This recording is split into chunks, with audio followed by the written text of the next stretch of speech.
gathering until they take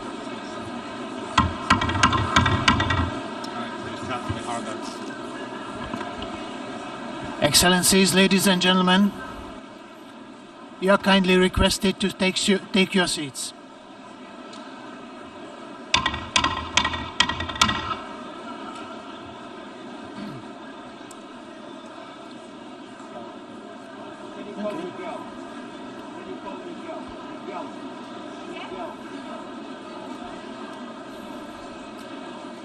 Excellencies, ladies and gentlemen, the fourth plenary meeting of the General Assembly is called to order.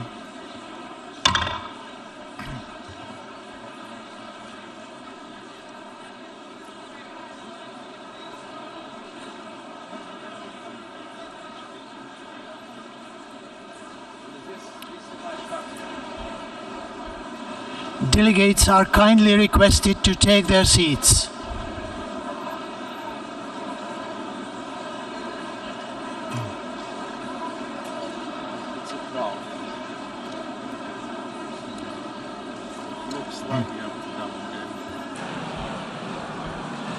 Delegates are kindly requested to take their seats.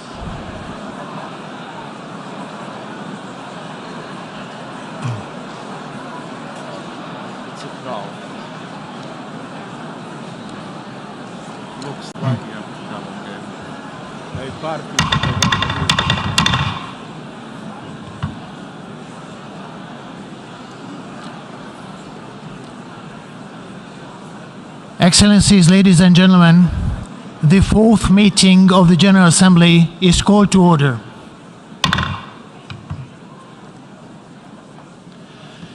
Before proceeding further, I would like to remind members that masks are to be worn by the attendees at all times when indoors, except when directly addressing the meeting. Due to the temporary closure of the east side emergency doors, in the event of fire or an emergency which requires an evacuation, please use the west side emergency doors and the stairway next to the elevator banks.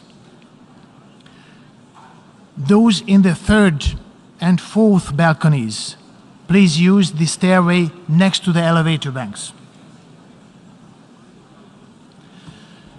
Before proceeding to the general debate, as announced in the journal, the General Assembly will hear an introduction by the Secretary General of his annual report on the work of the organization.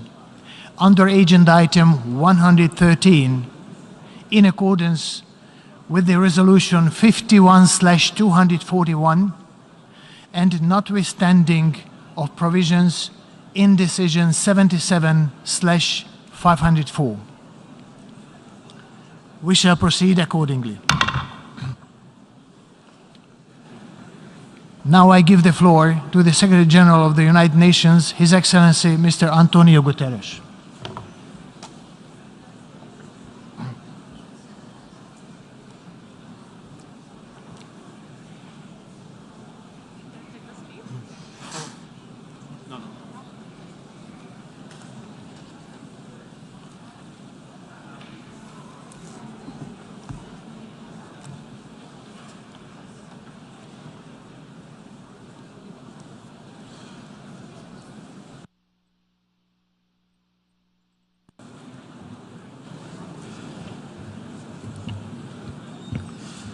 Mr. President of the General Assembly, Excellencies, ladies and gentlemen, our world is in big trouble.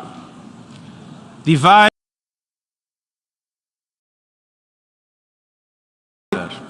and challenges are spreading farther.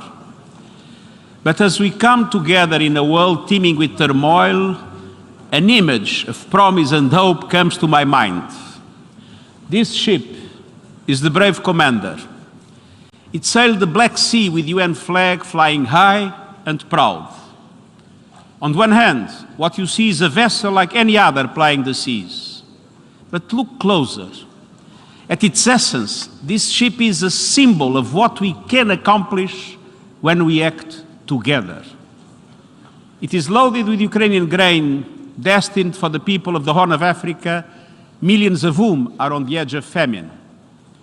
It navigated through a war zone, guided by the very parties to the conflict, as part of an unprecedented comprehensive initiative to get more food and fertilizer out of Ukraine and Russia, to bring desperately needed relief to those in need, to calm commodity markets, secure future harvests, and lower prices for consumers everywhere.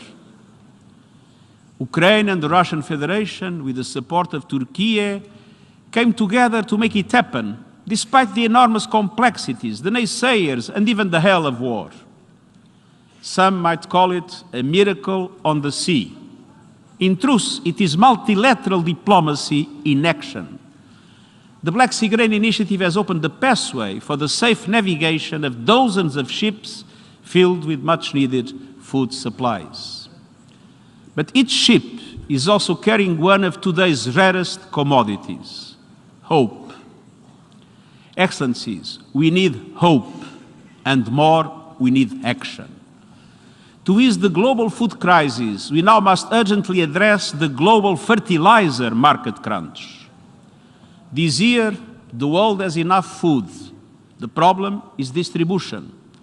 But if the fertilizer market is not stabilized, next year's problem might be food supply itself. We already have reports of farmers in West Africa and beyond cultivating fewer crops because of the price or lack of availability of fertilizers. It is essential to continue removing all remaining obstacles to the export of Russian fertilizers and their ingredients, including ammonia. These products are not subject to sanctions, and we will keep up our efforts to eliminate indirect effects. Another major concern is the impact of high gas prices on the production of nitrogen fertilizers, and these must also be addressed seriously. Without action now, the global fertilizer shortage will quickly morph into a global food shortage. Excellencies, we need action across the board. Let's have no illusions. We are in rough seas. A winter of global discontent is on the horizon. A cost of living crisis is raging, trust is crumbling, inequalities are exploding, and our planet is burning. People are hurting, with the most vulnerable suffering the most. The United Nations Charter and the ideals it represents are in jeopardy. We have a duty to act, and yet we are gridlocked in colossal global dysfunction. The international community is not ready or willing to tackle the big, dramatic challenges of our age. This crisis threatens the very future of humanity and the fate of our planet. Crises like the war in Ukraine and the multiplication of conflicts around the globe, climates like the climate emergency and biodiversity loss, crises like the dire financial situation of developing countries and the fate of the Sustainable Development Goals, and crises like the lack of guardrails around promising new technologies to heal disease, connect people, and expand opportunity. In just the time since I became Secretary General, a tool has been developed to edit genes. Neurotechnology, connecting technology with the human nervous system, has progressed from idea to proof of concept. Cryptocurrencies and other blockchain technologies are widespread, but across a host of new technologies there is a forest of red flags. Social media platforms based on a business model that monetizes outrage, anger, and negativity are causing untold damage to communities and societies. Hate speech, misinformation, and abuse, targeted especially at women and vulnerable groups, are proliferating. Our data is being bought and sold to influence our behavior, while spyware and surveillance are out of control, all with no regard for privacy. Artificial intelligence can compromise the integrity of information systems, the media, and indeed democracy itself. Quantum computing could destroy cybersecurity and increase the risk of malfunctions to complex systems. We don't have the beginnings of a global architecture to deal with any of these. Excellencies, progress on these issues and more is being held hostage by geopolitical tensions. Our world is in peril and paralyzed. Geopolitical divides are undermining the work of the Security Council, undermining international law, undermining trust and people's faith in democratic institutions, undermining all forms of international cooperation. We cannot go on like this.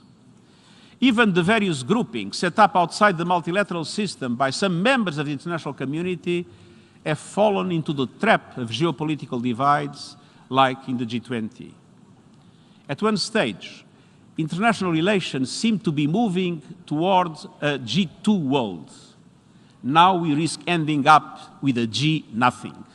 No cooperation, no dialogue, no collective problem solving. But the reality is that we live in a world where the logic of cooperation and dialogue is the only path forward. No power or group alone can call the shots. No major global challenge can be solved with a coalition of the willing. We need a coalition of the world. Excellences, aujourd'hui, je voudrais présenter 3 domaines dans lesquels cette coalition mondiale doit de toute urgence surmonter les divisions et agir de concert.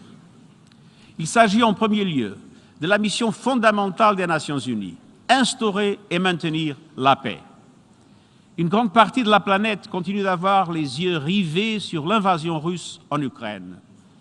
La guerre a déclenché une destruction et des violations massives des droits humains et des droits humanitaires internationaux. Les dernières informations sur la découverte des sites funéraires à Izium sont extrêmement perturbantes. Des milliers de civils ont été tués, des millions de personnes ont été déplacées, des milliards d'individus dans le monde sont touchés. Nous voyons surgir la menace de division dangereuse entre l'Ouest et le Sud. Les risques pour la paix et la sécurité mondiale sont immenses et nous devons continuer à œuvrer pour la paix dans le respect de la Charte des Nations Unies et du droit international. Dans le même temps, les conflits et les crises humanitaires se propagent, souvent loin des projecteurs. Le déficit de financement de notre appel humanitaire mondial s'élève à 32 milliards de dollars, le plus important jamais enregistré. Hélas, on ne compte plus les crises. En Afghanistan, l'économie est en ruine, plus de la moitié de la population est en proie à des niveaux de faim extrêmes, tandis que les droits humains, et en particulier les droits des femmes et des filles, sont bafoués. En République démocratique du Congo, les groupes armés de l'Est terrorisent les civils et attissent les tensions régionales. Dans la Corne de l'Afrique, une sécheresse sans précédent menace la vie et les moyens de subsistance de 22 millions de personnes. En Éthiopie, les combats ont repris, soulignant l'urgence pour les parties de cesser les hostilités et de revenir à la table des négociations sous l'égide de l'Union africaine. À Haïti, les gangs détruisent les fondements mêmes de la société. En Libye, les divisions continuent de mettre le pays en péril. En Irak, les tensions actuelles compromettent la stabilité. Et en Israël et en Palestine, les cycles de violence sous l'occupation se poursuivent et les perspectives de paix fondées sur une solution à 2 États ne cessent de s'éloigner. Au Myanmar, l'effroyable situation humanitaire et des droits humains ainsi que les conditions de sécurité s'aggravent de jour en jour.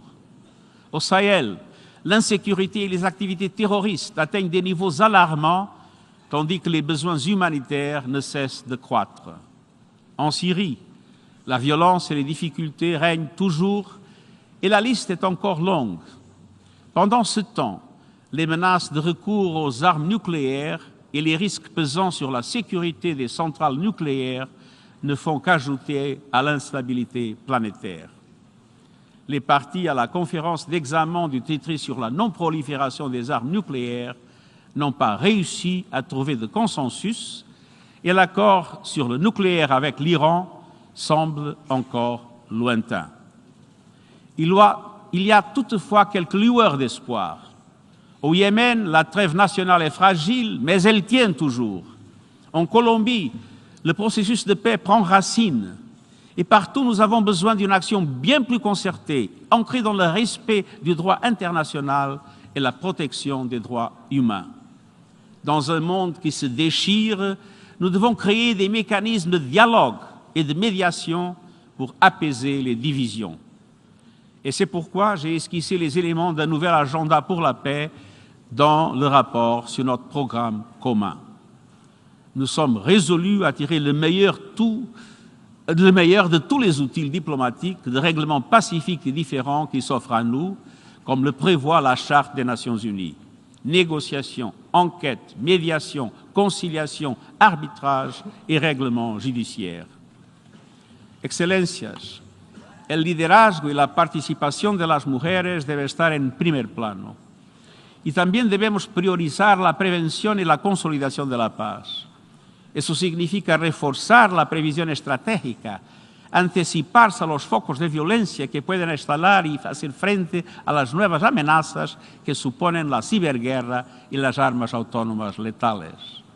Significa asimismo ampliar el papel de los grupos regionales, reforzar el mantenimiento de la paz, intensificar el desarme y la no proliferación, prevenir y combatir el terrorismo y garantizar la rendición de cuentas.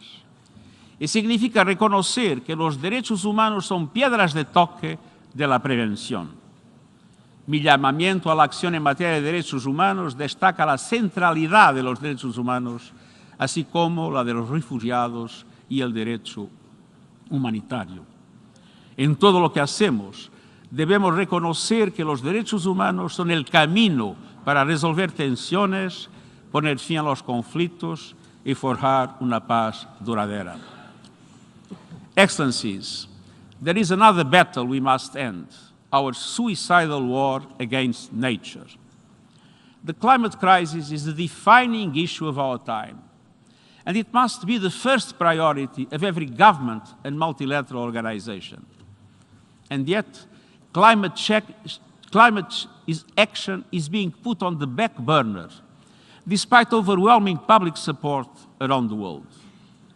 Global greenhouse gas emissions need to be slashed by 45% by 2030 to have any hope of reaching net zero emissions by 2050. And yet, emissions are going up at record levels, on course to a 14% increase this decade. We have a rendezvous with climate disaster. I recently saw it with my own eyes in Pakistan, where 1/3 of the country is submerged by a monsoon on steroids. We see it everywhere. Planet Earth is a victim of scorched earth policies. The past year has brought us Europe's worst heat wave since the Middle Ages. Mega drought in China, the United States and beyond.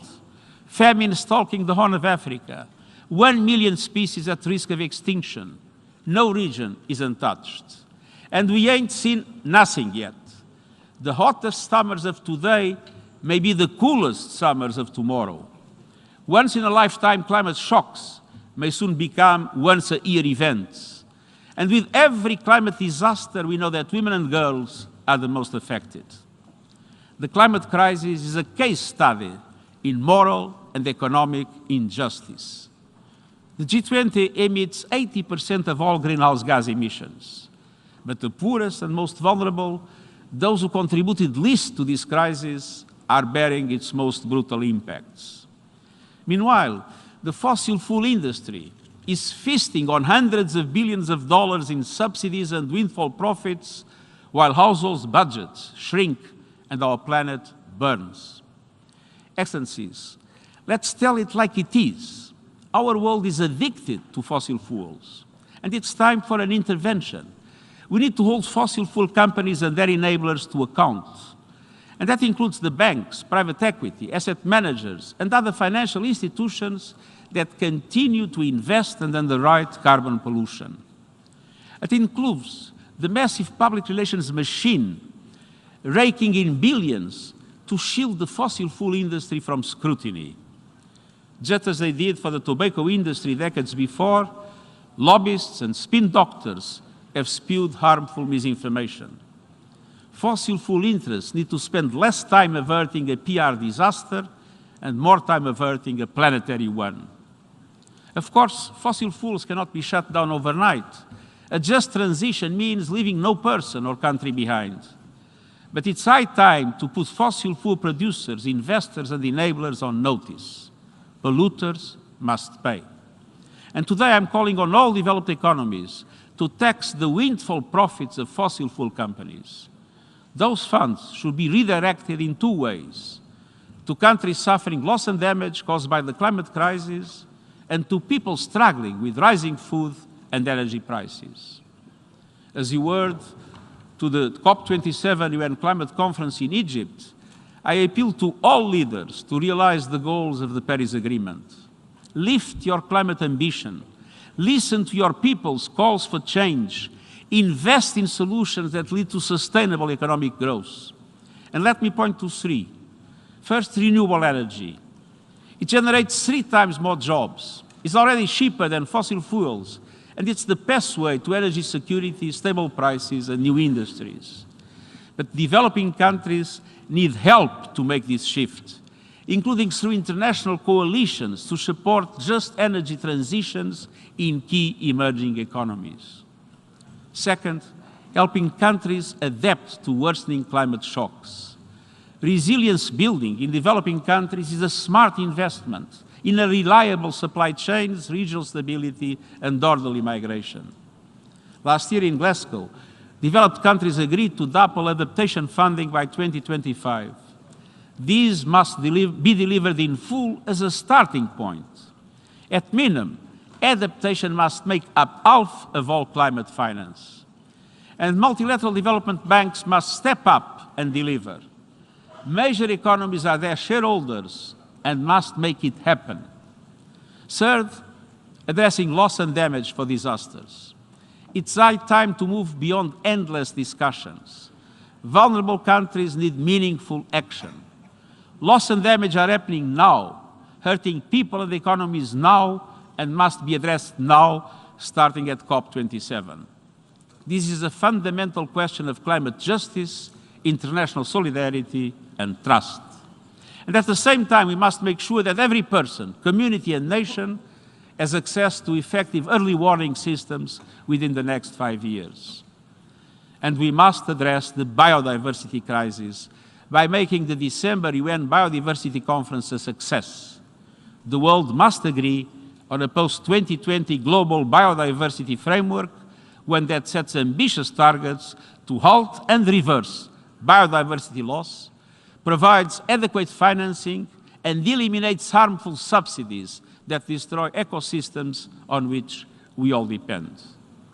And I also urge you to intensify efforts to finalize an international legally binding agreement to conserve and sustainably use marine biological diversity. We must protect the ocean now and for the future. Excellencies, the climate crisis is coming on top of other heavy weather. A once-in-a-generation global cost of living crisis is unfolding, turbocharged by the war in Ukraine. Some 94 countries, home to 1.6 billion people, many in Africa, face a perfect storm. Economic and social fallout from the pandemic, soaring food and energy prices, crushing debt burdens, spiraling inflation, and the lack of access to finance. These cascading crises are feeding on each other, compounding inequalities, creating devastating hardship, delaying the energy transition, and threatening global financial meltdown. Social unrest is inevitable, with conflict not far behind. And it doesn't have to be this way. A world without extreme poverty, want, or hunger is not an impossible dream. It is within reach. This is the world envisaged by the 2030 Agenda and the Sustainable Development Goals. But it is not the world we seem to have chosen. Because of our collective decisions, sustainable development everywhere is at risk. The SDGs are issuing an SOS. Even the most fundamental goals on poverty, hunger, and education are going into reverse. More people are poor, more people are hungry, more people are being denied health care and education. Gender equality is going backwards, and women's lives are getting worse, from poverty to choices around sexual and reproductive health to their personal security. Excellencies, developing countries are getting hit from all sides, and we need concerted action. Today, I'm calling for the launch of an SDG stimulus led by the G20 to massively boost sustainable development for developing countries. The upcoming G20 summit in Bali is the place to start. This SDG stimulus has 4 components. First, multilateral development banks, the World Bank and regional counterparts must increase concessional funding to developing countries linked to investments in the Sustainable Development Goals. And the banks themselves need more finance immediately.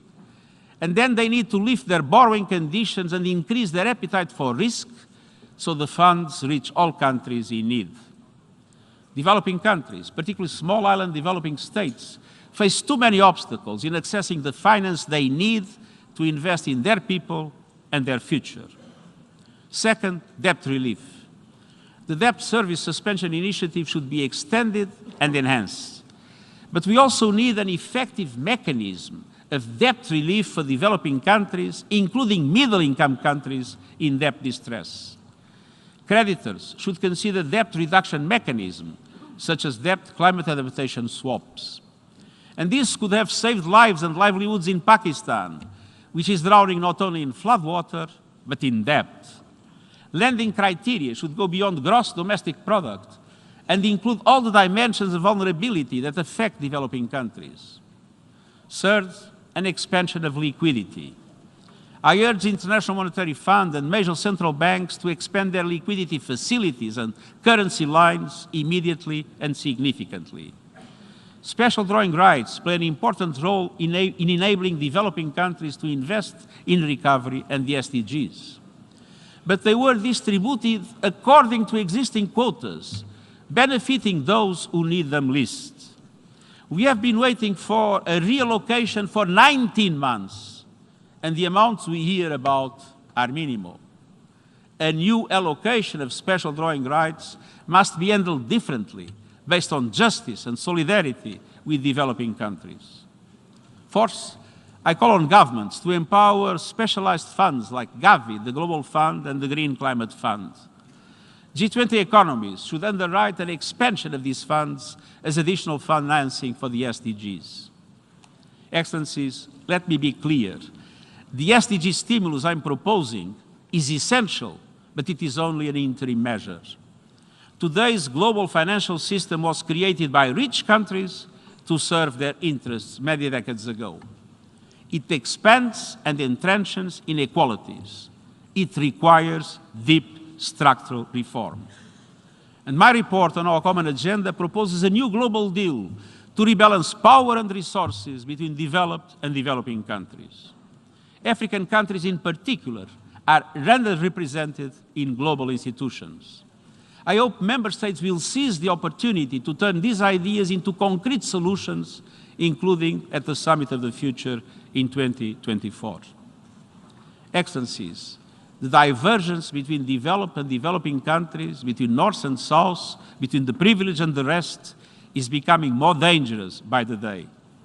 It is at the root of geopolitical tensions and lack of trust that poison every area of global cooperation, from vaccines to sanctions to trade. But by acting as one, we can nurture fragile shoots of hope. The hope found in climate and peace activists around the world, calling out for change and demanding better of their leaders. The hope found in young people working every day for a better, more peaceful future. The hope found in women and girls leading and fighting for those still being denied their basic human rights. The hope found throughout civil society seeking ways to build more just and equal communities and countries. And the hope found in science and academia racing to stay ahead of deadly diseases and then the COVID-19 pandemic. The hope found in humanity around the world. The United Nations stands with them all. We know lofty ideals must be made real in people's lives, So let's develop common solutions to common problems, grounded in goodwill, trust, and the rights shared by every human being. Let's work as one, a coalition of the world, as United Nations. Thank you.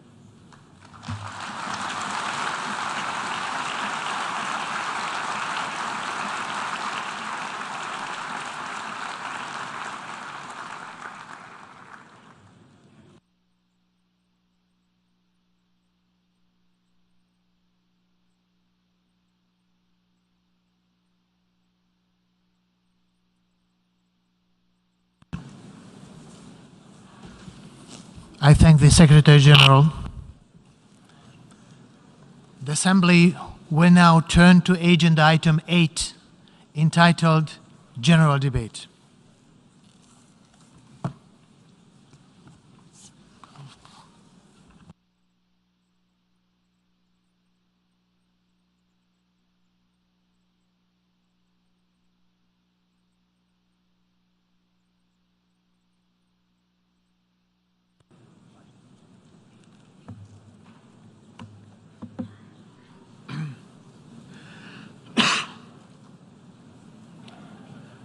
Mr. Secretary General, distinguished heads of state and government, excellencies, friends, the world needs solutions through solidarity, sustainability, and science.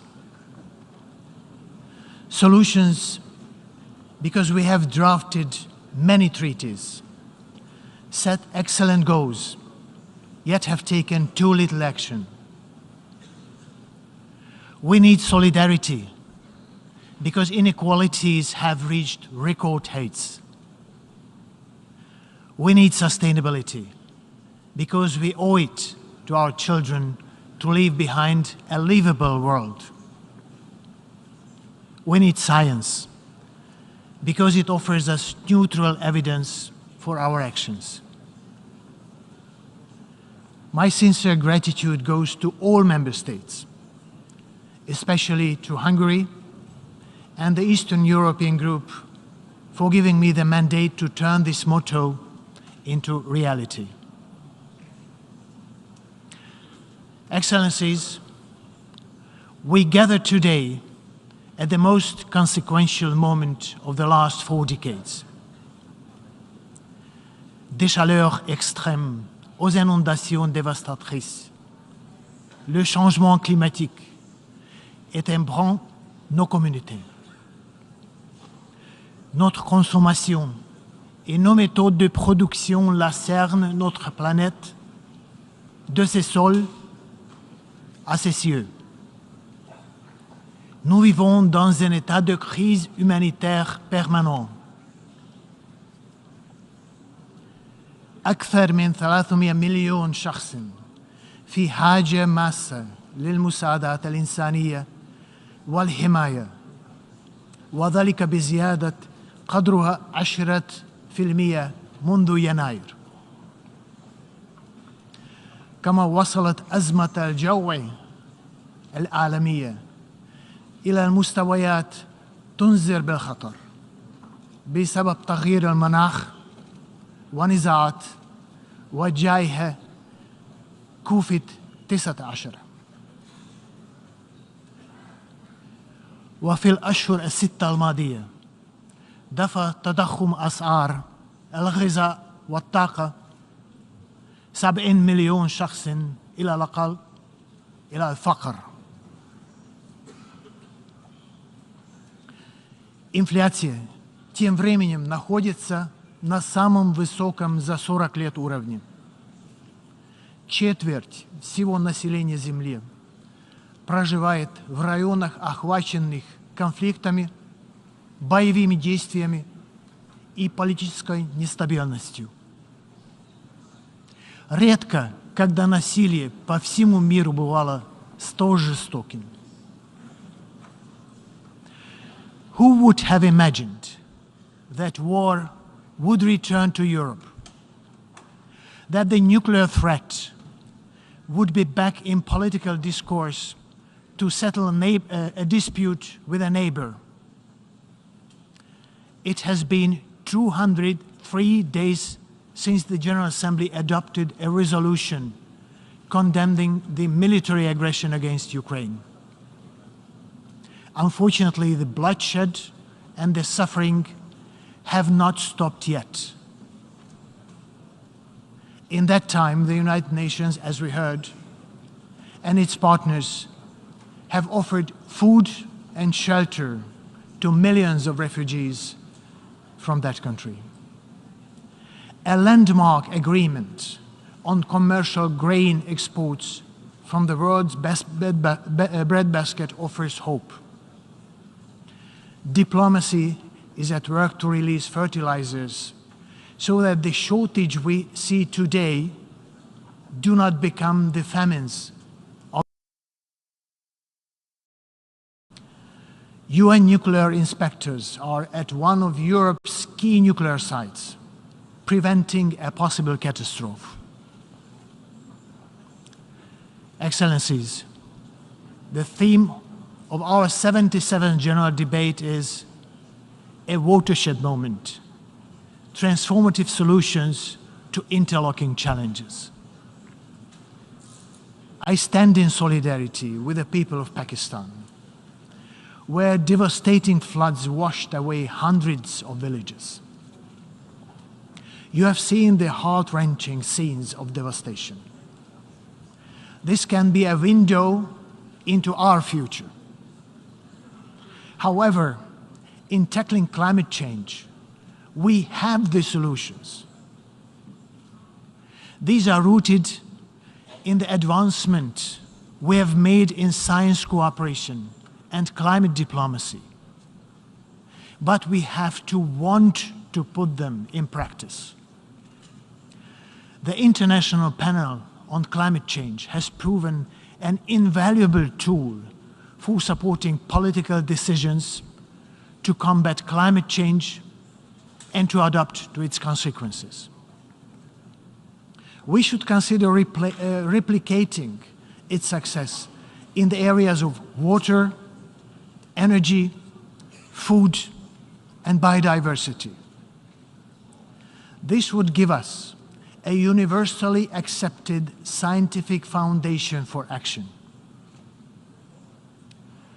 Once this high-level week is over, I plan to launch a series of consultations with the scientific community, asking them to help us, bringing the knowledge from microphones,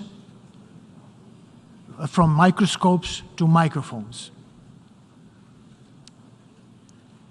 The 77th session of the General Assembly will be key to preparing the SDG Summit in 2023 and the Summit of the Future in 2024. Next year, we will assess SDG 6 at the UN Water Conference, the first since 1977. This call could not be more urgent. Water is set to be the next major driver of conflict worldwide. The problem of water is threefold: too much, not enough, not safe. We have the chance to make a difference in the lives of 2.1 billion people who lack access to clean water. Let us cooperate to make the Water Action Agenda as transformational, practical, and actionable as possible.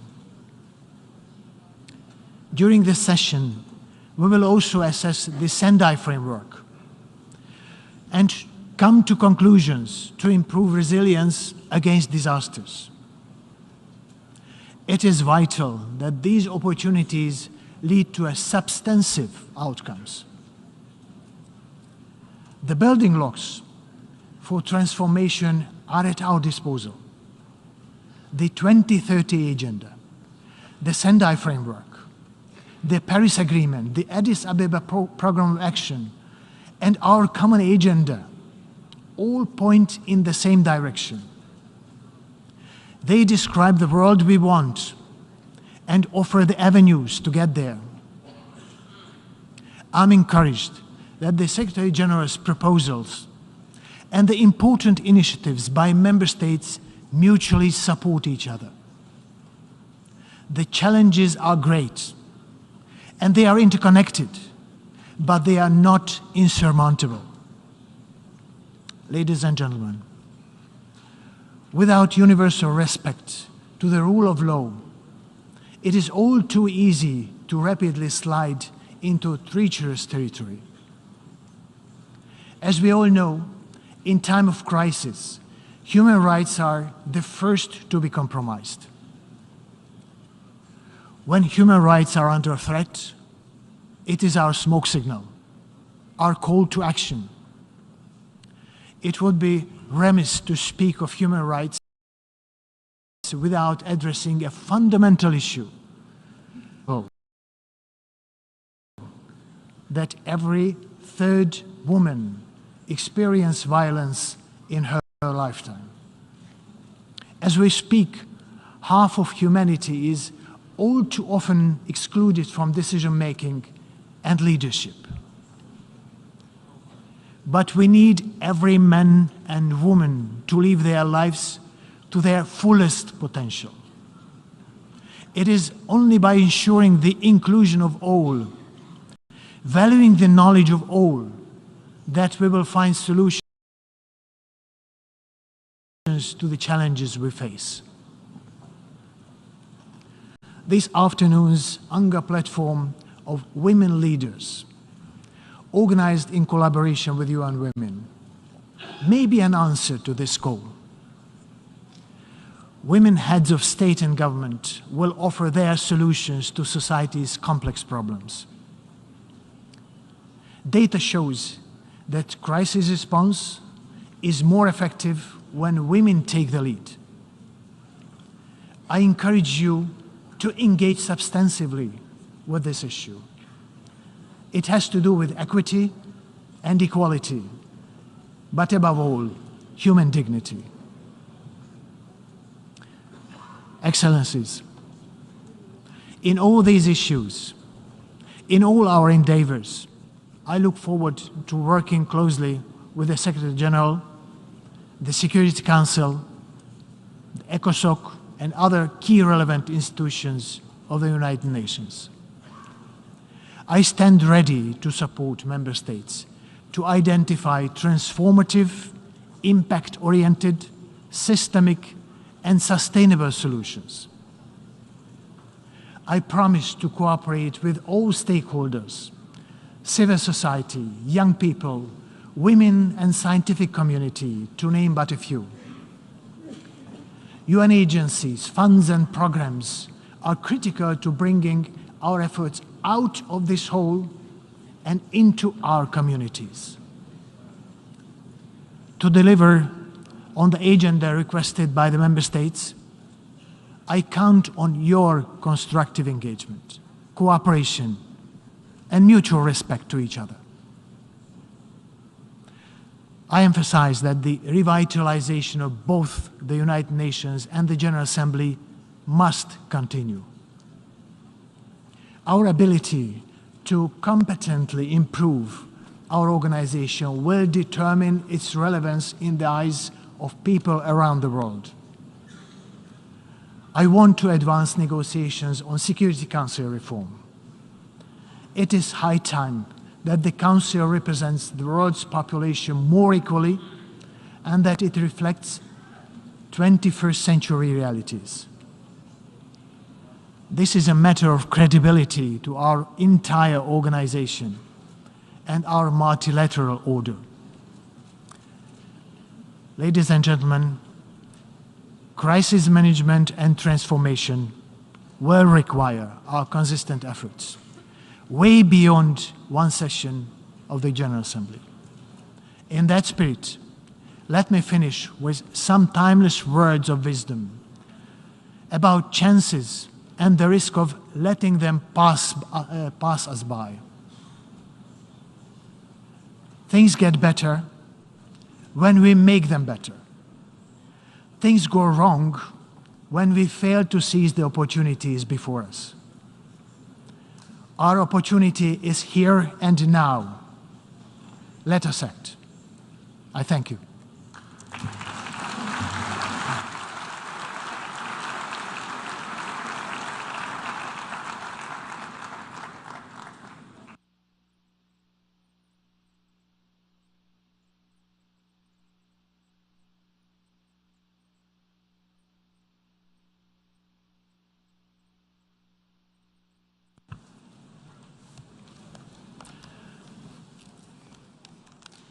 Distinguished delegates, before giving the floor to the first speaker for this morning, I would like to remind members that the list of speakers for the general debate has been established on the agreed basis that statements should be no longer than 15 minutes to enable all speakers to be heard in a given meeting. Within this time frame, I would like to appeal to speakers to deliver their statement at a reasonable pace so that interpretation into the other official United Nations languages may be provided properly. I would also like to draw your attention to the decision taken by the General Assembly at previous sessions, namely that the practice of expressing congratulations inside the General Assembly hall after a speech has been delivered is strongly discouraged. After delivering their statements from the rostrum, speakers are invited to exit the General Assembly hall through room GA200, located behind the podium, before returning to their seats. May I take it that the General Assembly agrees to proceed in this manner during the general debate of the 77th session? It is so decided. Finally, I should like to draw the attention of members that during the general debate, official photographs of all the speakers are taken by the Department of Global Communications. Members interested in obtaining these photographs are requested to contact the Photo Library of the United Nations. The Assembly will hear an address by His Excellency Jair Messias Bolsonaro, President of the Federal Republic of Brazil. I request the protocol to escort His Excellency.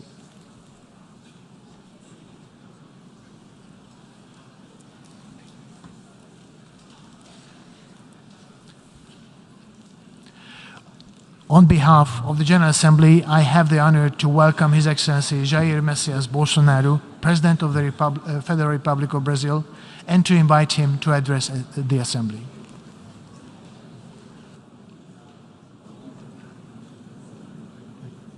Okay? Ok? Senhor Chabá Corozzi, presidente da 77ª Assembleia Geral das Nações Unidas, senhor Antônio Guterres, secretário-geral das Nações Unidas, senhoras e senhores, chefes de Estado, de governo e de delegações, senhoras e senhores, começo por cumprimentá-lo, embaixador Chabá Corozzi, pela eleição para presidir esta Assembleia Geral. Esteja certo de contar com o apoio do Brasil. O tema escolhido para este debate geral gira em torno de um conceito que se aplica perfeitamente ao momento que vivemos, um divisor de águas. Senhor Presidente, nossa responsabilidade coletiva nessa Assembleia Geral é compreender o alcance dos desafios que compõem esse divisor de águas e, a partir daí, construir respostas que tirem sua força dos objetivos que são comuns a todos nós. A tarefa não é simples, mas, a rigor, não temos alternativa. Esse esforço tem de começar no interior de cada um dos nossos países. Antes de tudo, é aquilo que realizamos no plano interno que dá a medida da autoridade com que agimos no plano internacional. Deixe-me falar da perspectiva do meu país. Quando o Brasil se manifesta sobre a agenda da saúde pública, fazemos isso com a autoridade de um governo que, durante a pandemia da Covid-19, não poupou esforços para salvar vidas e preservar empregos. Como tantos outros países, concentramos nossa atenção, desde a primeira hora, em garantir um auxílio financeiro emergencial aos mais necessitados. O nosso objetivo foi proteger a renda das famílias para que elas conseguissem enfrentar as dificuldades econômicas decorrentes da pandemia. Beneficiamos mais de 68 milhões de pessoas, o equivalente a 1/3 da nossa população. Em paralelo, lançamos um amplo programa de imunização, inclusive com produção doméstica de vacinas. Somos uma nação com 210 milhões de habitantes e já temos mais de 80% da população vacinada contra a Covid-19. Todos foram vacinados de forma voluntária, respeitando a liberdade individual de cada um. Da mesma forma, no terreno da economia, o Brasil traz a autoridade de um país que, em nome de um crescimento sustentável e inclusivo, vem implementando reformas para a atração de investimentos e melhorias das condições de vida de sua população. No meu governo, extirpamos a corrupção sistêmica que existia no país.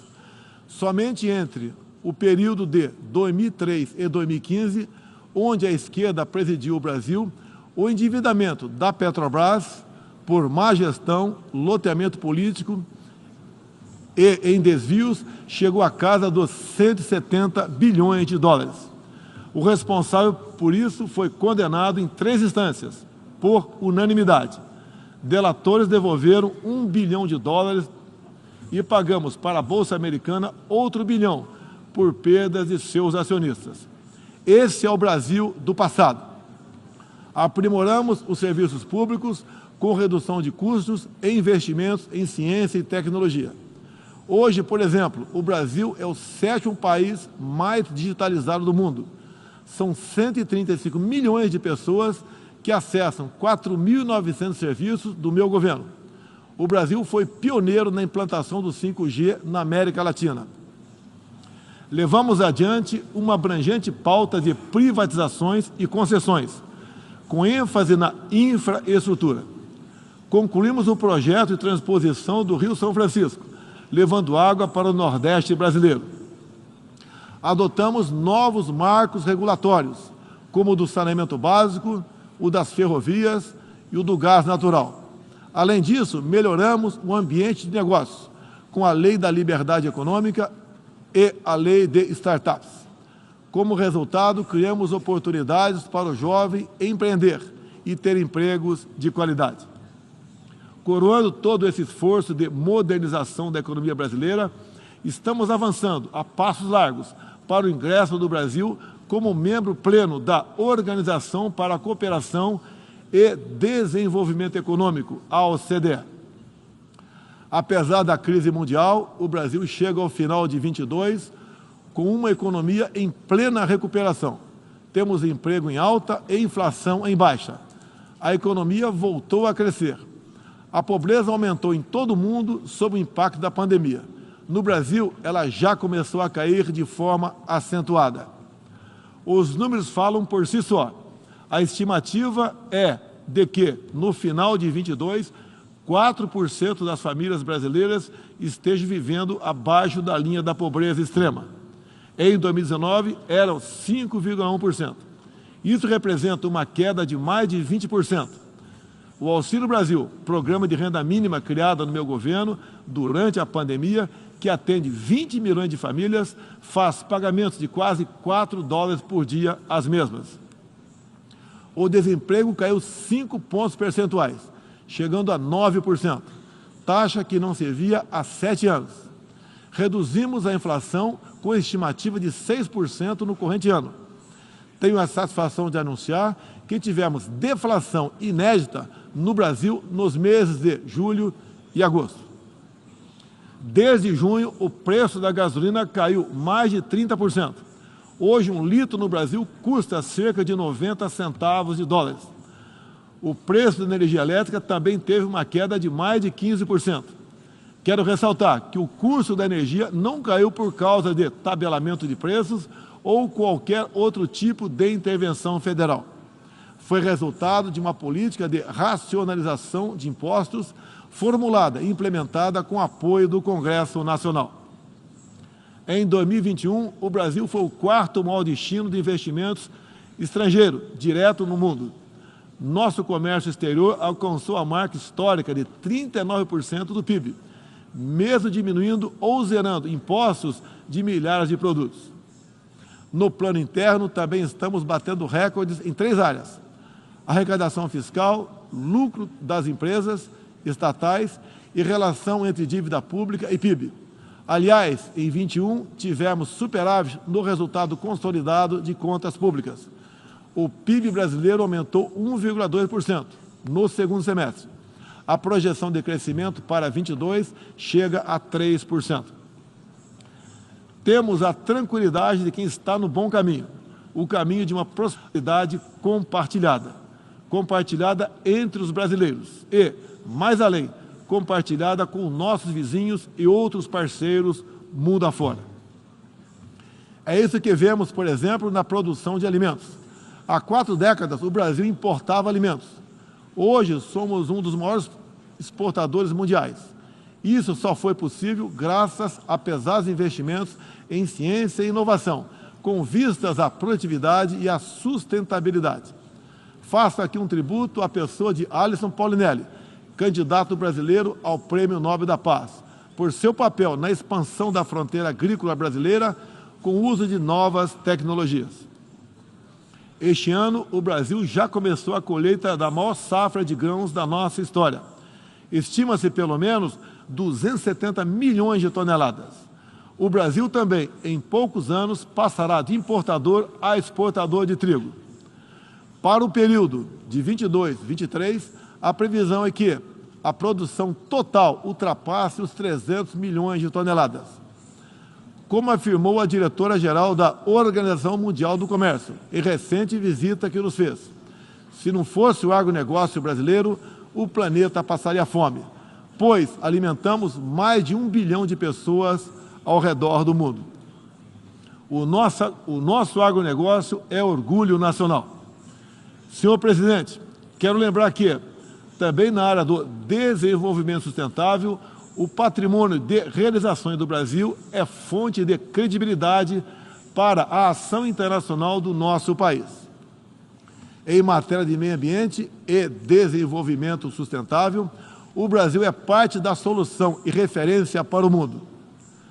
2/3 de todo o território brasileiro permanece com vegetação nativa, que se encontra exatamente como estava quando o Brasil foi descoberto em 1500. Na Amazônia brasileira, área equivalente à Europa Ocidental, mais de 80% da floresta continua intocada, ao contrário do que é divulgado pela grande mídia nacional e internacional. É fundamental que, ao cuidarmos do meio ambiente, não esqueçamos das pessoas. A região amazônica abriga mais de 20 milhões de habitantes, entre eles indígenas e ribeirinhos, cuja subsistência depende de algum aproveitamento econômico da floresta. Levamos internet a mais de 11 mil escolas rurais e a mais de 500 comunidades indígenas. O Brasil começou sua transição energética há quase meio século, em reação às crises do petróleo daquela época. Hoje temos uma indústria de biocombustíveis moderna e sustentável. Indústria que contribui para a matriz energética mais limpa entre os países do G20. Cerca de 84% da nossa matriz elétrica atualmente é renovável. E esse é o objetivo que muitos países desenvolvidos esperam alcançar somente depois de 2040 ou 2050. No ano passado, o Brasil foi escolhido pelas Nações Unidas como o país campeão da transição energética. Temos capacidade para ser um grande exportador mundial de energia limpa. Contamos com um excedente já em construção, que pode chegar a mais de 100 gigawatts, entre biomassa, eólica, terrestre e solar, além da oportunidade ainda não explorada de eólicas marítimas de 700 gigawatts, com um dos menores custos de produção do mundo. Essas fontes produzirão hidrogênio verde para exportação. Parte dessa energia 100% limpa abre a possibilidade de sermos fornecedores de produtos industriais altamente competitivos, especialmente no Nordeste brasileiro, com uma das menores pegadas de carbono do mundo. A agenda do desenvolvimento sustentável é afetada, de várias maneiras, pelas ameaças à paz e à segurança internacional. Erguemos as Nações Unidas em meio aos escombros da Segunda Guerra Mundial. O que nos motivava naquele momento era a determinação de evitar que se repetisse o ciclo de destruição que marcou a primeira metade do século XX. Até certo ponto, podemos dizer que fomos bem-sucedidos. Mas hoje, o conflito na Ucrânia serve de alerta. Uma reforma da ONU é essencial para encontrarmos a paz mundial. No caso específico do Conselho de Segurança, após 25 anos de debates, está claro que precisamos buscar soluções inovadoras. O Brasil fala desse assunto com base em uma experiência que remonta aos primórdios da ONU. É pela 11ª vez que ocupamos assento não permanente no Conselho. Temos buscado dar o melhor de nós para a solução pacífica e negociada dos conflitos internacionais, sempre guiados pela Carta da ONU e pelo direito internacional. O Brasil também tem um longo histórico de participação em missões de paz da ONU. De Suez a Angola, do Haiti ao Líbano, sempre estivemos ao lado da manutenção da paz. Também contribuímos para a paz ao abrirmos nossas fronteiras para aqueles que buscam uma chance de reconstruir suas vidas em nosso país. Desde 2018, mais de 6 milhões de irmãos venezuelanos foram obrigados a deixar seu país. Muitos deles vieram para o Brasil. Nossa resposta a esse desafio foi a Operação Acolhida, que se tornou referência internacional. Já são mais de 350 mil venezuelanos que encontraram em território brasileiro assistência emergencial, proteção, documentação e a possibilidade de um recomeço. Todos têm acesso ao mercado de trabalho, a serviços públicos e a benefícios sociais. Nos últimos meses, chegam por dia ao Brasil a pé cerca de 600 venezuelanos, a grande maioria dos quais mulheres e crianças, pesando em média 15 quilos a menos do que tinham antes, fugindo da violência e da fome. A política brasileira de acolhimento humanitário vai além da Venezuela. Temos também recebido haitianos, sírios, afegãos e ucranianos. Senhor presidente, por 7 meses e gera apreensão não apenas na Europa, mas em todo o mundo. Quero, em primeiro lugar, renovar o agradecimento do Brasil aos países que ajudaram na evacuação de brasileiros que se encontravam na Ucrânia quando começou o conflito. Refiro-me especialmente à Eslováquia, Hungria, Polônia, Romênia e República Tcheca. A operação foi exitosa. Não deixamos ninguém para trás, nem mesmo seus animais de estimação. Diante do conflito em si, o Brasil tem se pautado pelos princípios do direito internacional e da Carta da ONU. Princípios que estão consagrados também em nossa Constituição. Defendemos um cessar-fogo imediato, a proteção de civis e não combatentes, a preservação da infraestrutura crítica para assistência à população e a manutenção de todos os canais de diálogo entre as partes em conflito.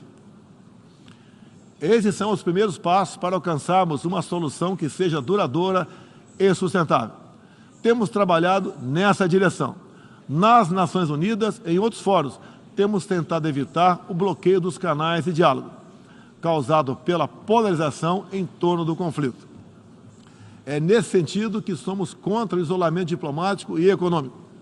As consequências do conflito já se fazem sentir nos preços mundiais de alimentos, de combustíveis e de outros insumos. Esses impactos nos colocam a todos na contramão dos objetivos do desenvolvimento sustentável. Países que se apresentavam como líderes da economia de baixo carbono, agora passaram a usar fontes sujas de energia.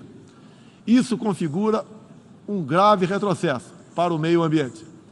Apoiamos todos os esforços para reduzir os impactos econômicos dessa crise, mas não acreditamos que o melhor caminho seja a adoção de sanções unilaterais e seletivas. Com medidas têm prejudicado a retomada da economia e afetado os direitos humanos de populações vulneráveis, inclusive em países da própria Europa. A solução para o conflito da Ucrânia será alcançada somente pela negociação e pelo diálogo. Faço aqui um apelo às partes, bem como a toda a comunidade internacional. Não deixe escapar nenhuma oportunidade de pôr fim ao conflito e de garantir a paz. A estabilidade, a segurança e a prosperidade da humanidade correm sério risco se o conflito continuar. Senhor presidente, tenho sido um defensor incondicional da liberdade de expressão. Além disso, no meu governo, o Brasil tem trabalhado para trazer o direito à liberdade de religião para o centro da agenda internacional de direitos humanos. É essencial garantir que todos tenham o direito de professar e praticar livremente sua orientação religiosa, sem discriminação. Quero aqui anunciar que o Brasil abre suas portas para acolher os padres e freiras católicos que têm sofrido perseguição do regime ditatorial da Nicarágua. O Brasil repudia a perseguição religiosa em qualquer lugar do mundo. Outros valores fundamentais para a sociedade brasileira, com reflexo na pauta dos direitos humanos, são a defesa da família, do direito à vida desde a concepção, a legítima defesa e o repúdio à ideologia de gênero. Quero também destacar aqui a prioridade que temos atribuído à proteção das mulheres. Nosso esforço em sancionar mais de 70 normas legais sobre o tema desde o início do meu governo, em 2019, é prova cabal desse compromisso. Combatemos a violência contra as mulheres com todo rigor. Isso é parte da nossa prioridade mais ampla de garantir segurança pública a todos os brasileiros. A queda de 7,7% no número de feminicídios e diminuição do número geral de mortes por homicídio. Em 2017, eram 30 mortes por 100 mil habitantes. Agora são 19. A violência no campo também caiu ao mesmo tempo que aumentamos a regularização da propriedade da terra para os assentados. No meu governo, entregamos 400 mil. Em 2017, eram 80% deles para as mulheres. Trabalhamos no Brasil para que tenhamos mulheres fortes e independentes, para que possam chegar aonde elas quiserem. A primeira-dama, Michele Bolsonaro, trouxe novo significado ao trabalho de voluntariado desde 2019, com especial atenção aos portadores de deficiências e doenças raras. Senhor presidente, senhor secretário-geral, senhoras e senhores, chefe de Estado e de Governo, senhoras e senhores, neste 7 de setembro, o Brasil completou 200 anos de história como nação independente. Milhões de brasileiros foram às ruas, convocados pelo seu presidente, trajando as cores da nossa bandeira. Foi a maior demonstração cívica da história do nosso país. Um povo que acredita em Deus, pátria, família e liberdade. Muito obrigado a todos os senhores.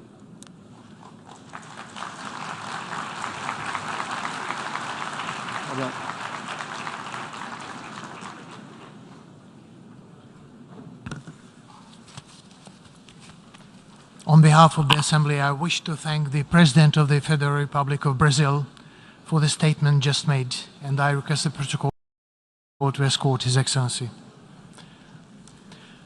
The Assembly will hear the address by His Excellency Macky Sall, President of the Republic of Senegal. I request the protocol to escort His Excellency. On behalf of the General Assembly, I have the honor to welcome His Excellency Macky Sall, President of the Republic of Senegal, and invite him to address the Assembly. Merci beaucoup.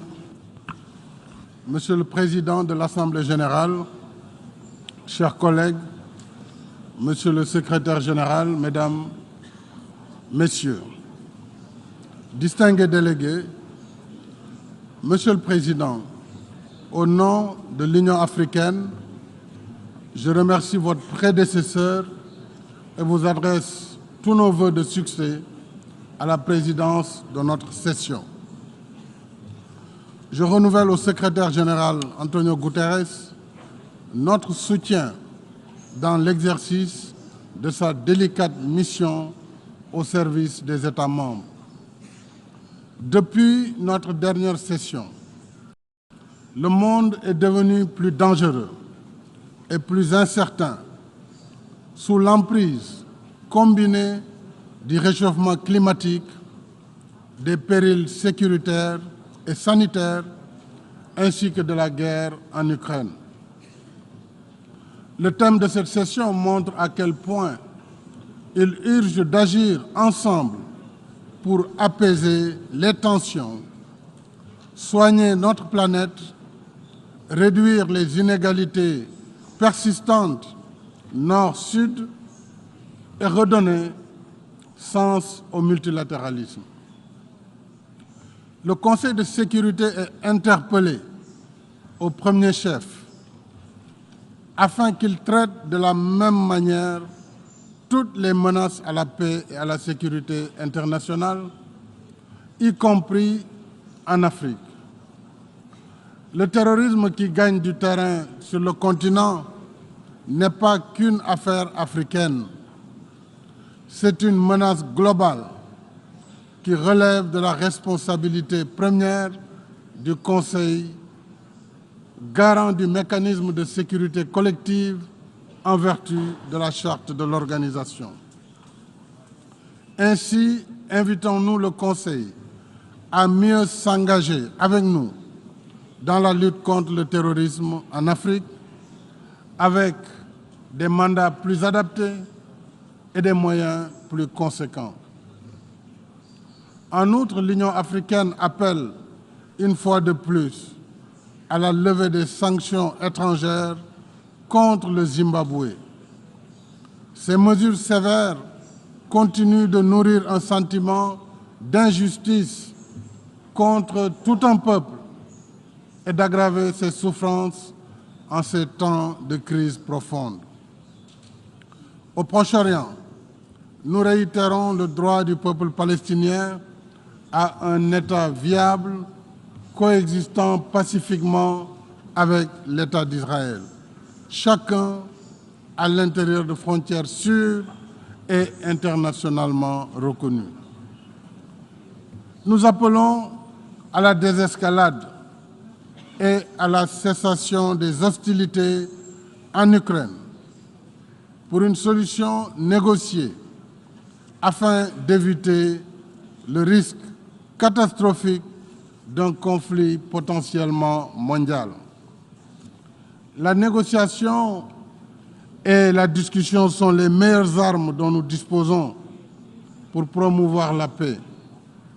Je lance un appel pour la mise en place d'une mission de médiation de haut niveau à laquelle l'Union africaine est prête à apporter sa contribution. Près de 80 ans après la naissance du système des Nations Unies et des institutions de Bretton Woods, il est temps d'instaurer une gouvernance mondiale plus juste, plus inclusive et plus adaptée aux réalités de notre temps. Il est temps de vaincre les réticences et de construire les narratifs qui persistent à confiner l'Afrique à la marge des cercles décisionnels. Il est temps de faire droit à la juste et légitime revendication africaine sur la réforme du Conseil de sécurité telle que reflétée dans le consensus d'Iselweni. Dans le même esprit, je rappelle notre demande d'octroi d'un siège à l'Union africaine au sein du G20 pour que l'Afrique puisse enfin se faire représenter là où se prennent les décisions qui engagent 1,4 milliard d'Africains. Je remercie chaleureusement les partenaires qui nous ont déjà exprimé leur soutien et invite les autres à considérer favorablement notre candidature. Au titre de la gouvernance économique et financière, j'attire l'attention de l'Assemblée générale sur le rapport 2022 sur le financement du développement durable, réalisé par une soixantaine d'institutions multilatérales dont le Fonds monétaire international, la Banque mondiale, le Comité de Bâle sur la supervision bancaire, l'Association internationale des régulateurs de l'assurance et le Conseil de stabilité financière. Ce rapport relève les insuffisances dans les procédés d'évaluation des agences de notation et souligne l'importance d'appliquer des méthodologies transparentes afin de ne pas miner la confiance dans les notations. Nous sommes préoccupés par le fait que la perception du risque en Afrique continue d'être plus élevée que le risque réel, ce qui renchérit les primes d'assurance et pénalise la compétitivité de nos économies. C'est pourquoi l'Afrique renouvelle sa proposition au groupe de réponse à la crise mondiale sur l'alimentation, l'énergie et les finances, afin qu'il engage, en rapport avec le G20, le FMI et la Banque mondiale, un dialogue constructif avec les agences de notation sur l'amélioration de leurs méthodes de travail et d'évaluation. Dans le même esprit, face à l'ampleur inédite de la crise économique mondiale, l'Union africaine réitère son appel pour la réallocation partielle des droits de tirage spéciaux, si nécessaire pour les pays en développement dans un premier temps, et la mise en œuvre de l'initiative du G20 de suspension du service de la dette.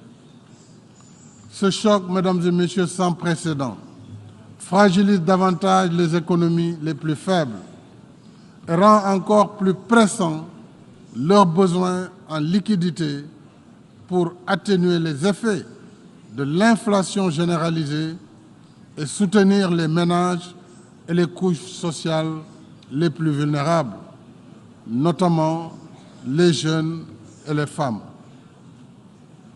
S'y ajoute la prise en charge des urgences sanitaires nouvelles ou anciennes, dont le cancer,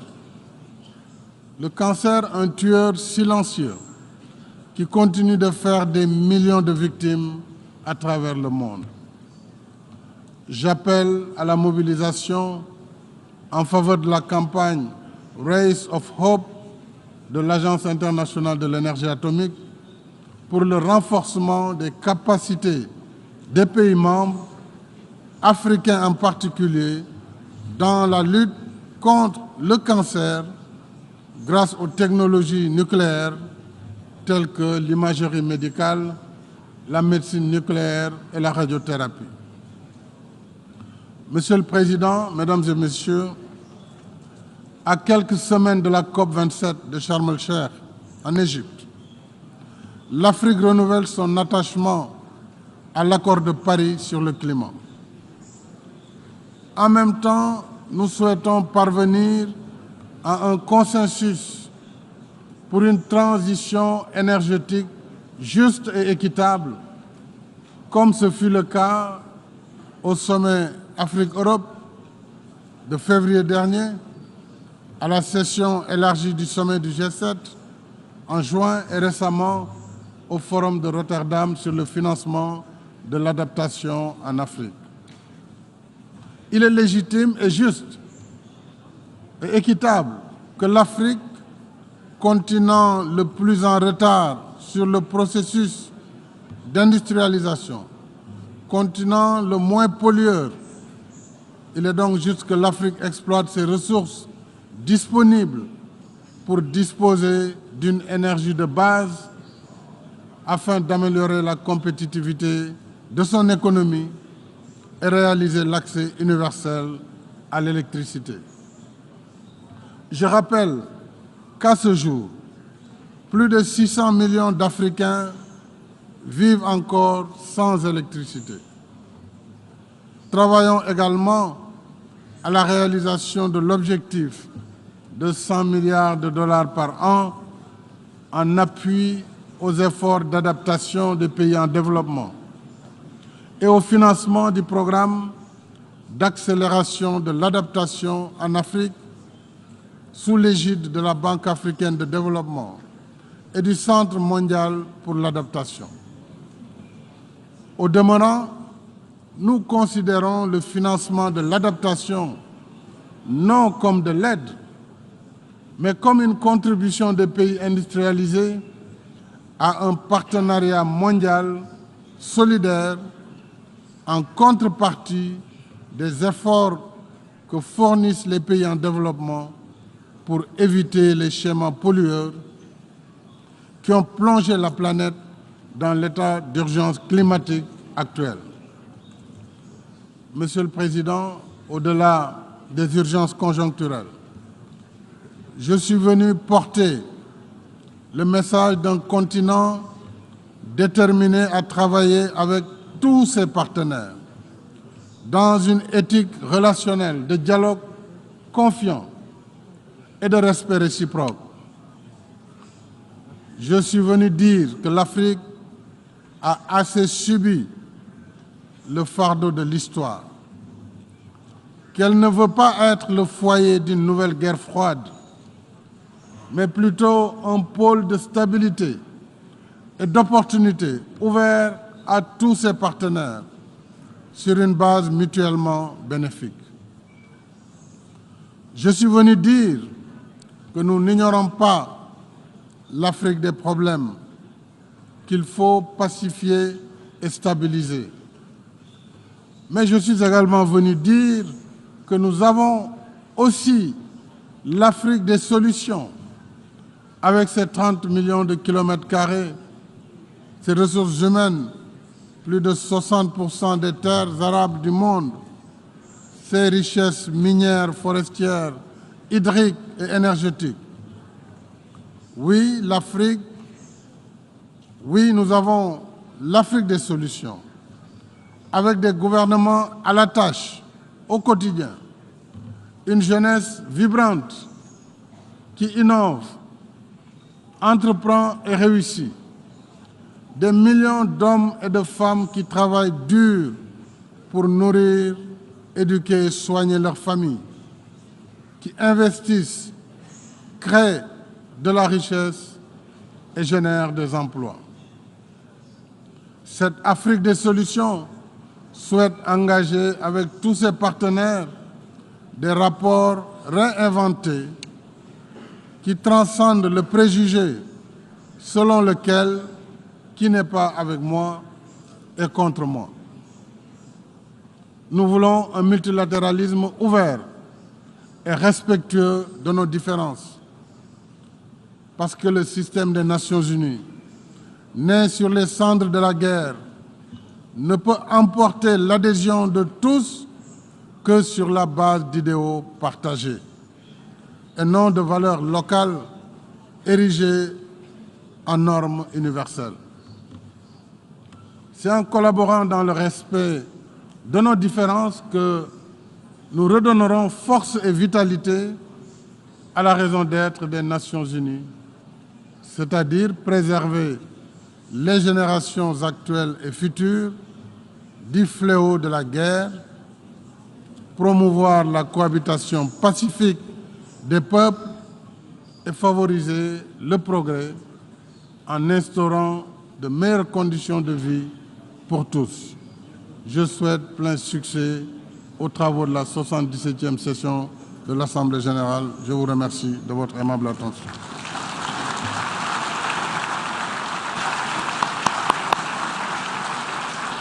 On behalf of the Assembly, I wish to thank the President of the Republic of Senegal for the statement just made. and I request the protocol to escort His Excellency. And the Assembly will hear an address by His Excellency Gabriel Boric Font, President of the Republic of Chile. I request the protocol to escort His Excellency. On behalf of the General Assembly, I have the honor to welcome His Excellency Gabriel Boric Font, President of the Republic of Chile, and to invite him to address the Assembly.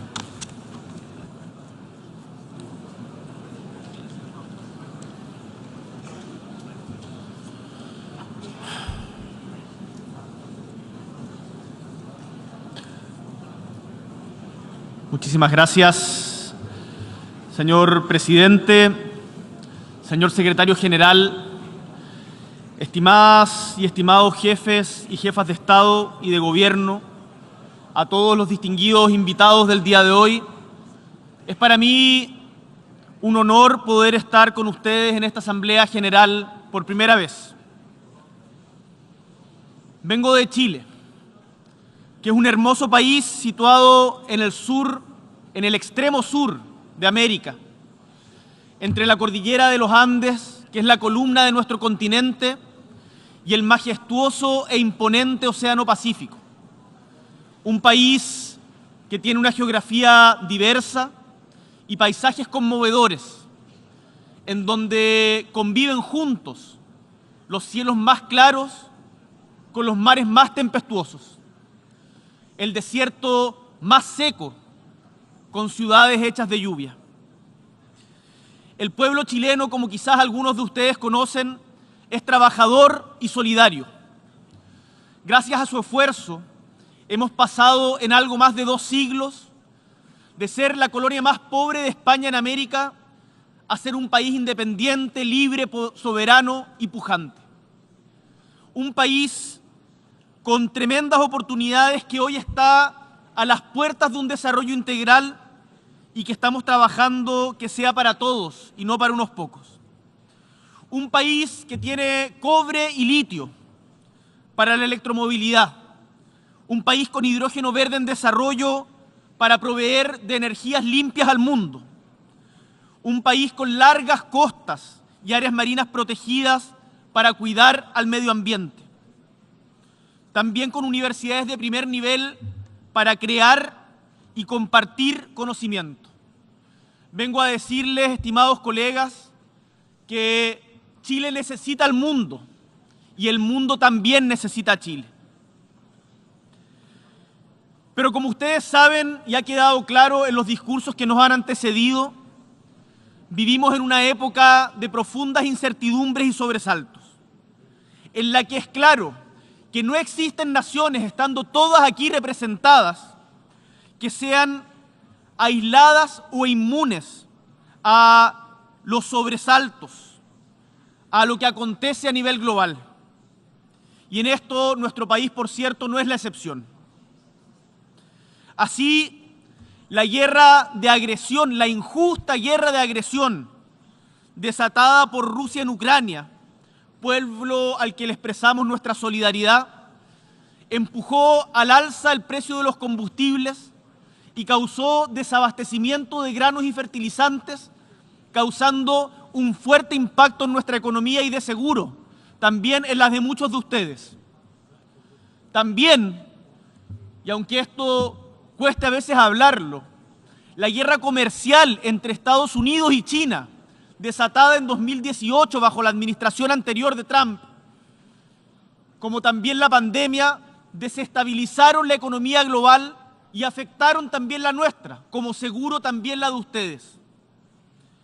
En otra dimensión, la crisis humanitaria en Venezuela, producto de ya su prolongada crisis política, ha generado un flujo migratorio que es inédito en nuestra región y en nuestro país, poniendo una presión tremenda sobre nuestras instituciones y nuestra sociedad.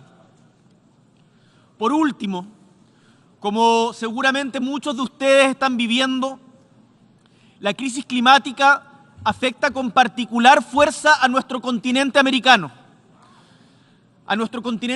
y también en particular al Caribe y a los sistemas de vida de nuestra gente. En Chile, de hecho, cumplimos con 7 de los 9 criterios de vulnerabilidad establecidos por las Naciones Unidas, por nosotros mismos. Áreas de borde costero de baja altura, zonas áridas y semiáridas, zonas de bosques, propensión a los desastres naturales, sequía y desertificación, zonas urbanas con contaminación atmosférica y ecosistemas montañosos. Sin embargo, nuestro país, como seguramente muchos de los de ustedes, muchos de los del sur global, produce y es responsable de una parte mínima, en nuestro caso, el 0,24% de las emisiones globales del efecto invernadero. Mientras los países de las economías más grandes del G20, como nos recordaba el secretario general, produce el 80% de los gases con efecto invernadero. Como resulta evidente, en estos días ningún país, sea grande, pequeño, humilde o poderoso, puede pretender salvarse solo. Mientras preparaba en mi país este discurso, pensaba cómo en medio de tantos discursos de seguro muy interesantes contando la realidad específica de cada país, podía aportar con un pequeño grano de arena a la construcción de un mundo más justo y posible. Y consciente de que no soy quien para dar lecciones sobre cada uno de los problemas que vive el mundo convulso en el que habitamos, pensé que contarles nuestra experiencia reciente como país puede servir a quien quiera escuchar para sacar vuestros propios aprendizajes. Chile vive actualmente un intenso proceso político. Hace casi 3 años debimos hacer frente a una grave crisis política y social. Durante aquellos días, una gran mayoría de chilenas y chilenos manifestó su malestar frente a la desigualdad y los abusos, su indignación frente a las largas esperas para recibir atención en la salud pública, su hastío frente a las millonarias deudas por estudiar, su rechazo a las pensiones de miseria después de largos años de trabajo. Es quizás una historia conocida para muchos de ustedes. Dentro de pocos meses se cumplirán 50 años desde que el presidente Salvador Allende, desde esta misma testera que tengo el honor de estar hoy día, diera cuenta de los importantes cambios sociales y políticos que vivía nuestro país. Porque somos un país que lleva largo tiempo buscando su camino propio hacia la dignidad. Y si bien durante los gobiernos democráticos de los últimos 30 años se redujo notablemente la pobreza y hubo importantes avances en materia social, resulta indesmentible que el modelo de desarrollo que adoptamos en Chile ha mantenido una alta concentración de la riqueza, llevándonos a ser uno, y esto nos duele, colegas, uno de los países más desiguales del mundo. Esta desigualdad, como de seguro también pasa en muchas de las naciones en vías de desarrollo, ha obstaculizado nuestro camino al desarrollo, pero no solo eso, es una amenaza latente para la democracia, pues fractura la sociedad misma, destruye la cohesión social y por lo tanto termina siendo un impedimento para entendernos y construir juntos y juntas un devenir que sea más libre y más justo. El estallido social que viviera Chile en 2019 dejó perplejos a muchos observadores, algunos de ustedes que preguntaban qué está pasando en este país, y también algunos actores de la vida nacional. Y es que a muchos les llamó la atención que un país que ha logrado índices importantes de crecimiento económico y de desarrollo humano, que dan cuenta de importantes mejoras en la calidad de vida de su población, se haya visto enfrentado a la vez a una crisis tan profunda. Desgraciadamente, lo que ocurrió en mi patria no fue casual, no fue casualidad, sino la consecuencia de innumerables historias de dolor y postergación que se fueron incubando y afectando el corazón mismo de nuestra sociedad. Y quiero decirles que aquello aunque no se espere, puede pasar en sus países también. Por eso los quiero invitar a anticiparse, a anticiparnos todos juntos en la búsqueda de una mayor justicia social. Distribuir de mejor manera la riqueza y el poder debe ir de la mano con un crecimiento sostenible, y tengo la profunda convicción, que espero sea compartida, de que aquello es posible y es urgente. Desgraciadamente, debo decirlo, porque acá uno no puede solamente venir a hablar de las cosas buenas, este descontento se manifestó también en graves episodios de violencia, como la inaceptable quema de estaciones de metro y la vandalización de centros cívicos. Y por otro lado, fuimos testigos de una represión descontrolada que terminó con muertes, heridos y más de 400 personas víctimas de trauma ocular, producto de la acción del Estado, lo que constituye, desde el punto de vista de nuestro gobierno y de organismos internacionales de derechos humanos, en una grave violación a los derechos humanos que debe ser reparada, y así lo será. Fue, estimados colegas, una larga historia de injusticias la que se expresó en nuestro país en diciembre y en octubre.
all sectors of society, able to reflect our aspirations of justice and liberty. Distinguished delegates, based on the humble history of my country, I can tell you with deep conviction that the path to face the problems affecting our societies is paved with more democracy, not less, with incentives for participation, not restrictions, with dialogue and not censorship, and above all, with respect for those who think differently, with inclusion of their points of view, and understanding that having diverse opinions does not make us enemies. I reject the abyss that some try to open when facing the legitimate diversity of opinion. And from Chile, we declare our will of building bridges across those gaps that make it difficult for us to meet as diverse societies. This is what we wish to share as a small country with the nations of the world. Deepening democracy is a permanent exercise where we must persevere and learn from the experience of others.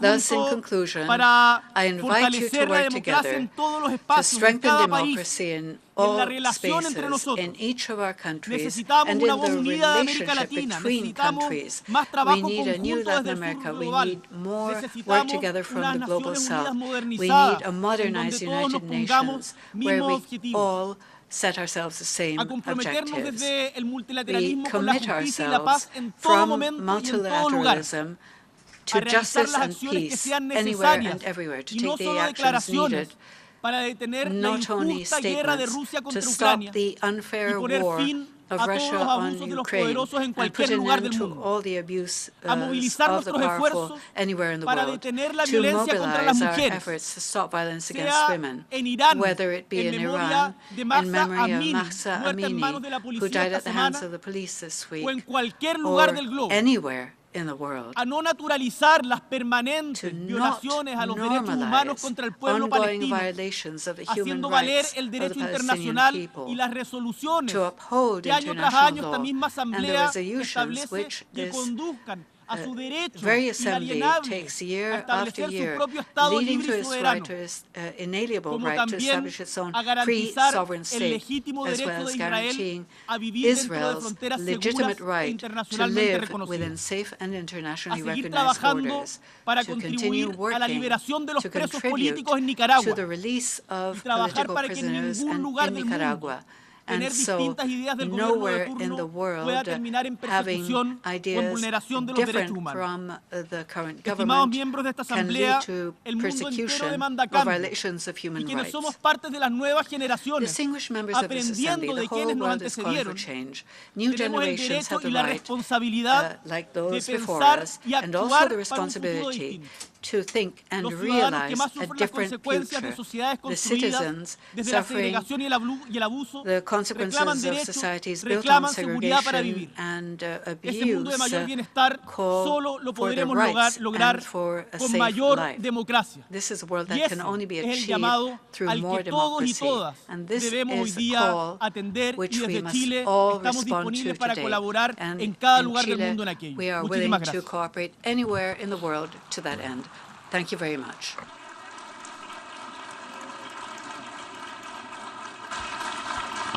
On behalf of the Assembly, I wish to thank the President of the Republic of Chile for the statement just made, and I request protocol to escort His Excellency.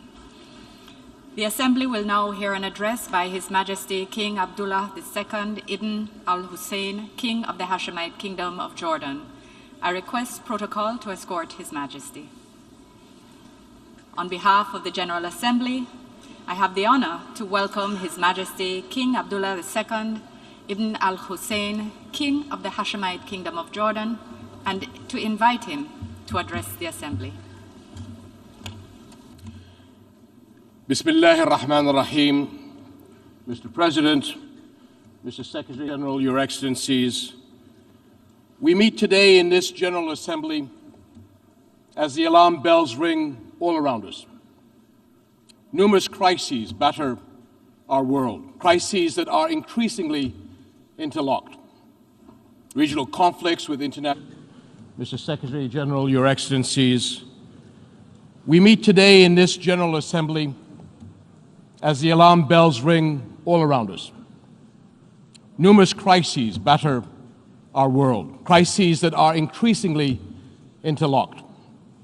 Regional conflicts with international impact, devastating climate change, pandemic disruptions, extremist violence, spiraling inflation, looming recession, and for all too many around the world, the growing reality of hunger. Developing countries have been hardest hit. Is this the future we will leave to the generations yet to come? We must deliver a different world, a world of expanded horizons, a more equitable world, sustainable economic growth, exciting new opportunities, and more and better jobs, and the inclusive peace for prosperity in which all people can thrive. To reach these goals, our countries must unite behind effective, collaborative action. The question now is, will we have the vision and determination to get the job done? Consider the climate crisis. No country can heal our injured Earth alone. We need global partnerships that can create real change. And Jordan is part of these efforts. We have been building strong partnerships to manage and sustain vital water resources. And we see more opportunities to work with partners to preserve precious World Heritage sites and natural wonders. The unique Dead Sea, the sacred Jordan River, and the resilient coral reefs of the Gulf of Aqaba, which are all threatened by climate change. Food security is another global priority. Hundreds of millions of people go to bed hungry, and the numbers are rising. How can parents raise healthy children? How can students learn? How can workers do their best when they are hungry and hopeless? Since the beginning of the pandemic, and now with the crisis in Ukraine, global supply chains have been disrupted. Many well-off countries experienced empty food shelves for the first time in living memory. They are discovering a truth that people in developing countries have known for a long time.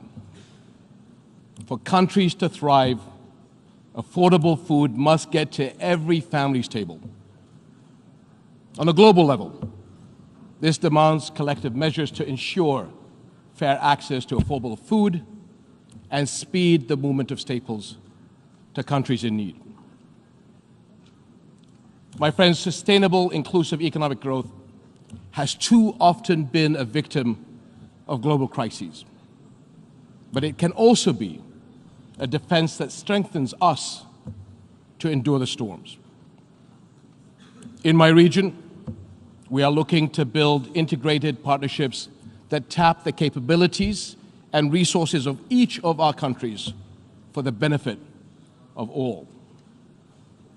We see regional resilience pacts coming together to stimulate fresh opportunities and growth. Jordan has established multilateral partnerships with Egypt, Iraq, the UAE, Saudi Arabia, Bahrain, and others in the region to capitalize on these opportunities.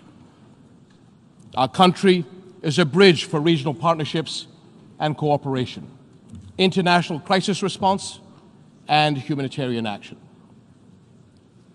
Jordan has always been a source of regional stability, as well as a refuge for those in need. In this context, let me say a word about refugees and the communities which host them. In 2012, I came before the 67th General Assembly and spoke for the first time about the Syrian refugee flow and its pressure on Jordan's scarce resources. At that point, 200,000 Syrians had sought refuge in our small country. Today, 10 years later, we host more than 1.3 million. Meeting the needs of these and other refugees is an international responsibility, and host countries, the international community, to honor its commitments. My friends, for decades, the Middle East has been synonymous with conflict and crisis. But we are hopeful that a newfound spirit of collaboration can and make our region an exemplar of resilience and integration. Though politics may sometimes fail our world, one absolute remains: always put people first. To keep hope alive for all peoples means rising above politics to ensure every individual's prosperity. Such efforts will be fruitless if they are exclusionary. Inclusion of the Palestinian people in regional economic projects should be an integral part of our efforts. In the Palestinian-Israeli conflict, peace continues to be elusive. Neither war nor diplomacy has held the answer to this historic tragedy. It is the people themselves, not politics and politicians, who will have to come together and push their leaders to resolve this. What would our world look like now if the conflict had been settled long ago? If walls had never gone up and people had been allowed to build bridges of cooperation instead? What if extremists had never been able to exploit the injustices of occupation? How many generations of youth could have grown up in the optimism of peace and progress? As we continue our efforts to achieve peace, we must not abandon refugees. This year, the General Assembly will vote on renewing UNRWA's mandate. The international community should send a strong message of support for the rights of Palestinian refugees, ensuring that Palestinian refugee children have schools to go to and access to appropriate medical care.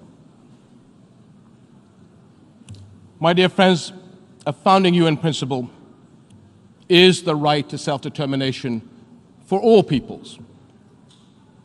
The Palestinian people, with their resilient national identity, cannot be denied this right. And the road forward is the two-state solution, in accordance with UN resolutions, a sovereign, viable, and independent Palestinian state on the 4th of June 1967 lines, with East Jerusalem as its capital, living side by side with Israel in peace and security and prosperity. Today, the future of Jerusalem is an urgent concern. The city is holy to billions of Muslims, Christians, and Jews around the world. Undermining Jerusalem's legal and historical status quo triggers global tensions and deepens religious divides. The holy city must not be a place for hatred and division. As custodians of Jerusalem's Muslim and Christian holy sites, we are committed to protecting their historical and legal status quo and to their safety and future. And as a Muslim leader, let me say clearly that we are committed to defending the rights, the precious heritage, and the historic identity of the Christian people of our region. Nowhere is that more important than in Jerusalem. Today, Christianity in the Holy City is under fire. The rights of churches in Jerusalem are threatened. This cannot continue. Christianity is vital to the past and present of our region and the Holy Land. It must remain an integral part of our future. Distinguished delegates, we can weather the most serious crises if we join together. Let us here in this General Assembly honor our shared interests in a brighter future, a future of dignity and hope that brings new opportunities for all our peoples. And let us not ignore the alarm bells ringing around us. We must act. Thank you.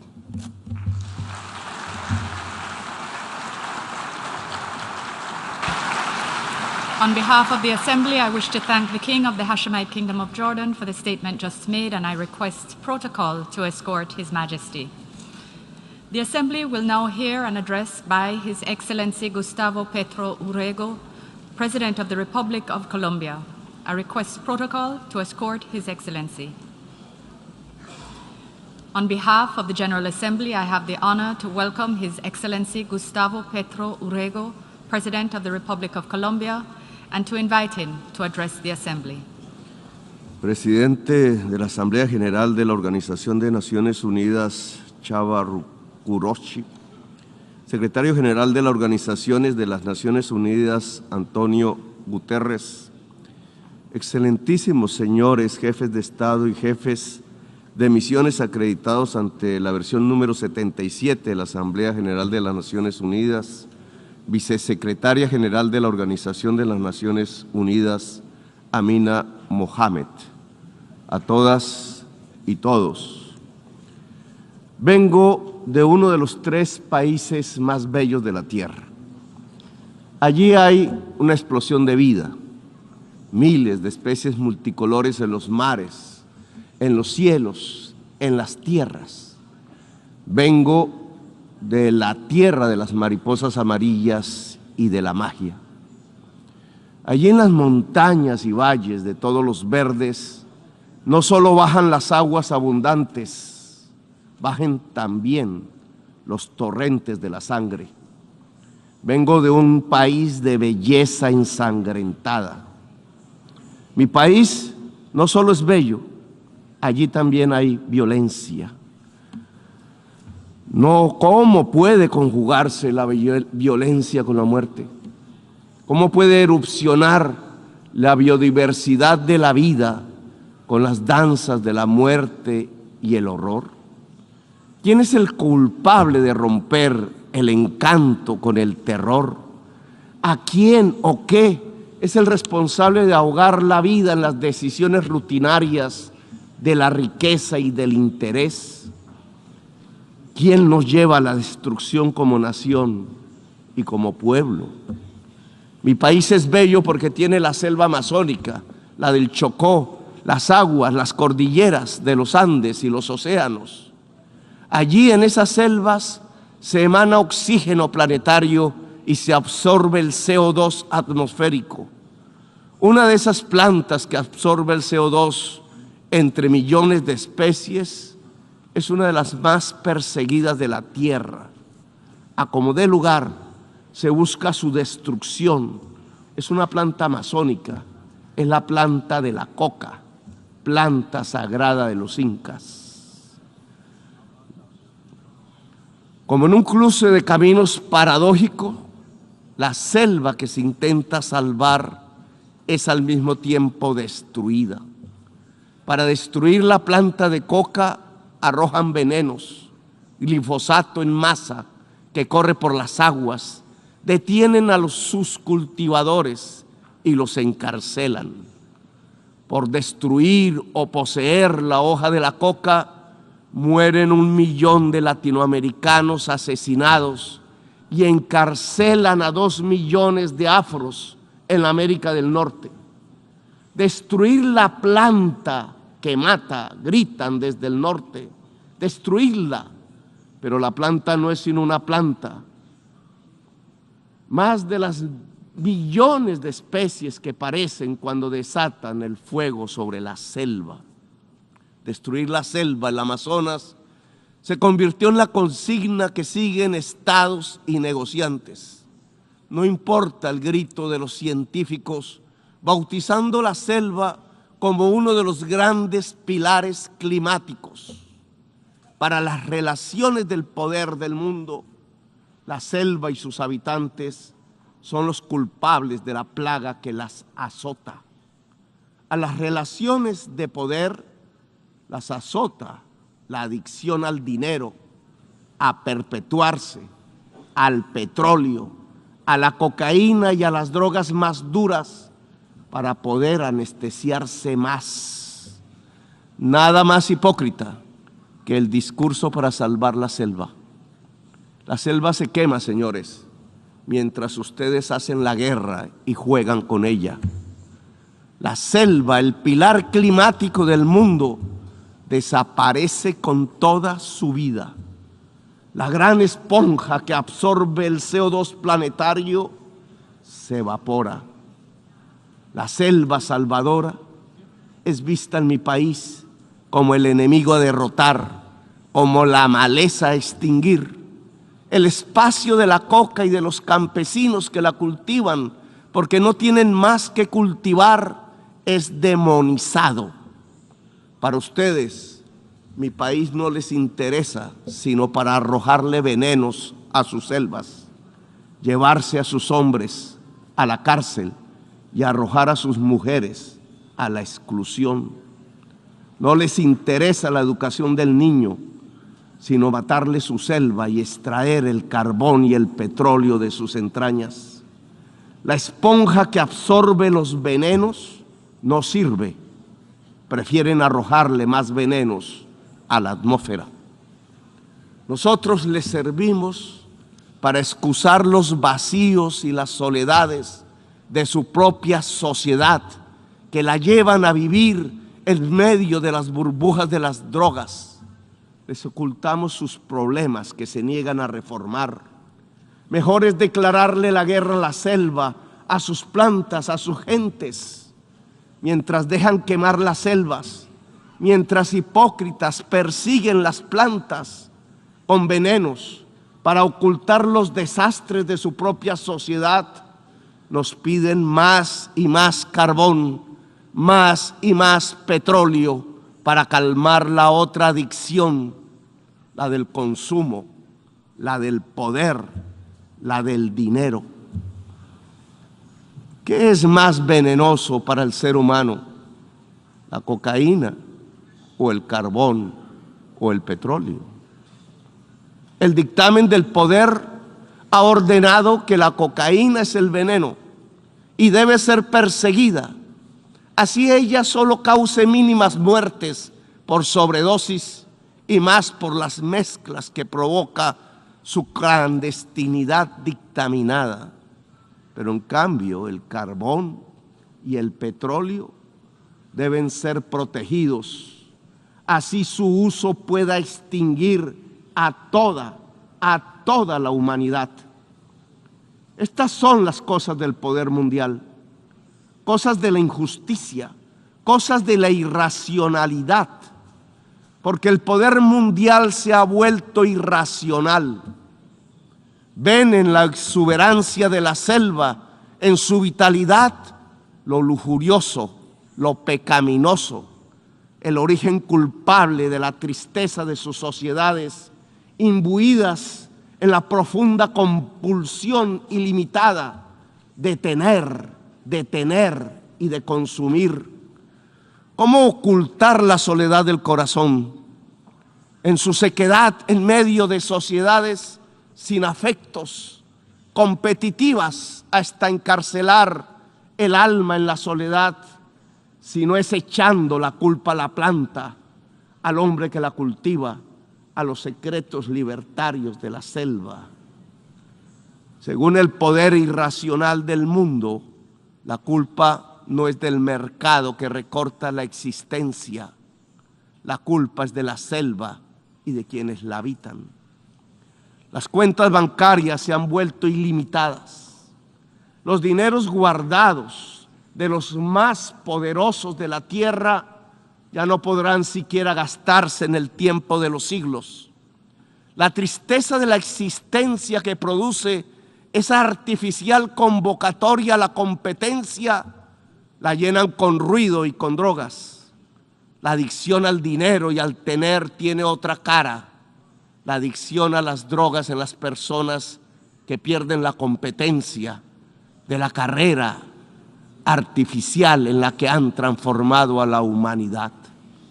La enfermedad de la soledad no se cura con el glifosato sobre las selvas. No es la selva la culpable es su sociedad educada en el consumo sin fin, en la confusión estúpida entre consumo y felicidad que permite, eso sí, que los bolsillos del poder se llenen de dinero. La culpable de la adicción a las drogas no es la selva, es la irracionalidad de su poder mundial.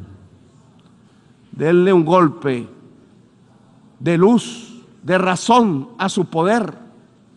Prendan de nuevo las luces del siglo. 40 años ha durado la guerra contra las drogas. Si no corregimos el rumbo y esta se prolonga otros 40 años, Estados Unidos verá morir de sobredosis a 2.800.000 jóvenes por fentanilo, que no se produce en nuestra América Latina. Verá millones de afros norteamericanos ser apresados en sus cárceles privadas. El afro preso se convertirá en negocio de empresas carceleras. Morirán asesinados 1 millón de latinoamericanos más. Nos llenarán de sangre nuestras aguas y nuestros campos verdes. Verán morir el sueño de la democracia, tanto en mi América como en la América anglosajona. La democracia morirá allí donde nació, en la gran Atenas occidental europea. Por ocultar la verdad, verán morir la selva y las democracias. La guerra contra las drogas ha fracasado. La lucha contra la crisis climática ha fracasado. Han aumentado los consumos mortales de drogas suaves, han pasado a las más duras. Se ha producido un genocidio en mi continente y en mi país han condenado a las cárceles a millones de personas para ocultar sus propias culpas sociales. Le han echado la culpa a la selva y sus plantas. Han llenado de sinrazón los discursos y las políticas. Yo les demando desde aquí, desde mi Latinoamérica herida, acabar con la irracional guerra contra las drogas. Disminuir el consumo de drogas no necesita de guerras, de armas. Necesita que todos construyamos una mejor sociedad, una sociedad más solidaria, más afectuosa, donde la intensidad de la vida salve de las adicciones y de las nuevas esclavitudes. ¿Quieren menos drogas? Piensen en menos ganancias y en más amores. Piensen en un ejercicio racional del poder. No toquen con sus venenos la belleza de mi patria. Ayúdennos sin hipocresías a salvar la selva amazónica para salvar la vida de la humanidad en el planeta. Ustedes reunieron los científicos y ellos hablaron con la razón, con matemáticas y modelos climatológicos. Dijeron que se acercaba el fin de la especie humana, que su tiempo ya no es de milenios, ni siquiera de siglos. La ciencia prendió la alarma y dejamos de escucharla. La guerra nos sirvió de excusa para no tomar las medidas necesarias. Cuando más se necesitaban las acciones, cuando los discursos ya no servían, cuando era indispensable depositar los dineros en los fondos para salvar la humanidad, cuando había que alejarse cuanto antes del carbón y del petróleo, se inventaron una guerra y otra y otra. invadieron Ucrania, pero también Irak y Libia y Siria. Invadieron en nombre del petróleo y del gas. Descubrieron en el siglo XXI la peor de sus adicciones, la adicción al dinero y al petróleo. Las guerras les han servido de excusa para no actuar contra la crisis climática. Las guerras les han mostrado cuán dependientes son de lo que acabará con la especie humana. Si observan que los pueblos se llenan de hambre y de sed y emigran por millones hacia el norte, hacia donde está el agua, entonces ustedes los encierran, construyen muros, despliegan ametralladoras, les disparan, los expulsan como si no fueran seres humanos, quintuplican la mentalidad de quien creó políticamente las cámaras de gas y los campos de concentración, reproducen a escala planetaria 1933, el día del gran triunfo del asalto a la razón. ¿Acaso no ven que la solución al gran éxodo desatado sobre sus países del norte es volver a que el agua llene los ríos y los campos se llenen de nutrientes? El desastre climático nos llena de virus que pululan, arrasándonos, pero ustedes hacen negocios con las medicinas y convierten las vacunas en mercancías. Proponen que el mercado nos salvará de lo que el mismo mercado ha creado. El Frankenstein de la humanidad está en dejar actuar el mercado y la codicia sin planificar, rindiendo el cerebro y la razón, arrodillando la racionalidad humana a la codicia. ¿Para qué la guerra si lo que necesitamos es salvar la especie humana? ¿Para qué sirve la OTAN y los imperios si lo que viene es el fin de la inteligencia? El desastre climático matará centenares de millones de personas y oigan bien, no lo produce el planeta, lo produce el capital. La causa del desastre climático es el capital. La lógica de relacionarnos para consumir cada vez más, para producir cada vez más y para que algunos pocos ganen cada vez más. Es eso lo que produce el desastre climático. Le articularon a la lógica de la acumulación ampliada del capital los motores energéticos del carbón y del petróleo y desataron el huracán, el cambio químico de la atmósfera, cada vez más profundo y mortífero. Ahora, en un mundo paralelo, la acumulación ampliada del capital es una acumulación ampliada de la muerte.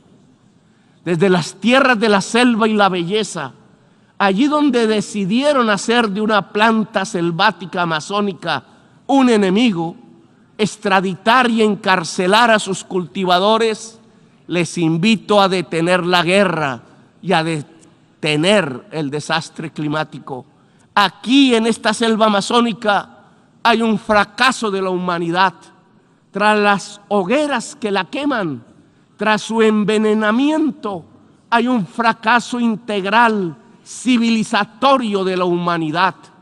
Detrás de la adicción a la cocaína y a las drogas, detrás de la adicción al petróleo y al carbón, está la verdadera adicción de esta fase de la historia humana, la adicción al poder irracional, a la ganancia y al dinero. He aquí la enorme maquinaria mortal que puede extinguir la humanidad. Les propongo como presidente de uno de los países más hermosos de la tierra y de los más ensangrentados y violentados, acabar la guerra contra las drogas y todas las guerras y permitir que nuestro pueblo pueda vivir en paz. Convoco a toda América Latina en este propósito. Convoco la voz de Latinoamérica a unirse para derrotar lo irracional que martiriza nuestro cuerpo. Los convoco a salvar la selva amazónica integralmente con los recursos que puedan destinarse mundialmente a la vida. Si no tienen la capacidad para financiar el fondo de la revitalización de las selvas, si pesa más destinar el dinero a las armas que a la vida, entonces reduzcan la deuda externa para liberar nuestros propios espacios presupuestales y con ello realizar la tarea de salvar la humanidad y la vida en el planeta. Lo podemos hacer nosotros si ustedes, los del norte, no quieren. Solo cambien deuda por vida, solo cambien deuda por naturaleza. Les propongo y los convoco en América Latina para ello. Dialogar para acabar la guerra. No nos presionen para linderarnos en los campos de la guerra. Es la hora de la paz. Que los pueblos eslavos hablen entre sí, que lo hagan los pueblos del mundo. La guerra es solo una trampa que acerca el fin de los tiempos en la gran orgía de la irracionalidad. Desde América Latina convocamos a Ucrania y Rusia a hacer la paz. Solo en paz podremos salvar la vida en esta nuestra tierra común. No hay paz total sin justicia social, económica y ambiental. Estamos en guerra también con el planeta. Sin paz con el planeta no habrá paz entre las naciones. Sin justicia no hay paz social. Gracias, muy amables, por escuchar.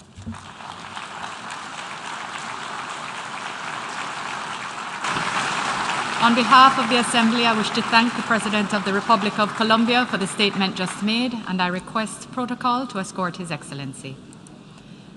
The Assembly will hear an address by His Excellency Recep Tayyip Erdogan, President of the Republic of Turkey.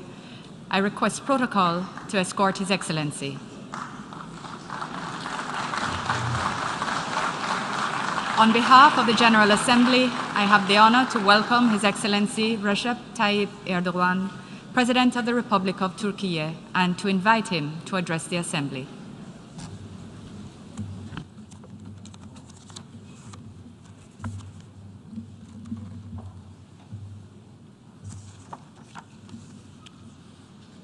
Sayın Başkan, değerli devlet ve hükümet başkanları, Sayın Genel Sekreter, kıymetli delegeler, sizleri şahsım ve milletim adına en kalbi duygularla, saygıyla selamlıyorum. Birleşmiş Milletler 77. Genel Kurulu'nun ülkelerimiz ve tüm insanlık için hayırlara vesile olmasını diliyorum. Genel Kurul Başkanlığı görevini üstlenen Sayın Kısaba Körosi'yi tebrik ediyorum. Genel Kurul toplantımız için belirlenen iç içe geçmiş sınamalara dönüştürücü çözümler için dönüm noktası temasını son derece isabetli buluyorum. Zira toplantımızı dünyamızın birden fazla tehditle eş zamanlı olarak baş etmeye çalıştığı kritik bir dönemde gerçekleştiriyoruz. Koronavirüs salgınıyla mücadelede aldığımız derslerin en başta geleni küresel sorunların çözümünde uluslararası dayanışmanın önemiydi. Türkiye olarak salgın sürecinde hiçbir ayrım gözetmeden 161 ülke ve 12 uluslararası kuruluşa destek sağladık. Yerli ve milli aşımız Türkovak'ı tüm insanlığın hizmetine sunduk. İklim değişikliğiyle mücadeleye verdiğimiz önemin göstergesi olarak Paris Anlaşması'nı geçtiğimiz yıl onayladık. Ulusal beyanımızla 2053 yılı için net sıfır emisyon hedefimizi ve yeşil kalkınma devrimimizi ilan ettik. Birleşmiş Milletler Biyolojik Çeşitliliğin Korunması Sözleşmesi'nin 16. Taraflar Konferansı'na ev sahipliği yaparak bu alanda da öncü rol oynamayı sürdüreceğiz.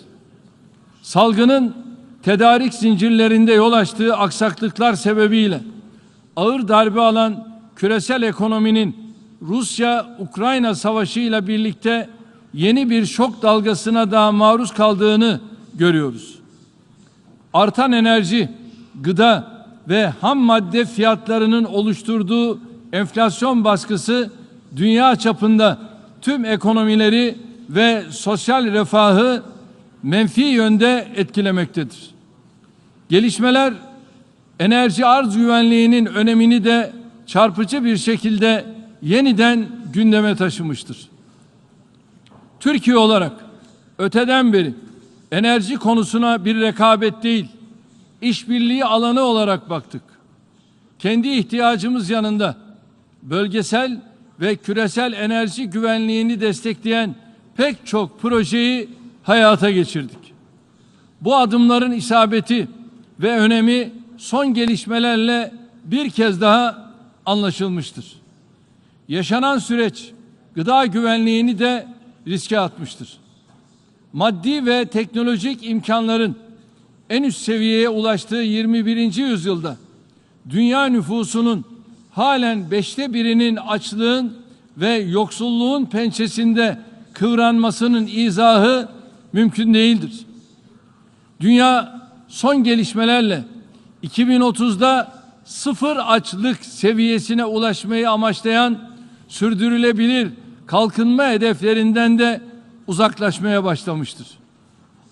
İnsanlığın karşı karşıya kaldığı bu karanlık tabloyu umudun ışığıyla aydınlatabilmenin yegane yolu uluslararası işbirliği ve dayanışmayı hakkaniyetli ve adaletli bir yaklaşımla güçlendirmektir.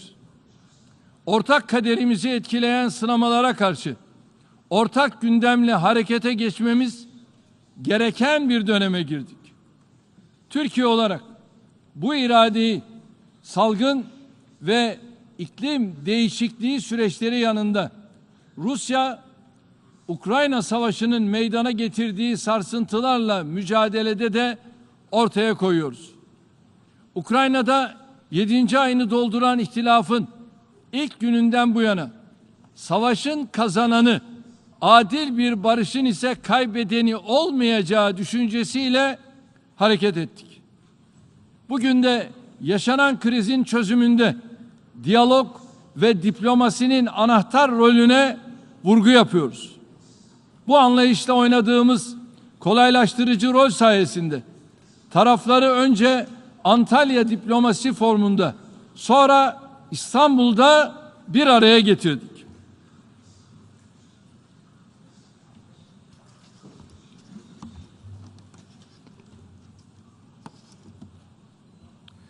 Sayın Genel Sekreterle birlikte yürüttüğümüz yoğun çabalar neticesinde Ukrayna tahılının Karadeniz üzerinden dünyaya ulaşmasını temin ettik. Bu gelişmeyi sağlayan İstanbul Mutabakatı'nın 2. ayı dolarken sevkiyatın her geçen gün ivme kazanmasını memnuniyetle izliyoruz.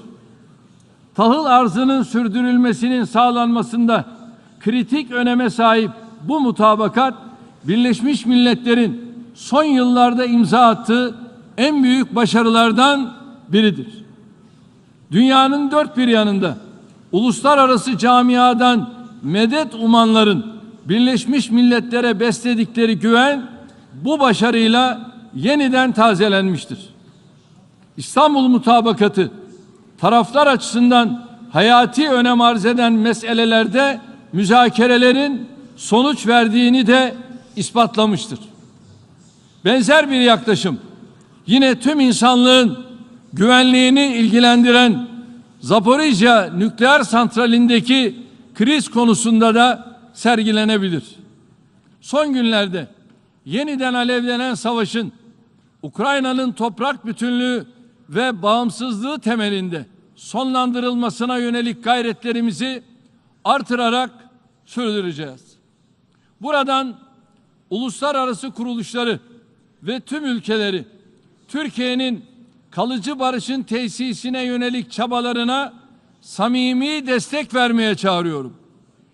Her iki tarafa da krizden onurlu çıkış imkanı verecek makul, adil ve uygulanabilir bir diplomatik çözümü beraberce bulmamız gerekiyor.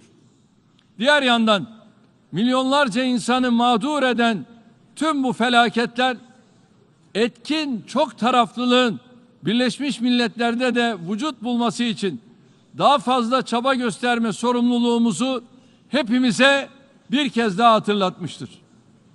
Birleşmiş Milletleri kapsayıcı vasfına yakışan daha adil bir dünya düzeni için çözümler üretebilen, tüm insanlık adına ortak iradenin vücuda getirildiği bir teşkilat olarak yeniden yapılandırmamız şarttır.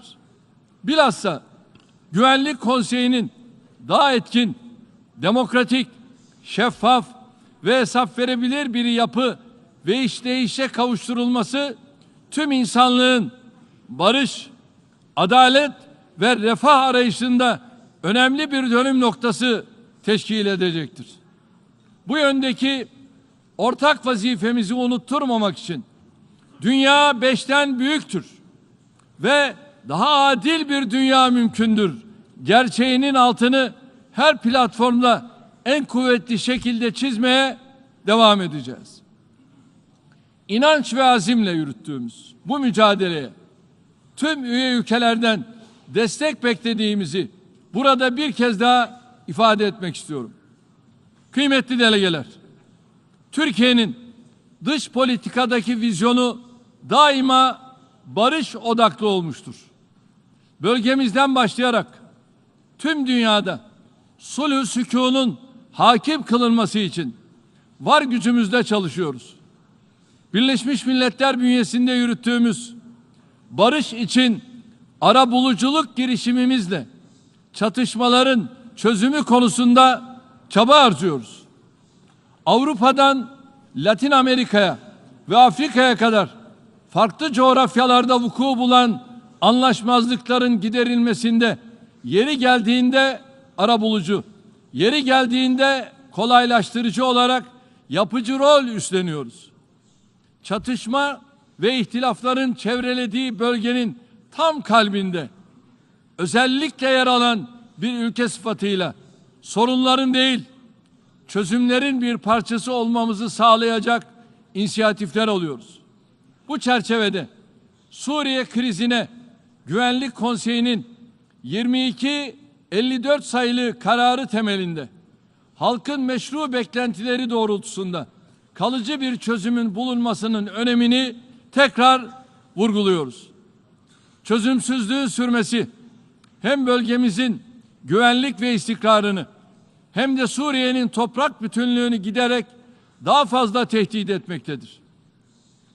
Suriye'nin kuzeyindeki 4 milyonu aşkın sivil, ülkemizin sağladığı güvenlik şemsiyesi ve uluslararası yardımlar sayesinde hayata tutunmaktadır.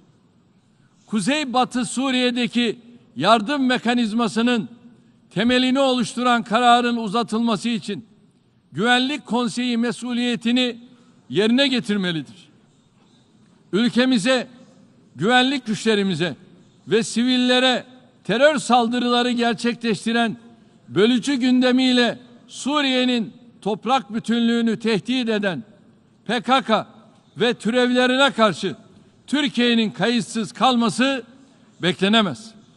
Bu terör örgütünü isim değişiklikleri gibi ucuz kurnazlıklarla meşrulaştırmaya çalışanları bir an önce teröristleri silahlandırmaktan ve desteklemekten vazgeçmeye, hatalarından dönmeye davet ediyoruz. Terörizme karşı her türlü tedbiri almaya muktedir olduğumuzu, terör örgütlerine karşı gerekeni yapmaktan asla çekinmeyeceğimizi tekrar kuvvetle belirtiyoruz. Suriyeli kardeşlerimizin ülkelerine gönüllü, güvenli ve onurlu şekilde dönmelerini temin etmek için gerekli şartları oluşturma konusunda da üzerimize düşeni samimiyetle yapıyoruz. Savaştan kaçan sivillerin insani şartlarda hayatlarını sürdürebilmeleri için Suriye'nin çeşitli bölgelerinde 100.000 biriket ev inşa ediyoruz. Bunların önemli bir bölümünü tamamlayıp teslim ettik. Ayrıca yaklaşık 1 milyon Suriyelinin topraklarına dönmesini sağlayacak 200.000 konut inşası için de hazırlıklara başladık. Güvenli bölgelerdeki 13 ayrı merkezde ve kırsallarında inşa edilecek bu projenin hayata geçmesi için uluslararası toplumun desteğine ihtiyaç vardır. Suriye'de hayata geçireceğimiz yerleşim yerleri projesi konusunda herkesin gerekli çabayı göstermesini, dayanışma sergilemesini bekliyoruz. Mülteci krizi kendilerine daha iyi bir gelecek aramak için yoldur. Hal böyleyken Yunanistan'ın Ege Denizi ve Doğu Akdeniz'de göçmenlere yönelik zulümlerinin giderek arttığını görüyoruz. Türkiye olarak biz kıyıtlara vurmasın diye çırpınırken Yunanistan hukuksuz, pervasız geri itmeleriyle Ege'yi bir mülteci mezarlığına çevirmektedir. Geçen hafta 9 aylık Asım bebek ve 4 yaşında Abdülvahap aileleriyle birlikte Yunan sahil güvenlik güçlerinin botlarını batırması sonucu vefat etmiştir. Avrupa'nın ve Birleşmiş Milletler kurumlarının insanlığa karşı suç teşkil eden bu acımasızlıklara artık bir dur demesinin vakti çoktan gelmiştir. Diğer bir komşu ülkemiz Irak'ta da huzurun ve istikrarın hakim kılınması için her türlü çabayı sergiliyoruz. Ülkede Iraklılık kimliği temelinde siyasi birliğin ve uzlaşının sağlanmasını arzu ediyoruz. Irak'ta refahın sürdürülebilir şekilde artırılması ve terör örgütlerinin istismarlarının önlenmesi ancak bu şekilde mümkündür. Tabii bu arada Irak'taki istikrarsız ortamı istismar eden terör örgütlerinin ülkemize hedef alan eylemlerine de asla müsaade etmiyoruz. Bu kürsüden daha önce de defalarca vurguladığım gibi terörizm belasıyla mücadeleyi terör örgütleri arasında ayrımı reddeden samimi ve etkin bir uluslararası işbirliğiyle kazanabiliriz. Hangi isim altında olursa olsun tüm terör örgütleriyle mücadelesini yıllardır devam ettiren Türkiye'nin müttefiklerinden ve dostlarından bu konuda samimi bir işbirliği ve dayanışma beklemek en tabii hakkımızdır. Terör örgütleri ve zalim rejimler yerine ülkemizde işbirliği yaparak bölgenin güvenliğine, istikrarına, huzuruna, refahına katkıda bulunmak isteyecek herkesle çalışmaya hazırız. Kıymetli delegeler, dünyanın güvenliği bakımından üzerinde ısrarla durulması gereken yerlerden biri de Kuzey Afrika ve Doğu Akdeniz'dir.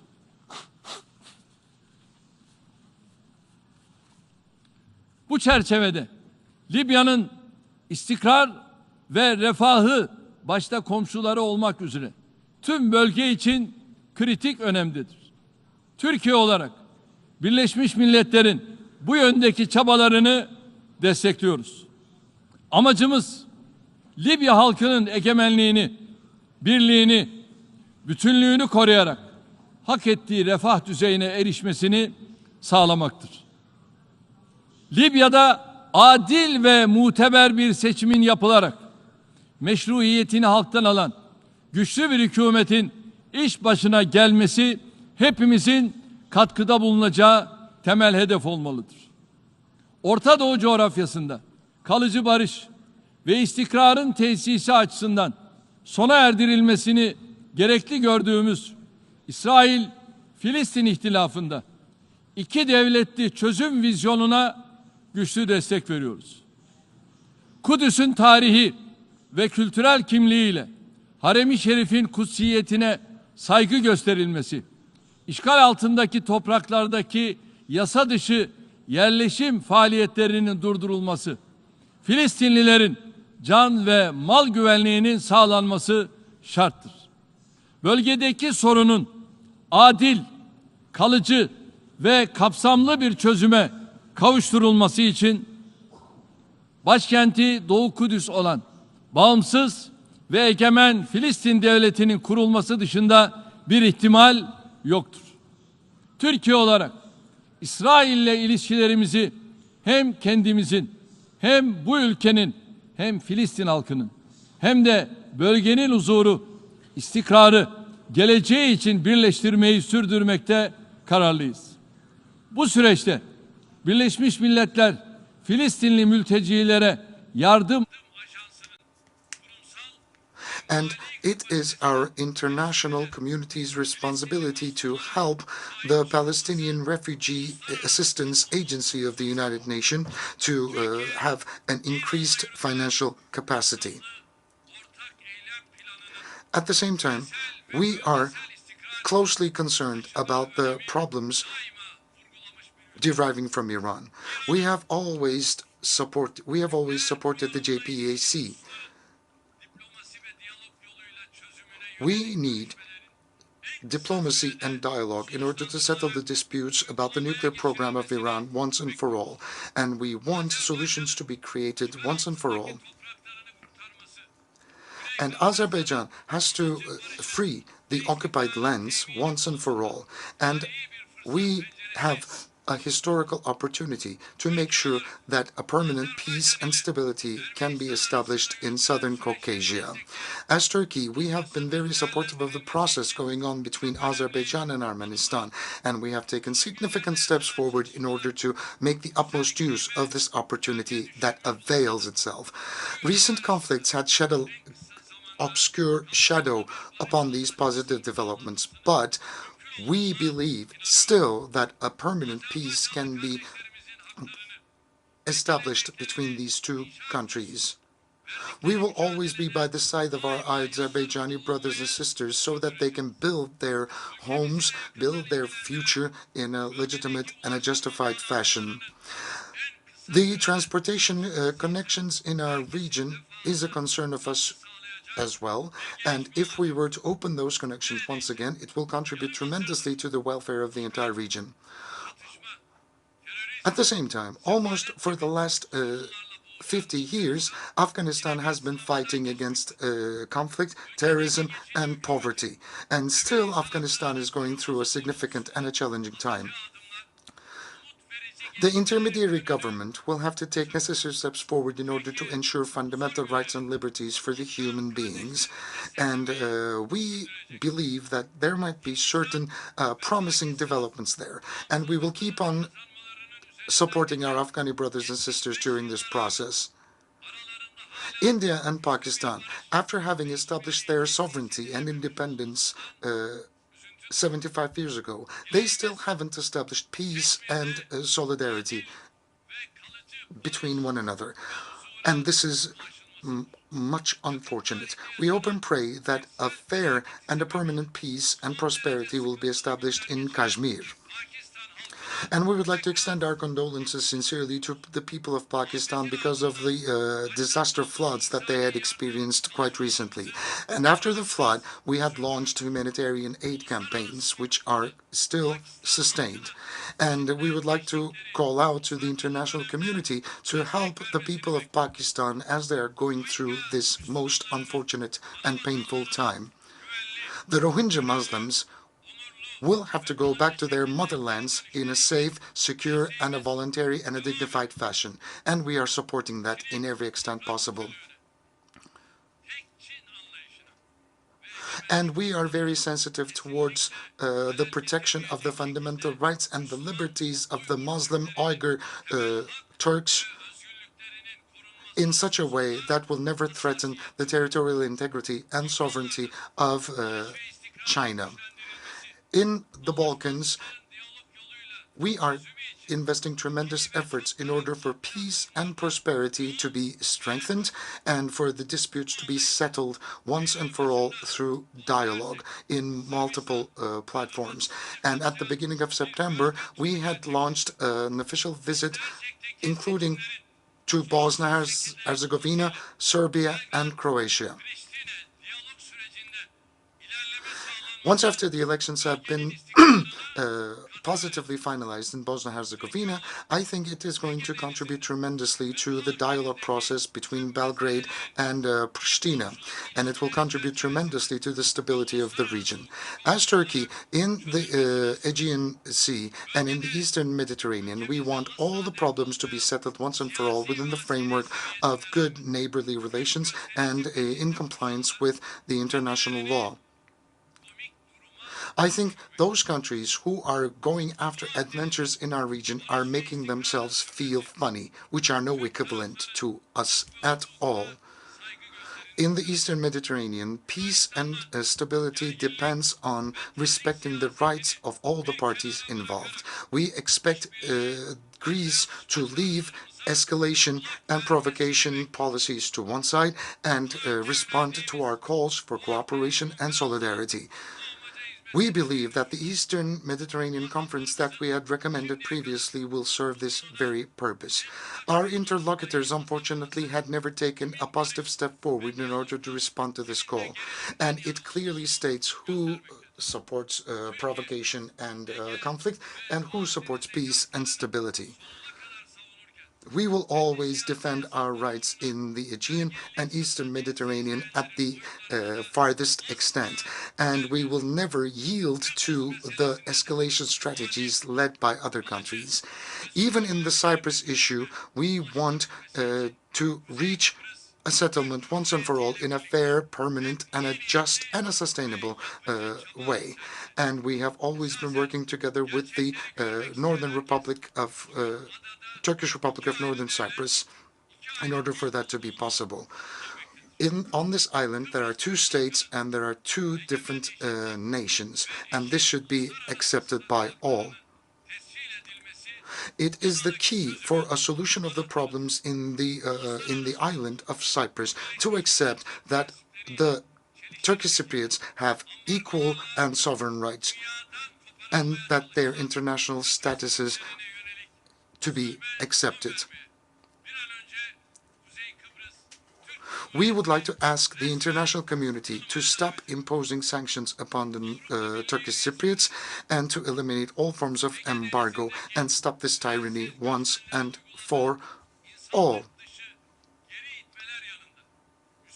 Greece is a member of the European Union, and they are pushing back the refugees in the Aegean Sea in a very inhumane fashion. And they are also imposing certain policies upon the Turkish minorities which are of Muslim descent, neglecting all their legal responsibilities. So what we want to see is to see Greece finalizing these efforts and ask the European Union to be more considerate instead of turning a blind eye towards these violations. Distinguished guests, ladies and gentlemen, every challenge that we experience on a global and a regional fashion, we see that solidarity between Turkey and the EU is very much significant. Turkey is celebrating the 70th anniversary of joining NATO. We are a very strong ally of NATO. We have diplomatic initiatives and we have military capabilities that are contributing to the security of the Europe and the Atlantic.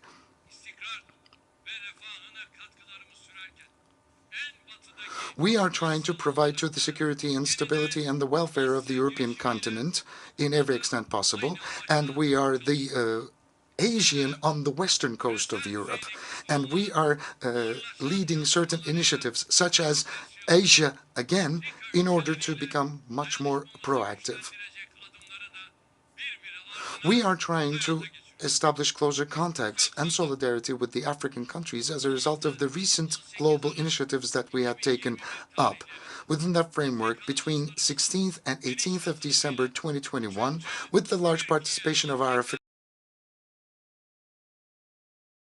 Turkey and Africa Partnership Summit in Istanbul. Turkey is always showcasing its commitment to the African journey for stability, for development, and for welfare as an equal partner.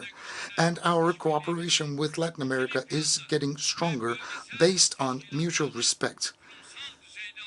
And we are going to be institutionally investing in our efforts to become much more proactive in Latin America. We are being shaken by several challenges that we encounter, and we believe that the biggest threat we have at hand is the loss of will to coexist together. And that's something that I would like to underline.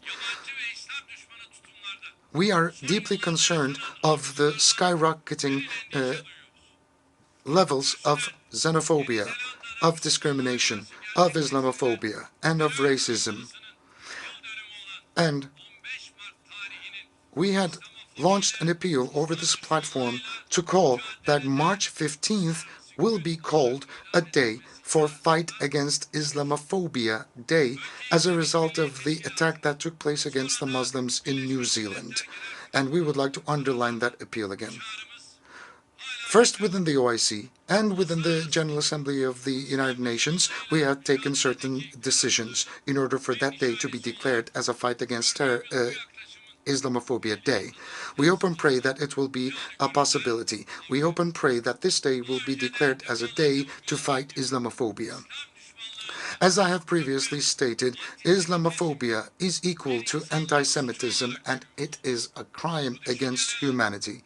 And with these thoughts, I hope and pray that the 77th of the General Assembly of the United Nations will be able to accomplish the targets which will respond to the expectations and the aspirations of the entire human race. I hope and pray that you will stay in health and stay in peace. I would like to salute you all with love and respect on behalf of my personal self and on behalf of my nation. Thank you.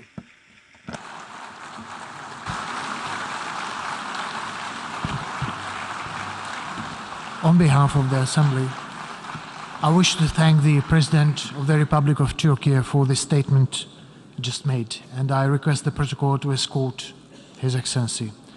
Before proceeding, may I kindly ask delegations to remember that the time limits allotted for a national intervention is 15 minutes. Delegations will be highly appreciated to stick to these time limits.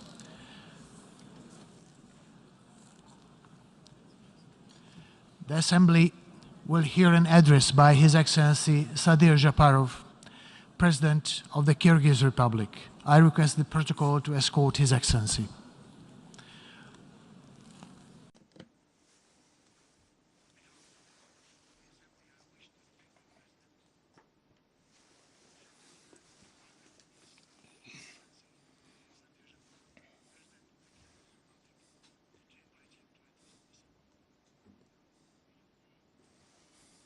Dear Mr. President, distinguished heads of delegations, dear Secretary General, I would like to sincerely congratulate the brotherly Hungary on the election of its High Representative as the President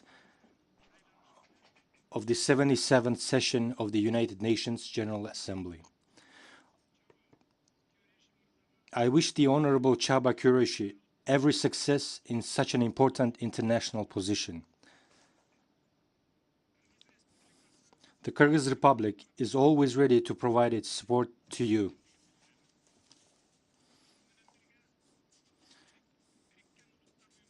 At the same time, I would like to thank Mr. Abdullah Shahid, the President of the previous session of the UN General Assembly, for his hard work during the difficult times for the world community, as well as for supporting the international initiatives of our country.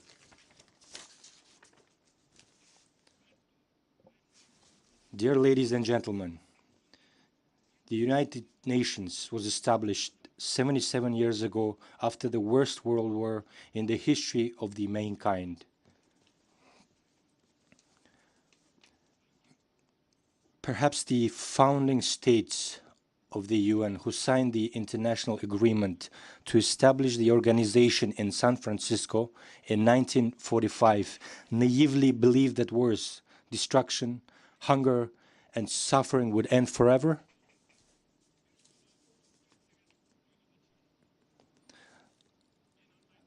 I don't think so.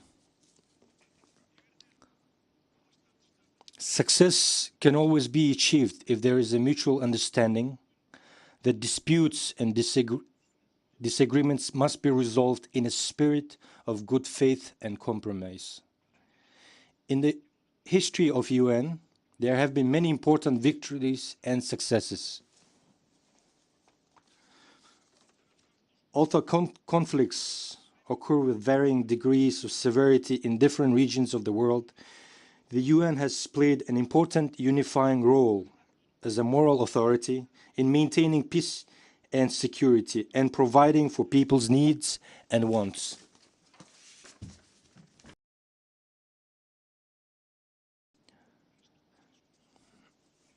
Now, in the conditions of unprecedented complication of the geopolitical situation in the world, which has created alarming expectations in the international community due to the threat of the destruction of the fundamental foundations of peaceful coexistence and inevitably of a major war, it is important for all of us to remember the high goals and objectives that were fixed in the UN Charter, namely, to maintain international peace and security, and to that end, to take effective collective measures for the prevention and removal of threats to the peace and for the suppression of acts of aggression or other breaches of peace, and to bring about peaceful means in conformity with the principles of justice and international law, adjustment or settlement of international disputes or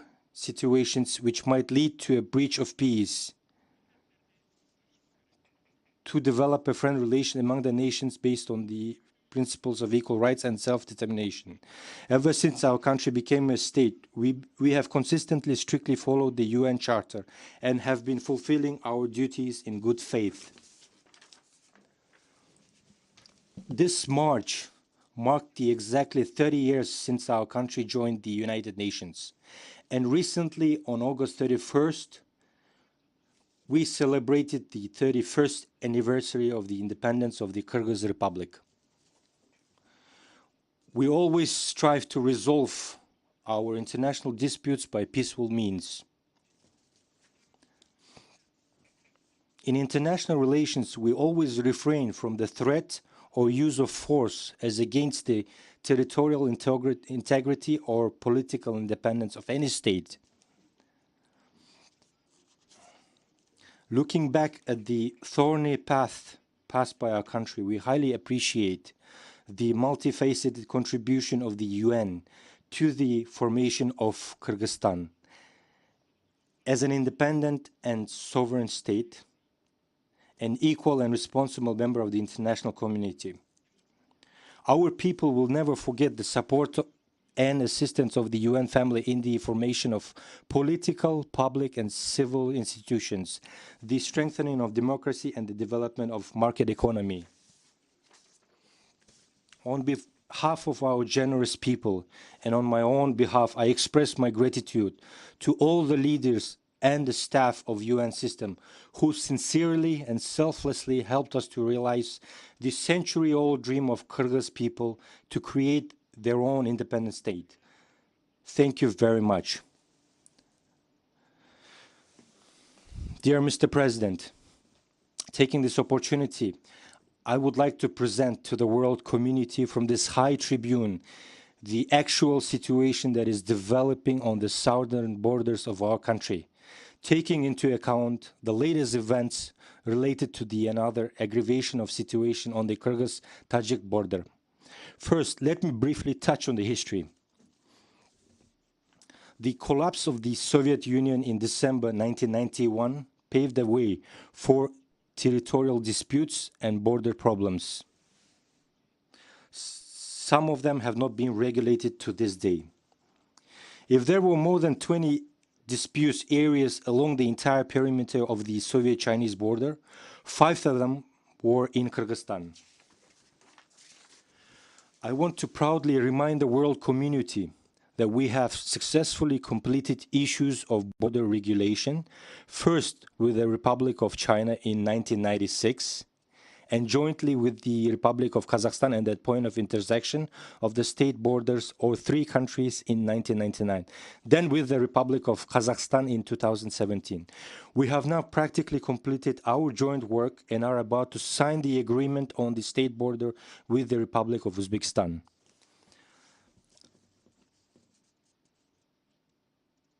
I am pleased to note that the state borders with these 3 neighboring countries have become the borders of peace, good neighborliness, friendship, and mutually beneficial cooperation.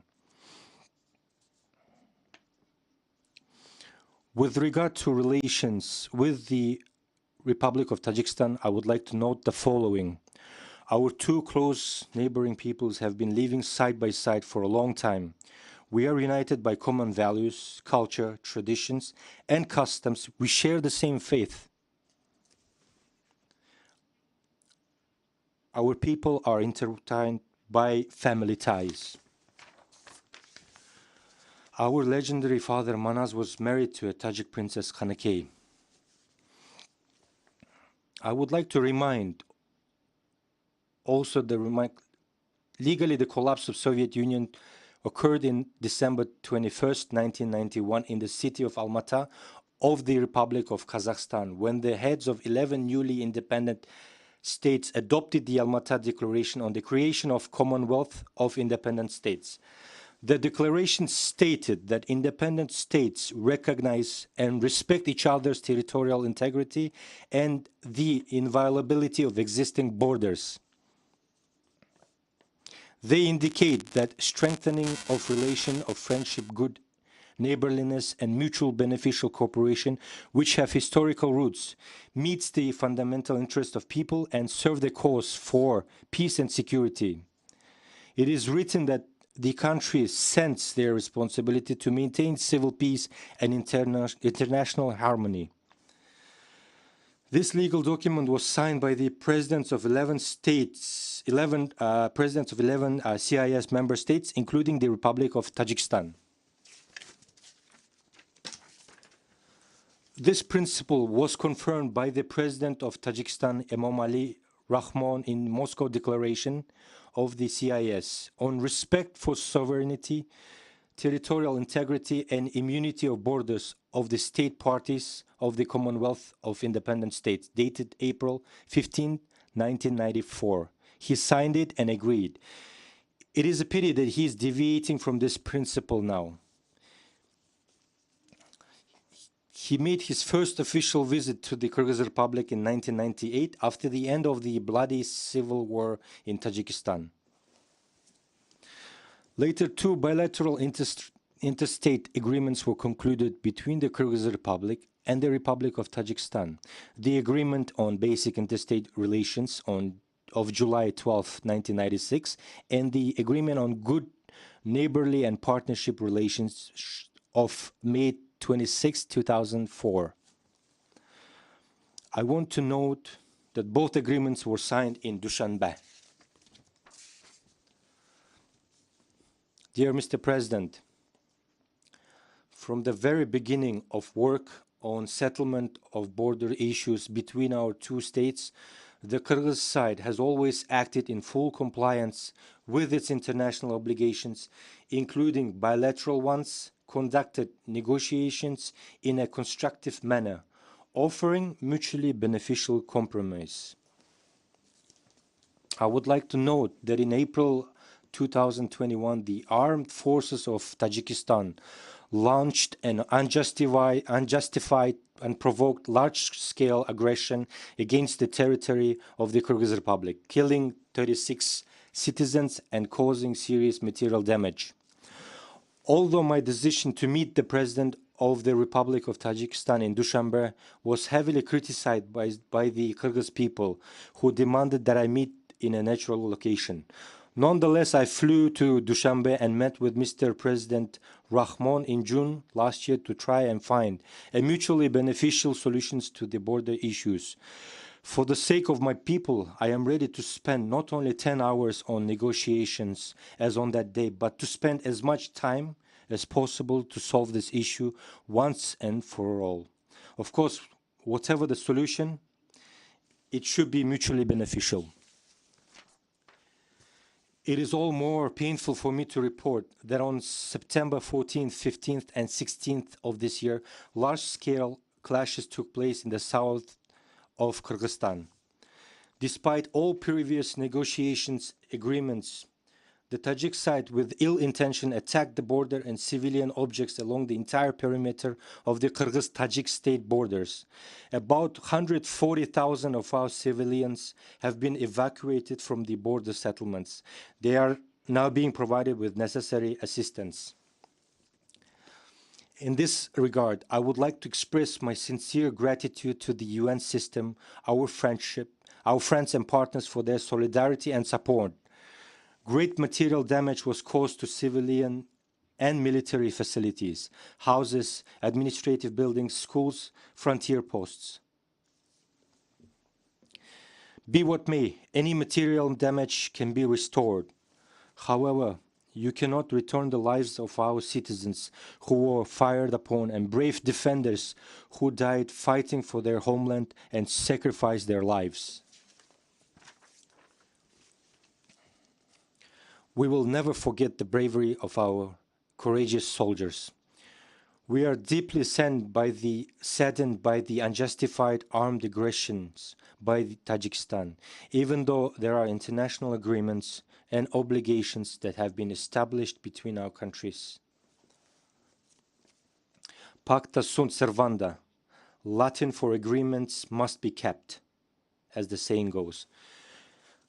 We are ready to continue the negotiation process in any format with our Tajik neighbors through civilized and legal ways.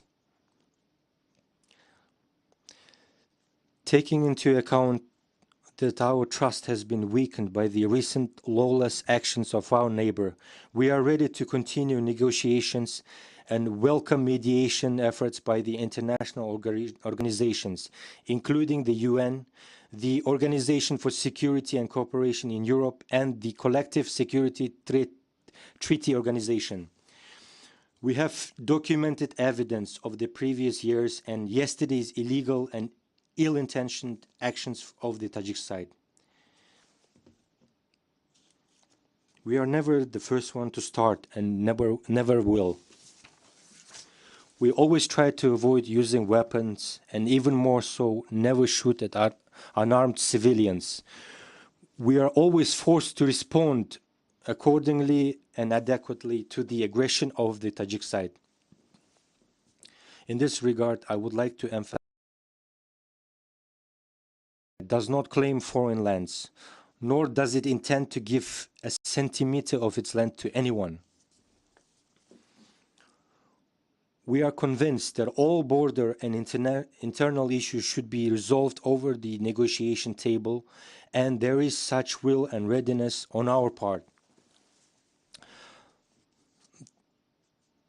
The most important issue today is the adoption of urgent measures to ensure security and stability in the border areas, stop any actions aimed at increasing tensions among the local population, and strengthen the trust between our two states. We are always ready for negotiations and clarification of our borders.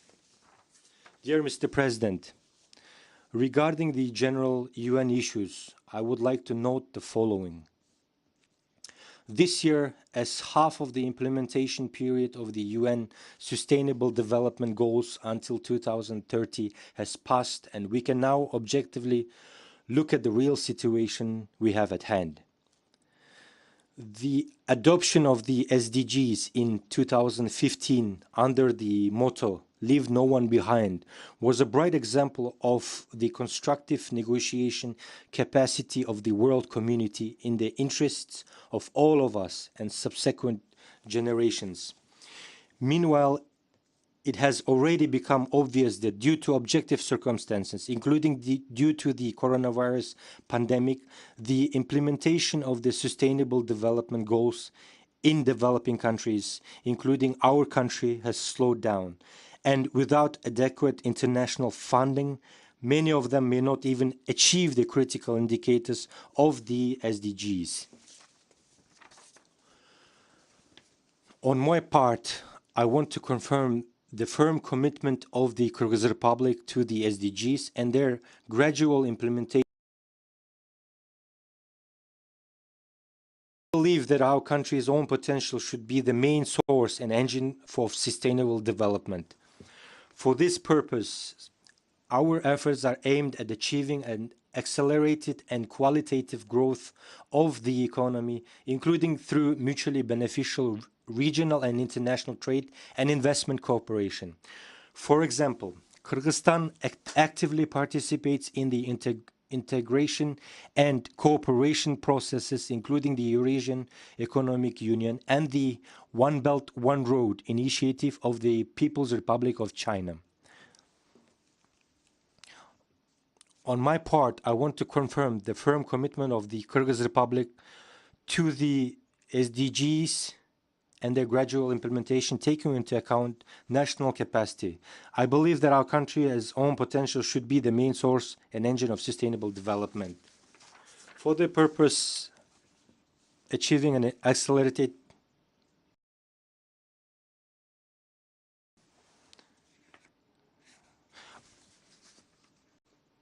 our esteemed neighbors, the country is actively developing the locomotive of green economy. Hydropower industry, small, medium and sized hydropower plants are being put into operation.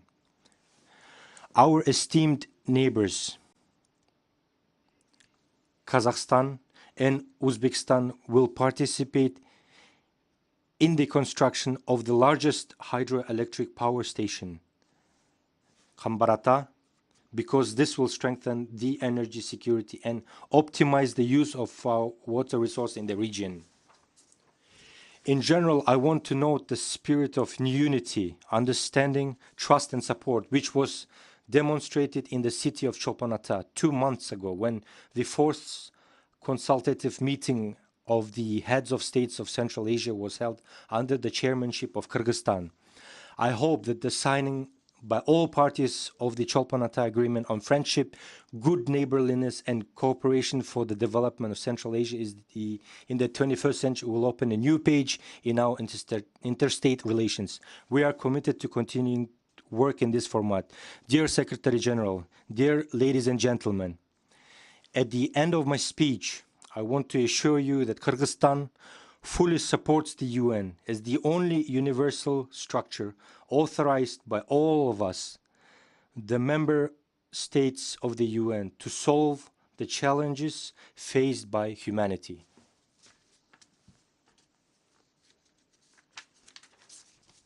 I hope that UN will continue to properly perform all its functions and its assist member states in overcoming challenges and solving urgent global problems.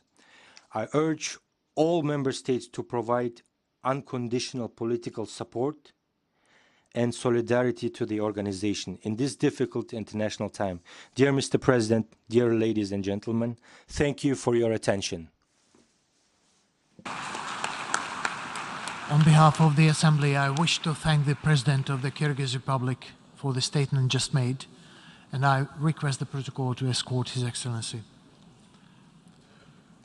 The Assembly will hear an address by His Excellency Kassym-Jomart Tokayev, President of the Republic of Kazakhstan. I request the protocol to escort His Excellency.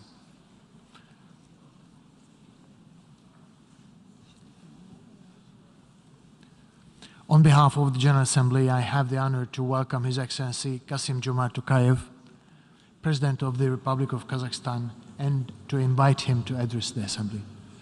Mr. President, Mr. Secretary General, Excellencies, first of all, I congratulate Mr. Qureshi on his election as President of the 77th session of the General Assembly. We meet here at UN headquarters at a critical time for humanity. The world of today appears to have entered a new, increasingly bitter period of geopolitical confrontation. The long-standing international system based on order and responsibility is giving way to a new, more chaotic and unpredictable one.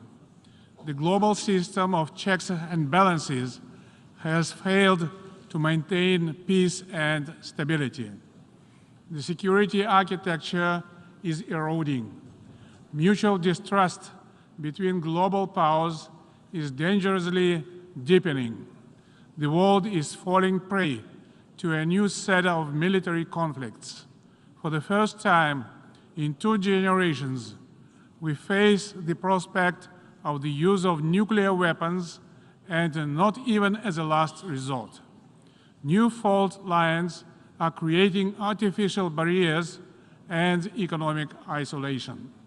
Economic and political sanctions have become a new norm which erodes the supply chains that ensure food security, threatening millions, especially in vulnerable communities.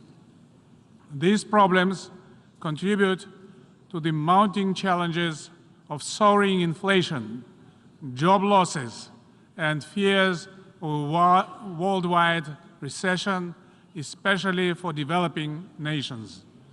And finally, these crises severely hamper the urgent action we all agreed to combat climate change and enhance sustainable development. Some 77 years ago, the founding members placed within the United Nations Charter the principles and the norms of international law that have successfully guided us ever since. There is nothing more important now than to return to the foundational principles that lie at the root of this universal organization.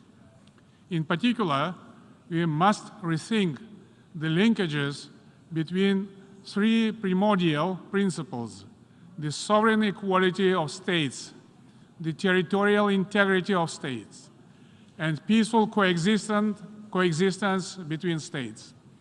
These 3 principles are interdependent.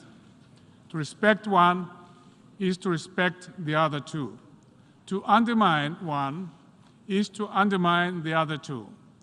When the global disarmament regime, both conventional and nuclear, weakens, these 3 principles are threatened. Conversely, as these 3 principles are respected, they grow in strength. Together, they become the basis for greater interstate cooperation at every level: sub-regional, regional, and global. This is the global prosperity dividend. This system of values embodied in the United Nations remains a beacon of hope for millions of people in different parts of our planet. We must staunchly defend these values, the United Nations as its core, and the spirit of cooperation which underpins it. In other words, we cannot simply shrug our shoulders and agree with polarization and division. We cannot afford indecision or narrow interests detrimental to this common heritage and our collective good. Too much is at stake. Therefore, Kazakhstan stands ready to cooperate with all relevant actors in a spirit of inclusiveness, multilateralism, and goodwill. I am convinced that the challenges of our time can only be overcome by countries acting together. To achieve our shared goals, we must go forward in the following directions: the multiple and often interconnected crises of recent years have exposed significant gaps in global governance. They have highlighted the need to modernize and reform the United Nations. The UN must be better prepared for future challenges and opportunities. In this respect, Kazakhstan welcomed the proposals in the report of the Secretary General entitled Our Common Agenda. This is an important opportunity to reaffirm the Charter of the United Nations, reinvigorate multilateralism, boost implementation of existing commitments, agree on concrete solutions to new challenges, and restore trust among member states. We look forward to contributing to the consultations at the ministerial meeting next year and to the holding of the 2024 Summit of the Future. We must move from simply responding to global challenges and crises to preventing and better predicting emerging trends and integrating our assessments into strategic planning and policy making. For this very purpose, Kazakhstan proposed 30 years ago the idea of convening the Conference on Interaction and Confidence-Building Measures in Asia. In the context of new challenges and threats, we hope to transform SICA into full-fledged international organization at the upcoming summit in October in Astana to contribute to global mediation and peacemaking. With only 8 years until 2030, the Sustainable Development Goals are hampered by the COVID-19 pandemic, a triple planetary crisis, it means climate change, biodiversity loss and pollution, and conflicts around the world. We need to get back on track before it's too late. Our top priority must be build resilience to future turmoil and ensure sustainable, equitable, and inclusive recovery. To this end, we need a frank dialogue between East and West and a new global security paradigm based on the principles of mutual trust and multifaceted cooperation. Given the current crisis and increased geopolitical tensions, there is an acute need for a process under the United Nations auspices that can lead to détente and conflict prevention. Kazakhstan has suffered terribly from past nuclear weapons testing, so we understand very clearly the dangers of escalating tensions between nuclear powers. For this reason, nuclear disarmament has become a key part of Kazakh foreign policy, and we will be continuously struggling for a world free of nuclear arsenals. Despite some progress in this area, unfortunately, the whole record is not that positive. We are alarmed by the increased rivalry and rhetoric of nuclear states. We are also concerned at the lack of progress made by the NPT review conferences. Elaborating new mechanisms to ensure disarmament and non-proliferation is a daunting task ahead. Similarly, the COVID-19 pandemic has highlighted the urgent need to manage and reduce biological risks and dangers. It should be of universal concern that we still rely on the Biological Weapons Convention, now 50 years old, without any effort to create an agency or body for international cooperation. In this context, I would like to reiterate my earlier proposal to establish an international agency for biological safety. Along with threats to international security, climate change requires greater international cooperation and solidarity as well. Around the world, people are facing existential threats from weather and environmental change. If we are to turn this tide, we need more action, and we need it fast. Many of us have taken bold steps already. In Kazakhstan, we have pledged the total transformation of the oil and coal-dependent energy sector into a net zero economy by 2060. To save our planet, we need investment at greater levels than we have ever seen. However, climate action cannot come at the expense of development or modernization. Therefore, at COP27 later this year, member states, as well as the global business community, must once again scale up their commitment to greater climate finance. That agenda relates directly to the global food security crisis. My country, as the world's seventh largest grain producer, is the breadbasket of Central Asia. We are committed to utilizing this agricultural potential to fight global food insecurity. Kazakhstan will continue to act as a reliable supplier of grain and other food staples, first of all to the poorest countries.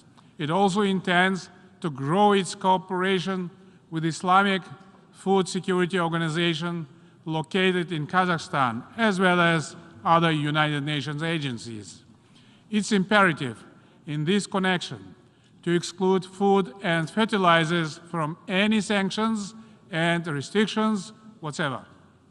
Once again, current economic and social upheavals, 2030 agenda remains an integral part of our national and global agenda.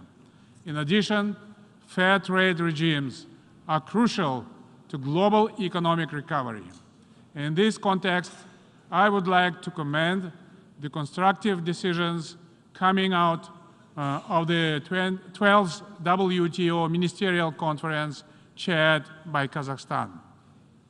The current geopolitical situation also highlights the importance of a reliable and diversified global transit and transport infrastructure. We are seeing this in our own region. Kazakhstan, the largest landlocked developing country, is becoming a vital Asian land corridor to Europe. The Trans-Caspian International Transport Route, or Middle Corridor, has received a new impetus. We expect cargo volume through Kazakhstan to increase significantly in the years ahead. We must ensure that the Caspian Sea becomes a sea of peace and new opportunities. In the months ahead, Kazakhstan will help mitigate the most immediate impacts of limited access to energy and critical raw materials caused by trade and supply chain disruptions. In the long term, we aim to diversify our sources of energy with a particular focus on green hydrogen and renewables. Speaking about Central Asia, we should bear in mind that it has already become a region of vast opportunities for international cooperation. Together with our Central Asian partners, we are committed to strengthening political interaction and deepening economic ties to move our region forward. We agreed to coexist as good neighbors and diversify our cooperation. This credo is based on our significant natural and agricultural resources, human capital, transport and transit potential. We are a buffer market between East and West, South and North. We intend to work together with all stakeholders to address a pressing regional agenda that includes climate change, the Aral Sea, rational use of water resources, border delimitation, combating extremism, and expanding intra-regional trade. That's why we consider it important to establish the United Nations Regional Center for SDGs for Central Asia and Afghanistan in Almaty. Kazakhstan sees the future Afghanistan as a truly independent, neutral, united, prosperous state living in peace with its neighbors. Therefore, we support the difficult process of nation building in that country, including life-saving humanitarian assistance. Dear colleagues, as President of Kazakhstan, I am absolutely committed to build a just Kazakhstan, one in which every citizen has the same opportunities, rights, and protections. Justice in my country must prevail. Law and order will become pillars of our society. The most important part of this path is transformative political reform. Presidential and parliamentary elections will be held in Kazakhstan over the coming months. According to my proposal, the presidential mandate has been limited to 1 7-year term. It's a real breakthrough in developing democracy in Kazakhstan. At the same time, we will be firmly adhering to my formula of a strong president, authoritative parliament, accountable government. I am convinced this formula excellently serves the national interests of Kazakhstan. We also aim to demonopolize the economy. We are taking steps to ensure that the wealthiest in our society play their part in our quest for a just Kazakhstan, along with diversifying our economy and increasing investments in human capital. Recently, I initiated the creation of a national fund for children. Starting in 2024, 50% of the investment income from the National Welfare Fund will be allocated to special savings accounts for children until their adulthood. These funds could be used for education or housing purposes. A special private charity fund for the people of Kazakhstan also now provides assistance to ordinary citizens for healthcare, education, and social security aims. We aim to further expand the empowerment and participation of women in economic and public life. Comprehensive national transformation is not a simple process, and there will be certainly pitfalls and bumps in the road. But if we are firmly to meet the expectations of Kazakh citizens, we cannot deviate from this strategic path. Over the past 3 years, we have carried out substantial transformations through 4 packages of political reforms. For example, new laws passed by the Parliament simplified political parties' registration and reduced the threshold for parties to enter Parliament from 7% to 5%. To promote a wider involvement of citizens in governance, there is now a mandatory 30% quota for women and young people in electoral party lists. To make local administration more accountable, local mayors are now directly elected. To foster a more open culture between society and government, we have changed the law on peaceful assembly. Government authorization is no longer required.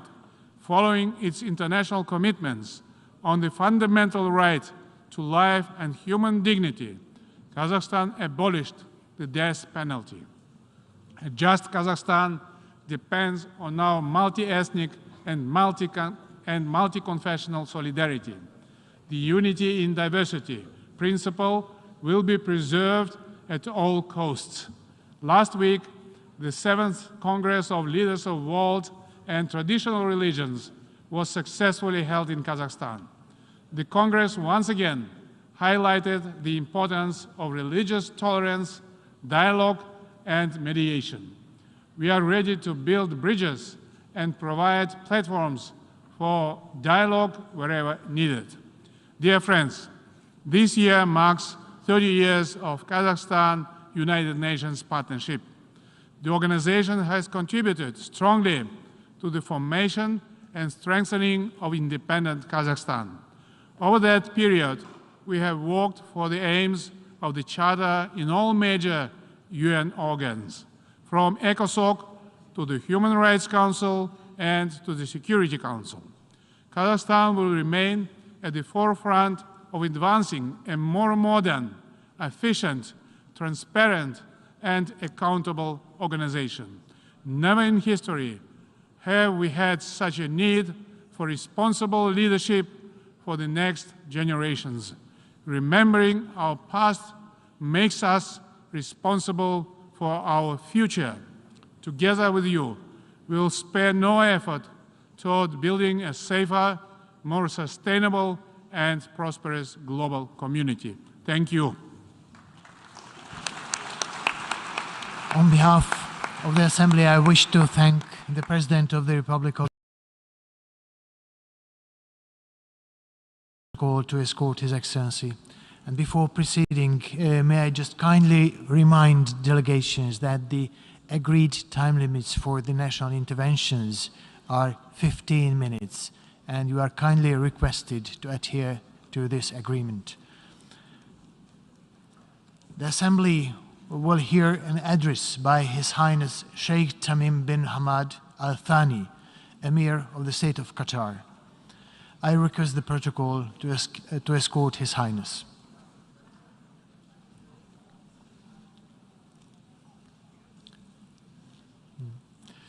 On behalf of the Assembly, I wish to thank, and on behalf of the General Assembly, I have the honor to welcome His Highness Sheikh Tamim bin Hamad Al Thani, Emir of State of Qatar, and invite him to address the Assembly.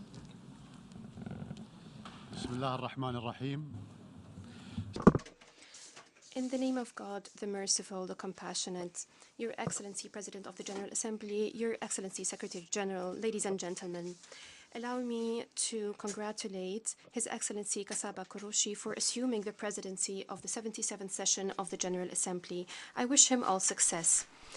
I express our deepest appreciation to His Excellency Abdullah Shahid, the President of the 76th session, for his efforts. We highly value the efforts made by His Excellency Antonio Guterres, Secretary General of the United Nations, for his efforts to enhance the role of the UN and achieve its goals.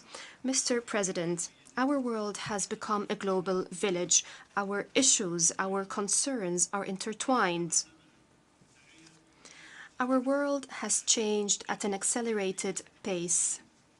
The effects of any environmental incident, an economic crisis, a military confrontation reverberate globally. However, our approaches, our methods have not developed at the same pace to keep abreast of these revolutionary changes. Whether one believes that our world is unipolar or multipolar, global policy are still being managed according to the logic of uneven capacities and different interests and priorities, and not according to the logic of one humanity, one world. And I mean specifically that global crises are being managed based on narrow interests, based on the marginalization of international law, and relying on the balances of powers, not based on the Charter of the United Nations and the respect of states' sovereignty. We lack deterring mechanisms, and we are not able to punish those who violate sovereignty. The international community is unable to impose settlements when the stronger party rejects those settlements.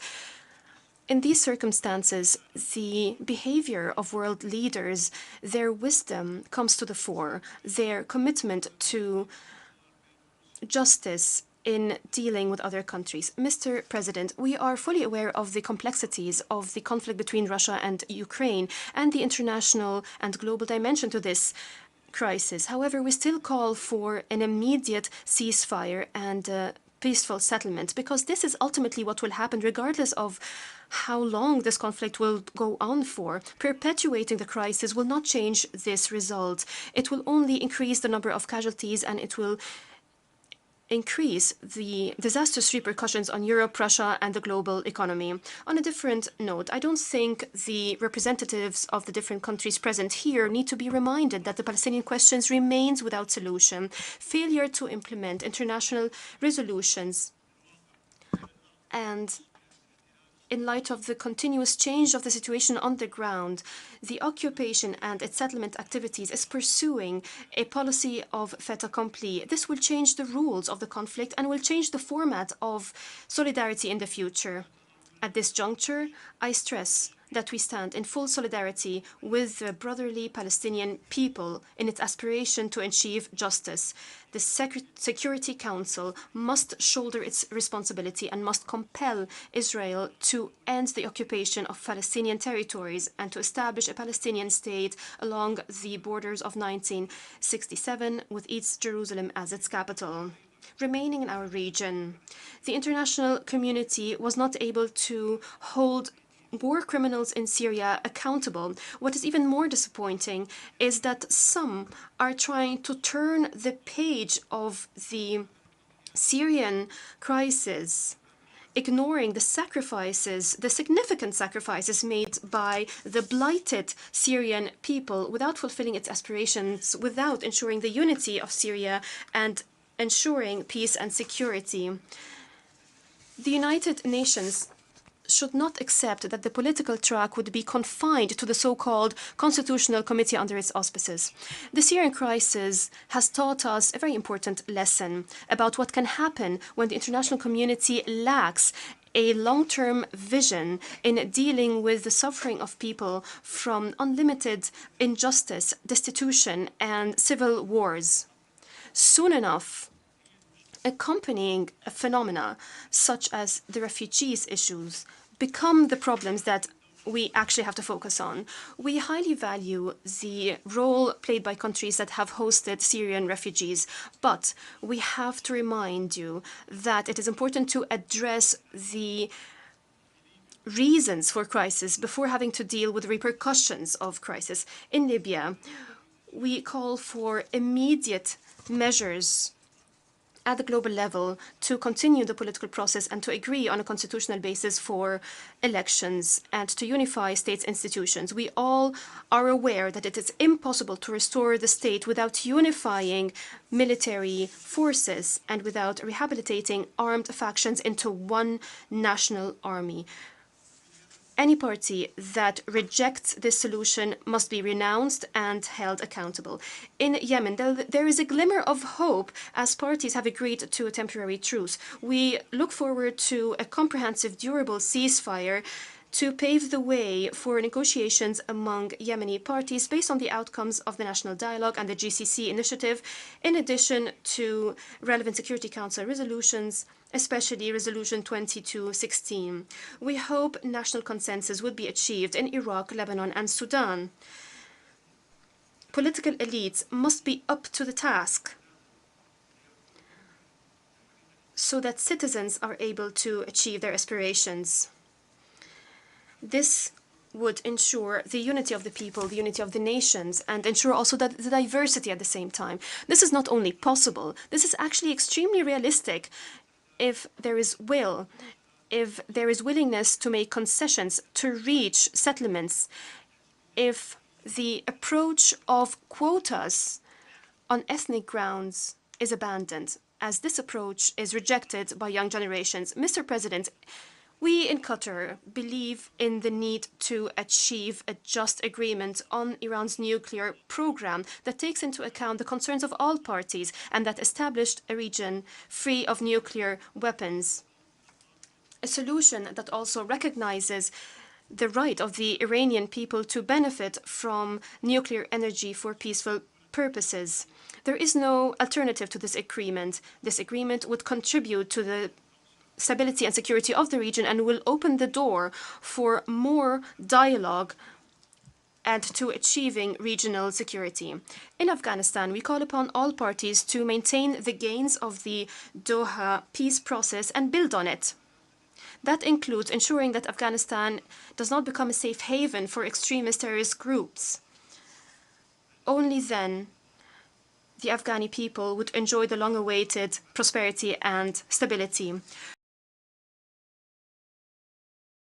We have stressed time reconciliation among all segments of Afghani society. We also warned against the isolation of Afghanistan, as this can be counterproductive.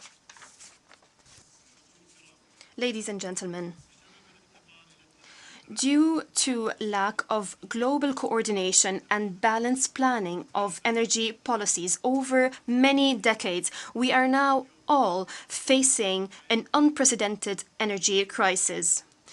Around 1 billion people around the world are living without a main reliable energy source.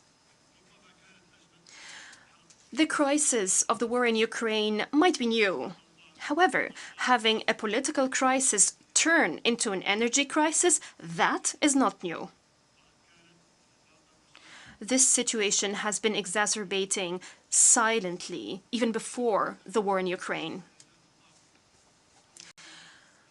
Decades of pressure to stop investing in fossil fuels before having sustainable alternatives, of pressure to alternatives, that led to significant shortage in energy supplies. Of course, climate change and the protection of the environment compel us all to diversify energy sources, but in the meantime, we still have to supply energy. We have to be realistic and we have to recognize that the future of energy will include a combination of different energy sources, such as solar energy, hydrogen, wind energy, and also hydrocarbons. As Qatar has continued to invest in liquefied natural gas for decades now, we have been able to expand the North Gas field. This will play a significant role in alleviating the energy crisis in many parts of the world. When it comes to basic commodities, such as energy, food, and medication, exporters bear a very special responsibility that exceeds commercial responsibility. They must be reliable and they must respect agreements. Banning the transit of these commodities, banning their export or import during times of political crisis, and imposing blockades on affected countries is not acceptable, just as it is not acceptable to use these commodities as tools of war, tools of conflict. They are not weapons. It is equally unacceptable to use water sources as if they were political tools. Mr. President, maybe the situation of the world today paints a very bleak picture of the future of humanity, but we believe in dialogue and joint action, and all parties attempt to understand each other, putting ourselves in each other's shoes to see things from the other's perspective. Medium-sized and small countries are most in need of rules that govern international relations. Relying on major powers should not be a reason to abandon communication among each other. We all have a role to play. What appears today to be impossible will be a reality if we have the vision, the will, and the good intentions.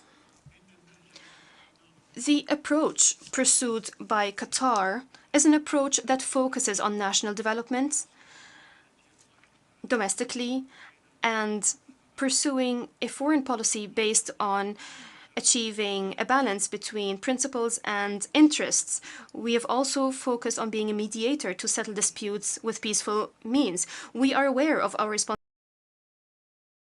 responsibility as a source of energy, and that we have proved to be a reliable partner. Qatar will welcome the world this year when we host the World Cup 2022.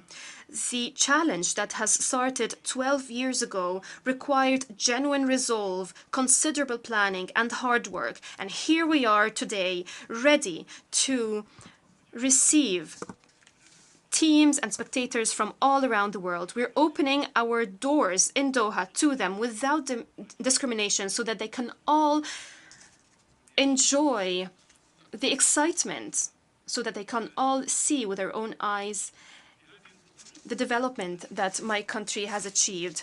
The World Cup is being organized for the first time in a Muslim Arab country, and the first time in the Middle East generally. The world will see that medium-sized and small countries are able to host global events with great success. Those countries are able to create an environment conducive to interaction among the peoples of the world. This event has already had a positive effect. Brotherly Arab nations have welcomed the so-called Haya card, which offers a visa to enter Qatar and also to enter other Arab countries. This card was welcomed by the public as well, and it has also incentivized Arab nations to look forward to a future where there are no barriers among the peoples. The Qatari people will open its arms to welcome football fans from all around the world. I quote the Holy Quran, "We created you as races and tribes so that you can get to know each other, regardless of our different religions, our different ideologies. Our duty is to overcome these barriers, to extend the hand of friends, to build friendship, to build the bridges of understanding." On behalf of my country, I invite you all to come to Qatar and to enjoy this unique World Cup. I welcome you all. May the peace, mercy, and blessings of God be upon you. I wish to thank the Emir of the State of Qatar for the statement just made, and I request the protocol to escort His Highness. The Assembly we are here and addressed by His Excellency Yoon Suk-yeol, President of the Republic of Korea. I request the protocol to escort His Excellency.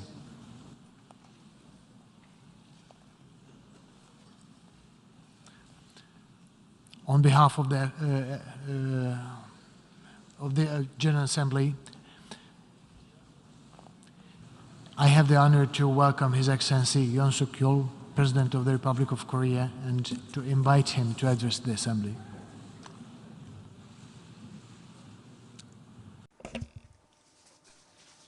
Mr. President, Mr. Secretary General, distinguished delegates, I offer my sincere congratulations to His Excellency Mr. Chaba Karashi for assuming the presidency of the UN General Assembly. I hope that the 77th session of the UNGA, under your leadership, will bring together the wisdom of each member state so as to shape a better world. I also express my deepest respect to Mr. Secretary General Antonio Guterres for his tireless devotion as he embarks upon his second term. Under the United Nations Charter, we are called upon to endeavor to promote social progress and better standards of life in larger freedom, and to unite our strength to maintain international peace and security. When freedom of any individual in a nation comes under threat, members of the community must join hands to remove the threat and defend freedom. Likewise, when freedom of any citizen or nation in the global community is in peril, it is the community of nations that must stand together in solidarity to defend that freedom. Our modern history testifies to the process of our solidarity and unity in safeguarding freedom and pushing our civilization forward. Today, plagued by the attempts to alter the status quo by force, nuclear and other weapons of mass destruction, and systemic violations of human rights, the global community is yet again witnessing freedom and peace of its citizens put in jeopardy. Such threats to freedom and peace must be overcome through solidarity and fearless commitment to the framework of universal global norms consolidated over the years within the United Nations system.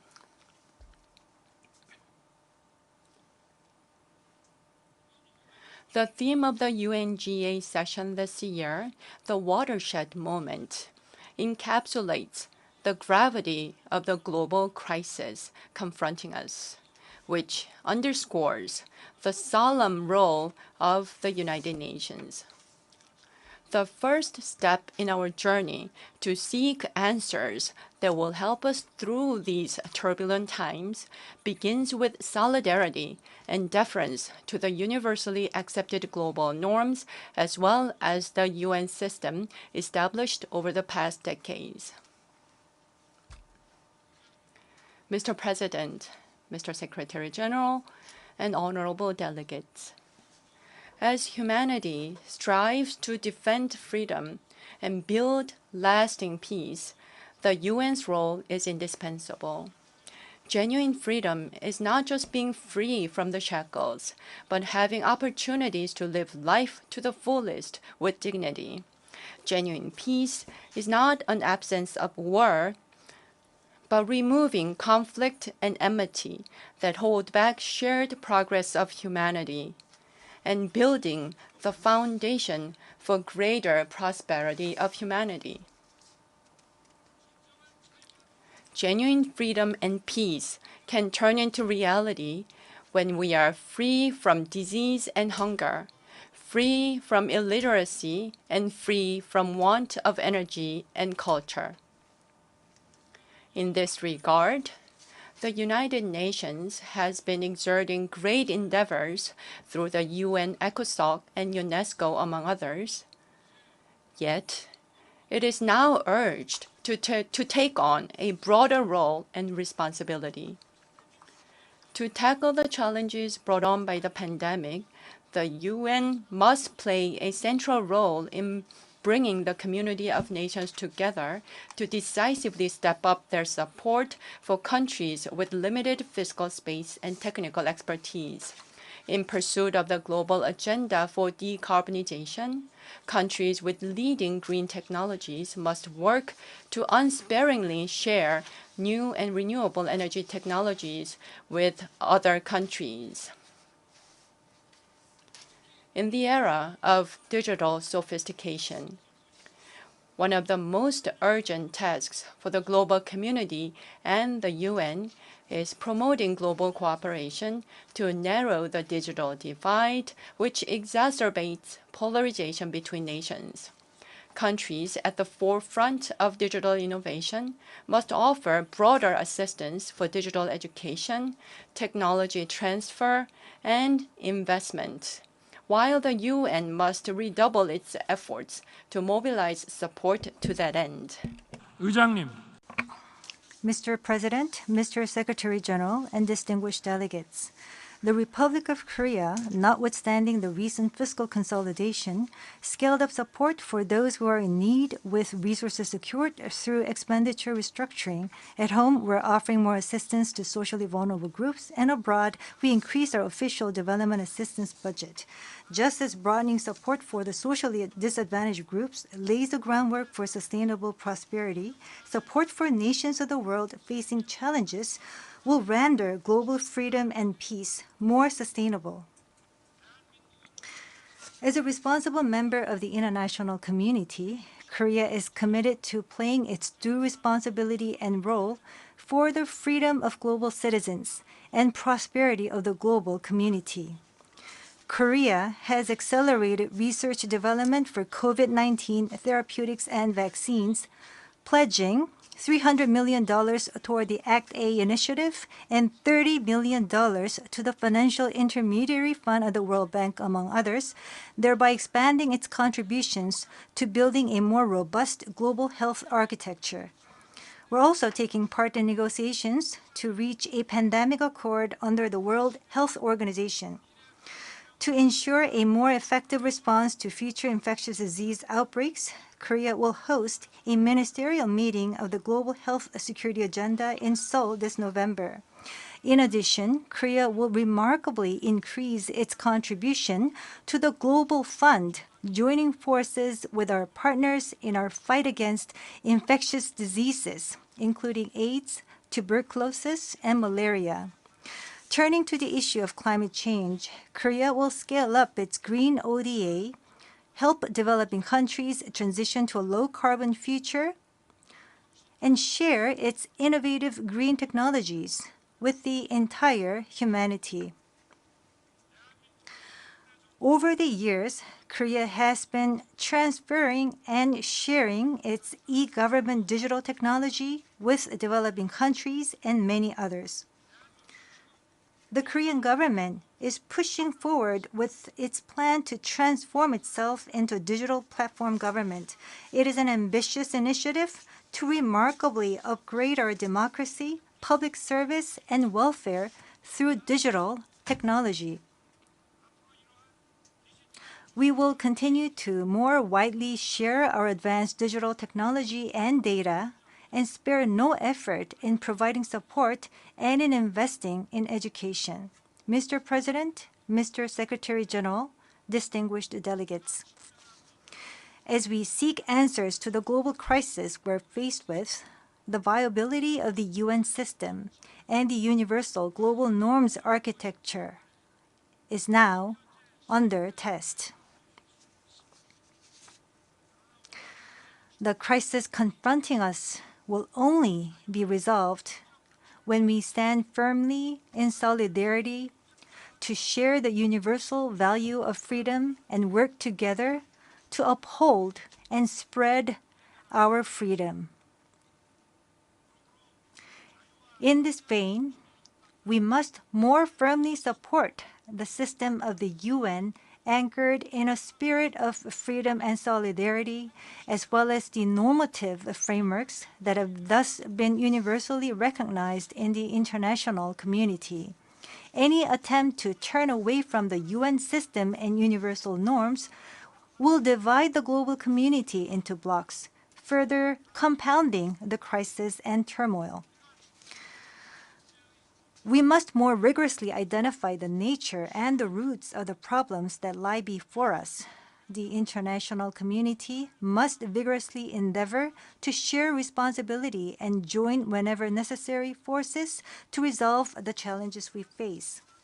Once again, I call upon global citizens and leaders of the world for their resolute and enduring support for the UN system and universal global norms as we seek answers in this watershed moment. Mr. President, Mr. Secretary General, distinguished delegates, the very first mission of the United Nations after its founding was to approve the Republic of Korea as the sole legitimate government on the Korean Peninsula and to defend the freedom of my country by sending over UN forces during the Korean War. Thanks to such efforts by the United Nations, Korea was able to become what it is today. As such, the Republic of Korea will protect and expand the freedom of global citizens. And together with the United Nations, we will fulfill our responsibilities to promote peace and prosperity around the world. Thank you. On behalf of the Assembly, I wish to thank the President of the Republic of Korea for the statement just made, and I request the protocol to escort His Excellency.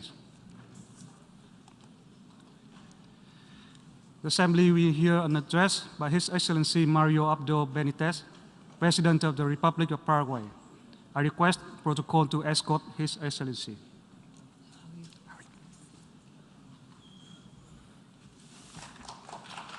On behalf of the General Assembly, I have the honor to welcome His Excellency Mario Abdo Benitez, President of the Republic of Paraguay, and to invite him to address the Assembly.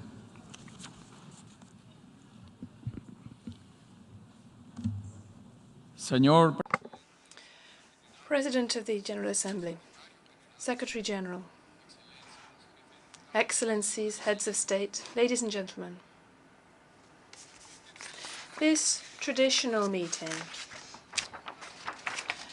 brings us together with the great responsibility of exchanging ideas and generating commitments to secure this intergovernmental public sphere, which is so necessary to provide responses to the shared crises facing our nations. At this, my final appearance here as head of state, I wish to underscore the commitment of the Republic of Paraguay as a member of the international community to continue contributing to building a world which fully upholds fundamental freedoms, peaceful conflict resolution, dignified living conditions for all, and all of these areas are affected by factors of a global scale. Before the economic and social consequences of the pandemic had entirely dissipated, already we were faced with the impact of belligerence in the international context. Our peoples, therefore, faced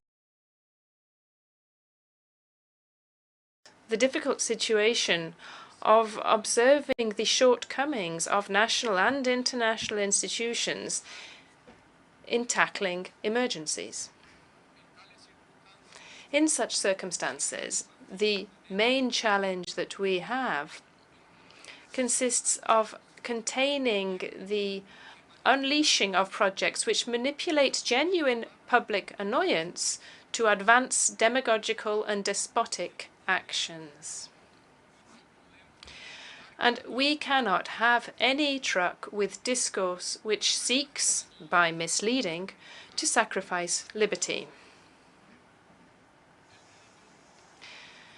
The world requires more than ever temperance, dialogue, and moderation. We are living in times which require tangible political commitment and not generic approaches. All the more so in the post-pandemic years, which are likely to be difficult and which will require complex reforms which avoid false promises. Latin America is one of the regions most affected by the current situation, so we must be able to adopt positions of principle which are in line with our concern for the full implementation of human rights and collective self-governance. However, such stances must be part of a broad plan of cooperation, wherein those countries who are better placed remain aware of the imbalance characterized by the planet in all spheres. We must provide stability to the world with a common voice. We cannot avert our eyes to what is happening in other countries and leave brotherly nations to their fate. Therefore, we are a country which represents solidarity and which stays true to our principles in Paraguay. We have always supported the kindred country of Venezuela and the people's fight for their democracy. In the Human Rights Council, Paraguay, along with other countries, is therefore leading a resolution which will allow for a continued in-depth investigation into violations of human rights in Venezuela. We must rebuild a moral awareness of the continued validity of human rights and democracy. The legal instruments and the institutions which we have created to protect these are of unquestionable value. However, the fundamental element when safeguarding people continues to be a consolidation of the concept of the overarching value of their dignity, inviolability, and autonomy. Today's difficult context requires that we tackle global problems together, with no exclusions. In this regard, my country underscores our support for the request of the Republic of China, Taiwan, to be a full member of the United Nations system. We are convinced of the valuable contribution that its participation would make to the multilateral system. I take this opportunity to express my solidarity following the earthquake which has recently hit the Taiwanese people and the various events following this in the Dominican Republic, Mexico, and Puerto Rico. Paraguay aligns itself with the great majority of countries advocating for peace, the rule of international law, and prevailing diplomacy. We are disquieted regarding the situation in Ukraine and the humanitarian consequences and the economic consequences of the conflict. We urgently call for a cessation of hostilities and a resumption of the negotiations. It is fundamental that our organization and the international community in general participate unreservedly in this process. Against this backdrop, we cannot but highlight the scrutiny of the Security Council's role in this delicate international context. There is an urgent need to rethink its functioning so as to steer it towards effective performance and to bolster the role of the General Assembly as a space to channel the voices of all states. Another area of importance in terms of cooperation is the health of the international financial system. We cannot continue talking about global initiatives to eradicate poverty and promote sustainable development when our economies are being contaminated by the flow of profits from illicit activities. Recently, Paraguay received pleasing news from the Financial Action Group of Latin America following their evaluation, thanks to the joint work of the modernization of our institutional structure to combat money laundering and terrorist financing. We are a country which is committed to cooperation, and we understand the importance of adopting preventative and punitive measures. This is a task which no state should neglect or waver from.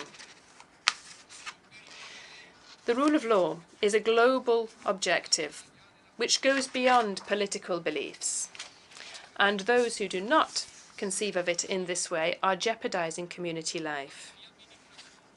During my administration, Paraguay has coordinated the efforts of the security institutions as never before.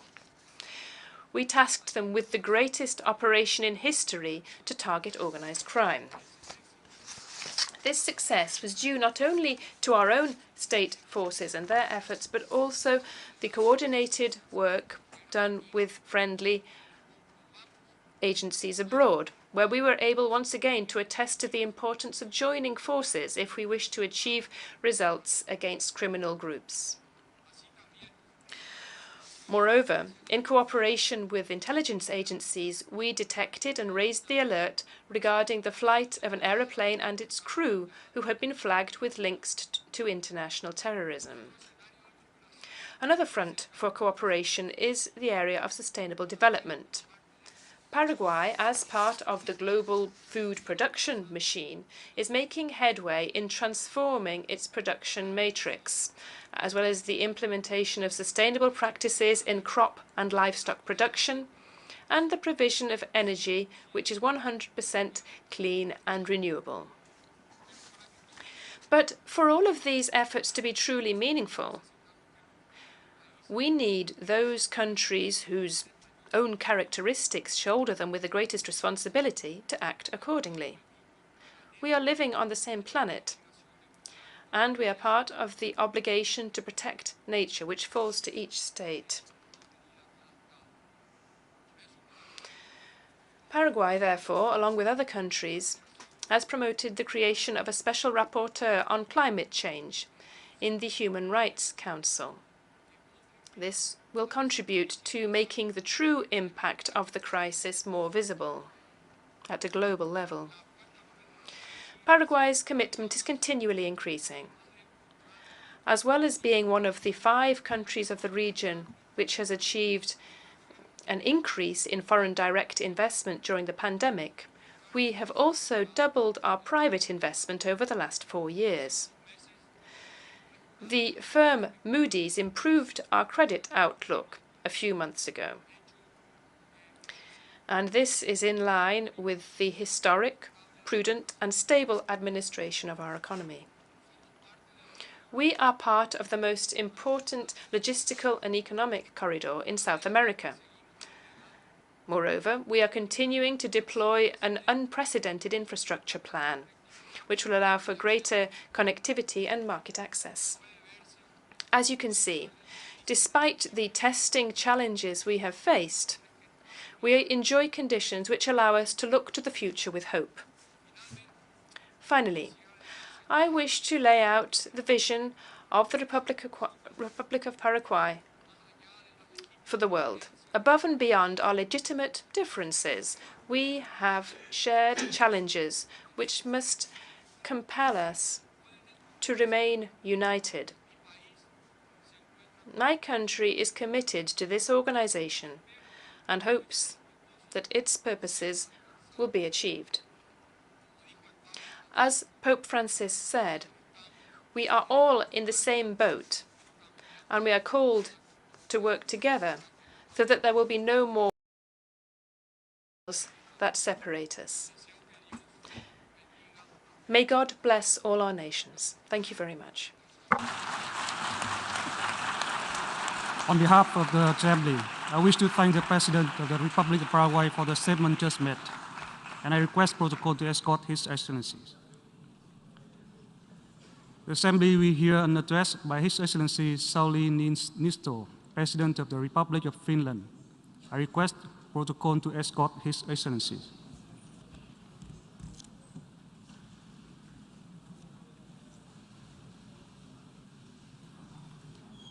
On behalf of the General Assembly, I have the honor to welcome His Excellency Sauli Niinisto, President of the Republic of Finland, and to invite him to address the Assembly. Mr. President, Secretary General, distinguished delegates, ladies and gentlemen, I would like to start by congratulating Mr. Csaba Kőrösi for his election as the President of the 77th session of the General Assembly. I also want to thank Secretary General Antonio Guterres for his determined and skillful leadership of the United Nations. You can both count on Finland's steadfast support for your important work during these exceptional times. As the topic of this session states, the challenges we are facing are interlocking. Russia is waging a brutal war in Ukraine. The ripple effects of that war are already far-reaching and severe. They are compounding the pre-existing problems faced by the international community. A triple crisis of energy, food security and finance is weighing especially heavily on vulnerable countries, countries that are already suffering the most from the climate crisis and the COVID-19 pandemic. This truly is a watershed moment. As we gather here, we have an important opportunity to engage in dialogue and to find solutions, to understand the concerns of those most in need. As difficult as it may seem, now is the time to show global solidarity and strengthen multilateral cooperation. The international community can and should emerge stronger from these crises.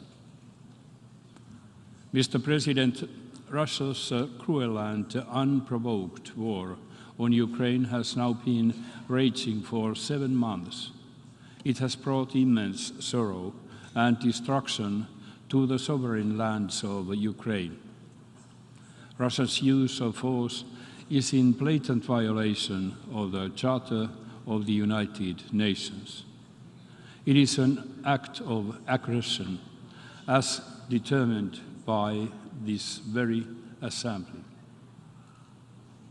Ukraine is exercising its inherent right to self-defense. And judging by the recent reports from the battlefields, it is doing that with admirable courage, strength, and efficiency. We, the international community, members of this General Assembly, might not always see eye to eye. We have our differing views, but it is our common obligation to uphold the international rules-based order. We can't accept, condone, or normalize grave violations of international law and human rights. A world where impunity prevails is unjust, unstable, and dangerous for all of us.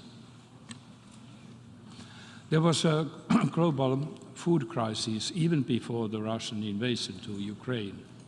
More than 8 million people in the world were chronically hungry.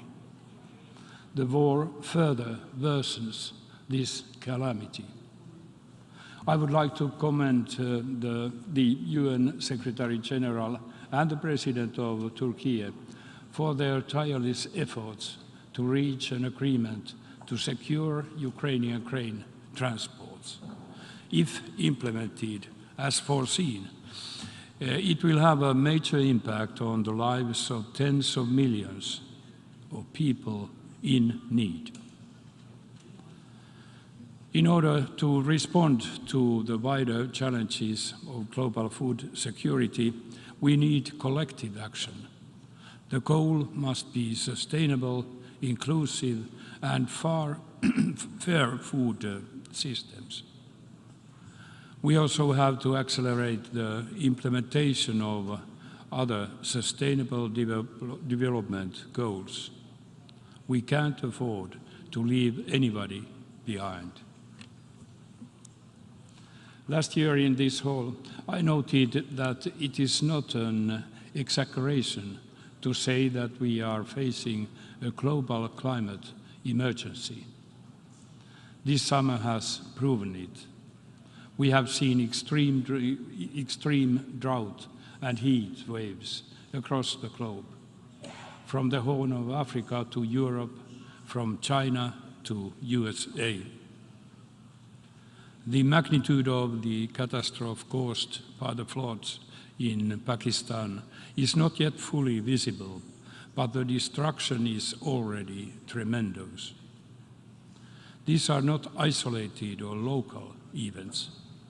They are, once again, a reminder that climate change is an existential threat to the humankind. We are on the verge of very dangerous tipping points. This calls for urgent action on two fronts. First, we must change our course before it is too late. Second, we need to help those urgently suffering and support those with fewer resources to deal with this threat. Besides mitigating climate change, we must adapt to it. In particular, we must honor the commitment of doubling adaptation finance made at the COP26 in Glasgow. And I want to underline this. Fighting climate change and taking care of the economy are not contradicting each other. Green transition has a tremendous potential to create jobs, innovations, and economic growth, but it has to be done fairly. The alarming loss of the variety of life on our planet should also be a cause for grave concern to all of us. We are on the brink of mass extinction, or perhaps already there. Again, we need to change course urgently. We humans can only thrive and survive if we learn to coexist with all the other species. We need to halt and reverse biodiversity loss by 2030. To this end, the COP15 in Montreal in December will be essential.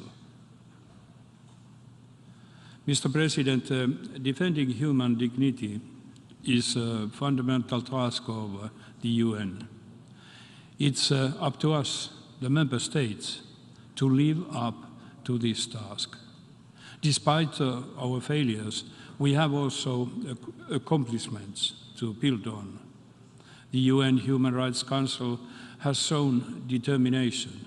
It has worked to ensure accountability for the horrendous acts against civilians in Ukraine and Syria. It has raised its voice in support of women and girls in Afghanistan. I want to thank those who supported Finland's membership of the Human Rights Council. As a member, Finland acts to bring justice to the victims of human rights violations. Finland remains a staunch supporter of the work of the International Criminal Court in investigating all grave violations of human rights and international humanitarian law.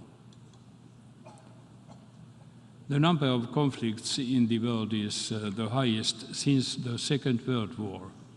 1/4 of humanity lives in conflict-affected countries.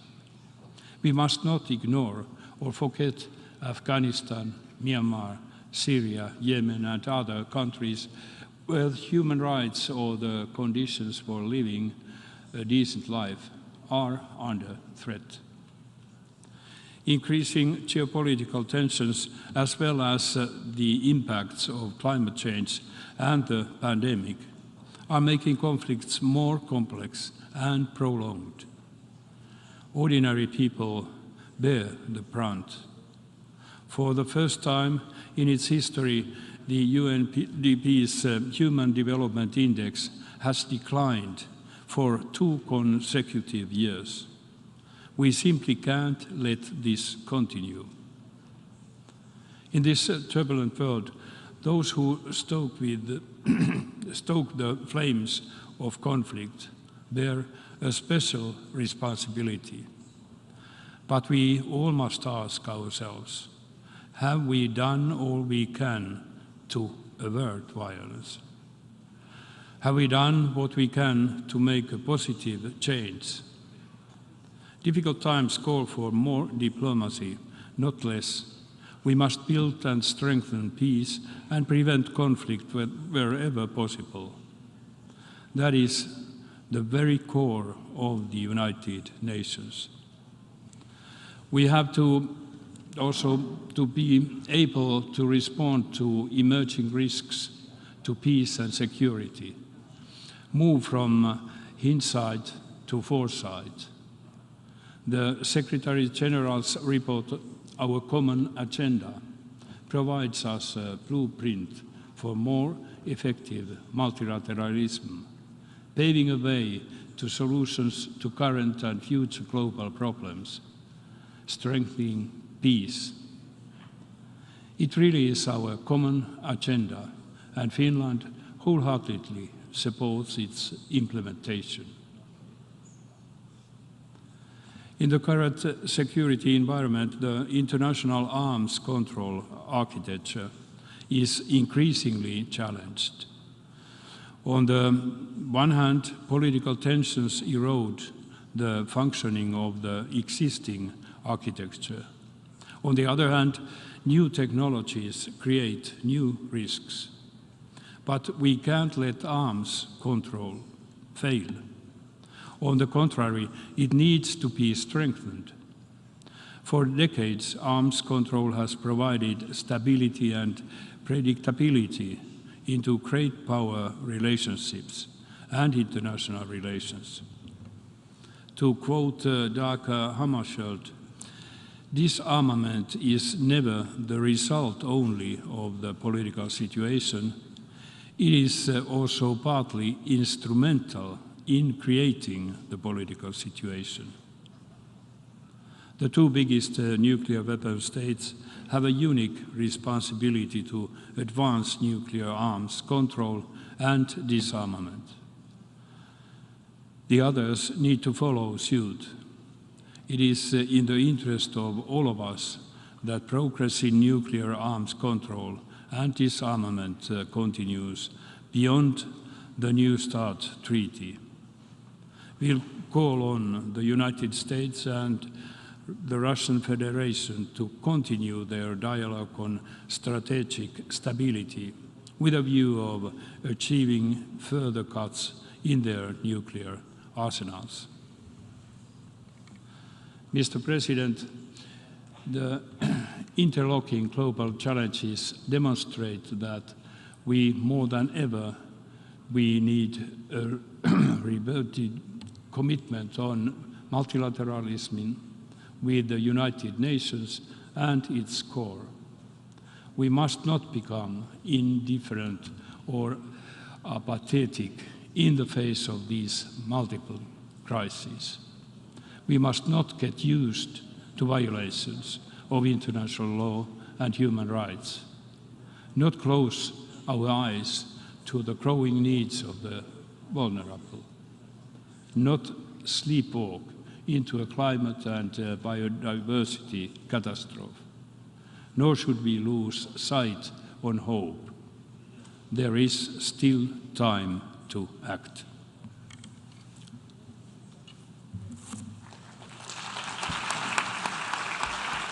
On behalf of the Assembly, I wish to thank the President of the Republic of Finland for the statement just made, and I request protocol to escort His Excellency. The Assembly will hear an address by His Excellency Ignacio Cassis, President of the Swiss Confederation. I request protocol to escort His Excellency.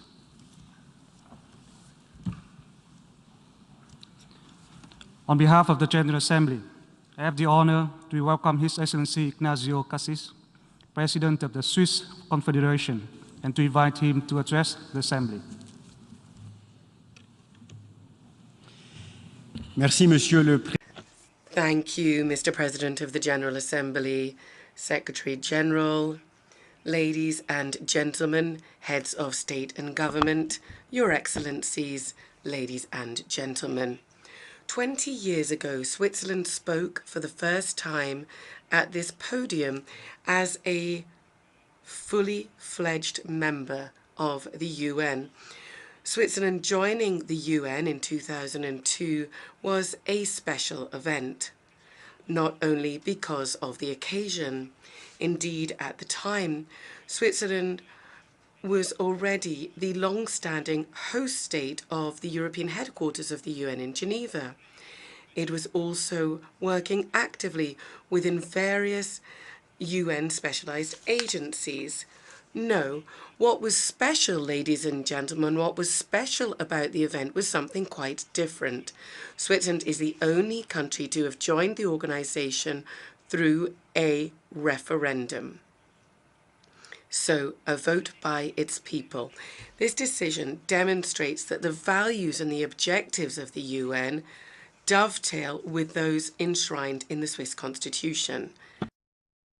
This is why we feel so closely attached to the United Nations Charter. The principles in this charter, the Charter of the United Nations, are more important than ever. Our world has seldom been confronted with so many challenges as today. We are at a watershed moment for ourselves, for the UN Charter, and for the entire planet. I was shocked by the active military aggression by Russia, a great power, against its neighbor Ukraine. I would like to state that this act of military aggression violates the most basic principles of the Charter, which itself was adopted just after the Second World War, with the aim of preventing wars. Switzerland reiterates the appeal to Russia that Russia end the war in Ukraine immediately and that it respects its territorial integrity.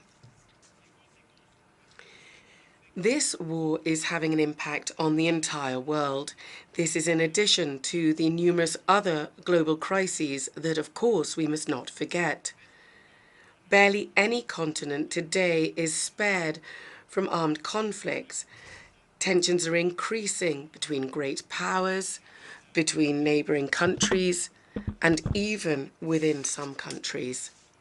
Each day, international humanitarian law and human rights are violated. This is unacceptable and should alarm us.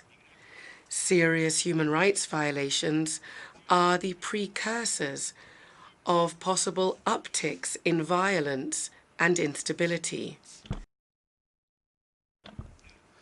If we were to look at a map of conflicts raging today, it is clear that there is almost always a direct link with other challenges that disrupt our world, in particular growing food insecurity, the high energy prices and energy security, climate change, the loss of biodiversity, pollution of the environment as well, and also global public health crises such as the coronavirus pandemic that we've just experienced, but it is not yet over, and we still see the significant economic and social repercussions of it.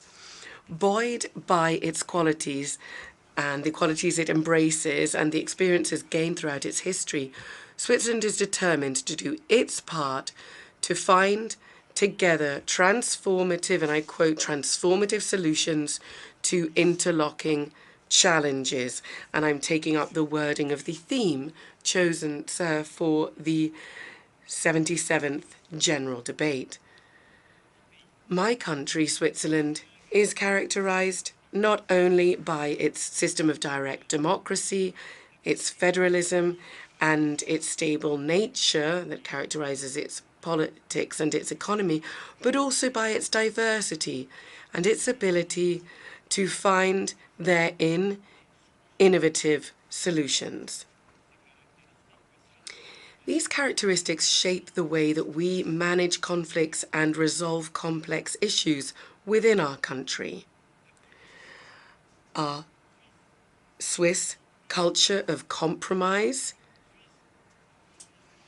and the Swiss culture of consensus is critical. Problems are addressed and resolved through dialogue.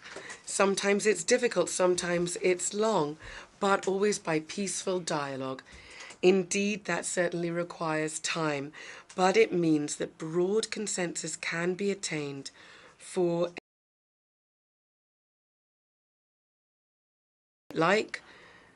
some members of the UN since 2002. We've only been here since the 2002. We weren't some of the first, but nonetheless, it gives our situation stability and it makes it lasting. This is exactly what happened when Switzerland joined the UN. Our experience seems to me also to be relevant for a world which indeed is at this crucial moment and facing a new era since these upheavals in Europe. Ladies and gentlemen, therefore, in all modesty, I would like, if I may, outline the four main points that for Switzerland are important and which, in my view, are also crucial in terms of resolving numerous global challenges. Firstly, the importance of fundamental norms and values. Secondly, the intertwined nature of independence and cooperation. Thirdly, a commitment to peace and to security. And fourthly, the courage to stay on a steady course. So let us now look at things in order. Firstly, the importance of fundamental norms and values. International public law is crucial. It is particularly crucial the smaller a country is. We cannot tolerate the power of the strongest prevailing over the rights of the weakest.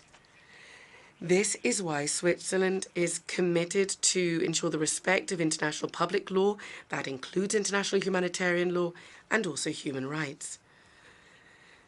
This is also why Switzerland is committed to combating impunity. We must all ensure that serious breaches of international law be condemned. The perpetrators must be held account for their acts. For example, in the context of the mass grave in Izium.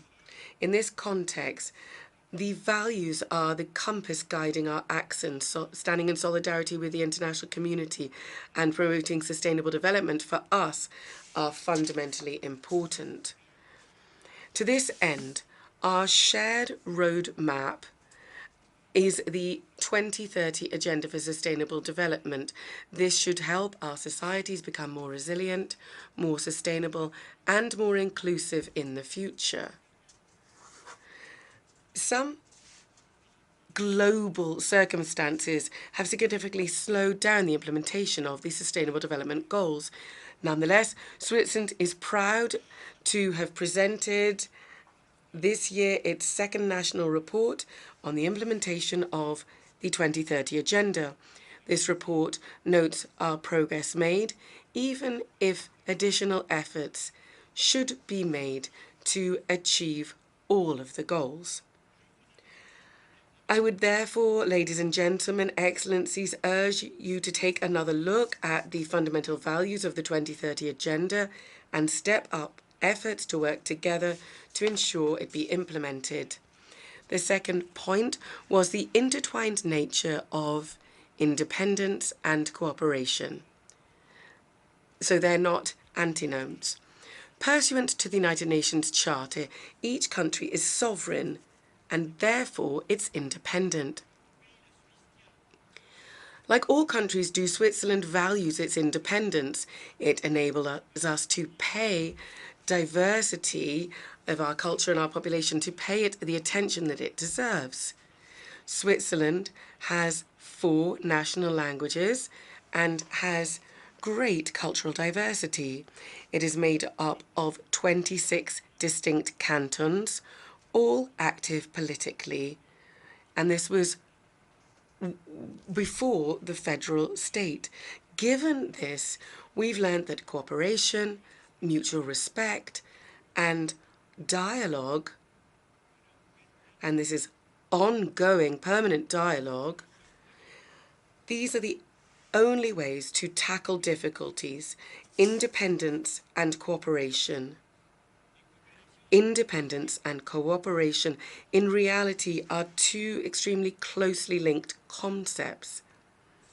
Without cooperation, independence would be synonymous with isolation. Without independence, cooperation would be a constraint. An open dialogue from equal to equal, between equal and equal, a climate of trust and collaboration are of crucial importance for international cooperation. Thanks to International Geneva, Switzerland contributes to this dialogue. Geneva is the centre of multilateral diplomacy for matters pertaining to global governance, to peace, to human rights, to disarmament, to the environment and to healthcare, but also, and this is new, for anticipating technological challenges. For each and every one of us, the UN is a unique universal platform for dialogue and for cooperation. We need to make the very most of this. My third point, a commitment to peace and security. Switzerland is a neutral country. Ladies and gentlemen, this means that we strictly respect the right to neutrality enshrined in international public law. We do not get involved in conflicts, and we provide no military support to any party to a conflict. Nothing, ladies and gentlemen, nothing can change this or bring it into question. However, neutrality does not mean indifference. Neutrality does not mean an absence of solidarity. We undertake to protect the principles of freedom, of democracy, and of the rule of law, values that are also embedded in our Swiss constitution. Switzerland was elected to the Security Council of the United Nations here in this hall on the 9th of June with 187 votes. We thank you, ladies and gentlemen, for the strong mandate that you have given us and for the trust that you have placed in us. By proposing our candidacy, Switzerland has shown that it is ready to shoulder its responsibilities to protect peace and security in the world. We will work unremittingly to live up to the trust that you have placed in us and to embody our slogan, A+ for peace. From this standpoint, we have established 4 priorities. 1, promote a lasting peace. We want to make available our long-standing experience in the area of promoting peace and conflict prevention. In this context, we particularly wish to focus on women's participation in the peace process. 2, protect civilians. They pay the highest price in conflicts. We commit to protect civilians, to ensure the respect for international humanitarian law and human rights. 3, strengthen the effectiveness of the Security Council. For a long time now, we have advocated for greater effectiveness of this crucial UN body and for greater transparency in its work and for the involvement of all stakeholders. We will continue to pursue this as part of our term. The 4th point is acting for climate security. Climate change, one of the greatest challenges we face, also threatens peace and security. This is why we will rally to ensure this issue also be addressed within the Security Council. Ladies and gentlemen, it goes without saying that our commitment to a more peaceful world is not just limited to the Security Council. This is why Switzerland, along with its Ukrainian partners, hosted the Conference on the Reconstruction of Ukraine in the Tessin canton, from whence I hail. The Lugano principles that stemmed from that establish broadly accepted criteria for reconstruction and reform in Ukraine. I would like to take this opportunity to commend the involvement of our partners, Great Britain and Germany, in pursuing this process, the first in 2023 and then Germany in 2024. If the parties involved so wish, Switzerland always stands ready to share its long and vast experience of good offices. My 4th point is the courage to stay on a steady course. Ladies and gentlemen, we are facing complex challenges. Nonetheless, our resources are limited. It is therefore crucial to prioritize our action. What does that mean for multilateralism? That means that we need to focus on the critical issue of the peaceful and lasting coexistence of the peoples. That means that we need a strong, effective UN, and it can only be effective if it is focused. That means a clear and better distribution of tasks and a better coordination of the UN organizations. Then it will make it possible to tap into all existing synergies. That also means that we need to make better use of science.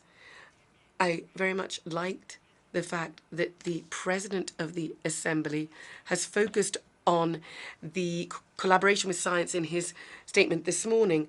We call this scientific diplomacy. The exciting developments provided here pave the way to new approaches and progress which is likely to achieve tangible results. The Swiss government, with the Geneva Canton, is proud along these lines to have created the GESDA Foundation, the Geneva Science and Diplomacy Anticipator Foundation.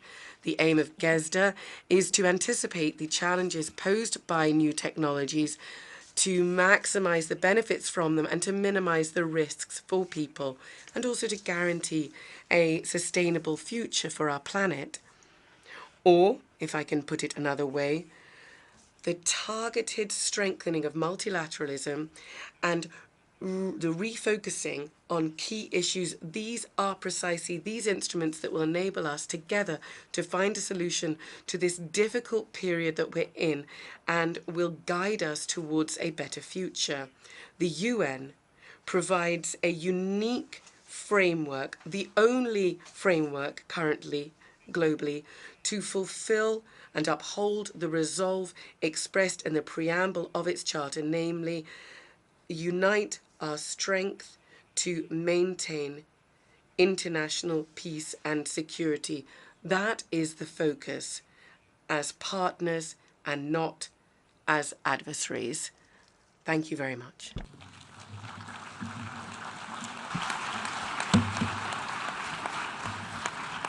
On behalf of the Assembly, I wish to thank the President of the Swiss Confederation for the statement just made. The Assembly will hear an address by Her Excellency Zuzana Čaputová, President of the Slovak Republic. I request protocol to escort Her Excellency.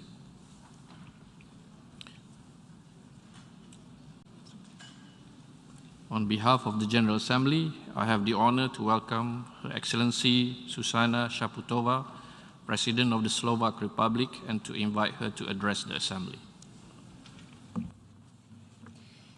Dear President of the General Assembly, dear Secretary General, Excellencies, ladies and gentlemen.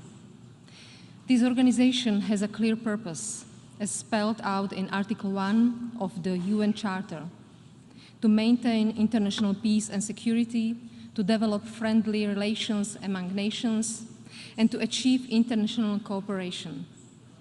Today, most of you would probably agree that we are still far from achieving this goal. But that doesn't mean we shouldn't try. Each and every member of the UN has a responsibility to protect peace. In this, the permanent members of the UN Security Council have a special duty. Instead, today, we see one of the 5 permanent members openly denying the right of another UN member, Ukraine, to exist as an independent state. Those who break the rules themselves have no authority to set rules for others through power of veto. The wrongs of Russia's aggression could not be clearer. 141 countries deplored Moscow's war against Ukraine in a General Assembly resolution. No veto at the Security Council can change the fundamental truth. The truth that today, rather than protecting global peace, Russia is doing everything to undo it. Moscow's aggression has inflicted harm on the entire world. Thousands of innocent Ukrainian civilians have been killed. Millions had to leave their homes, triggering one of the largest refugee crises in Europe's history. 50 million people are on the brink of starvation in Africa and Asia. Russia's blockage of Ukraine's ports and confiscation of its harvest has made that already grave global food crisis even worse. We welcome the deal mediated by the Secretary General Guterres and Turkey, and we call on Russia to fully unblock all Ukraine's ports. Otherwise, the world will continue to suffer. The democratic world and all of us must be a voice of Ukraine, the voice that won't be silent, one voice that will continue to testify about Russia's crime in Ukraine, the voice that will remember and that will act so no one is ever allowed to commit such atrocities again. Excellencies, Vladimir Putin hopes to conquer Ukraine and scare the rest of us.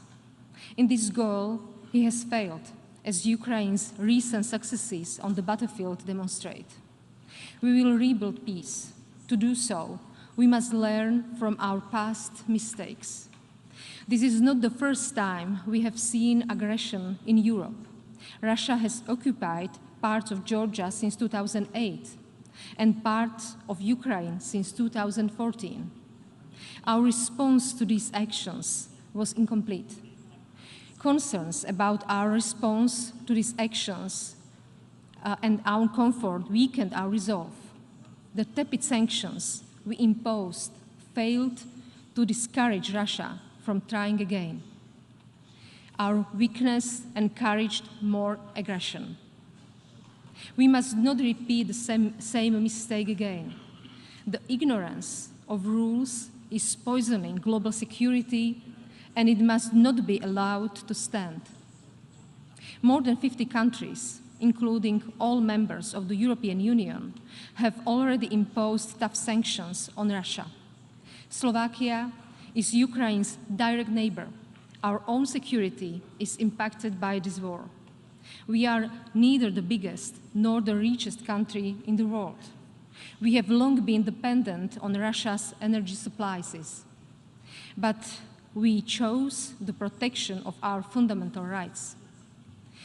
We have imposed sanctions on Russia and are supporting Ukraine, including through military aid, because Ukraine's fight is just and defensive and in line with international law.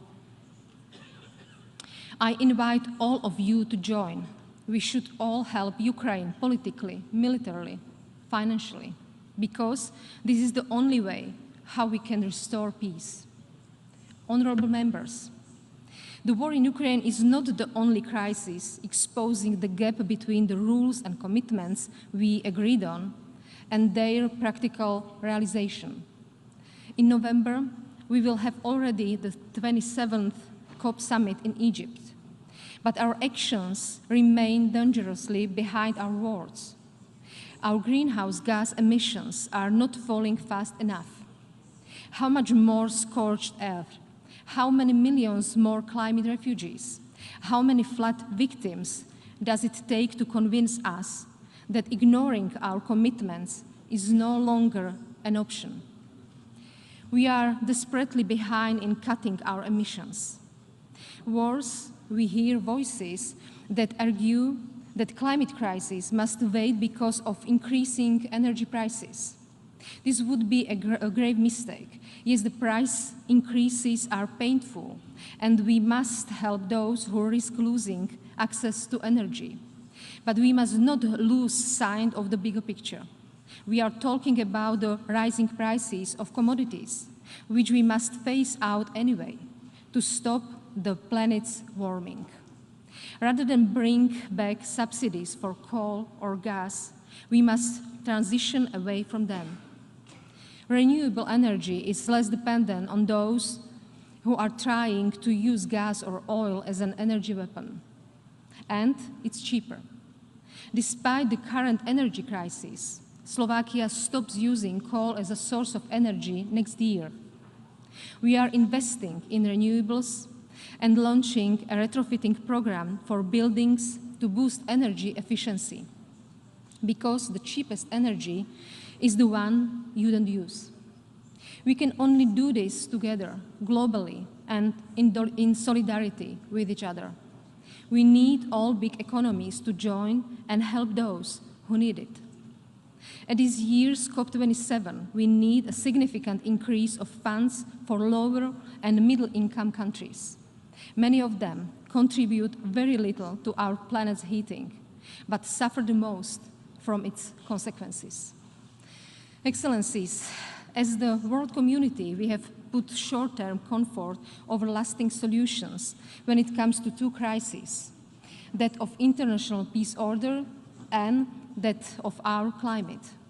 But there is a third crisis of relativization of values, facts, and expertise, as well as a decrease of trust in democratic institutions. We are facing an epidemic of lies, propaganda, and disinformation. It's hardly new, but thanks to the rise of social media, it is more powerful. If algorithms favor hatred over truth, or nonsense over science, if they appeal to our instincts rather than the greater good, what hope is there for global understanding? Or for the sort of cooperation that the UN has been created to advance? Democracies are tolerant by default, but they die if they start tolerating intolerance. Along with the rest of the European Union, Slovakia leads the way for an achieved and democratic regulation of major social platforms and online media. Online space should be guided by the same democratic rules that apply offline. We welcome UN initiatives for rules for state behavior in cyberspace. The efforts toward a so-called Digital Geneva Convention are justified and needed.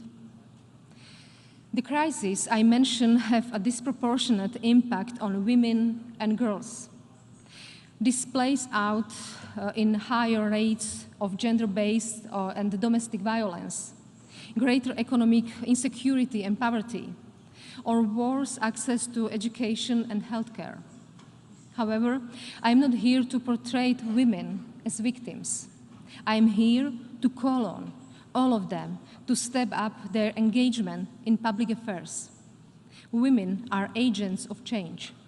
The world has a collective responsibility to support them, because we are already seeing the consequences of a world that is run without taking their unique and diverse experience into proper account. Ladies and gentlemen, time has not been very favorable to the ideas that build and sustain this organization. The peace we should safeguard is fraying. The international cooperation we should foster hasn't prevented a climate catastrophe. And the spirit of shared global commons that the UN embodies is under attack from extremists, their voice multiplied by new technologies. Half measures are not enough to cope with these challenges. We have tried that before. It's time for action and for clarity. We, the members of the UN, need to clearly side with victim over aggressor. We must choose international rules-based order over the power of gun. We must urgently deliver on our climate goals and find working rules for social media platforms to protect our societies and the international order. Sure, we can delay and compromise. But again, history teaches us that passivity and ignorance never solve crises. They only delay the moment of reckoning. And since obeying even the smallest of rules matters, let me finish here to respect the agreed time limit. Thank you. On behalf of the Assembly, I wish to thank the President of the Slovak Republic for her statement, and I request protocol to escort Her Excellency. The Assembly will hear an address by His Excellency Emmanuel Macron, President of the French Republic. I request protocol to escort His Excellency. On behalf of the General Assembly, I have the honor to welcome His Excellency Emmanuel Macron, President of the French Republic, and to invite him to address the Assembly.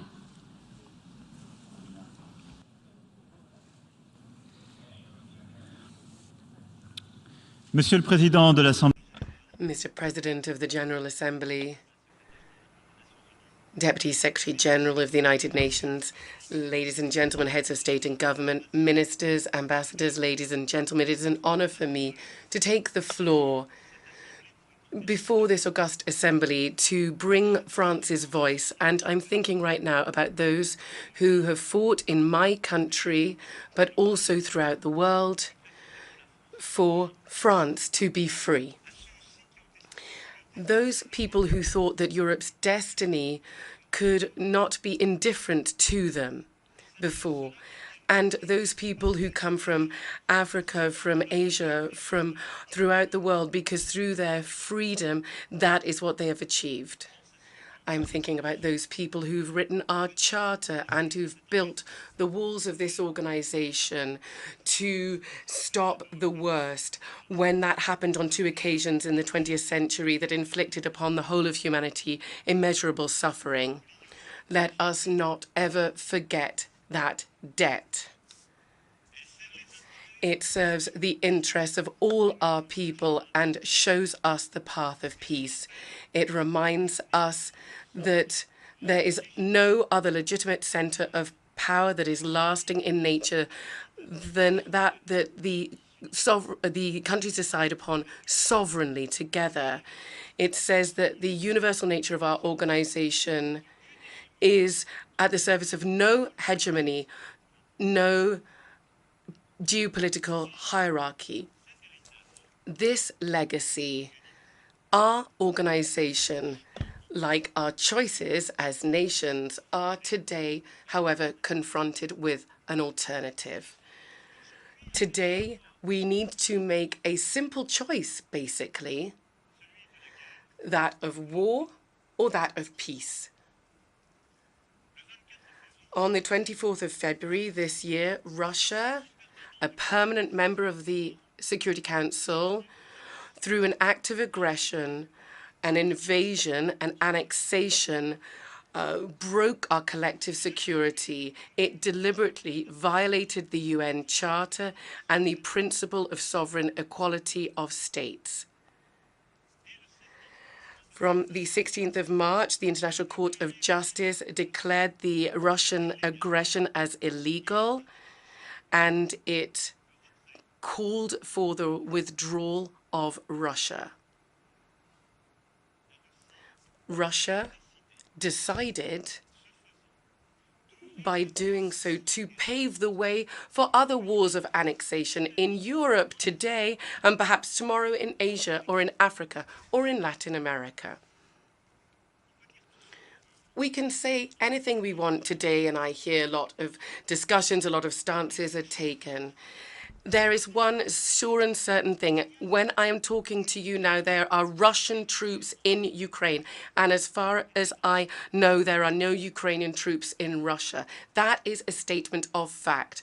And we all need to understand that. The longer it goes on, the worse and more threatening this war is for Europe and the world. It leads us to greater conflict, ongoing conflict, where the security and sovereignty of everyone no longer depends on a balance of strength, on the strength of alliances, but rather that of armed groups and militias. Those who consider themselves as strong seek to subject or subjugate all those who they consider as weak. Those who, what we've seen since the 24th of February, is a return to the age of imperialism and colonies. France rejects this. France obstinately will look for peace. Our position is clear, and we want to serve this. And so that is why I am engaging in a dialogue with Russia and have done so since the start of the war and over these past months, and I will continue to head this up because it's only together that we will find peace. A quest for peace with initiatives taken over the months and years before the conflict, a quest for peace since the 24th of February by the humanitarian, military and political support that we're providing to the Ukrainian people so that they can enjoy their legitimate right to defense and preserve their sovereignty. The quest for peace by condemning the invasion of a sovereign state and the violation of our collective security principles, war crimes committed by Russia in Ukraine, and by our refusal of impunity. International justice must establish the crimes and condemn and try the perpetrators. The quest for peace through our desire to curb geographic expansionism in war And here we undertake to support the efforts of the IAEA to prevent the impact of war on safety and security of nuclear plants, as we'll do tomorrow beside the Ukrainians whose sovereignty and safety is absolutely crucial. We have ensured that a IAEA mission went to Ukraine, establishing its independent report to prevent the risk of an accident whose consequences would be devastating. We are all aware today here that only an agreement that respects international law will enable peace to come back. A negotiation can only be possible if sovereignly Ukraine wants it and Russia accepts it in good faith. We are all aware as well that a negotiation will only be successful if Ukraine is liberated and its sovereignty is protected. Russia must now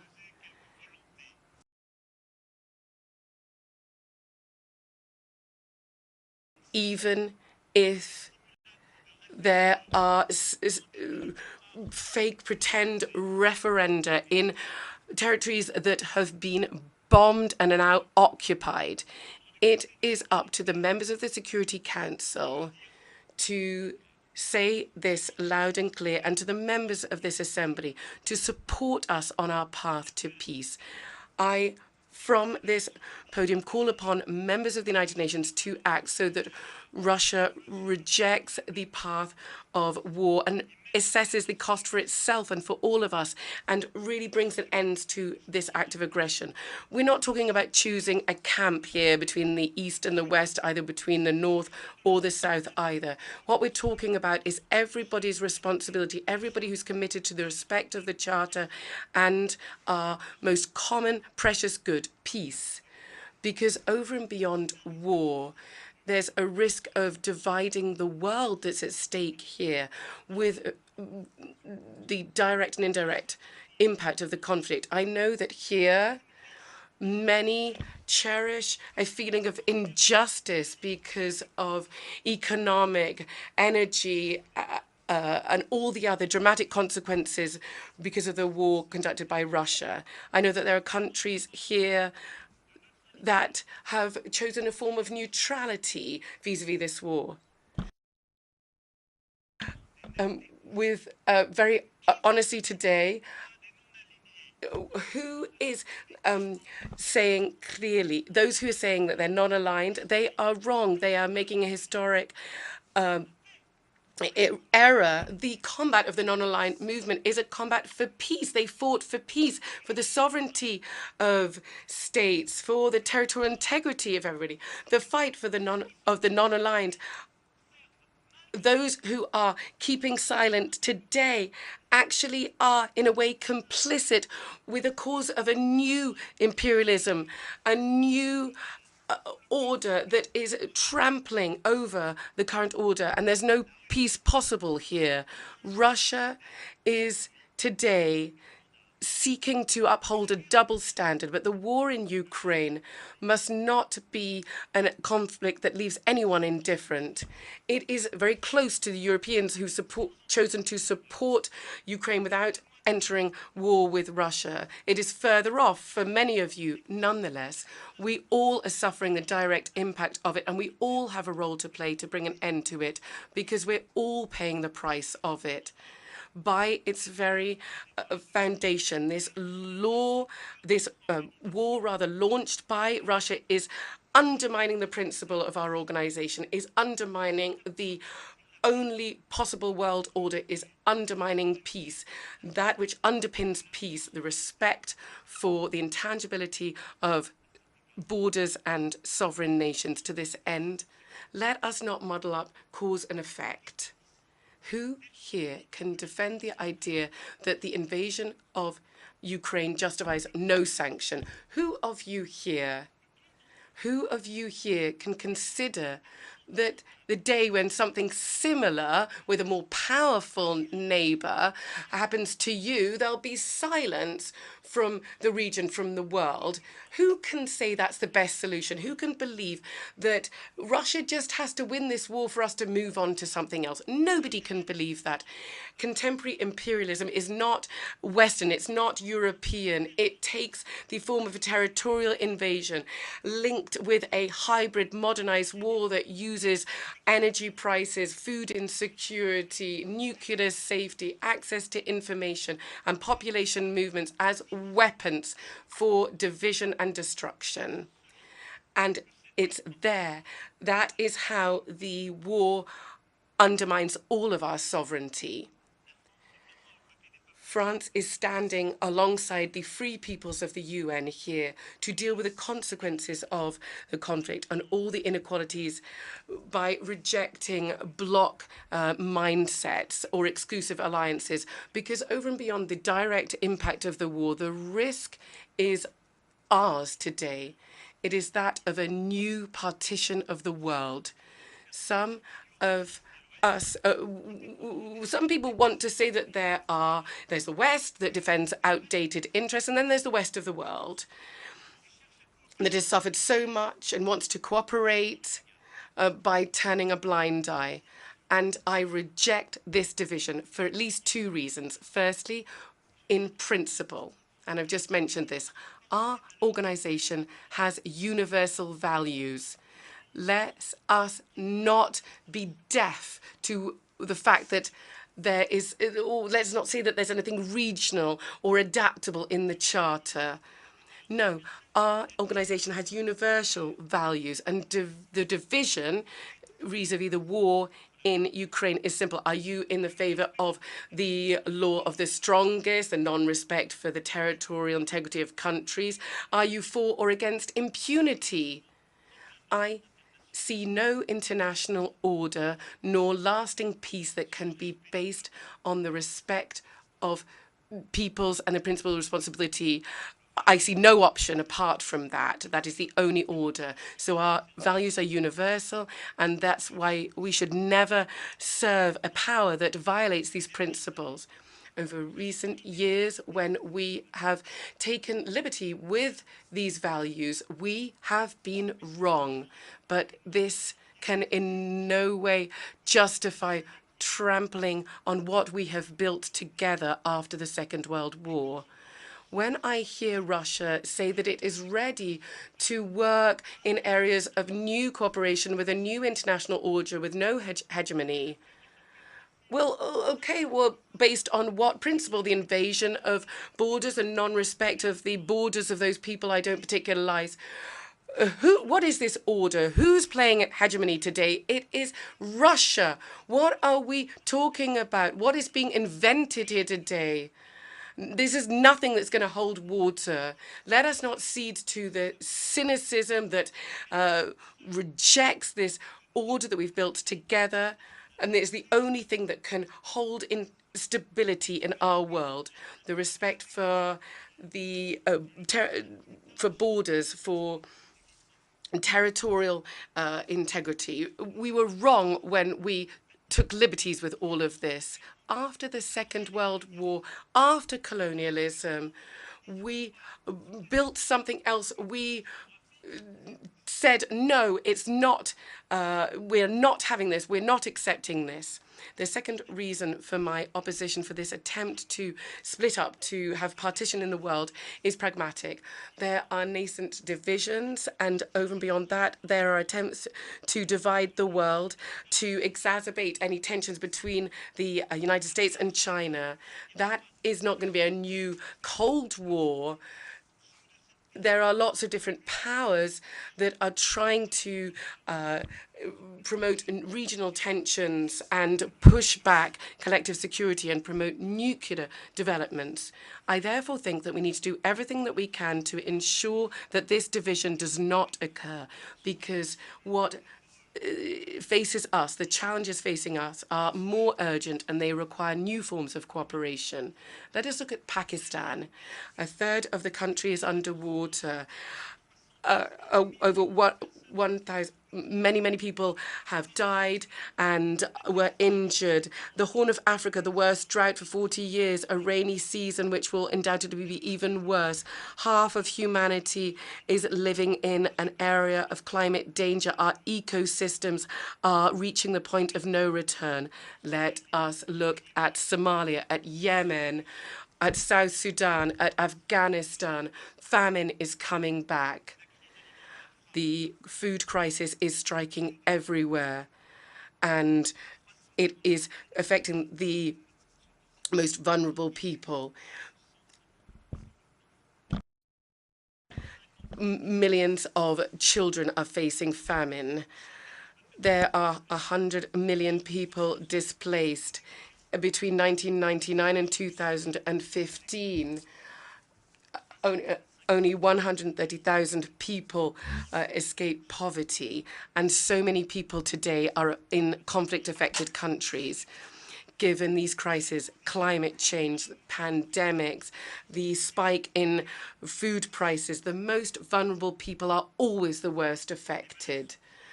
Threats are always there, over and beyond all that. Terrorism that affects the Sahel and the Middle East, nuclear proliferation in Iran and in North Korea as well. We have not managed to curb this. These are the things we need to address urgently. And there were all these descriptions that I've just given you, and this list is not exhaustive. But each time when we have shortcomings in our international system, we need to curb these problems. And much of these problems are caused by divisions between us. Therefore, it is our shared responsibility, must be to help the most fragile, to help the most vulnerable to cope with these challenges. Narendra Modi, the Prime Minister of India, was right when he said, the time is not for war. It is not for revenge against the West or for opposing the West against the East. It is the time for a collective time for our sovereign equal states to cope together with challenges we face. This is why there's an urgent need to develop a new contract between the North and the South, an effective contract with for food, for biodiversity, for education. It's no longer a time for bloc thinking, but to build a coalition of specific action to reconcile legitimate interests and common goods. Now on the global food crisis, France has doubled its contributions to the World Food Programme along with the EU. We have solidarity corridors built to evacuate more than 10 million tons of grain over land since spring. This was usefully complemented by the agreement in June, thanks to the work of the Secretary General of the United Nations, that led to the evacuation of 2.4 million tons of grain through the Black Sea. We have the Farm Initiative. This enables vulnerable countries to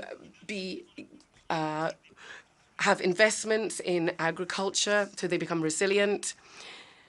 I would also like to announce that France will finance evacuation of grain to Somalia in partnership with the World Food Programme. We will do that standing in solidarity effectively, and we have a requirement of full transparency. Tomorrow, we will meet with the African Union, UN agencies, the World Trade Organization, the IMF, the World Bank, and the European Commission to develop a mechanism that can ensure access to grain for Africa, and we support the Secretary General's initiative here. On climate and biodiversity. In a few weeks, we will be in Egypt for COP27. Let us be clear here too about what a just transition means.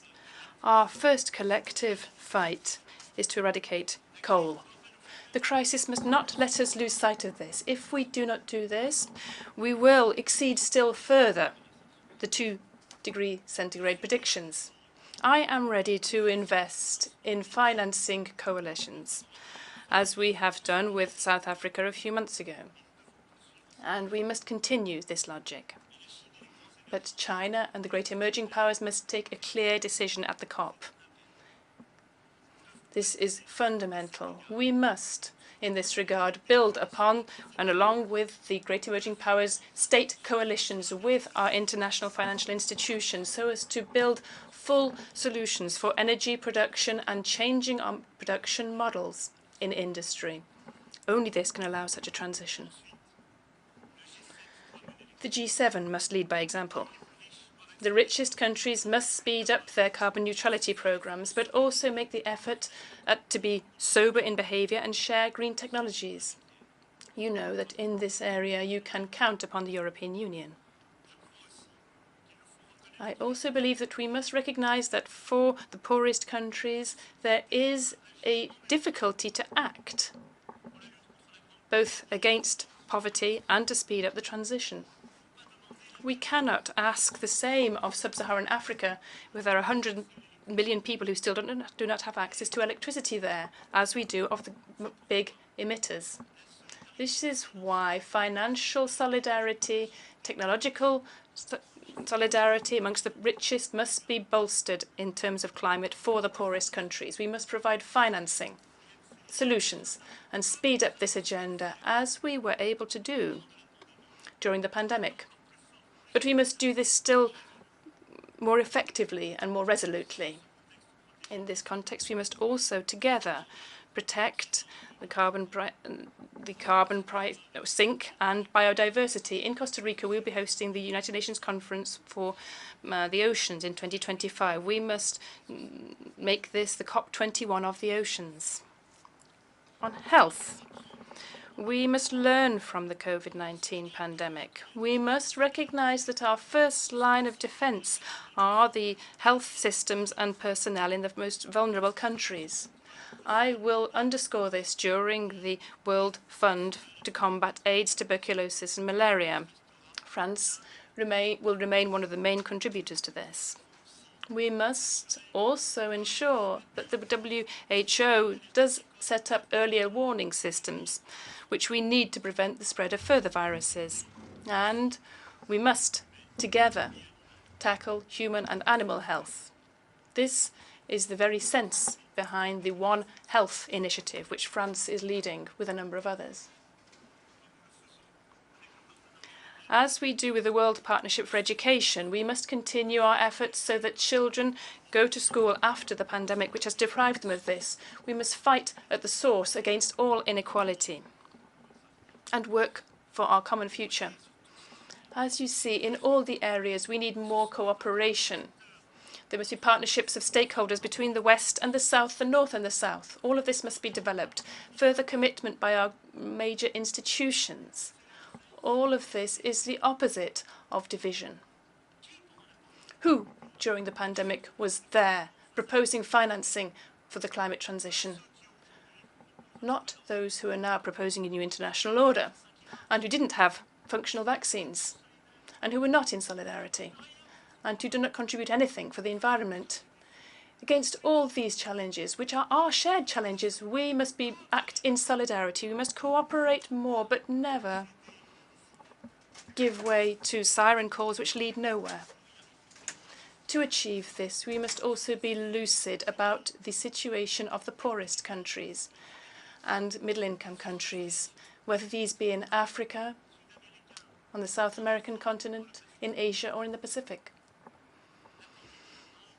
The pandemic has increased inequalities further. The war and its consequences have increased difficulties for many countries. The G20 must therefore imperatively stick to its objective of last year to mobilize $100 billion from special drawing rights, but we must go further. Based upon these special drawing rights issuance by the IMF, we must implement what we have been committed to. So many countries, particularly in Africa, have not yet seen this money. And we cannot explain to them that such and such a parliament is blocking it, such a rule is preventing it. That cannot happen. We are coming too late, but we must go further. because the difficulty is still greater. We must therefore go from 30% of reallocation of our special drawing rights to 4 African countries who are the most vulnerable and the poorest countries everywhere in the planet. And with the World Bank and the International Monetary Fund, we must recommit our mechanisms, those most appropriate to the current context. The rules which we apply today are those of the 80s. The situation of our planet post-COVID-19, with increased climate deregulation and a collapse of biodiversity because of the imbalances created by the war, this means we need greater solidarity. We must have a new financial compact with the South. That is where we must act. This is where we must act together, not against a common enemy, against false stories or historical revision, but for the planet in which we all live and for an equal chances at a global scale. This fight is our fight, which brings us all together. We need to make a little more effort to stick to our agreements, to be demanding and respectful of one another. But this fight, this is the true fight. If we are not able to wage it together, it will instead be the source of all ruptures and conflicts in the future. I invite all those who wish to build this new contract with us to come to the Paris Forum for Peace on the 11th of November this year to prepare the G20 in Bali and move forward together without ever giving up on our common values and our guiding principles. We must get to the heart of things. We mustn't give in to the fragmentation of the world or the increase of threats to peace. We must not allow crises to multiply and there be a proliferation of weapons of mass destruction. These are all risks which we cannot and will not be able to master in the future if we do not address the most directly concerned major powers. It is this work of involving major powers that we must do in the Middle East by ensuring a follow-up on the Baghdad conference, which we held in 2019, for the stability of Iraq or Lebanon and the whole region. The members of the P5 are no longer alone in having their word to say, and if they do have a word to say, then they do. It can only work if we are able to work more broadly towards international consensus, which is so necessary for peace. This is why I hope that we can finally commit to the reform of the Security Council so that it is more representative, can welcome new permanent members, and remain able to play its full role by restricting the use of the right to veto in terms of in cases of mass crimes. Together, we must build peace and a contemporary international order which acts to the service of the objectives of our Charter. And on this path, the United Nations can unquestionably count upon France. On this path, each country here today can absolutely count upon France. Thank you very much.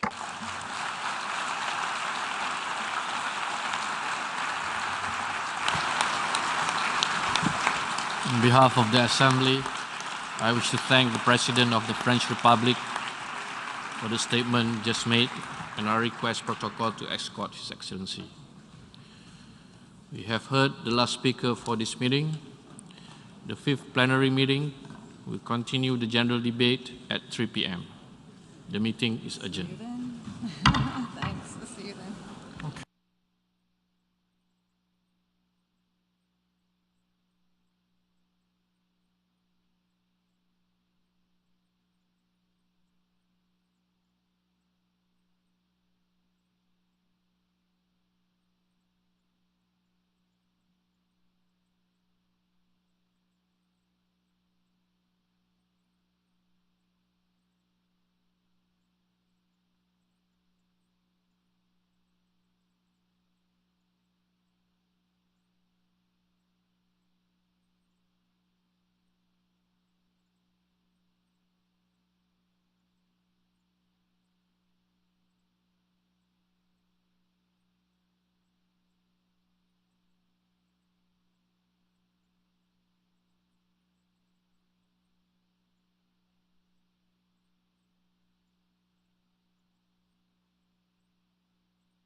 announced.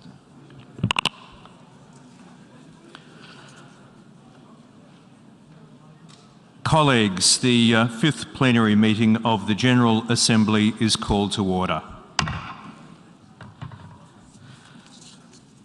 The Assembly will hear an address by Her Excellency Iris Xiomara Castro Sarmiento, President of the Republic of Honduras, and I request protocol to escort Her Excellency.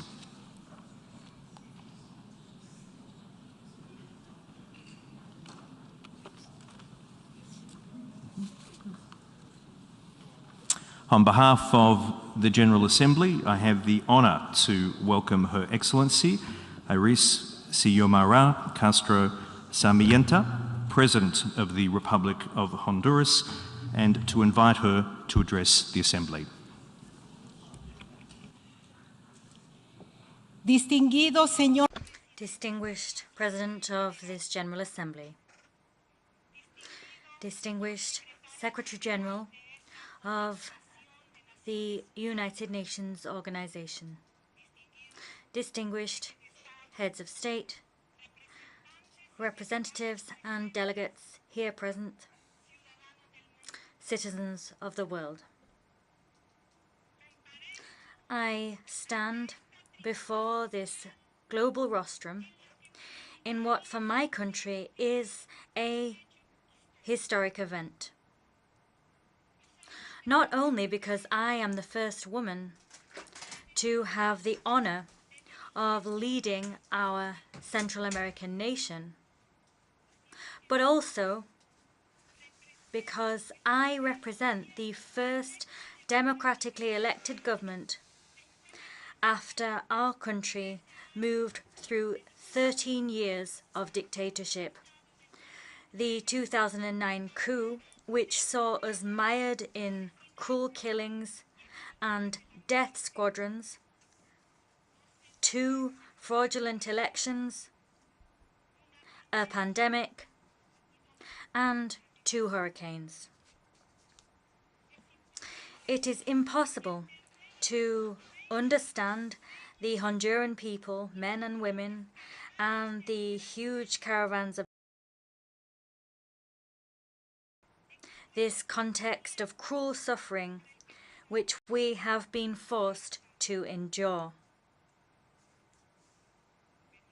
However, electoral democracy is not enough to guarantee the material and spiritual well-being of our people.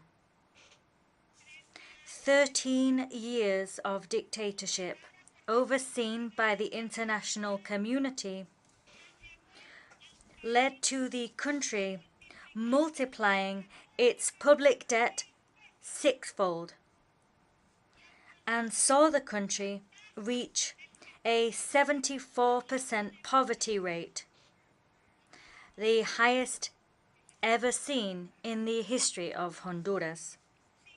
5 of every 10 of my compatriots live in abject poverty.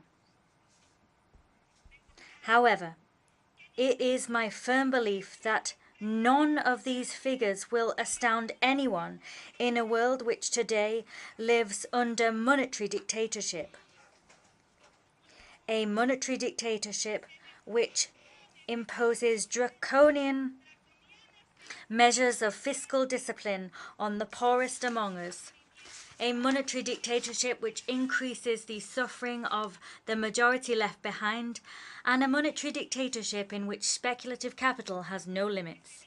It is patently clear that today, for our country to survive, we must reject this so-called austerity, which favors those which concentrate wealth in a few hands, and favors those who increase inequality exponentially.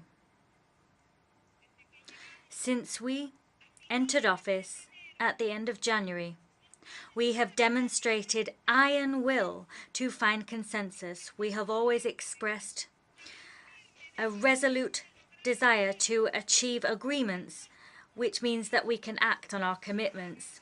We have remained clear that we will not go back on any of our agreements. However, efforts to undermine the people's will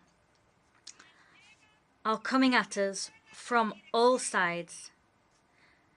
At the same time, we see conspiracies being fostered in the same sectors which looted the country alongside their pro-coup allies. These sectors are emboldened by a flagrant anti-democracy attitude, which sometimes comes disguised as diplomacy. Public policies endorsed by the rent-seeking model on the part of the international financial community over the last 13 years have pulled us into a world full of violence and poverty, a world where projects fail and are abandoned, a world of corruption, looting, and drug trafficking. No one among the international witnesses of the fraudulent elections of 2013 and 2017 were ignorant of the fate to which they were dooming our peoples. And however, they proved themselves to be indifferent to the worst plague which has ever beleaguered our country. Capitalist hubris and petty self-interest led many to opt for deceit, and at the same time organized crime brought the country to the brink of an abyss. The poor nations of the world will no longer tolerate coups. They will no longer tolerate the use of lawfare nor color revolutions that are habitually organized to plunder our extensive natural resources. The world's industrialized nations are those responsible for the grave degradation of our environment.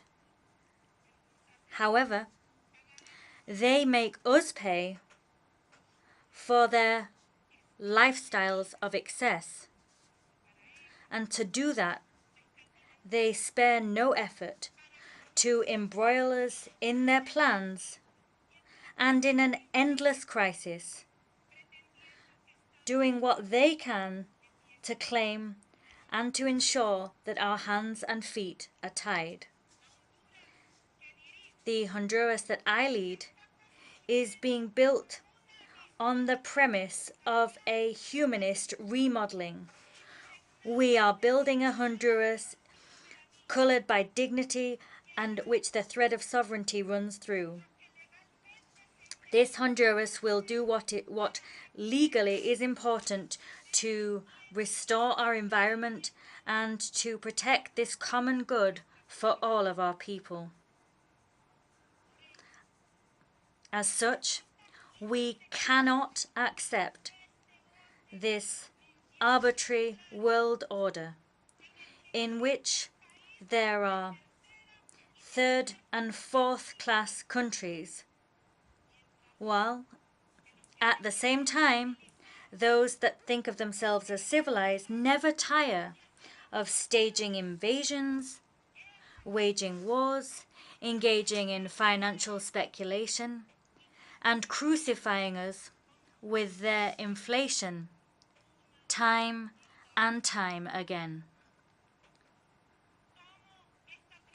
I'm taking this rostrum to demand that we be respected. We wish to live in peace. Stop trying to destabilize Honduras. Stop trying to choose who we must have relations with.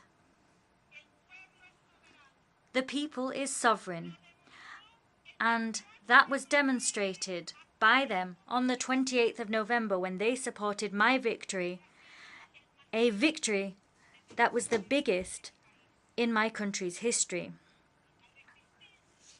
The resistance that combated the dictatorship that we lived under for 13 years.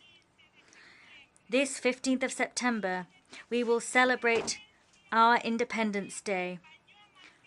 Indeed, we did, and I was accompanied by the people who spilled out onto the streets. They, in so doing, flew in the face of public threats, and they fought against this idea of giving over national goods to the highest bidder. Never again will the stereotype of a banana republic weigh heavy upon us. We will put an end to monopolies and oligopolies which do nothing more than impoverish our economies. A generous people that has paid with its blood to defend forests and rivers. This generous people will not forget that during the dictatorship, hundreds and hundreds of young people were killed. They will not forget that our comrade Berta Cáceres was killed. They will not forget the forced disappearance of Honduran people simply because of their way of thinking. And they will not forget any of the Garifuna comrades that disappeared 2 years ago now. Every millimeter of the homeland that they pillaged on behalf of the sacrosanct freedom of the market and other systems of privilege was spilled with blood. It was tainted with the blood of the indigenous peoples. My social and democratic government will return to the rule of law. We will rebuild a state of justice so that none of the above happens again. We are working hard to prioritize stimuli, and we are working hard to eliminate abuse of the fiscal system. We've already begun by promoting a law which declares energy a public good. We've returned workers' rights to them, and we have supported our internal market by investing in agriculture to ensure food security. And we have provided subsidies to the poorest among our citizens who will no longer pay for electric energy. We have set about renegotiating free trade treaties. We have taken the sovereign decision to invest in our development by substituting imports. But at the same time, we are competing on international markets without subsidizing the excesses of developed nations. Women, for centuries, have been denied the right to be included in development. We will recognize the important role that women play in a society as a part of the very spinal column of that same society. We will provide healthcare, quality education, security, and food sovereignty to our children and our young people.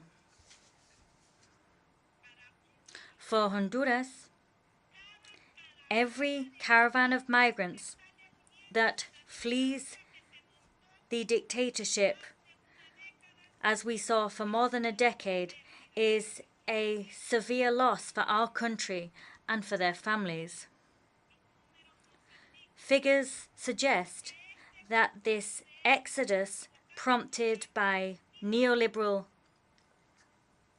injustice, creates more and more unemployment and means that we are doomed to dependency, an undesirable dependency indeed. Paradoxically, in our country, migrants create more foreign currency income than many of our traditional exports.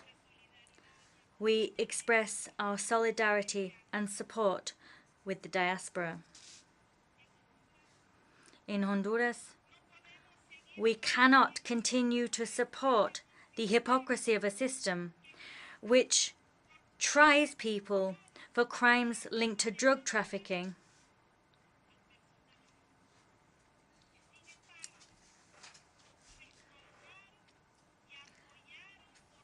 However, for more than a decade, Honduras was supported in its attempts to commit crimes, had support for electoral fraud, and was supported in its attempts to commit crimes against the homeland, which affected millions of Honduran people.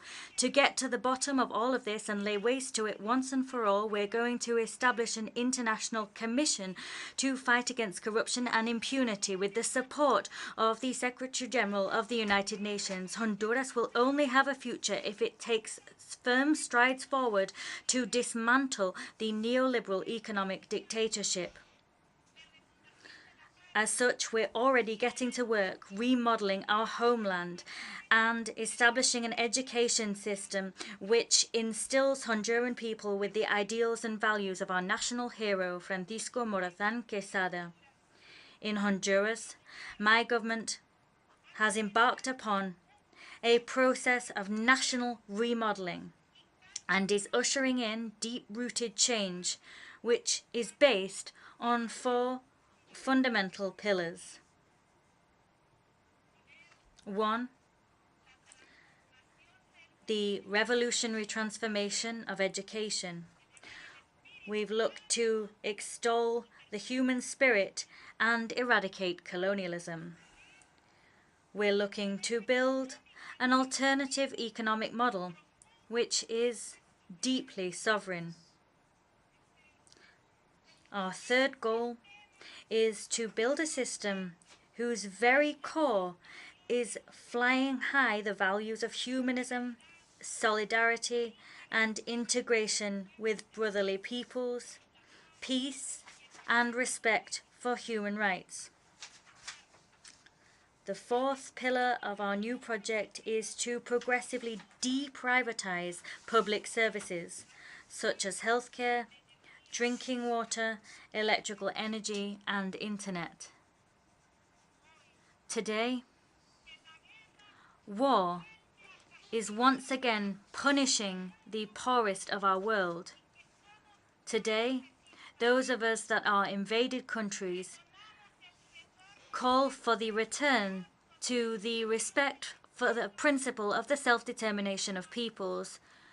We reject the cruel, heinous blockade visited upon the sister republic of Cuba and its people. It is time to have a serious discussion about the multipolar nature of our world. President Barack Obama took the first steps towards putting an end to this outrageous blockade. The President of Colombia, Gustavo Petro, stated that the aggression against the Bolivarian Republic of Venezuela must now end once and for all. Peoples of the world, as our comrade Berta Cáceres said, let us act, world. We still have time. Many thanks indeed.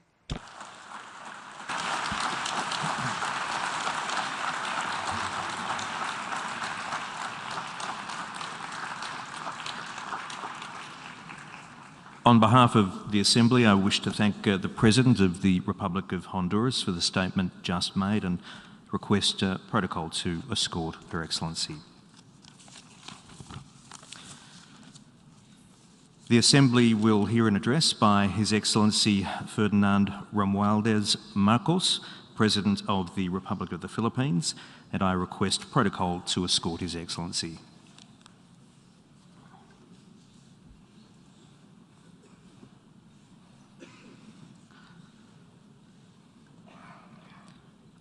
On behalf of the General Assembly, I have the honour to welcome His Excellency Ferdinand Romualdez Marcos, President of the Republic of the Philippines, and to invite him to address the Assembly. Mr. President, Excellencies, I am Ferdinand Marcos, and I am the President of the Republic of the Philippines. I stand today on behalf of 110 million Filipinos. At this time of crisis and opportunity, I bring with me the spirit of their enduring commitment to the ideals of our United Nations. This commitment is reflected in our solid contributions to the cause of peace and of justice. By shepherding the Manila Declaration of 1982, we helped affirm that differences should only be resolved through peaceful means. By reinforcing the predictability and stability of international law, particularly the 1982 United Nations Convention on the Law of the Sea, we provided an example of how states should resolve their differences through reason and through right. These two contributions provide useful guidance for our time, for amidst challenging global tides, an important ballast stabilizes our common vessel. That is, our open, inclusive, and rules-based international order that is governed by international law and informed by the principles of equity and of justice. As I have underscored, the Philippines shall continue to be a friend to all and an enemy of none. This world order traces its roots to 77 years ago. Your first Asian predecessor, Mr. President, General Carlos P. Romulo, called on our leaders then to make this floor our last battlefield, to determine in this hall whether humanity is to survive or be wiped out in another Holocaust. Our peoples chose survival. They chose cooperation. They chose peace. And by doing so, they made history. Today, history once again calls to us to make these choices. We are confronted by tectonic shifts that will inform the ebb and flow of this coming century. Of these, I see four challenges to the continued survival of our global community. First is climate change. The time for talk about if and when has long since passed. It is here. It is now. Climate change is the greatest threat affecting our nations and our peoples. There is no other problem so global in nature that it requires a united effort, one led by the United Nations. The effects of climate change are uneven and reflect an historical injustice.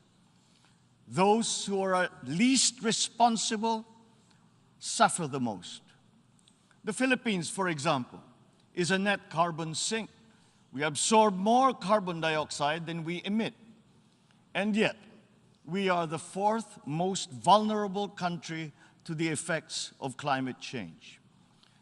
This injustice must be corrected, and those who need to do more must act now.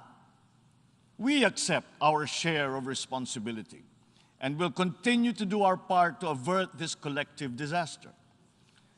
We call on the industrialized countries to immediately fulfill their obligations under the United Nations Framework Convention on Climate Change and the Paris Agreement to cut their greenhouse gas emissions, provide climate financing, and technology transfer for adaptation for the most vulnerable and developing countries, to lead by example. We look forward to concrete outcomes at the Conference of Parties in Egypt later this year. When future generations look back, let them not ask why we did not take this opportunity to turn the tide. Why did we continue in our profligate ways until it was too late? This threat knows no borders, no social class, nor any geopolitical consideration. How we address it will be the true test of our time. Second, the development of advanced technologies is rapidly transforming human life and experience. We still barely understand how these transformations are unfolding and where they are leading. The imminent diffusion of these emerging technologies could solve many of our old problems, but they could also disrupt our political and social orders. Our governance structures must keep up. Third, widening geopolitical polarities and sharpening strategic competitions are transforming the international political landscape. A profound lack of trust is putting enormous strains on our multilateral system. Our very charter is being violated around the world as we speak. In Asia, our hard-won peace and stability is under threat by increasing strategic and ideological tensions. These behoove us to uphold the ideals that led to the establishment of this Parliament of Nations, and to reject any attempt to deny or redefine our common understanding of these principles. Even as we grapple with these new long-term shifts, we remain beset by an unresolved problem. Inequalities and inequities within and among countries continue to persist, and they continue to demand urgent action. Therein lies our fourth transcendent challenge. This injustice was evident during the pandemic, when the richer nations immediately received vaccines at the expense of the have-nots. We see, for example, the dangers of this lurking in the persistent digital divide and in ballooning debt burdens. As we awaken from the economic stupor caused by the pandemic, we must reinvigorate the world economy. We must use public and private resources to encourage the expansion of trade, investment, and technology transfers to accelerate development. Knowledge and intellectual gains must flow freely to allow those lagging behind to catch up. Sustainable development will be hampered to the detriment of all if existing structures in the global economy remain unreformed. Mr. President, in these past 3 decades, Filipinos have achieved significant strides on our path to sustainable development. Despite the challenges of the pandemic and the global economic upheavals, we remain on track to reach upper middle income status by next year. With steady investment in food, public health, education, and other social services, we expect to become a moderately prosperous country by 2040. I am confident that we will achieve this vision. Yet, no nation stands alone. The achievement of our national ambition requires a global environment that creates conditions that allow all nations, including ours, to thrive in peace. We need the United Nations to continue to work, and we, the Philippines, are determined to be part of that solution. The Philippines did not hesitate to donate to the COVAX facility that helped provide vaccines in many parts of the developing world. Multilateralism and international cooperation do make a difference. Filipino health workers were at the front lines in many countries to curb the spread of the virus, risking and oftentimes sacrificing their own lives to save those of others. We have always been an optimistic and courageous nation. Despite the enormity of these challenges, we believe that solutions are within our collective grasp. You, Mr. President, have already identified 3 tools that are at our disposal. First, solidarity. We need to reaffirm the wisdom of the founders of our United Nations. This means transcending our differences and committing to ending war, upholding justice, respecting human rights, and maintaining international peace and security. Nuclear weapons continue to pose an existential threat despite our efforts to build norms that resoundingly prohibit them. We must reject the notion of deterrence and remain committed to decreasing the global stockpile of these weapons. At the same time, we must also address the scourge of the proliferation of all weapons, be they small arms, light weapons, or improvised explosive devices.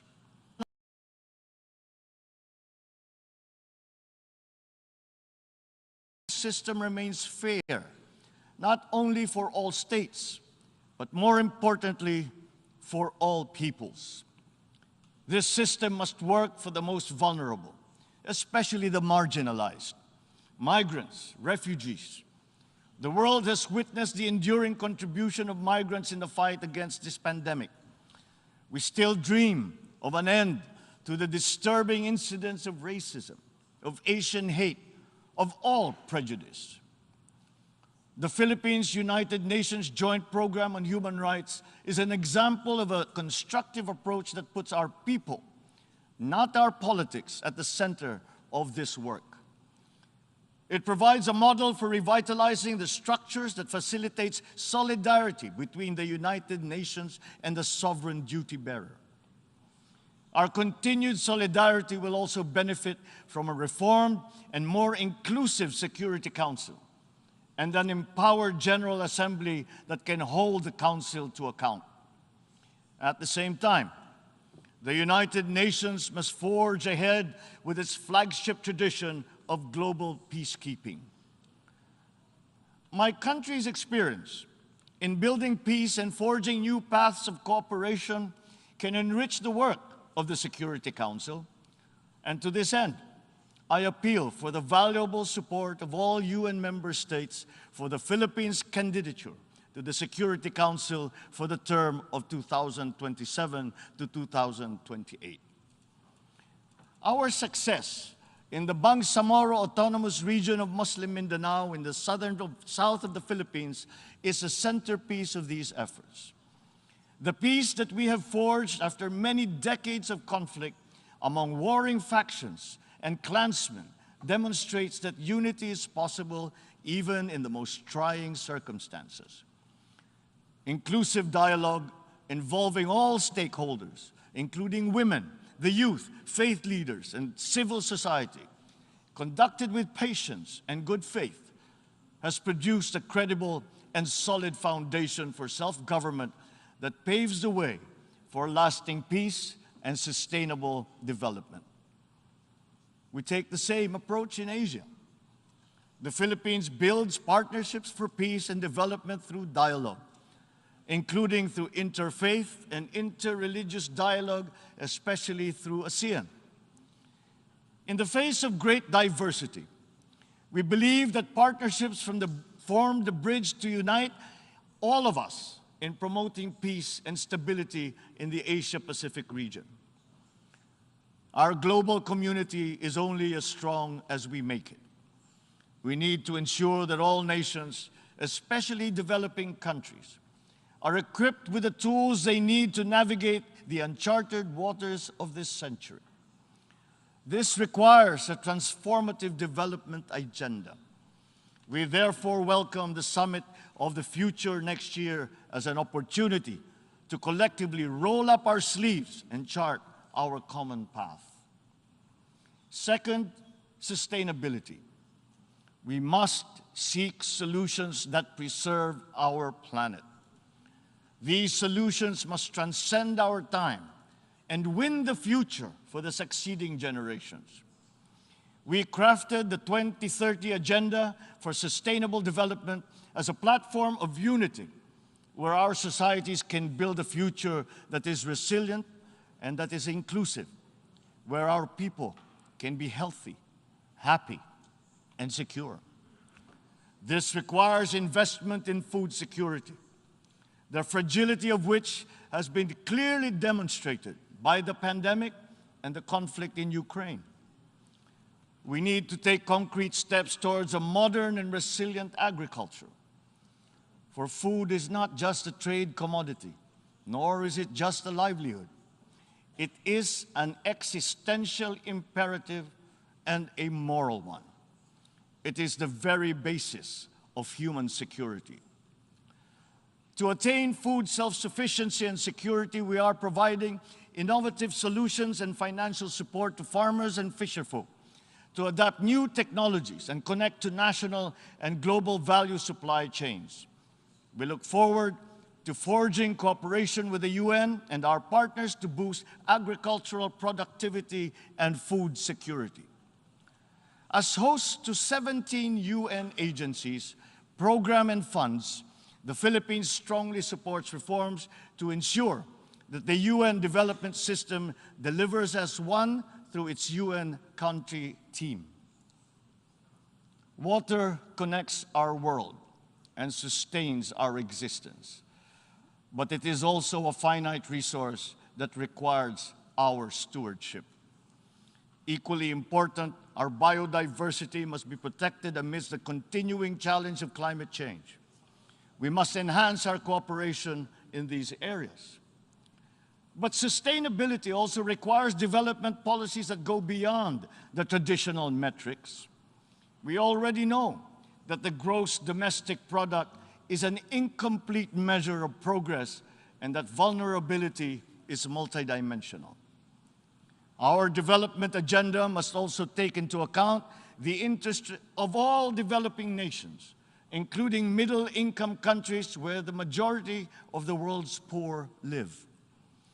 At the same time, sustainability means equipping our people with the tools they need to meet the challenges of the fourth industrial revolution. Investments in education are key, and my administration is prepared to make such investments. The Philippines notes with appreciation the Transforming Education Summit held earlier this week, at which these subjects were taken up. There is perhaps no greater renewable resource than the creativity and innovation of our young. We understand the value of harnessing our people's talents by creating a robust and creative economy. We will continue to work with partners in promoting this at the international level. Finally, science. Knowledge and discovery remain the keys to unlock the potential of our dynamic future.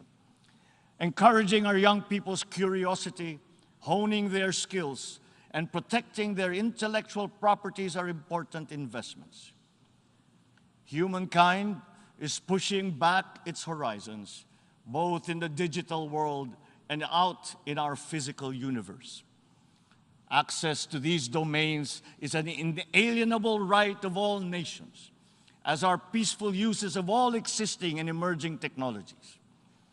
The Philippines is preparing for the future by laying the governance framework that will allow us to harness the power of renewable energy, develop the capacity to utilize the life sciences, such as medicine and virology, pursue digital solutions towards a more modern economy, and expand our presence in outer space. But we also need to update the global structures that facilitate international cooperation on the peaceful uses of nuclear energy, biology, chemistry, to name but a few.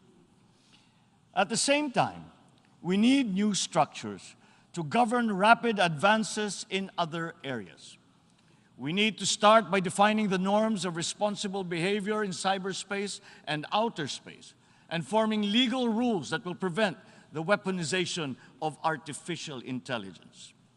The diffusion of cutting-edge technology across the economy is promising, but they could come at a cost. Our development agenda must consider the possible displacement of human labor as a result of advances in automation.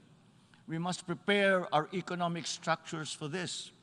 We should start building the necessary supports for those sectors affected.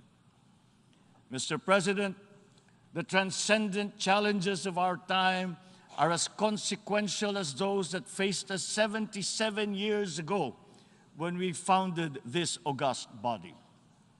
We are indeed at a watershed moment, one that requires a refounding of these, our United Nations.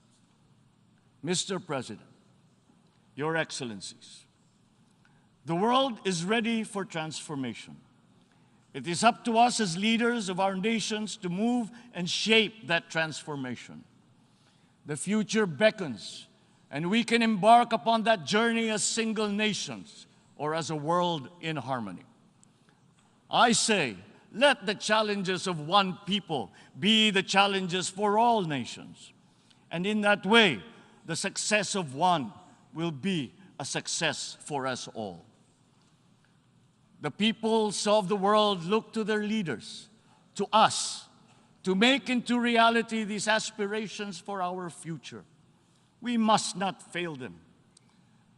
And if we stand together, we will not fail them. If we stand together, we can only succeed. Let us dream, let us work for those successes for all our nations united. Thank you and good day. On behalf of the Assembly, I wish to thank the President of the Republic of the Philippines for the statement just made and request protocol to escort His Excellency. The Assembly will hear an address by His Excellency Gitanas Nausėda, President of the Republic of Lithuania, and I request protocol to escort His Excellency.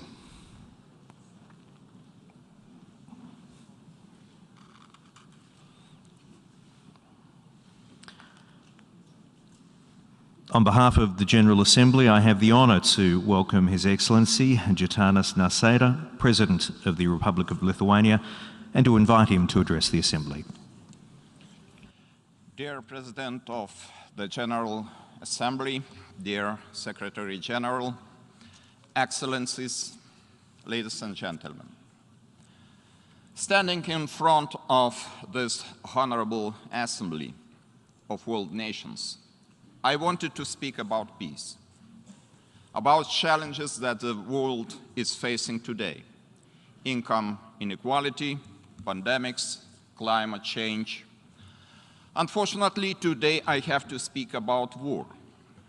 The war in Europe.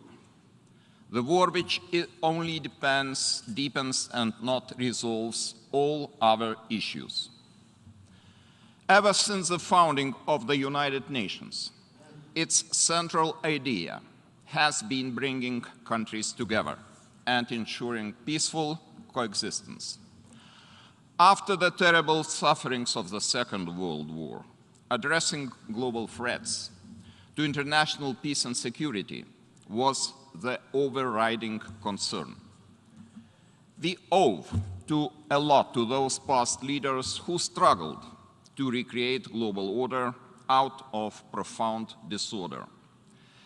The darkest hour in human history inspired creating the rules which remain essential to the global coexistence of nations.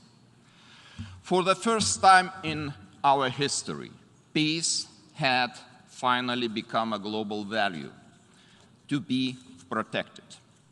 Against all odds, the language of military aggression and conquest was condemned. In the context of global challenges, we often talk about human rights. But what about the right of countries to be sovereign and to defend their territorial integrity? On the 24th of February, a UN Security Council permanent member started an unjustified, unprovoked, and illegal war against a neighboring country. This gross violation of international law undermined the very essence of the United Nations. For the last 7 months, Russia's war against Ukraine has been taking a terrible toll on the Ukrainian people. Many thousands have been tortured and killed. Millions were displaced or forced to flee their homeland. However, this war has not broken the will of the brave Ukrainian people to defend their country. It has not diminished their fighting spirit. Massacres at Bucha, at Izium, have not brought them to their knees. The inherent love for freedom, passed from one generation to another, is still there, undefeated, unspoiled. Despite all challenges, Ukrainians proved to be remarkably strong defenders of liberty and democratic values. Inspired by their heroic struggle, the international community should take an even more active role to boost Ukrainian resilience to withstand this hardship. Every UN member is expected to respect the rules of international order we have been creating through decades. But it's only up to us to decide what is still tolerable and what is not. Where are the red lines and where the red lines crossed? For how can we tolerate a member of international community in the war of conquest and annihilation? A country that is deliberately attacking the rules-based world order. A country whose actions make it more difficult for all of us maintain peace and security across the globe. Today I call on all of you. Look at what is happening in Ukraine. Look at it attentively. Who is superpower? There is a dangerous imperial power seeking to occupy and annex its neighbors, searching for reasons to justify the annexation, rewriting history, using economic and energy blackmail, spreading disinformation and propaganda. We all know that Russia's violations of the founding principles of the United Nations did not start 7 months ago. Destructive actions have undermined international security for many years, breaching arms control treaties, using prohibited chemical weapons both at home and abroad, continually violating the territorial integrity not only of Ukraine, but of Georgia, and Moldova as well, interfering in the elections of other countries. These are just a few examples. The ongoing suffering of the Ukrainian people was further amplified by Russia's proxy, the Belarusian or Belarusian regime. It has enabled military attacks of other countries from its territory. It continues to provide support for offensive operations against Ukraine.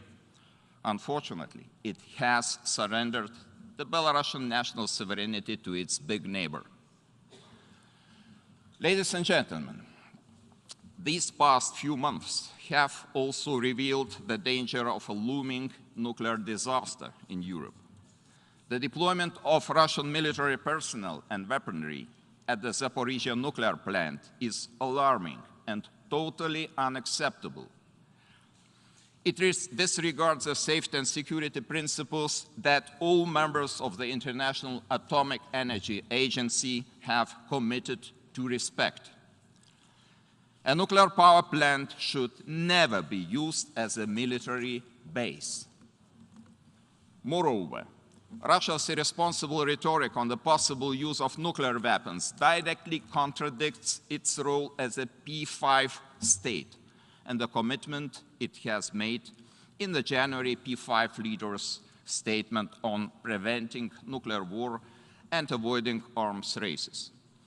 We see a huge gap between declarations and real actions which undermines the trust in one of the permanent members of the UN Security Council. We must collectively condemn such actions and require it to immediately and unconditionally withdraw all troops from the entire territory of Ukraine. It must also stop irresponsible and dangerous nuclear rhetoric and behavior. This should include withdrawing military and other personnel from the Zaporizhzhia nuclear power plant. Therefore, Lithuania welcomes the active personal involvement of the Secretary General of the United Nations. His visits to Ukraine demonstrate supreme dedication to the ideals of United Nations. Lithuania notes that the efforts of the Secretary General and Turkey were instrumental in reaching the deal to resume Ukrainian grain exports. We also acknowledge the positive role played by other actors, such as the African leadership, in coming to this arrangement. This is an achievement shared by the whole community of nations. Once again, international efforts have helped us to avert a global catastrophe. Grain exports via Ukrainian ports will sustain and feed millions of people. Let us no doubt, it was the war in Ukraine that threatened to trigger a global hunger. We cannot rest assured that this danger will not come back until the Russian armed forces are withdrawn from the whole territory of Ukraine. Ladies and gentlemen, there must be no impunity for the brutal crimes and atrocities committed during the war. Guaranteeing justice and accountability is of vital importance from the standpoint of credibility of the United Nations and the international community. We should consolidate and advance our legal efforts. We must ensure that all those responsible for this unprecedented assault on Ukrainian and European peace and security are held accountable. Lithuania will continue to engage in accountability mechanisms to address the mass atrocities being committed in Ukraine. I call on the global community to establish this special tribunal to address the war crimes. It is also crucially important to ensure effective forms of reparations for the victims of these crimes. Finally, we must take into consideration that the war in Ukraine is an extension of the wider context, what we can see in Russia. The human rights situation is deteriorating. Independent media and not-governmental organizations are being simply banished. Similar developments are taking place in Belarus. Systematic and widespread attacks target civil society, human rights defenders, and independent media. The number of political prisoners in Belarus has exceeded 1,200 and continues to grow. This is truly alarming and requires more attention from the international community. Lithuania has provided asylum to Russians and Belarusians, representatives of non-governmental organizations and independent media, who were persecuted in their home countries. For Lithuania, the time of the business-as-usual approach is gone. We have demonstrated it by building the energy independence and proceeding faster with the green transition. I invite all countries to stop financing the bloody war by buying aggressors' energy resources. It would significantly affect its ability to continue this brutal war. Ladies and gentlemen, since the first days of this terrible war, Lithuania has been supporting Ukraine. We have not been silent. We have stepped up to help Ukraine in every way we can. Our government, as well as civil society, have been active in providing both military and humanitarian aid. We have taken in more than 60,000 refugees, mostly women and children, to help them maintain a sense of belonging We have established a Ukrainian center in Vilnius, the first center of this kind outside Ukraine. This war must end, but not in a peace at any cost. The Ukrainian territorial integrity has to be fully restored. Any other outcome would mean further atrocities and long-standing insecurity. While the aggressor has already demonstrated its eagerness to endanger the global population, we should not allow ourselves to be frightened. The danger is real, as history shows. To push back against the aggressor is the only viable option. Today, I remain a strong believer in the transformative power of collective action. It is based on the principles of democracy, human rights, and the rule of law. Together we can ensure global peace and security. Together we will make a difference. Let me assure you, Lithuania is and will always be a valid partner in fighting for the right cause, in fighting for the long-lasting peace. Thank you.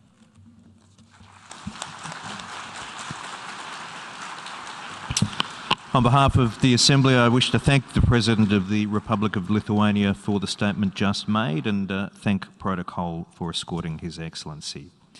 The Assembly will hear an address by His Excellency Klaus Werner Johannes, President of Romania, and I request Protocol to escort His Excellency.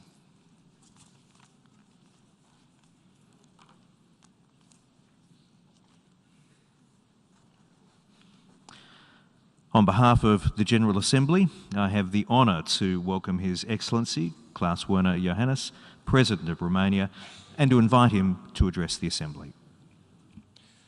Thank you very much, Mr. President of the General Assembly, Mr. Secretary General, Excellencies. We live in difficult times. Our predecessors, who adopted the Charter of the United Nations, were, I quote, determined to save succeeding generations from the scourge of war. Almost 8 decades later, peace is still under threat, this time from worrying new challenges, the most severe since the end of the Second World War. We are witnessing, since February 24th, the dramatic consequences of the unprovoked and illegal war started by the Russian Federation, a permanent member of the Security Council, against Ukraine. We are also witnessing exceptional solidarity from numerous countries united in their support for Ukraine, a sovereign member of this Assembly and a victim of months of aggression against its civilians, basic infrastructure and economy. The consequences of this war are global and are not limited to our security. They refer to blatant violations of norms and principles of international law, including international humanitarian law and fundamental human rights, and on sustainable development worldwide. These should be a major concern for all of us, irrespective of how far we are from the conflict. Distinguished colleagues, there is no justification for a military aggression against a sovereign state. There is no justification for bloodshed, destruction, and human suffering. It is our joint responsibility to come together and uphold our common values as members of the United Nations. Democracy and universal human rights are legitimate aspirations for all humankind. We therefore need to act now and support all those who fight for freedom and democracy. We should guarantee the respect of the territorial integrity, sovereignty, and independence of all states.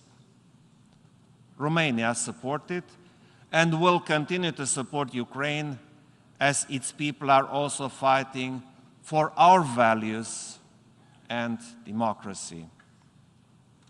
Romania opened its frontiers and its heart to all those seeking refuge from the war in Ukraine. Since the beginning of the conflict, over 2.3 million Ukrainians have crossed our borders.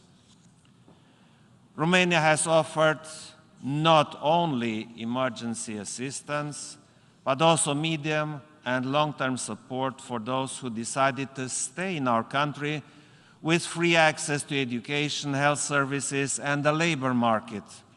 In addition, we offered direct humanitarian assistance and put in place a logistic hub for coordinating the international humanitarian assistance from the entire world. Our support will not stop here. We know that our response, especially to this war, will shape our common future. Our support for peace should be voiced now, louder than ever. In defending our universal values, it is essential to stay united and bring everyone on board, including those who are still hesitating. Engagement and dialogue are crucial to overcome divisions and at the same time to counter the spread of falsehoods and propaganda.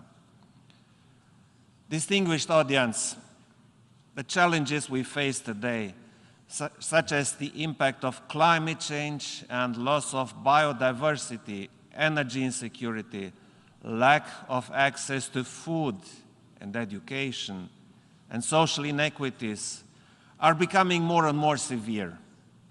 They need responses and solutions, as our citizens are rightfully asking for them. For all these issues, common action is the only way forward. Energy security is a global concern requiring joint solutions and responsible action. We must avoid the use of energy as a tool of blackmail. Energy security requires strategic investments in renewables, in nuclear power, with new future-oriented projects such as small modular reactors or in hydrogen. It also requires energy prices that are accessible to our citizens.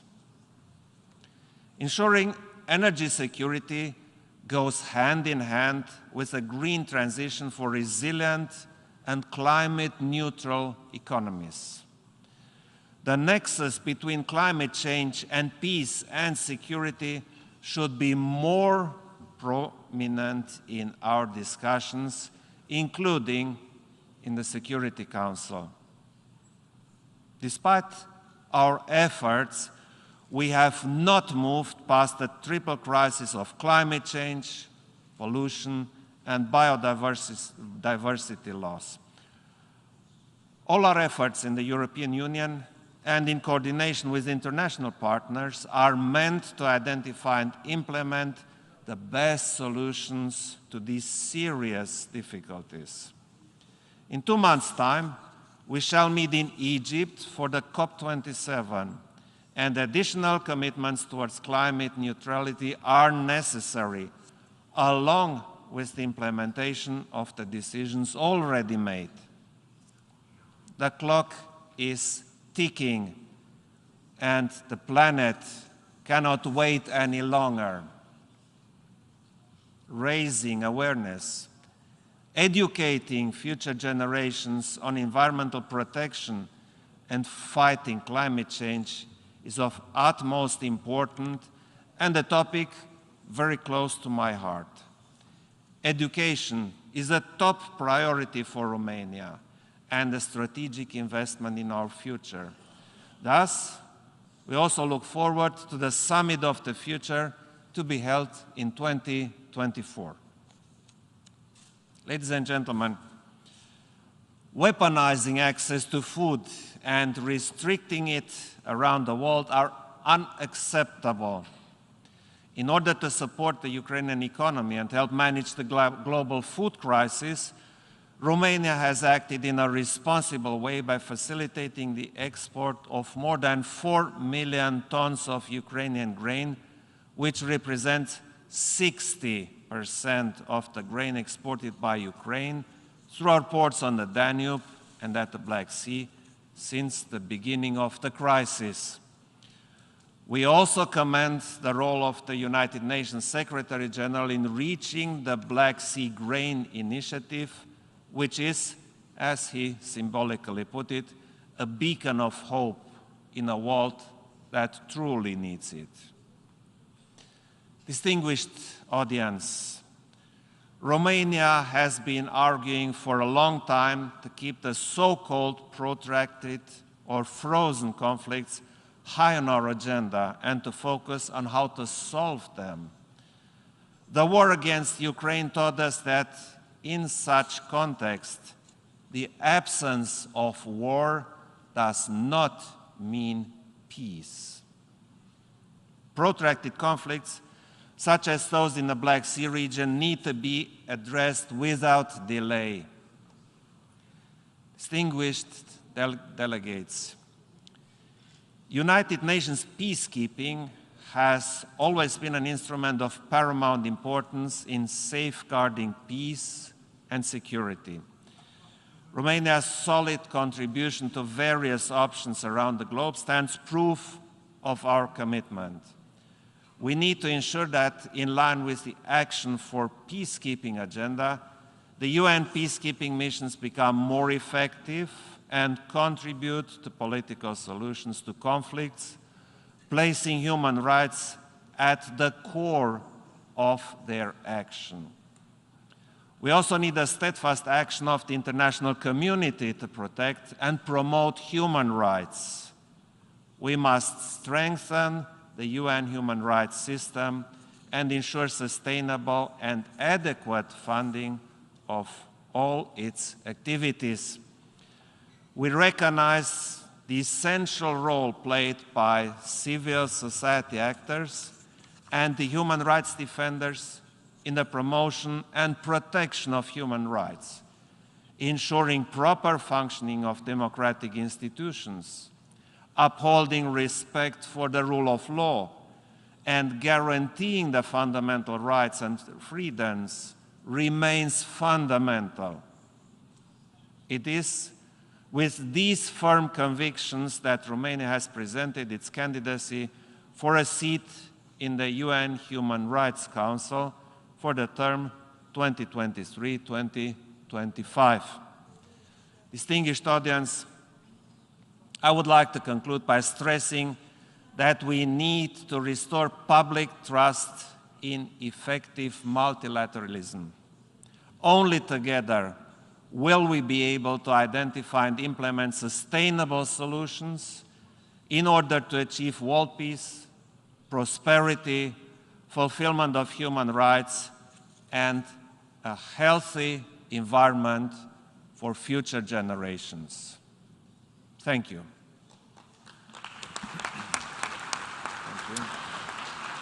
On behalf of the Assembly, I wish to thank the President of Romania for the statement just made and thank Protocol for escorting His Excellency.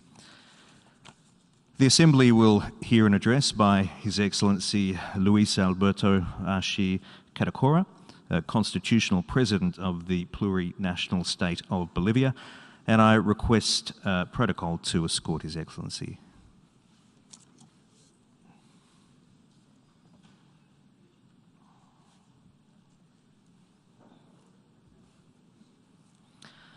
On behalf of the General Assembly, I have the honour to welcome His Excellency Luis Alberto Arshi Catacora, Constitutional President of the Plurinational State of Bolivia, and to invite him to address the Assembly. Thank you very much. Good afternoon to everyone. I want to greet dear President of the General Assembly, Saba Korosi, dear Secretary General Antonio Guterres, and brothers and sisters, heads of state and government, foreign ministers, and the delegates present here. First of all, dear Saba Korosi, allow me to hail your election as President of the General Assembly of the United Nations, and to express to you on behalf of the plurinational state of Bolivia our support for your hard work for the benefit of the international community. May this 77th session allow us to continue strengthening multilateralism to confront more effectively both new and older threats that are stalking humankind.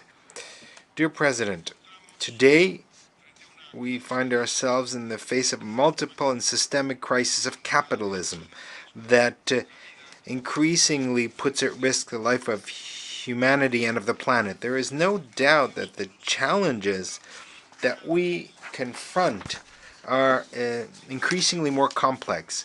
If we truly seek a better future for current and future generations, we must not only think about the economic, social, food supply, climate, energy, water supply, and commercial crises, but also clearly identify their origins to change a system that reproduces domination, exploitation, and the exclusion of the vast majority, that generates concentration of wealth in a few hands, in the hands of the few, and that puts priority on the production and reproduction of capital instead of the creation and reproduction of life.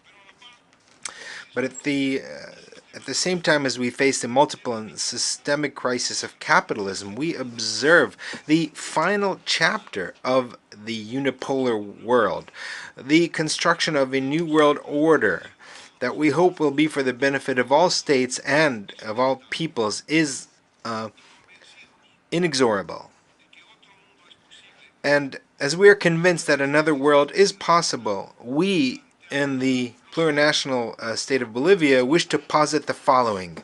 Number one, to declare the world as a zone of peace.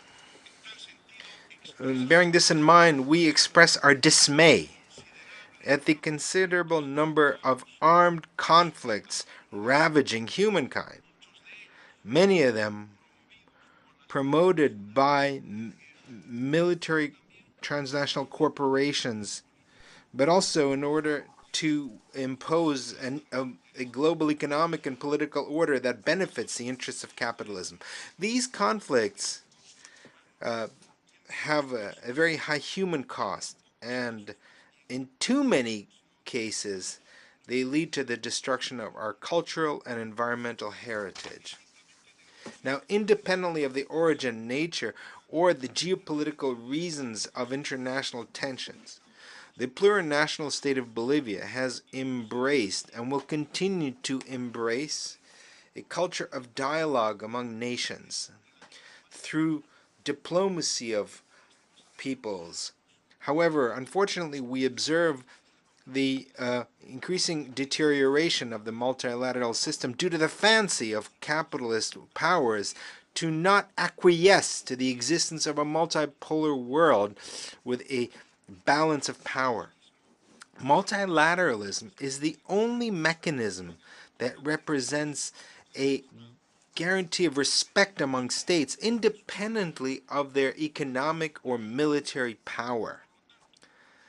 Therefore, we consider that any breach of international peace and security is linked to the inadequate implementation of the mechanisms provided for in the United Nations Charter, or alternatively, linked to their flagrant violation.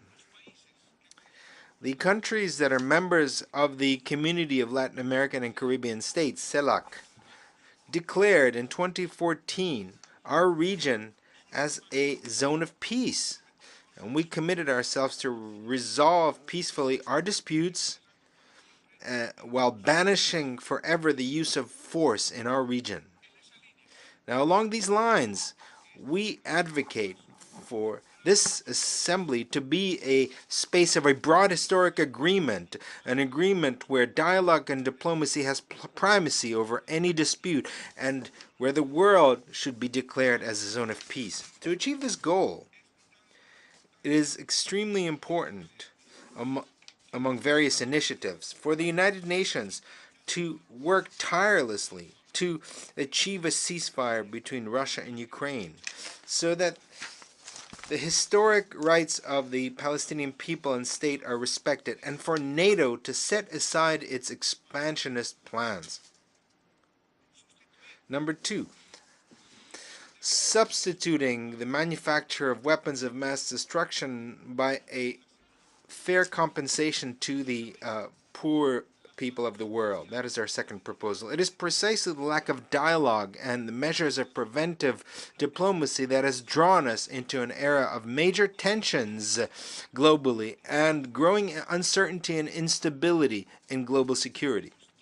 We are experiencing times where a concentration of a large number of weapons of mass destruction in the hands of a small group of countries, the very same countries that are refusing to eliminate these weapons by giving priority to their geopolitical interests, all this are endangering peace and security of our planet. 9 countries today have 12,700 nuclear warheads. 9,440 of them are in a state of combat readiness, ready to be used. In the face of this frightening reality that the world is facing, we must raise the banner of demanding that military expenditures be for the manufacture of weapons of mass destruction be replaced by fair economic compensation that the main capitalist countries owe morally and historically to the countries on the periphery and the poor countries of the world.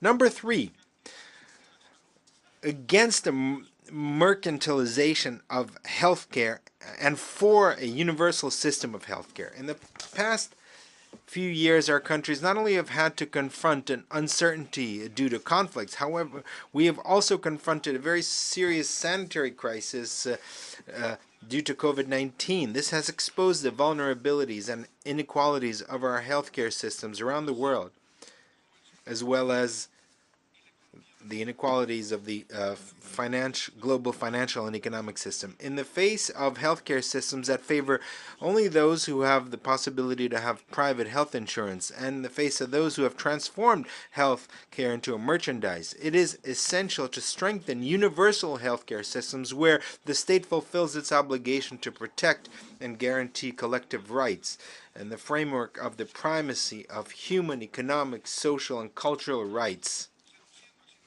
reducing thus the impact of the global economic crisis on the most vulnerable sectors of the population. Number 4, a global program of food sovereignty in harmony with Mother Earth. Another manifestation of the structural and multiple crisis of capitalism is the food crisis, which is aggravated by the effects of the pandemic and exacerbated by global geopolitical conflicts and the multiple environmental crises that the planet confronts. A situation that only has affected the implementation of the SDGs, but also threatens the most basic rights of millions of human beings. And according to the report on the state of food security and nutrition in the world 2022, the number of people suffering from hunger in the world has increased dramatically over the past few years. Just in 2021, a total of 828 million people were victims of this scourge. That represents 9.8% of the population of the world.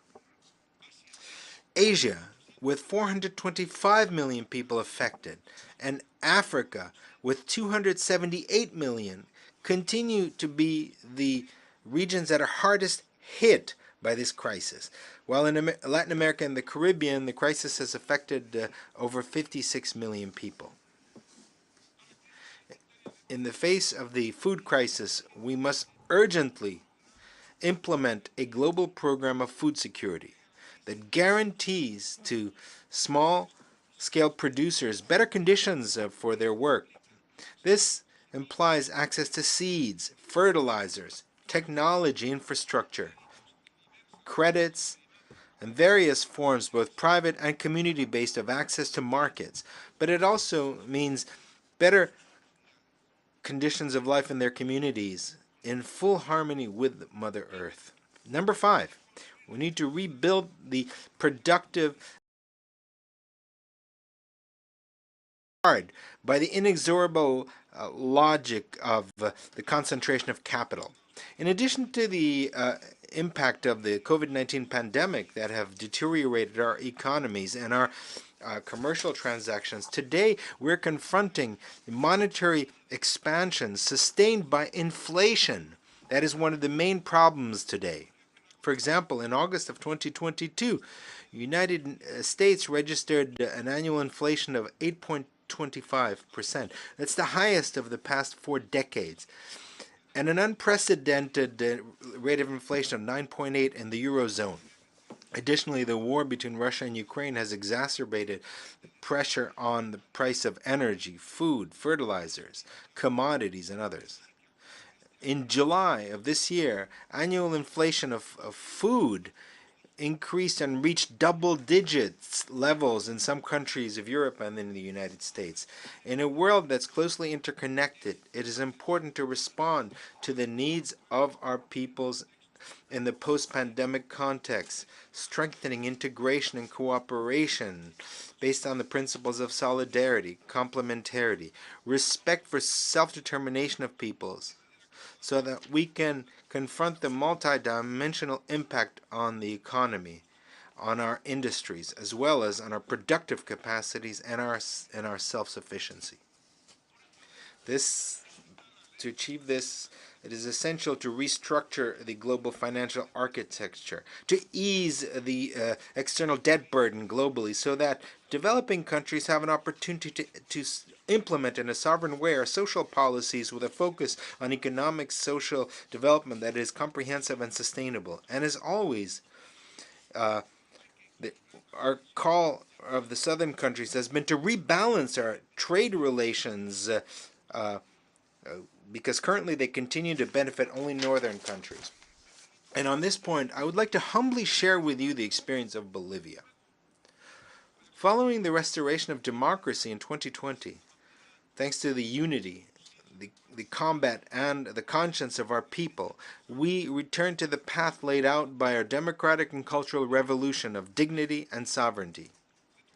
We resumed the construction of our plurinational state and the consolidation of our model of economic, social, and community-based production, a sovereign economic model in which we will not accept, nor will we accept, impositions of the International Monetary Fund. Our economic model reflects our political, economic, social, and cultural reality, and it is based on an active role of the state in the economy, in the nationalization of our strategic natural resources, the interconnection of all forms of economic organization, the strengthening of public investment, the industrialization with import substitution, the fostering of the domestic market, productive diversification, ensuring food sovereignty, redistributing income, fighting against poverty and inequality. In other words, we are seeking an economic growth with social justice inspired by our civilization of living well, which has emerged from our original indigenous roots. These policies that are responsible and sovereign have allowed us to return to the path of stability with economic growth, with redistribution of income. During the first quarter of 2022, our economy has grown by 4%, fueled by domestic demand. And our inflation was 1.6% during the month of August. Thus, our economy has the lowest inflation of the region and one of the lowest in the world compared to inflation rates of various countries that over the past 12 months have exceeded double digits. In the social sphere, during the second quarter of 2022, Bolivia registered the lowest level of unemployment in the region with 4.5%, and international organizations such as ECLAC have stated that we are the countries that will reduce poverty the most in 2022, while other countries have even seen increases in poverty. However, as many other countries on the periphery, we still are making huge efforts to resolve problems related to the multidimensional and systemic crisis that affects us, and that causes our recovery to be more difficult with each time. We regret that while the main countries of capitalism spend huge amounts of money for war, they make tiny contributions to sustainable development, for decolonization and rooting out patriarchy, for the eradication of poverty, inequalities. An example of this is that in the last 12 months, 20 times more resources have been dedicated to the conflict in Eastern Europe compared to what was pledged to the Green Climate Fund over the past decade. Peace cannot be achieved by buying and selling weapons, but rather by working together to build, and if necessary, rebuild the economic and productive capacities of all countries. The sixth proposal. The climate crisis requires responsibility, solidarity, and harmony among human beings and nature, rather than profit-seeking. Another crisis that threatens to destroy humankind and the integrity of our Mother Earth is the climate crisis. From the crisis, this has become an environmental collapse. The discouraging levels of reduction of emissions that have been observed and projected to date demonstrate that countries that have the means to change their production and consumption patterns don't have the political will to do so, and that those who have set ambitious targets for ourselves have not received the means of implementation promised in the Framework Convention and in the Paris Agreement to achieve these goals. Even more, those that bear the greatest responsibility for the emission of greenhouse gases now demand that each country continues to seek the illusion of decarbonization by 2050 without taking into account the historic responsibilities of developed countries, nor the capabilities or limitations of developing countries, for whom the access to green technologies of the latest generation is becoming increasingly unreachable. Perhaps the historic climate debtors want us all to only worry about the future in order to avoid discussing the promises unfulfilled in the present to developing countries on financing, transfer of technologies, and capacity building. Recently, the flooding in Pakistan, to whose people we want to express our solidarity, serve as another example that is eloquent and tangible of the high human and material cost of the losses and damage caused by centuries of bad capitalist development. Today more than ever, it is clear that we need a specific financial mechanism based on solidarity and not on profit-seeking to confront the losses and damage caused by the climate crisis in countries in the process of intense development of their productive forces. We're convinced that a future that is low in emissions and resilient to climate is not possible if we continue concentrating wealth in the hands of the few. Therefore, in order to reverse the climate crisis, we need to resolve economic, social, and political contradictions created by the capitalist model, as well as the contradictions that exist between human beings and nature. Seventh proposal, the industrialization of lithium for the benefit of peoples and as a fundamental pillar for an energy transition.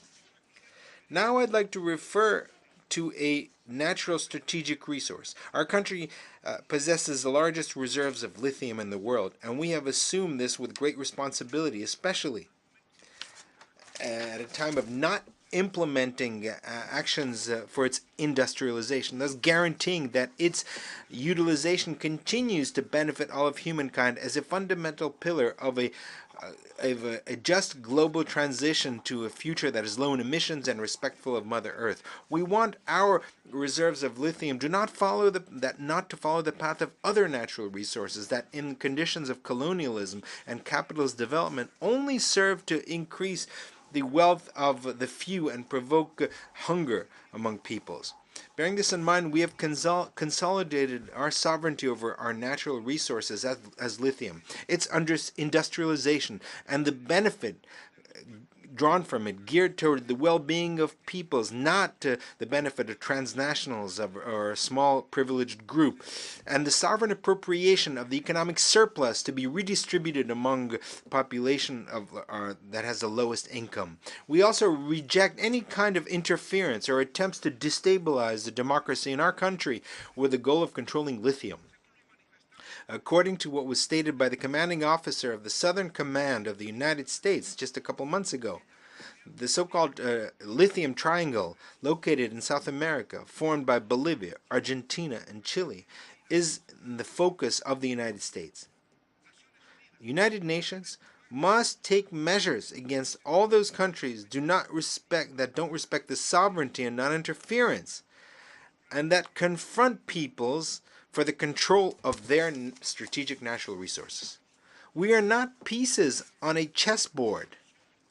We are nations at work day in, day out to move forward, and we have every right to make sovereign decisions over our natural resources. Number 8 proposal: from nationalization to the regionalization of the fight against drug trafficking. We have to change the approach in dealing with combat against drug trafficking. We continue to focus on supply and not on demand, and this has only served as a pretext for the militarization and deployment of the international war against drugs. This has affected the farmers in the southern countries and has left in impunity the major criminal groups that have never been publicly identified in the countries where drugs are consumed. The international war against drugs criminalizes and generates unilateral sanctions against southern countries. However, it provides opportunities for laundering assets, facilitates drug trafficking and other related crimes in the northern countries. This cannot continue. With our positive results in the combat against drug trafficking, Bolivia has defended its model, and we have been working together with Peru and Colombia and other countries affected by transit of drugs in seeking to regionalize the combat against drug trafficking based on a comprehensive approach that is less militarized and more focused on economic and social aspects. We must work in the United Nations on a mechanism to evaluate the results, not only in southern countries, but also the results of the activity in northern countries. One of those northern countries certifies, quote-unquote, unilaterally the combat against drugs. 9, strengthen international mechanisms for preferential treatment for landlocked countries. I'd like to draw your attention on the law of the sea, which is one of the major topics today in international legal relations. All states without access to the sea or landlocked have serious difficulties in taking advantage of the resources of the sea, taking into account that marine areas are areas with great potential for development, especially for the development of developing countries. All countries have the right to have access and to use oceans and seas and marine resources as stated in the Convention on the Law of the Sea. We must ensure a just distribution of rights and responsibilities with regard to marine resources because they play a decisive role for the future of peoples of the world. The sea is a right to which all peoples are entitled to, and no one should be deprived of enjoying that right. Therefore, guided by the principle of equality, non-discrimination, international solidarity, social justice, as principles to correct imbalances and global injustices, we consider it important to strengthen international mechanisms for a preferential treatment to states that find themselves deprived of access to the sea and therefore are in a severe geographical disadvantage in taking advantage of marine resources. It has been demonstrated that landlocked countries are doubly affected. We have higher costs in importing products, and our development faces major obstacles. And on this point, we must remind the international community that my country, Bolivia, was created with access to the sea. However, currently it's a landlocked country, forced by the circumstances of the past to confront various obstacles for the transport, communication, and trade. We hope that earlier rather than later, dialogue and diplomacy can triumph in order to repair the injustices of a war imposed by capitalist interests, and thus to build a better future among kindred nations. 10th, the proposal, expand our limited vision of human rights and democracy. There is no doubt that democracy and human rights are inseparable. The plurinational state of Bolivia has experienced in its own flesh that when democracy is undermined, the very foundation of the exercise of human rights is undermined as well. This is why we express our strongest commitment to the decisions and actions undertaken by this organization in the defense of the most vulnerable groups in our society. Bolivia has decided to rebuild its institutions by incorporating the plurinational character of our state, enshrining it, which implies that there are 36 indigenous peoples that are part of, that constitute our state. A nation that is proud of its diverse identity can build its intercultural identity, is a better country. This has occurred in a very brief period of time, and our challenge is to ensure that this transformation continues with the goal of ensuring a life that is well lived for everyone. We need to expand our criteria for human rights in relation to democracy. There cannot be human rights or democracy while the preservation of the privileges of the few takes place at the cost of the non-enjoyment of the economic, social, and cultural rights of the majority. Number 11, intergenerational solidarity. We are convinced that this generation that is vibrant and productive must show solidarity with those who have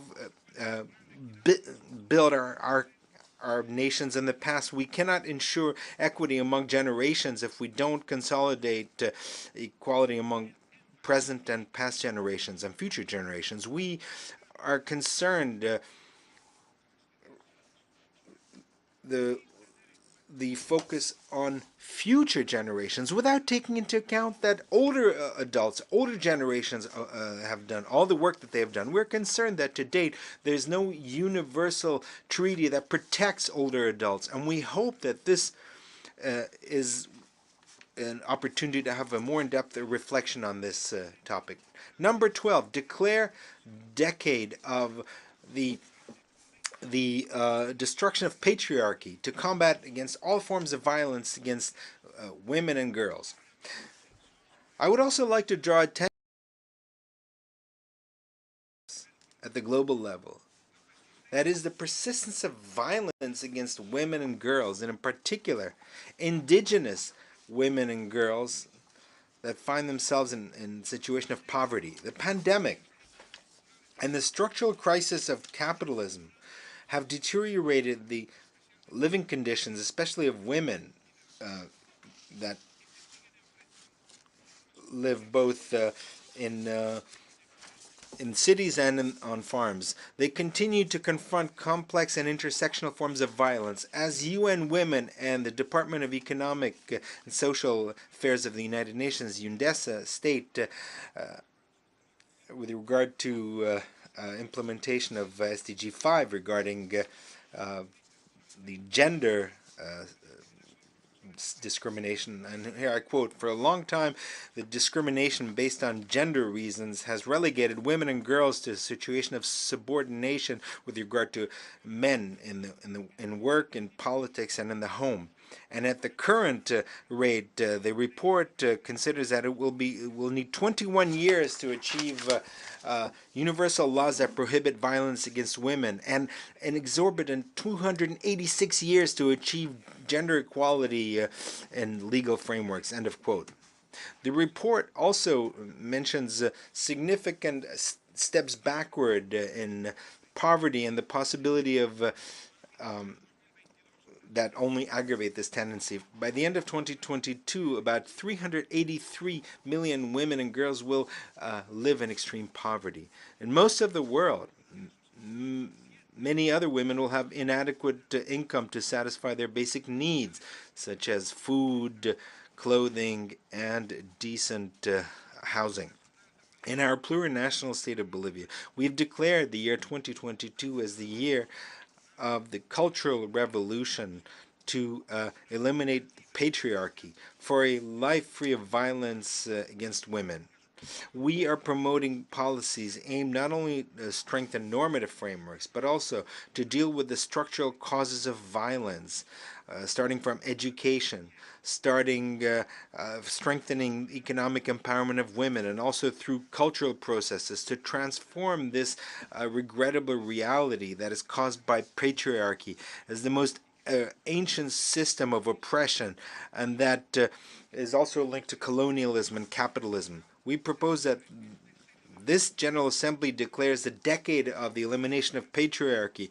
And we're speaking of elimination of patriarchy because it's important to have an in-depth political, economic, social, and cultural transformation based on a community perspective geared towards building of reciprocal relations for a life that is free from any exclusion, domination, exploitation, discrimination, and violence for all of humankind and for our Mother Earth.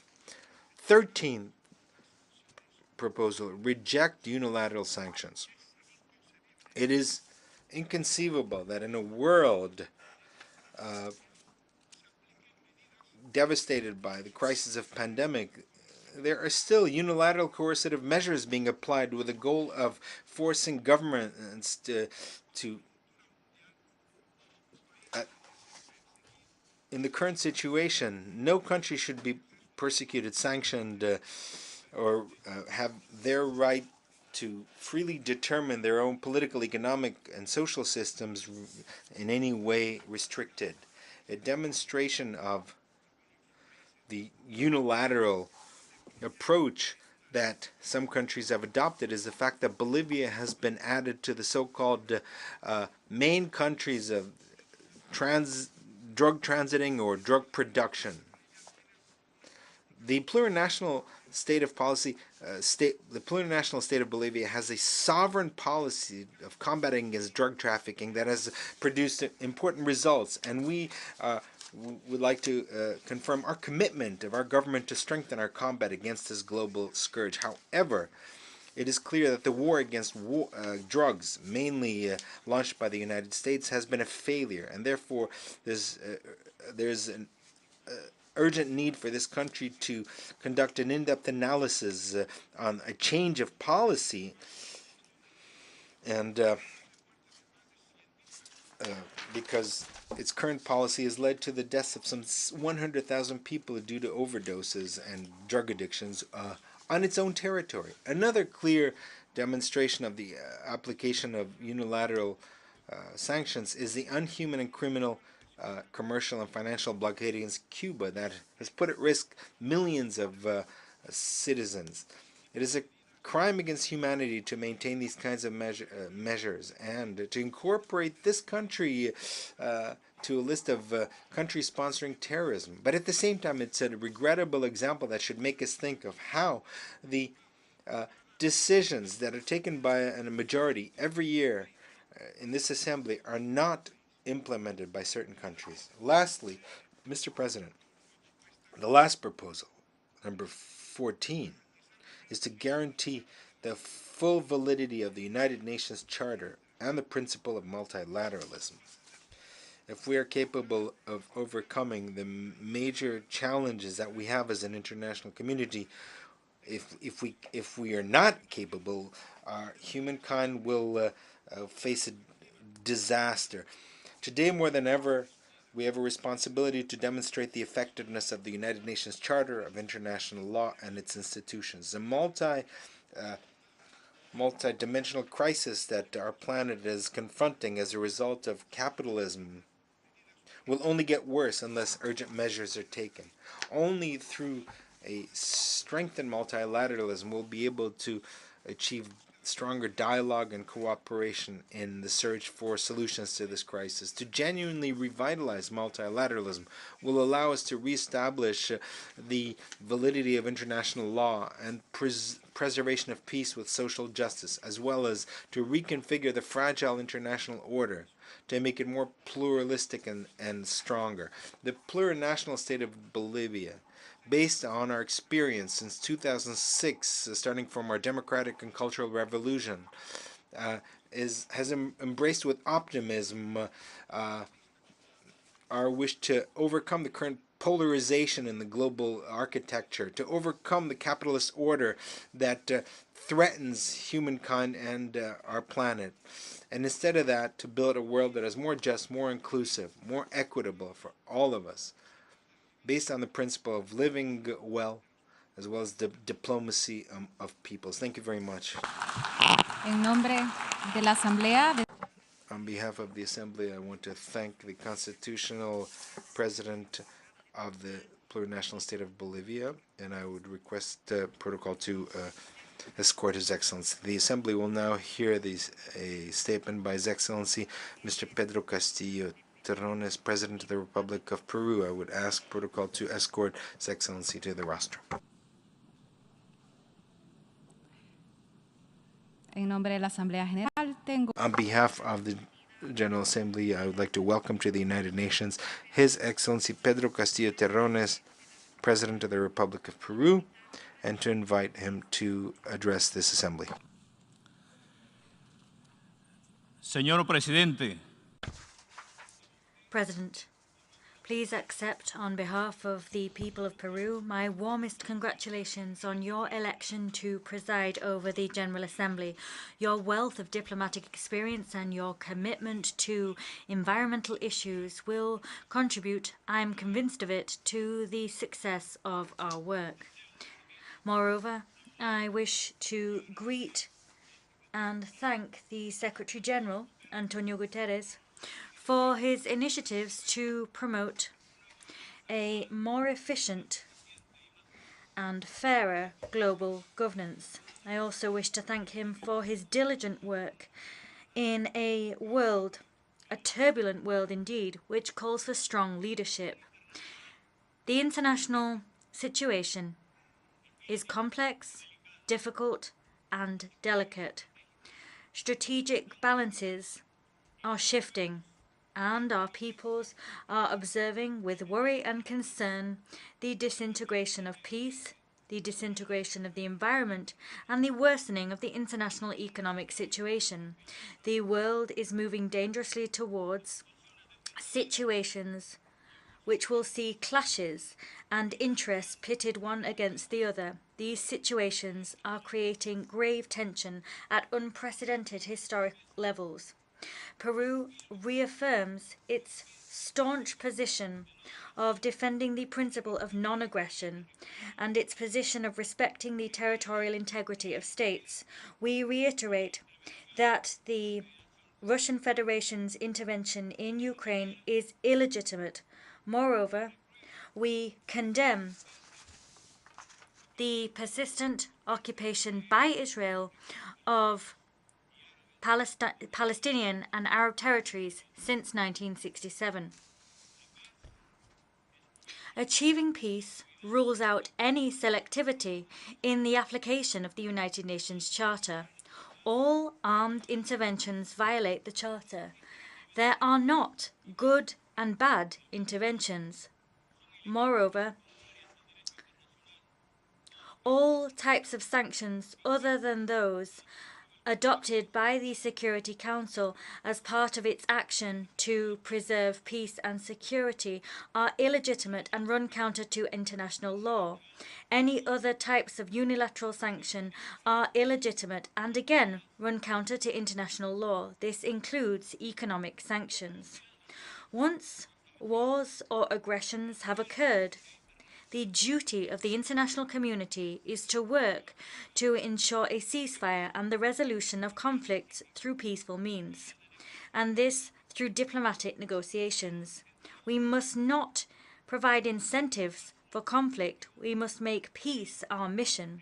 Consequently, Peru once again reiterates the need for a ceasefire to be agreed in Ukraine. We must see increased protection of civilian society affected by conflict, and negotiations to find a peaceful solution must begin. This solution must take account of the interests of all parties.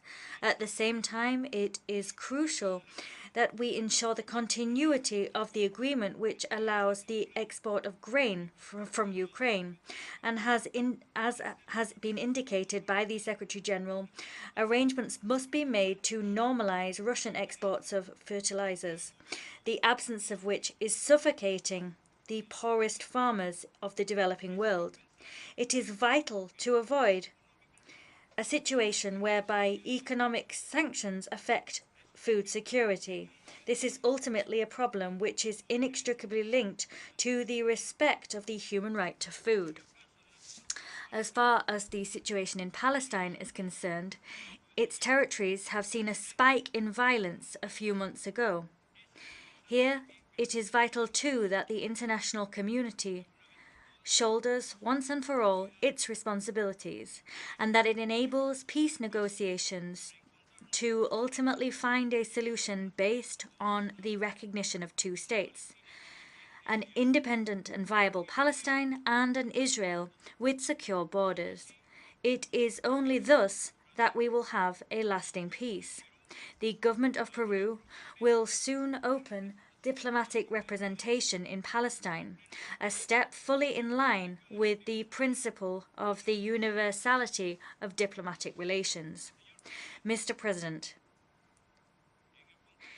in a context of instability and the weakening of diplomatic consensuses and negotiations, in order to transform hotbeds of conflict into arenas where peace can be built, we must take a leap forward to ultimately strengthen and expand peacekeeping operations of the United Nations.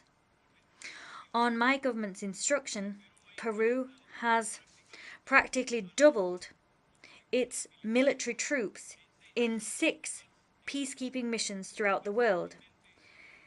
And we are particularly present in bringing peace and stability to the Central African Republic. We will also shortly contribute police personnel to peacekeeping operations. Only a few days ago, I opened in Lima the first Conference of Latin American and the Caribbean on peacekeeping operations, entitled Living in Peace.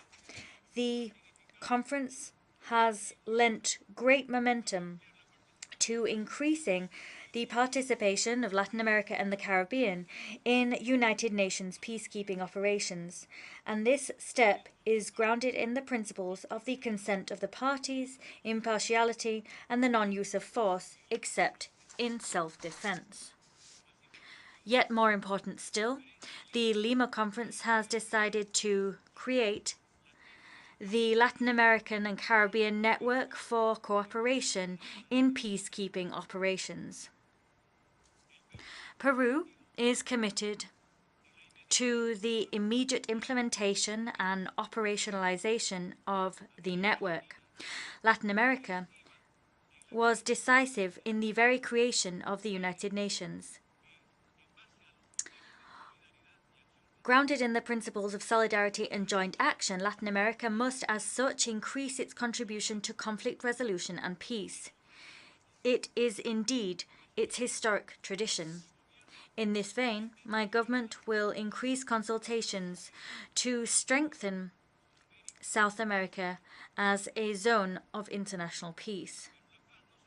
However, peace is not only broken by way of armed action, as is stated in the preambular part of UNESCO's constitution. Since wars begin in the minds of men, it is in the minds of men that the defences of peace must be constructed. We must build in the minds of men the values of peace, and that involves respecting others, protecting human rights, not exploiting the weakest among us, promoting dialogue, and promoting the peaceful resolution of conflict. But ensuring peace involves rooting out ideologies of hate. This is something that the United Nations systematically does with the ongoing support of Peru. Racism, intolerance, xenophobia, anti-Semitism, all of these must be rooted out. Peace involves an awareness of the common destiny of humankind. Acting with a sense of responsibility to build this common future involves respecting the principle of non-intervention, and at the same time it involves showing solidarity towards the poor and the weak, towards the dispossessed, towards the vulnerable. Acting with responsibility to build this common future involves respecting human rights and fundamental freedoms, as well as civil rights, political rights, economic rights, social rights, and cultural rights. And, moreover, the collective rights of peoples, the rights of indigenous persons. The state has a duty to guarantee individual freedom. However, guaranteeing the enjoyment of social rights essential for human dignity, such as the human right to education, the human right to healthcare, the human right to housing, the human right to water, the human right to food, to a decent wage, is also vital. And thanks to this General Assembly, we can and now must guarantee the human right to a clean, healthy and sustainable environment. Building peace also involves fulfilling the mandate to resolve the as yet unresolved situation of colonial territories and peoples. Peru fought for its independence at the beginning of the 19th century, driven by the principle of the self-determinations of peoples. As such, since 1947, its diplomatic efforts have supported and continue to staunchly support the access to independence and self-determination of territories and peoples that are under the United Nations mandate to ultimately access their independence. Peru has restored diplomatic relations with the Sahrawi Arab Democratic Republic and firmly supports its right to self-determination. We extend our broadest support to the endeavours that the Secretary-General's representative must undertake to re-establish the ceasefire in the Western Sahara, and the endeavours he will undertake to bring about a negotiated and peaceful solution. Bolstered by this same belief, Peru fully recognises the rights of sovereignty of the Argentine Republic over the Malvinas Islands, and we call upon parties to begin consultations and negotiations to give tangible form to this pressing goal and to ensure it is achieved. Mr. President, the international economic situation is becoming critical. The negative effects of the pandemic on productive processes, and particularly on worsening living conditions of the poor and very poor majorities, as well as problems when it comes to regularizing supply chains, inflations, and spikes in energy prices are producing a grave crisis of global proportions, which will only produce more poverty and more exclusion. Global growth indicators are not encouraging. On the contrary, global growth is showing a downward trend. Latin America is suffering the negative impacts of inflation, of a contraction in economic growth and of difficulties to restore the downward trend in poverty and extreme poverty that was seen before the pandemic. The region as a whole is displaying increasingly high rates of indebtedness, which are becoming increasingly unsustainable. To tackle these global and regional trends, which affects potential for growth, in Peru, we have adopted the plan Driving Economic Growth, Driving Peru. Our goal with this plan is to grow to the tune of 3.3%. Whatever the percentage achieved, we wish to grow beyond the Latin American average. We are convinced that our central goal is to create more employment and more quality employment, and as a consequence, we are fostering and improving conditions for national and foreign investment. We are giving pride of place in this plan to micro, small, and medium-sized businesses. Peru is a country with stable and positive macroeconomic variables. We have a functioning economy and one which welcomes private and public investment for the benefit of those most in need. The Secretary General, Antonio Guterres, proposed a new social contract at a global level. This new commitment must absolutely and inevitably be linked to the development of and achievement of the Sustainable Development Goals, which are being heavily jeopardized. We need to reaffirm our political will to ensure that the United Nations development system give priority across all its agencies to fulfilling the targets of the Agenda 2030 in the most critical areas. Priorities must be as follows. 1. Halving the number of poor people. 2. Eradicating extreme poverty. 3.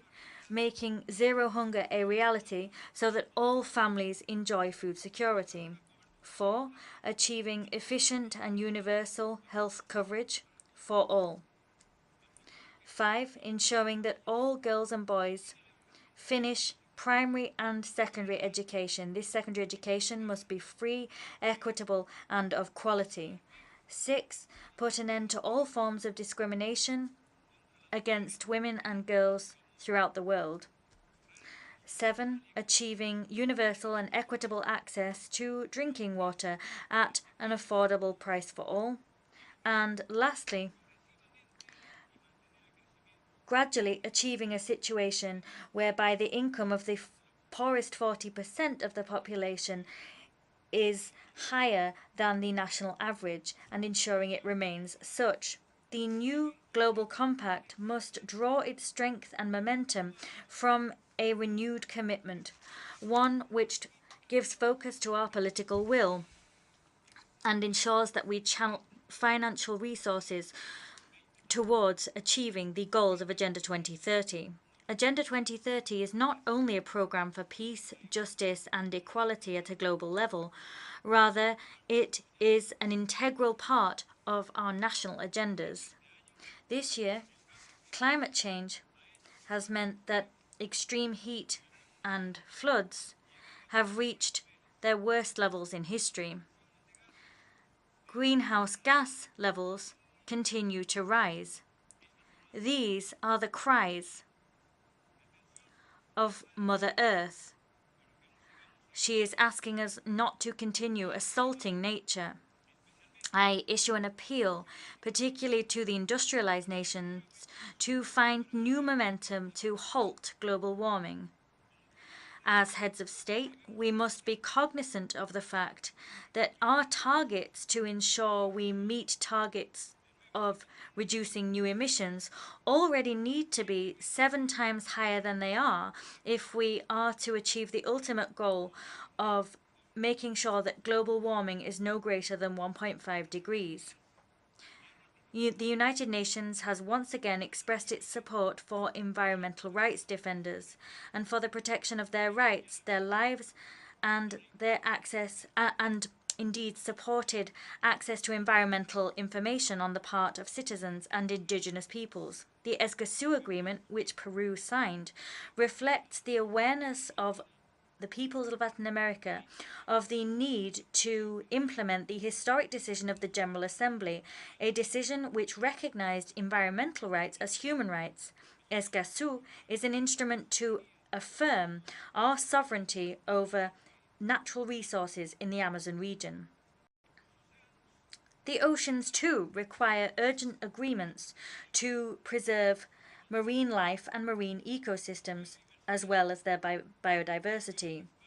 Peru supports negotiations for a treaty which will regulate fishing activity and eliminate the pollution of seas beyond 200 nautical miles. We reiterate in unequivocal terms our sovereign control of our seas until 200 nautical miles, as established in our Constitution. Mr. President, Latin America has a tradition of democracy. At the same time, it has the highest levels of social inequality in the world, but the Latin American people continue to demonstrate historic strength as they seek fairer and more egalitarian societies with greater social cohesion, where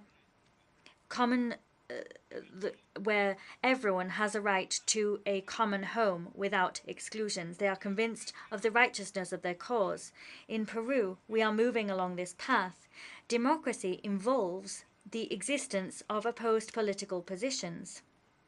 Therein lies freedom. However, democratic governance calls for the respect of institutions, and it calls for the respect of the people's will. Coups, however they are conducted, or whoever the authority that drives them forward, are illegitimate. They undermine the sovereign expression of popular will. As is the case with external crises, all governance crises, or crises which see clashes between branches of power, must be resolved through dialogue, cooperation, and the full respect of electoral outcomes. The Inter-American Democratic Charter, which is one of Peru's contributions to democracy in the Americas, establishes the aforementioned in unequivocal terms. In this world, in which we are increasingly moving towards conflict, and in a world where we're seeing internal political crises, we need to remain cognizant of four pillars to defend democratic governance, and that is so important. We need to bear in mind the respect for peoples, the desire to solve conflicts via negotiation, the respect for human rights, and the institutional framework of the rule of law. I am the head of state of a multi-ethnic and multicultural country with more than 3,000 years of growth from the cradle of civilizations that have encountered difficulties to eliminate racism and social inequality. My government symbolizes the demands, aspirations, and dreams of those that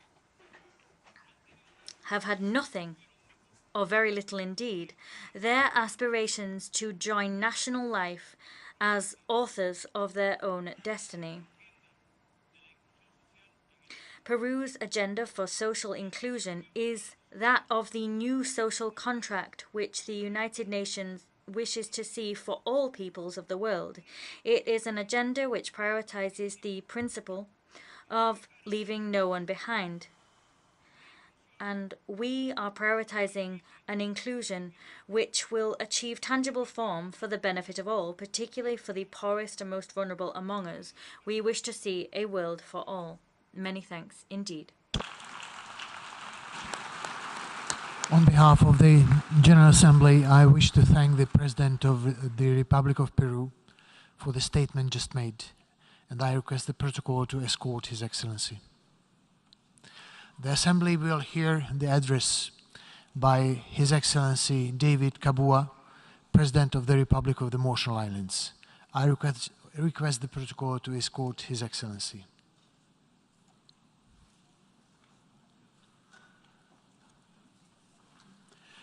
On behalf of the General Assembly, I have the honor to welcome His Excellency David Kabua, President of the Republic of Marshall Islands, and to invite him to address the Assembly.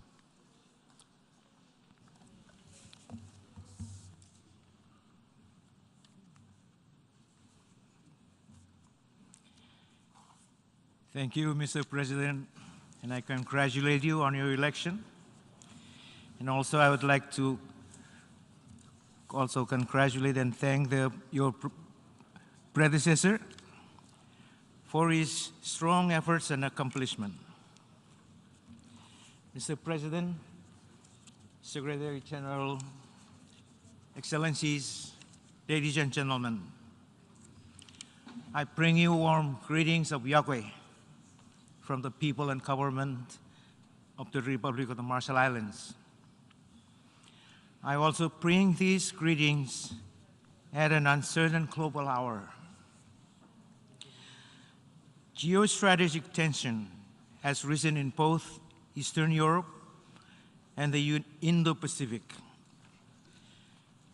The Blue Pacific continent, and in particular the Micronesian region, are no exception. Indeed, we are a unique front line.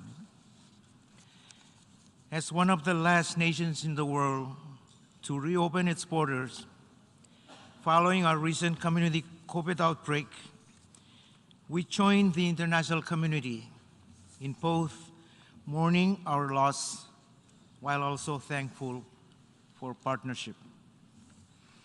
We value the United Nations as our primary international stage. But if the world does not adequately respond to the island nations, and as seas rise, then there is really no United Nations at all. For the Marshall Islands, our first and most threatened priority is to never cease to safeguard our nation's land, ocean, and maritime boundaries. And as seas are rising, and to ensure our communities have a safe, secure, and fully democratic, sovereign future. Our vulnerabilities and those shared in our region are severe and diverse. We join many others, and especially our Pacific Island neighbors, in condemning Russia's continued aggression and war crimes in Ukraine. We do so not only as a United Nations member, but also in response to a wider global instability, which directly impacts our own island region. Russia and all related actors will be held to account as actions have consequences. Press the mic, yes, and that's it. The Republic of the Marshall Islands stands proudly as a co-chair of the Group of Friends of Accountability following the aggression against Ukraine and supports the independent investigations of the UN Human Rights Council and International Criminal Court. The war in Ukraine has influenced sharp economic shocks around the world. And as a remote, small island developing state, our energy security is at a saturation point. And even as we seek to boost efficiency and renewables, greater cooperation is needed to move towards regional approaches to energy security and affordability, including addressing potential joint bulk processing. The Republic of the Marshall Islands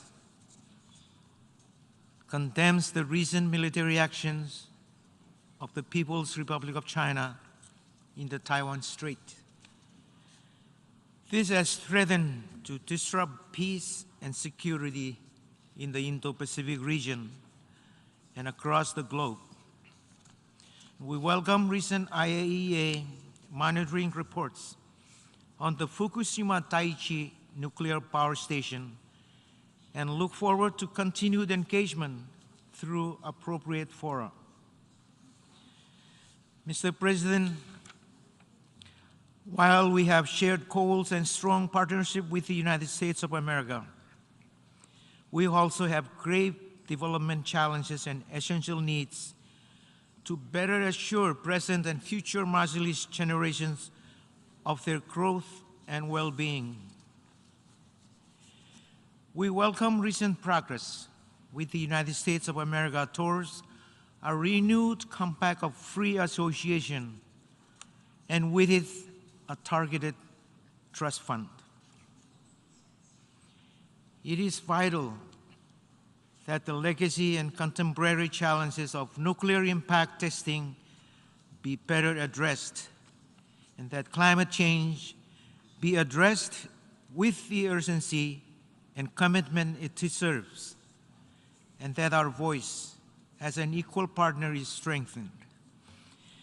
We know that the United States stands tall for its renewed engagement with the Pacific Islands, and it is essential for all of us to ensure that words are met with actions. Mr. President, as the Marshall Islands, we stand gravely concerned at an increasingly polarized world where nuclear weapons testing and detonations are only growing in risk. We condemn the threats of further nuclear testing and the threat of nuclear warfare. And we have humanitarian concerns of our own, shared by a great many other nations, over any nuclear detonations or the risk thereof. And here, the Marshallese people also have a unique voice. My country, the Marshall Islands, was ground zero for the testing of the 67 nuclear and thermonuclear weapons for 12 years during the UN-US administered trusteeship era. The exposure of our people and land has created impacts that have lasted and will last for generations. These impacts to our human rights, land, culture, health, and lives are burdens that no other country or nation should ever have to bear.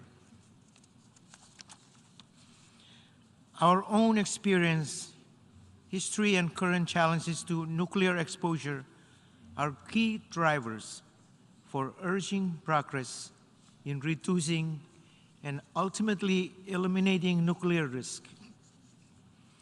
We welcome effective and meaningful progress on this from major powers and nuclear weapon states, and from all states in whatever form it can effectively be achieved. Mr. President, as a member of the Pacific Island family, we rally and acknowledge that the greatest challenge and threat is climate change.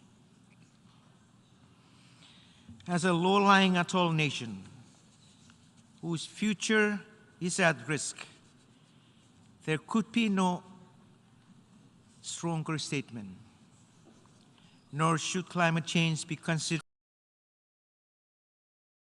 complex adaptation measures within a wider fragility makes our task just that much more difficult. And today, as I enter this iconic hall, the symbol of humanity's hope and aspiration for world peace, prosperity, and international cooperation, my thoughts flashed back 31 years ago when the first president of the Marshall Islands addressed this eminent assembly and called attention to the dangers faced by our small nation due to the looming threat posed by global warming. Over 30 years ago, in this great hall and at the Rio Summit, our leaders sounded the alarm and warned of its dire consequences. As a matter of record, Marshallese presidents and leaders in every succeeding administration have been active and at the forefront of all UN global conferences on climate change and global warming, speaking out and fighting to keep our low-lying nation afloat. Mr. President, today we renew our call to the world to declare total war on this century's greatest challenge, the climate change monster. And yet, after all these years, the world has failed to break our addiction to fossil fuel. We are not investing enough in the life-saving adaptation, particularly for small island states. We see the toll of this global crisis. How much worse will this be if we reach 1.5 degrees Celsius? The IPCC has been clear. Solution exists that can give us a fighting chance. COP26 delivered vital progress. And as the convener of the I-Ambition Coalition, we believe without question that the Glasgow Climate Pact must be the foundation for a safer future.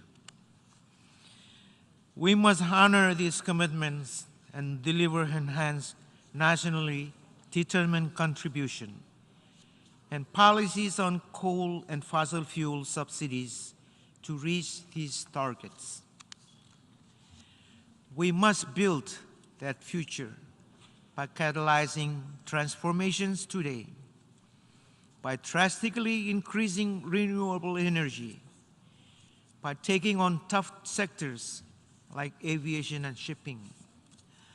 The Marshall Islands has proposed a carbon levy for international shipping that will drive the transition to zero-emission shipping, channeling resources from polluters to the most vulnerable.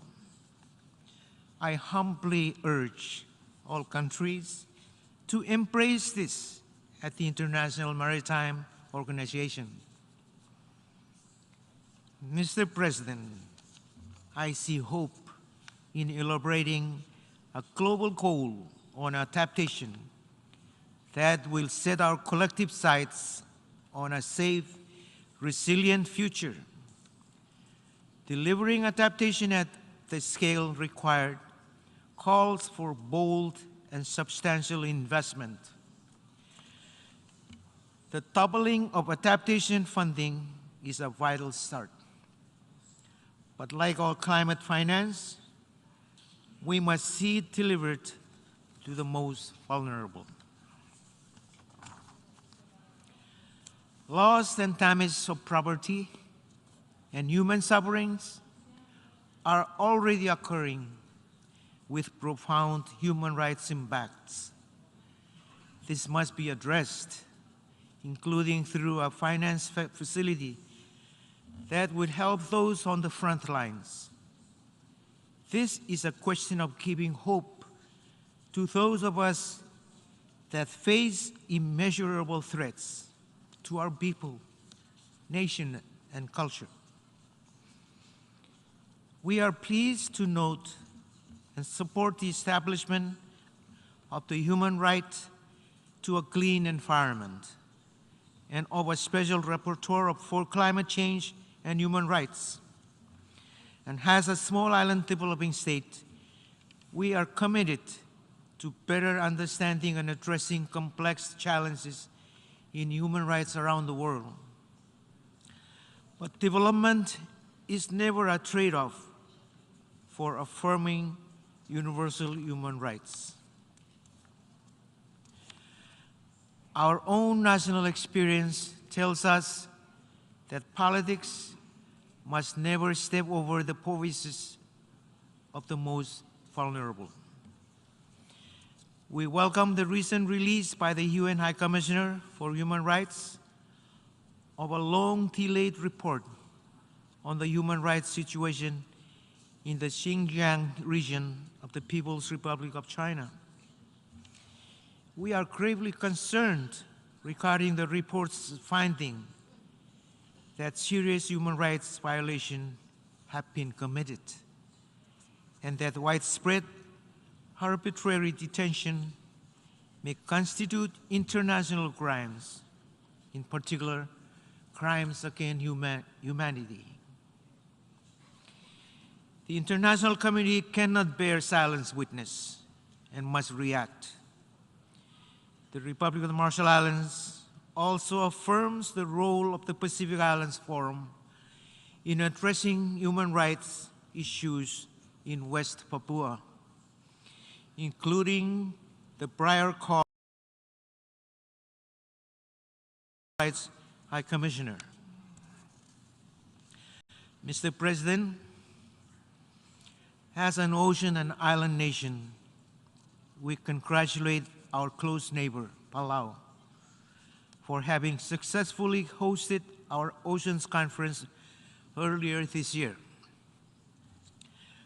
We also support the recent UN 2022 Ocean Conference in Lisbon and congratulate Portugal and Kenya for co-chairing this meeting. The world must address a growing gap in effective oceans management in the high seas and its neighboring coastal states. And while we welcome important progress, far greater effort will be needed to conclude an ambitious instrument on biodiversity beyond national jurisdiction under the UN Law of the Sea. While our Pacific Islands tuna stock stands strong, the fishing effort by global actors grows. We are proud of our sustainability benchmarks and partnership, and small island developing states must continue to boost economic participation to match our leadership efforts. Mr. President, the United Nations must be truly universal, all-embracing and all-inclusive. And we must guard against leaving any nation or people outside the gate and in the cold. Today, we call on the UN to better welcome Taiwan and its people into our global family. How long will the UN persist in closing its doors and thereby denying access to the people of Taiwan? Taiwan is a vibrant and responsible democracy, a contributing member of our global family, and the United Nations Circle of Unity will remain incomplete without Taiwan and its people. The United Nations Secretariat too often relies on politically motivated interpretations of Resolution 2758 when responding to opportunities for the meaningful participation of Taiwan in international bodies and the UN system. Now that the world is facing escalated tension in and around our islands region, we as the world ability for meaningful participation in the UN system and to make greater contribution, Taiwan can be better Taiwan can better join all of us to make a collective difference. The UN system should revert to its original policy of consideration of widely accepted passport for basic public access to the UN itself, and make good on its goal of broader participation, including registration procedures for civil society access. No one is left behind in the SDGs, least of all, one of our important partners in tackling this goal. Mr. President, the United Nations is in desperate need of a UN Security Council, which is truly fit for purpose and which should be better shaped to the realities of today, not 8 decades ago. We strongly support better progress in achieving UN Security Council reform outcomes, and in particular, support Japan's bid to be a permanent member of the UN Security Council. In closing, it is very clear to us that all the problems that our global communities are facing today, from the COVID-19 pandemic to the roaring inflation and rising energy costs, cannot be solved by any single nation. Rather, we must come together as a united global family to solve them. But we cannot solve all these problems as long as the world is in conflict. Or in other words, we cannot do it without world peace. And this reminds me of this following poem. If there is righteousness in the heart, there will be beauty in the character. And if there is beauty in the character, there will be harmony in the home. And if there is harmony in the home, there will be order in the nation. If there is order in the nation, there will be peace in the world. Thank you, and Kumul Dada, Mr. President. On behalf of the Assembly, I wish to thank the President of the Republic of the Marshall Islands for the statement just made, and I request the protocol to escort His Excellency. The Assembly will hear an address by His Excellency Wewe Ramkalawan, President of the Republic of Seychelles. I request the protocol to escort His Excellency.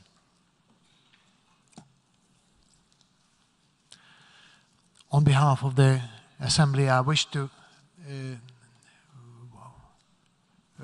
I have the honor and wish to welcome His Excellency Wewe Ramkalawan, President of the Republic of Seychelles, and to invite him to address the Assembly. Thank you very much. Mr. President of the United Nations General Assembly, Mr. Secretary General of the United Nations, Excellencies, ladies and gentlemen. Seychelles congratulates you, Mr. President, on your election as President of the 77th session of the United Nations General Assembly. We also extend our profound appreciation to your predecessor, Mr. Abdullah Shahid, for his leadership during the preceding session. I wish also to express our gratitude to Secretary General Antonio Guterres for his efforts to pursue a common agenda for the United Nations at a time when faith in the multilateral system needs more than ever to be restored. Mr. President, Excellencies, ladies and gentlemen, we perhaps need to be reminded that multilateralism gives each one of us the opportunity and the means to solve complex challenges that we cannot overcome on our own. Never have we faced challenges of such magnitude. A world in deep crisis, climate inaction, the aftermath of the pandemic, food insecurity, the rising cost of energy, the war in Ukraine. We have reached an inflection point, one that compels us to question the trajectory of our multilateral order, as the perils to our collective well-being are acute and numerous. Faced with a multiplicity of interrelated challenges that many of us are least responsible for, but most affected by, the plight of states in vulnerable situations has never been more pronounced. Many of us in the developing world have had to revise our 2030 aspirations due to lost progress. Mr. President, economic inequity is the biggest impediment to the realization of the Sustainable Development Goals. The blueprint for a better and sustainable future requires financial resources that many of us simply do not have or are unable to access, since development cooperation modalities fail to consider vulnerability as a barrier to durable development. Time and again, small island developing states have consistently reiterated the call for a globally accepted vulnerability assessment put forward in 1992 by the United Nations Conference on Environment and Development. Our island nations have experienced the greatest economic loss from the pandemic, with economic contractions averaging 7%. Yet, very few of us were able to access the meager 6% of COVID-19 funding allocated to developing countries. We cannot continue to rely on temporary solutions to address the systemic faults within the existing development cooperation mechanisms. If this is to be a watershed moment, we must put into practice real solutions that focus on addressing vulnerabilities and building resilience to ensure socioeconomic sustainability. We need the international financial institutions and multilateral development banks to look beyond gross national income benchmark. There is broad consensus that a multidimensional vulnerability index offers a specific approach that will complement and improve the efficacy of development cooperation, permitting countries in vulnerable situations to access concessional financing and address their needs. I therefore welcome the interim report of the high-level panel on the MVI and hope that progress on universally accepted and inclusive indicators that capture vulnerabilities of all developing states can be accelerated ahead of the 2023 deadline. Mr. President, the current food and energy crisis, exacerbated by the conflict in Ukraine, poses a threat to sustainable growth globally, necessitating integrated systemic responses. The challenge for us in Africa is how to guarantee that trade contributes meaningfully to food security. In this regard, the African Continental Free Trade Area has a vital role to play by stimulating intra-trade amongst ourselves by ensuring that we redistribute food produced from regions with a surplus to regions facing deficits. The solutions to our food security can be achievable. We firmly believe that harnessing the potential of the blue economy by tapping into fisheries and aquaculture resources can be a viable option to address food and nutrition insecurity that prevails at the moment. Food and energy security must be apprehended within the context of climate change. We are at the cusp of an ecological collapse spurred by climate change, pollution, and biodiversity loss, largely instigated by irresponsible human activities and unfettered emissions, a situation which greatly threatens the inalienable right of all humans to a healthy environment. The IPCC reports have made clear that the window of opportunity to effectively address climate change is rapidly closing, with dire consequences for humanity and ecosystems. Failing to act decisively and urgently now will lead to untold costs, with those least responsible for this calamity having to bear the heaviest price. As floods, heat waves, and fires in the Western world dominate the news and our social media feeds, let us not neglect nor forget that the impact of slow onset events like sea level rise pose an existential threat to small island developing states. We need bold actions, not unfulfilled promises and pledges. Mr. President, in defining this watershed moment, individual interests must converge into collective benefits. And we must also confront the gross injustice of having citizens of states least responsible for this unraveling climate-induced disaster pay for the loss and damage caused by others. Even as we bear the impact of climate change, our environment is suffering immensely from the consequences of pollution. Seychelles can attest to this fact, as our shores and sea have become encumbered with plastic waste.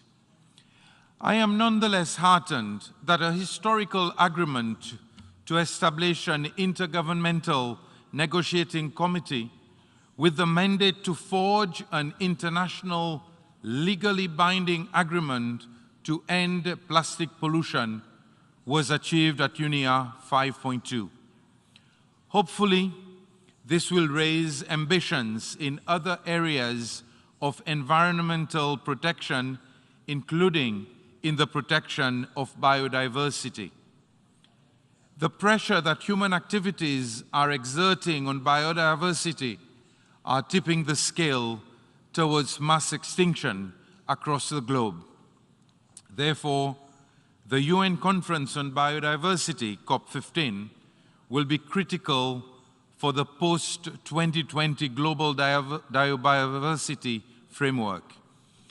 If the world is to achieve the framework's ambitious targets, ensure that the SDGs are met, and tackle the interrelated planetary crisis, we must invest in the means of the framework's implementation. Mr. President, related to this is the issue of the oceans which surround us. Healthy oceans are critical to life on Earth. As a foremost proponent of the blue economy paradigm, Seychelles has taken bold steps to sustainably harness our ocean for the benefit of our people.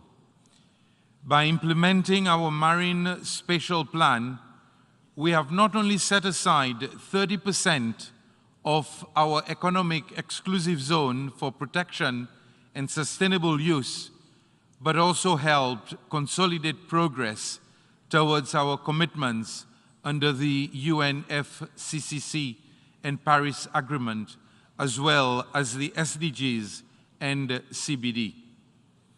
The MSP exemplifies how climate action, ocean conservation, sustainable development, and building resilience can be achieved by a seeds with immutable special circumstances in an integrated manner. Building on this, Seychelles has committed to protect at least 50% of its seagrass ecosystems by 2025 and 100% by 2030, greatly contributing to ecosystem preservation and carbon sequestration. We call on other littoral and oceanic states to be as bold in their ocean commitments. As we progress in the UN Decade of Ocean Science for Sustainable Development, it is imperative that we invest in science-based approaches and forge strong partnerships needed to achieve a better understanding and protection of the ocean. Beyond the preservation of our natural environment, such holistic measures can be applied to the myriad of interlocking challenges that we are facing as a global community. It will take our combined will, conclusive action, and uncompromising respect for the founding principles of the United Nations to secure a better future for all. Mr. President, last but of no less importance is the situation in Ukraine. The Ukraine-Russia conflict is of great concern to us. It poses a grave threat to global security and world peace, with serious ramifications for the entire community of nations. My country's stance on the peaceful resolution of conflicts through dialogue and diplomacy is universally recognized. In this regard, the Republic of Seychelles strongly supports the call of the Chair of the African Union and the Chairperson of the African Union Commission, urging the parties concerned to establish an immediate ceasefire and to resume negotiations in order to preserve the world from consequences of planetary conflict and to find a permanent and mutually acceptable solution to the conflict. We must find common ground for the sake of humanity and our planet. In attempting to utilize this critical moment in history as a turning point to bring about real positive change, the choice is clearly with every one of us to decide whether our actions will lead to shared prosperity or mutual destruction. Let us be reminded of our moral responsibility as world leaders to take bold and decisive steps that will truly bring about transformative solutions. We share only one planet, and our fates are indivisible. Let us secure a better future together. I thank you. On behalf of the Assembly, I wish to thank the President of the Republic of Seychelles for the statement just made, and I request the protocol to escort His Excellency. The Assembly will hear an address by His Excellency Alberto Fernandez, President of the Argentine Republic. I request the protocol to escort His Excellency.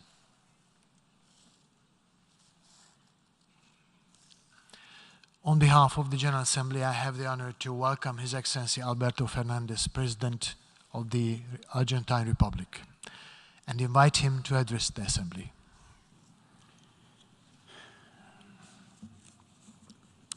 Señor Presidente. Mr. President, often in history, magnicides have stood as prologues to major tragedies, driven by the rejection or hatred of victims. Those who carried out such acts undermined public peace and paved the way to major social unrest. Entire peoples fell foul.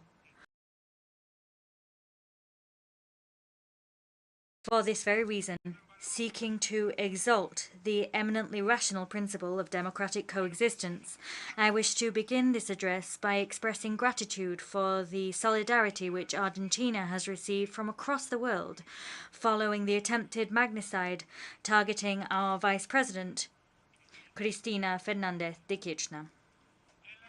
In Argentina, the attempt to assassinate the Vice President did not only disturb the peace, it also sought to destroy a beautiful collective project that this year will mark 4 decades of existence. In 1983, we restored democracy and we ushered in a long historical cycle in which various political forces alternated in taking up the reins of government. The Argentinian people developed the agreement of no more. We said no more to state terrorism and to political violence. We value democracy as a model of social development. I'm sure that fascist violence, which wears the guise of republicanism, will not succeed in altering this broad consensus which the vast majority of Argentine society has rallied behind. Taking advantage of the anxiety generated by the pandemic and the economic effects of war, extremist and violent discourse gained ground and found fertile ground on which to sow anti-politic sentiment in our societies.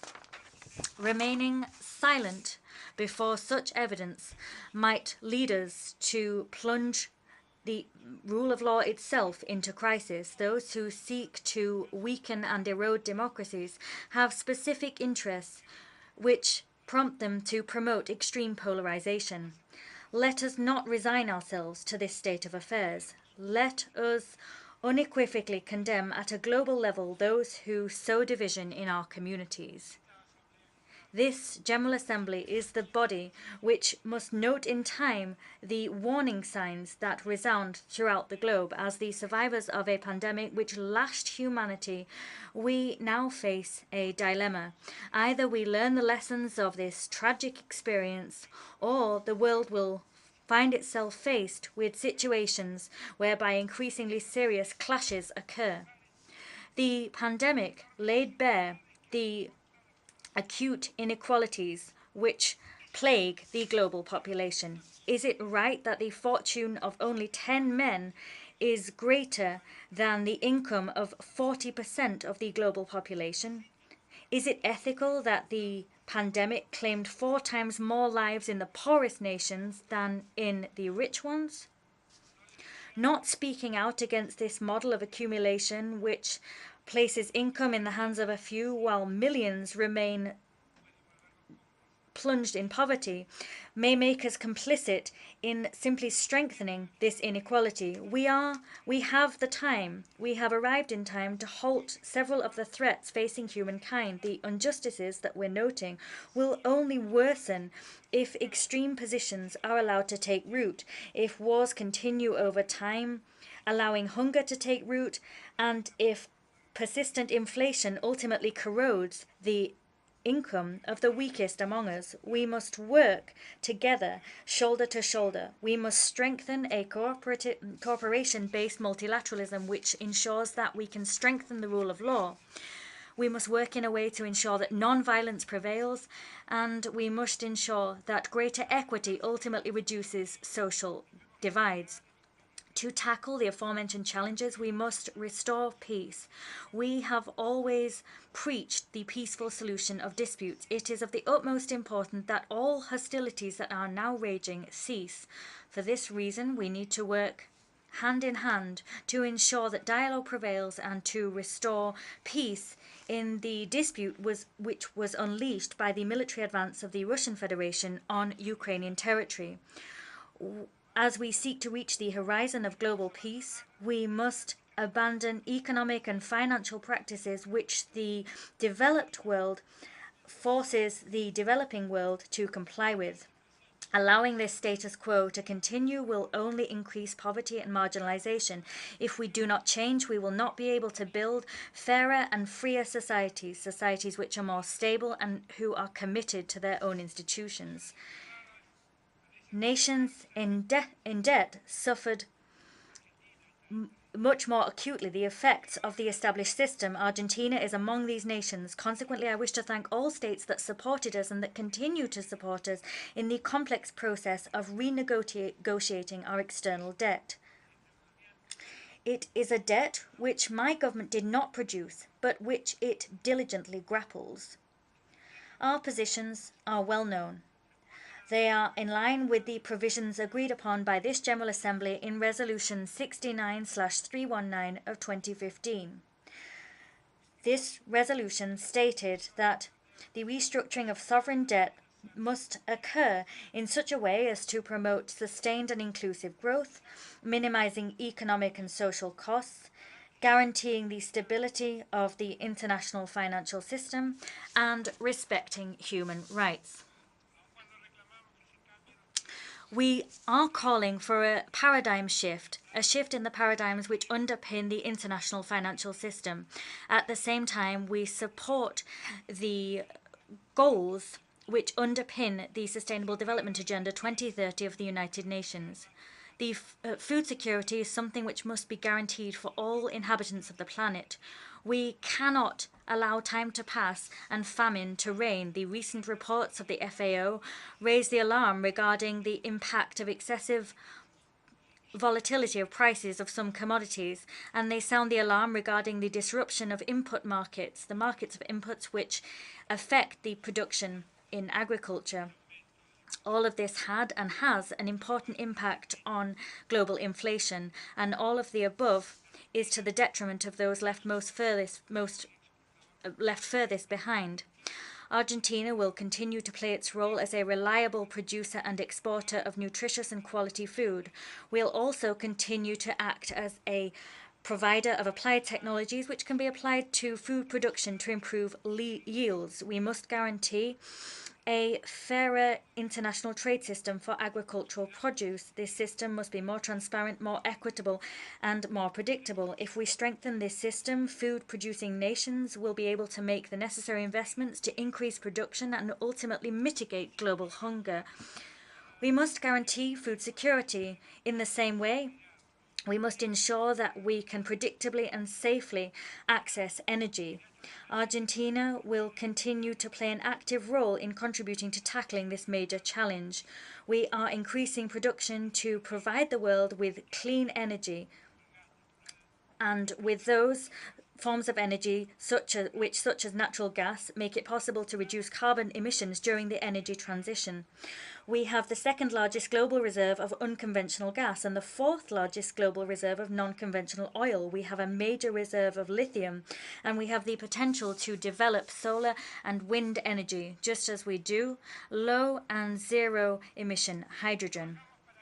We're working to guarantee that this path towards environmental sustainability, food security, and energy security is possible. However, all efforts will be in vain if we do not walk this path in a broader context of more equitable economic and social development. Bolstered by this very conviction, we are deploying our industrial capacities and we are creating added value across the production chain. We must ensure that at every stage of this production chain, our industrial providers, scientists, and technological specialists are involved. Production called for by decent work is the path that we have chosen to ensure development. We are obliged to seek a form of development which benefits all. In the same way, the environmental situation facing our globe means that we must urgently take resolute and decisive action for the benefit of future generations. Environmental problems require everyone's involvement. These problems require constructive relationships between states and societies. This is a vital partnership without which sustainable development will be no more than a pipe dream. Questions that must be dealt with without delay, such as climate change, biodiversity, and plastic pollution, mean that we must work together and rally with the hope that we will be able to build broad consensus to guarantee the preservation of the planet and humankind. We're not all equally responsible for the climate crisis. Neither Latin America, nor the Caribbean, nor Africa are those primarily responsible for carbon emissions. Of course, responsibilities for tackling climate change must be differentiated, and that means we need to lighten the burden of climate change visited upon those that weren't responsible for it. Mr. President, we wish to continue strengthening Argentina's tradition of being grounded in the principles of international humanitarian law. We must ensure the unfettered respect of the sovereignty of states, the self-determination of peoples, and the gender perspective and cooperation. This is a tradition we wish to build on. Within CELAC, we have the pro-tempore presidency, and in that role, we are strengthening the principles of cooperation. We are promoting democratic pluralism and fostering South-South and triangular cooperation. Argentina is actively present in peacekeeping operations. These are an essential tool of the United Nations organization. We will continue in this role. I wish to draw attention to the use of unilateral coercive measures. In accordance with the United Nations Charter, the only legitimate sanctions are those imposed by the Security Council in order to enforce decisions taken in the field of the maintenance of peace and security. Pursuant to the above, Argentina wishes to amplify the appeal of the peoples of Cuba and Venezuela for the lifting of the blockades beleaguering these nations. Mr. President, I wish to thank all member states for having placed their trust in Argentina to hold the presidency of the Human Rights Council this year. For us, the defense of human rights forms parts of our identity and indeed of our history. The mothers and grandmothers of the Plaza de Mayo taught us to persist and to fight. These women paved the way so that with political will and a sense of social consensus, we were able to undertake a process leading to the eradication of impunity, a process which is one of a kind worldwide, and it is a process based on memory, truth, and justice. Driven by this same spirit, our country has broadened citizens' rights. We've created laws and public policies which champion the equality of women and non-binary persons, and we've done so from an intersectional, intercultural, and human rights-based approach. Social equality is so extolled, but it means that all of us must be able to access the advantages offered by this era. In the digital era which is ours today, we believe it is a matter of priority to universalize access to ITCs, and we must promote initiatives which reduce the inequalities patently obvious in today's world. The UN organization is the appropriate forum for the international community to find the agreements necessary to guarantee that we can continue to enjoy a free, open, stable, safe, and above all, peaceful cyberspace where anonymity does not sow hatred and violence. Mr. President, Argentina condemns terrorism in all its forms and manifestations. All forms and manifestations of terrorism must be fought against with full respect for international law and the rule of law. We continue to fight against impunity. We are investigating the attacks that we suffered in 1992 against the Israeli embassy and the 1994 attack against the AMIA headquarters. These attacks claimed the lives of 107 people and injured hundreds more. We want to see those responsible for these atrocious attacks identified, tried, and eventually sentenced. Once again, we urge the Islamic Republic of Iran to cooperate with Argentina's judicial authorities to allow progress to be made in the investigation against the AMIA attack. We also urge the international community to support us in our fight by avoiding sheltering or welcoming any of those charged, even if they enjoy diplomatic immunity. We must acknowledge that these people have international arrest warrants that have been taken out against them, as well as being on the Interpol Red Notice list. Latin America and the Caribbean are a region of peace. We work to ensure that this region is fairer and more egalitarian. We know that Mercosur has a formidable comparative advantage in particular, and that Latin America in particular does when it comes to the production of food and the provision of sustainable energy. We have a major opportunity for our development. If we increase the quality of life for our people through the creation of genuine employment, we'll be able to eradicate the pockets of poverty which remain in our societies. Mr. President, I wish to reaffirm the legitimate and imprescriptible rights of sovereignty that the Argentine Republic has over the Malvinas Islands, the South Georgia Islands, and the South Sandwich Islands, as well as the surrounding maritime areas. These are part of the Argentine national territory and have been illegally occupied by the United Kingdom for almost 190 years. The request made through Resolution 2065 of 1965 remains in force and has been made again and again on several occasions. The United Kingdom continues to fail to heed the appeal to resume negotiations regarding the territorial dispute. Worse still, it worsened the dispute through its calls for the illegal exploitation of renewable natural resources and non-renewable natural resources in this area. They also persist with their unjustified and disproportionate military presence on the islands. This act does nothing other than bring tension to a region characterized as a zone of peace and international cooperation. We ask the Secretary General to renew his efforts in fulfilling this mandate, and we call upon the United Kingdom to comply with the international community's appeal and to once again put an end to this anachronistic colonial situation. Against this backdrop, I wish to reiterate that my country stands ready and willing to return to the negotiating table and to seek a solution which will ultimately make it possible to put an end to this protracted sovereignty dispute. Mr. President, we live in a world in which injustices and inequalities are on the rise. At the same time, risks to democracies are growing, peace is being undermined, and uncertainty is gaining ground. We have an ethical duty which cannot be delayed. The time is now. The time is now. We must work on and implement effective global agreements which eradicate hunger, which drastically reduce inequality, which guarantee democratic stability, peace, and peaceful coexistence. Humankind is at risk. Humbly, Argentina extends an appeal to all countries of the world to build a new global paradigm which guarantees prosperity with social justice. Many thanks indeed.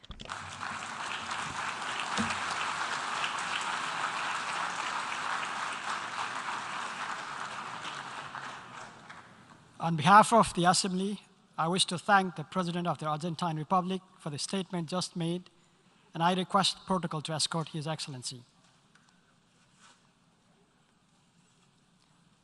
The Assembly will hear an address by His Excellency Andrzej Duda, President of the Republic of Poland. I request protocol to escort His Excellency.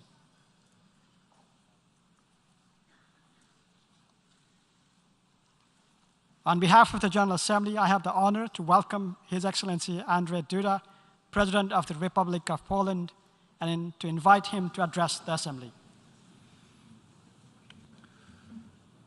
Wielce Szanowny Honorable Mr. Secretary General, Your Excellency, Distinguished Mr. President, Excellencies, distinguished heads of states, nations, and governments, esteemed delegates, distinguished ladies and gentlemen. 1 year ago, I was delivering my speech at this very place as a president of a country of 38 million people. Today, I'm standing on this rostrum with the awareness that in my country, in Poland, according to various statistics, more than 40, and according to some voices, as many as 41 million people are living. The additional 2 or 3 million people are first and foremost refugees from Ukraine, our neighbors. Some of them are our permanent guests, while others travel between Poland and Ukraine. However, there is one thing that all of them have in common. They are sheltering in our country from war. They are taking refuge in our country from death. from slavery in the Russian occupation after Russia's invasion of Ukraine. The war has been going on for as long as 7 months, the war provoked by Russian aggression. Is the war in which Russia is not limiting itself just to fighting the Ukrainian army. The Russian troops are killing civilians. They are forcibly relocating them to their territory. Russia is destroying Ukrainian cities, Ukrainian monuments, schools, kindergartens, and hospitals. It destroys agricultural crops. It devastates the natural environment in Ukraine. It is destroying literally everything it cannot seize or loot. Recently, it is threatening not only Ukraine, but the entire world, first and foremost Europe, with a nuclear catastrophe. Through attacking, through invoking failure of the nuclear power plants, mainly the Zaporizhia nuclear power plant. The decision to wage this horrible war was made in Russia by people prompted by imperial sentiment and colonial nationalist Russian hubris, exalting their own people and denying the right to self-determination to their sovereign neighbors. They managed to obsess with this thought the nation of one of the UN's founding states, a nation that had a chance to protest against the insanity of its leaders. Unfortunately, only a few among the Russians, those most courageous, stood up against this war. They dared to stand on the side of justice and honesty. Honorable Mr. Secretary General, ladies and gentlemen, this war, the war started by Russia and Ukraine, like all other conflicts going on in the world today, must be lost by the aggressor. And this aggressor in this very case is, let me reiterate it once again, the Russian state. More than that, the aggressor, in a sense, has already lost. It has lost because it failed to subdue a free nation. It lost because it did not break the spirit of the Ukrainian nation. It lost because it did not disperse the Ukrainian army. Today it has against it not only the Ukrainian state itself, but a nation of many millions, the vast majority of whom do not want any negotiations whatsoever with the invader until he withdraws his forces from the occupied lands of Ukraine. It is at odds with a large part of the nations of the world who have spoken their minds very clearly, also in the resolutions adopted here in the United Nations organization. It has against itself my country, Poland, whom, and I'm saying this here and now, Ukraine can always count on. Ladies and gentlemen, I was one of those politicians who, even before the war, believed that Ukraine would successfully defend itself. Today, I am convinced that Ukraine will prevail, that the refugees will return to their homes, that Ukraine will be rebuilt, that its internationally recognized borders will be restored. My country, Poland, joining forces with its allies, will do its utmost to make this happen. But there are also other facets to this war. It has economic repercussions in many areas. A parallel war unleashed by Russia, the war against our common principles and values, against all of humanity. And I also want to talk about it today, because I can see in this hall many representatives of familiar countries from Africa, the Middle East, and Asia, with whose leaders I spoke just before the war or during the war. This is not a regional conflict. This war, the war of Russia against Ukraine, is a stoke of global fire. This war will bear on our and your countries unless it has already happened. Mr. President, ladies and gentlemen,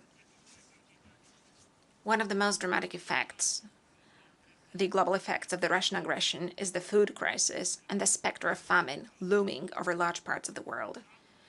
I have had lengthy discussions on the subject during my recent journey to countries of West Africa, Nigeria, Côte d'Ivoire, and Senegal. In all those countries, I have spoken with their leaders about food security and potential impacts of further restrictions on exports of grain and fertilizers from Ukraine and Russia. The topic featured also in previous discussions we had together with fellow presidents from Central and Eastern Europe, with leaders from Africa, from the Middle East, and Asia. I also vividly recall a conversation I had with UN Secretary General, Mr. Antonio Guterres, which we had late at night in Rzeszów, when Mr. Secretary General was on his way to Ukraine to discuss and to address food-related problems. Thank you, sir, for your zeal, for your commitment, for your resolve, and the courage that Secretary General had, which was and is so much needed in this difficult time in order to represent international community gathered in this largest organization in the world with dignity. Ladies and gentlemen, from the very beginning of the invasion, Russia has been deliberately and cynically destroying new crops and farming equipment, and the invasion itself has drastically reduced Ukrainian harvests. The data we have obtained makes it clear. Russia has seized farmland representing 22% of all agricultural land in Ukraine. 1/5 of the land that is the breadbasket of many non-European countries, the land which produces nearly 30% of winter crops, has failed to produce any crops suddenly this season, or its harvest has been looted. Speaking in this fold, I do not need to recall that Ukraine is one of the most important food producers in the world. It is a breadbasket not only of Europe, but also of the world. Conservative estimates indicate that this year alone, Ukraine's harvest will be 35% smaller in the aftermath of war. I emphasize, ladies and gentlemen, 35% smaller harvest in Ukraine. More than 1/3 of the breadbasket of large parts of the world has been eliminated by the Russian aggression. Who will suffer from this? Those who are most in need. It is an economic weapon. It is weaponization of food hitting the hardest Africa and the Middle East. I have been in politics long enough not to be naive on that count. This is a deliberate policy of Russia. It is estimated that in the aftermath of war in Ukraine, the number of people suffering from chronic hunger this year will increase by about 47 million people. Again, especially in Africa and in the Middle East.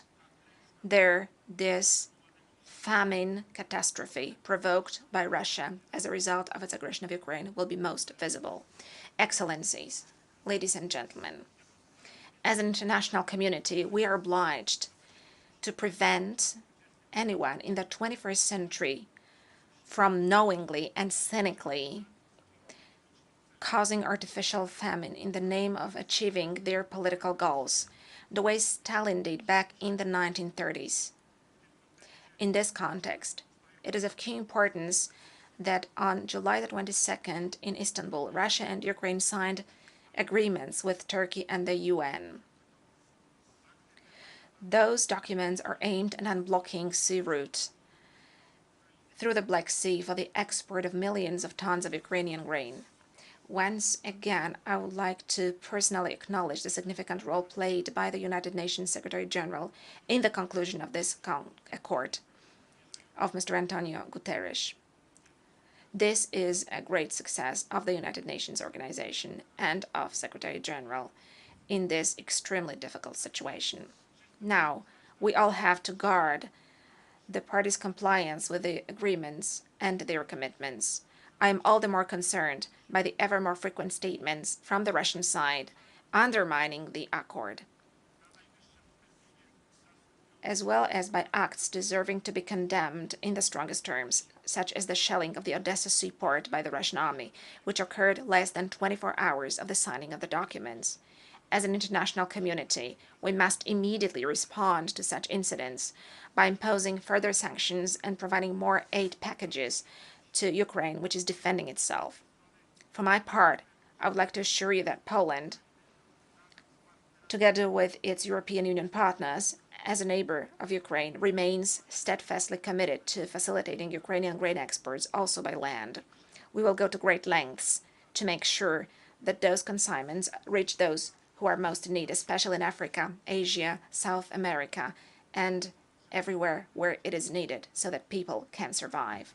Ladies and gentlemen, honorable delegates, in the face of Russia's unlawful actions, we should learn a lesson for the future.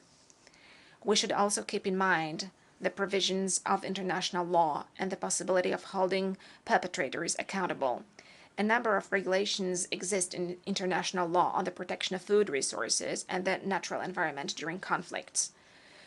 Among others, one can cite the provisions of Article 11 of the International Covenant on Economic, Social, and Cultural Rights, which recognizes the fundamental right of everyone to be free from hunger, and in which states pledged to distribute the world's food supplies equitably.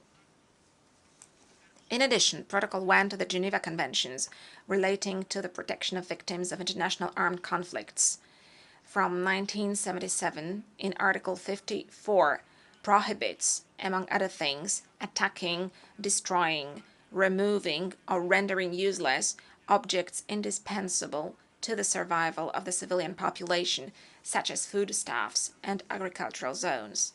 In turn, Article 55 of the Protocol obliges states to protect the natural environment from damage during hostilities. That Russia is deliberately destroying Ukraine's agriculture in breach of international law is probably no great surprise to anyone here. But in the face of a barbaric war, are international legal regulations a sufficient response to the enormity of the damage to the environment and the world's food supply? I have strong doubts about this.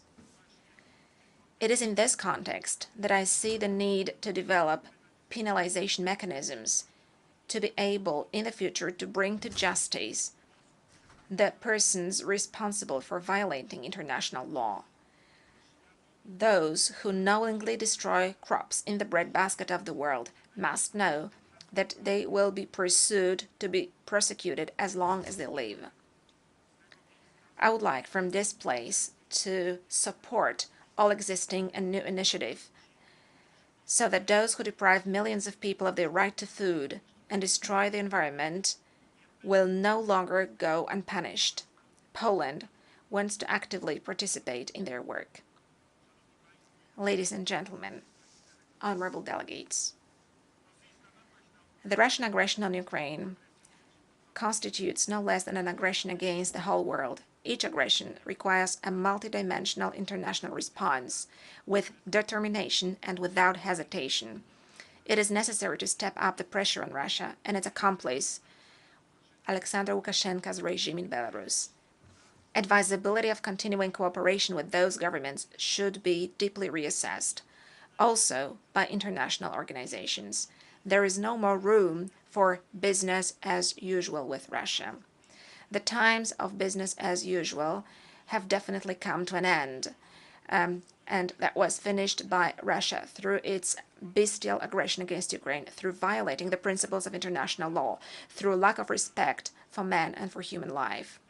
I say this as a man who, on the 23rd of February, visited Kiev in Ukraine, and who then, since the beginning of the war, right after Russian aggression, has been to Ukraine 3 times. Who has been to Ukraine and who has seen the damage to Borodianka near Kiev, who has been there and has seen the destroyed houses in Irpin, who has been there and saw the suffering of the civilian population in Ukraine, who has been to Ukraine and has seen the repercussions of the Russian brutal aggression, blood on the streets, those were the Russian soldiers who were shooting families, driving in passenger cars, fleeing from the war. It is hard to imagine that, but distinguished delegates, I have seen that with my own eyes. I have seen the enormity of that bestiality, and I know what Russian aggression in Ukraine means, and what it means when President Volodymyr Zelensky says about Russian brutality and death of thousands of Ukrainians murdered by the Russians. And I'm saying this here today in front of you during the General Assembly of the United Nations as a leader of a state whose borders were crossed by almost 6 million Ukrainian refugees since the start of the Russian aggression. Our children go to schools together with Ukrainian children today. Those Ukrainians who have come to us saving their lives, fleeing. Our citizens have taken to their homes hundreds of thousands of refugees. Yes. Perhaps it's hard to believe it for many of you, but despite the fact that 6 million Ukrainian refugees have come to our country, and according to our estimates, around 2 million are staying in Poland right now, despite of all of that, we did not have to build a single refugee camp. There was no such necessity. Nobody is living in a tent in Poland. Everybody has found a dignified accommodation in dignified conditions in homes and in places specially prepared for them, in hotels, in boarding houses, in other temporary locations. There are no tent camps in Poland where people would be living, sheltering themselves from war. Everybody has found dignified accommodation. Every Polish man and every Polish woman is familiar with the situation in Ukraine. Every Polish man and every Polish woman vividly remembers what Russian occupation means, what Russian invasion on a state means, what Russian terror means, because Polish families have lived through that terror after the Second World War, when the Russians occupied Poland and when Poland was behind the Iron Curtain and the patriots were trying to shake off the Russian yoke and they were fighting and many people were put in prisons and murdered.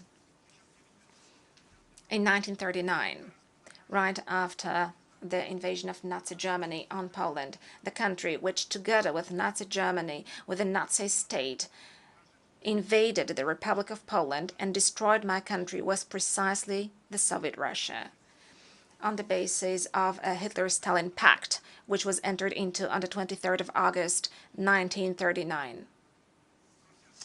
The Soviet Russia occupied 50% of my country, and close to 2 million people back then were deported to the Far East, to the depths of Siberia. 22,000 Polish officers and policemen were brutally murdered by the Soviets. They were shot down in Katyn, in Miednoje, in Kharkiv, and in Tver.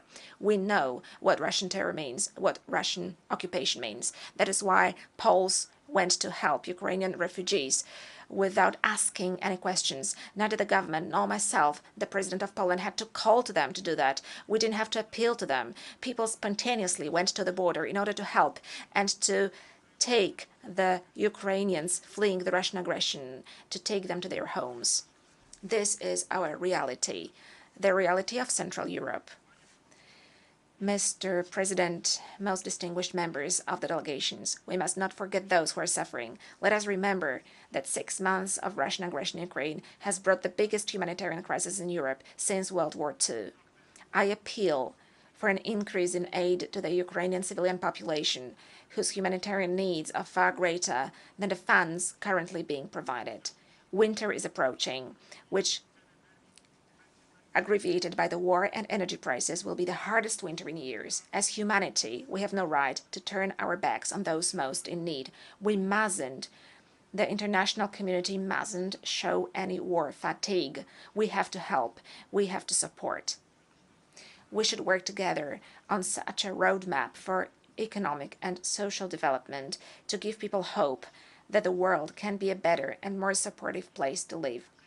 In spite of being so scarred today by wars, by the effects of pandemics and natural disasters, Poland wants to co-create such a program, including here at the UN Forum, for example, as part of the work of the Economic and Social Council.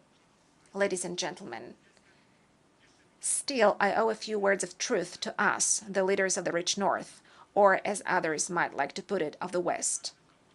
Also, the West of Europe. It is very positive that we have risen to the challenge, on the issue of Ukraine, that we have preserved our unity and rallied to support the victim and not the aggressor, that Western Europe today can clearly say the difference who attacked whom. They know that Russia is the aggressor and that Ukraine is suffering. It is positive that there is a clear distinction on this. But let's not become complacent. My recent visit to Africa made me even more aware of something I had previously thought about for a long time myself. Were we equally resolute during the tragedies of Syria, Libya, or Yemen? Did we not return to business as usual over the tragedies of the Democratic Republic of Congo, the wars in the Horn of Africa? And while condemning the invasion of Ukraine, do we give equal weight to fighting mercenaries who seek to destabilize the Sahel and threaten many other states in Africa?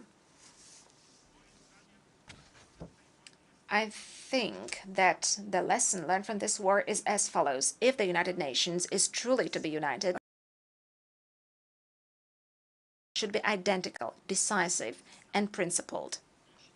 Because the world is a system of communicating vessels. Today, the victim is Ukraine.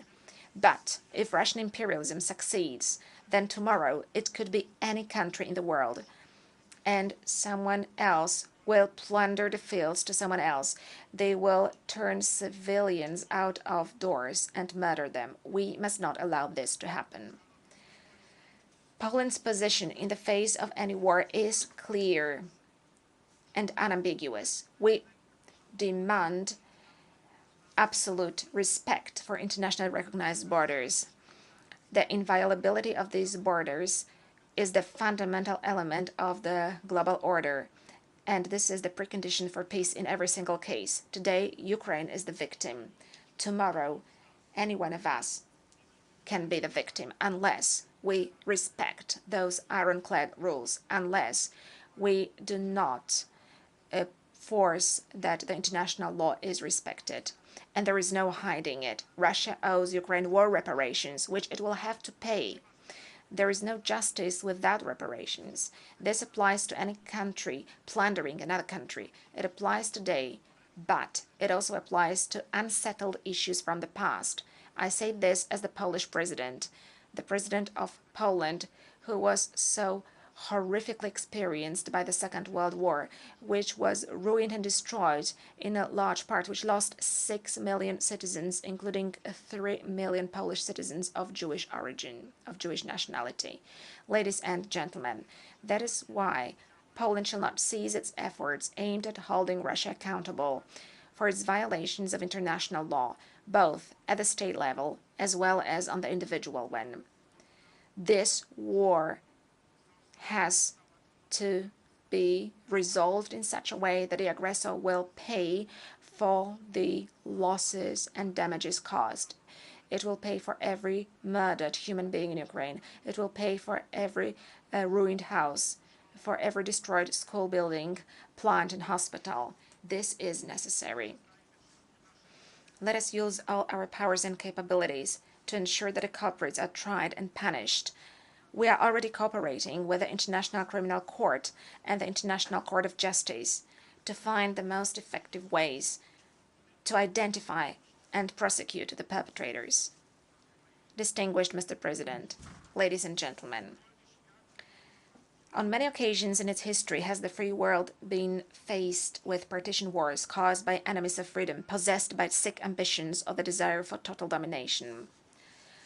From the genociders of the most ancient times to Adolf Hitler, Joseph Stalin, and Pol Pot, the essence of these wars has not changed in any way. It always begins with a cult of strength and belief in one's superiority, racial, class superiority, or ideological superiority over another human being, be it a person of another nationality from another country or sometimes from their own nation and own country. However, man always pitched himself against the aggressor and the genocider, a free man. Aggression stirs in people the will to resist, courage, fortitude, solidarity, and the desire to support the victims of injustice. And thus, we continue to exist as humanity. I think this is an obligation derived not only from the harsh laws of politics, it lies at the very foundation of human nature. For as Pericles put it in his famous Athenian funeral oration, happiness is the fruit of freedom and freedom of valor. A man and a nation is able to pay any price for freedom and fight for it till the very end. Men rebelled against slavery, colonialism, oppression.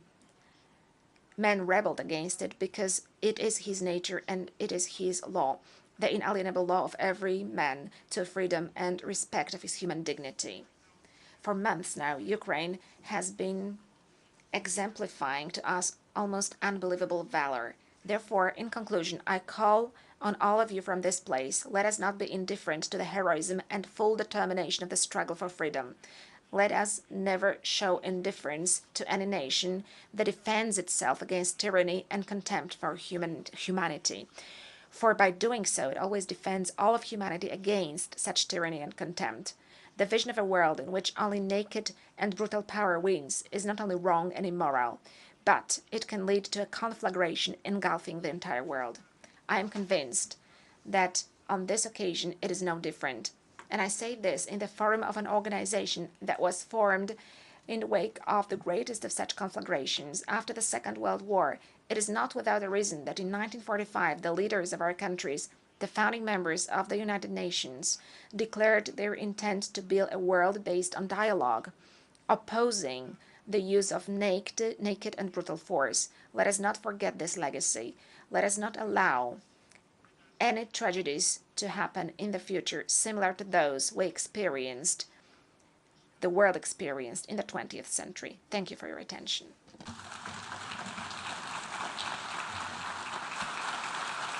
On behalf of the Assembly, I wish to thank the President of the Republic of Poland for the statement just made, and I request the protocol to escort His Excellency.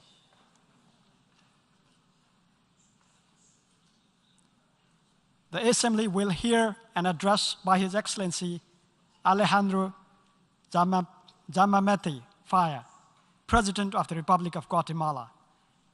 I request the protocol to escort His Excellency.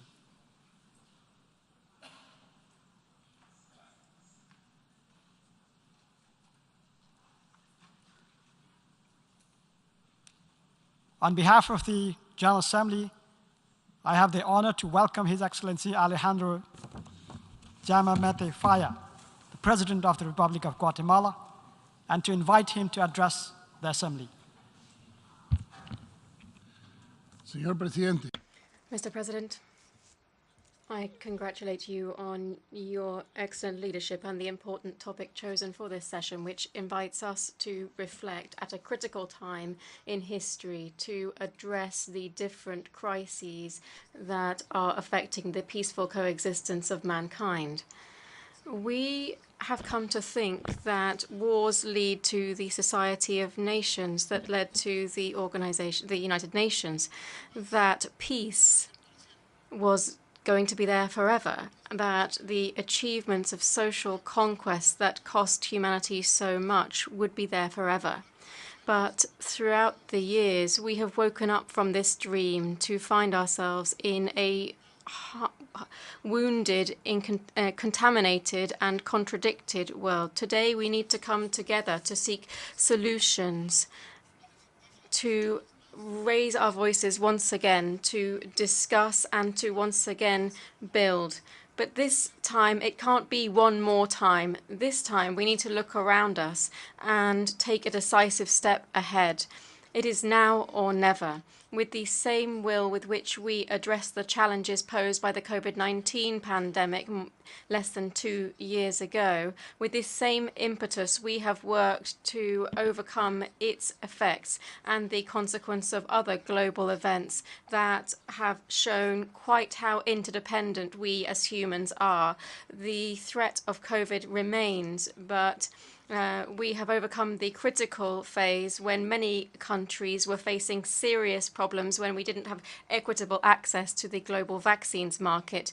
Dozens of thousands of lives could have been saved. However, the capture of vaccines was a reality. COVID-19 showed us that there are situations and threats that know no borders nor categories, in which all states of the world are vulnerable and for which we are not prepared to face.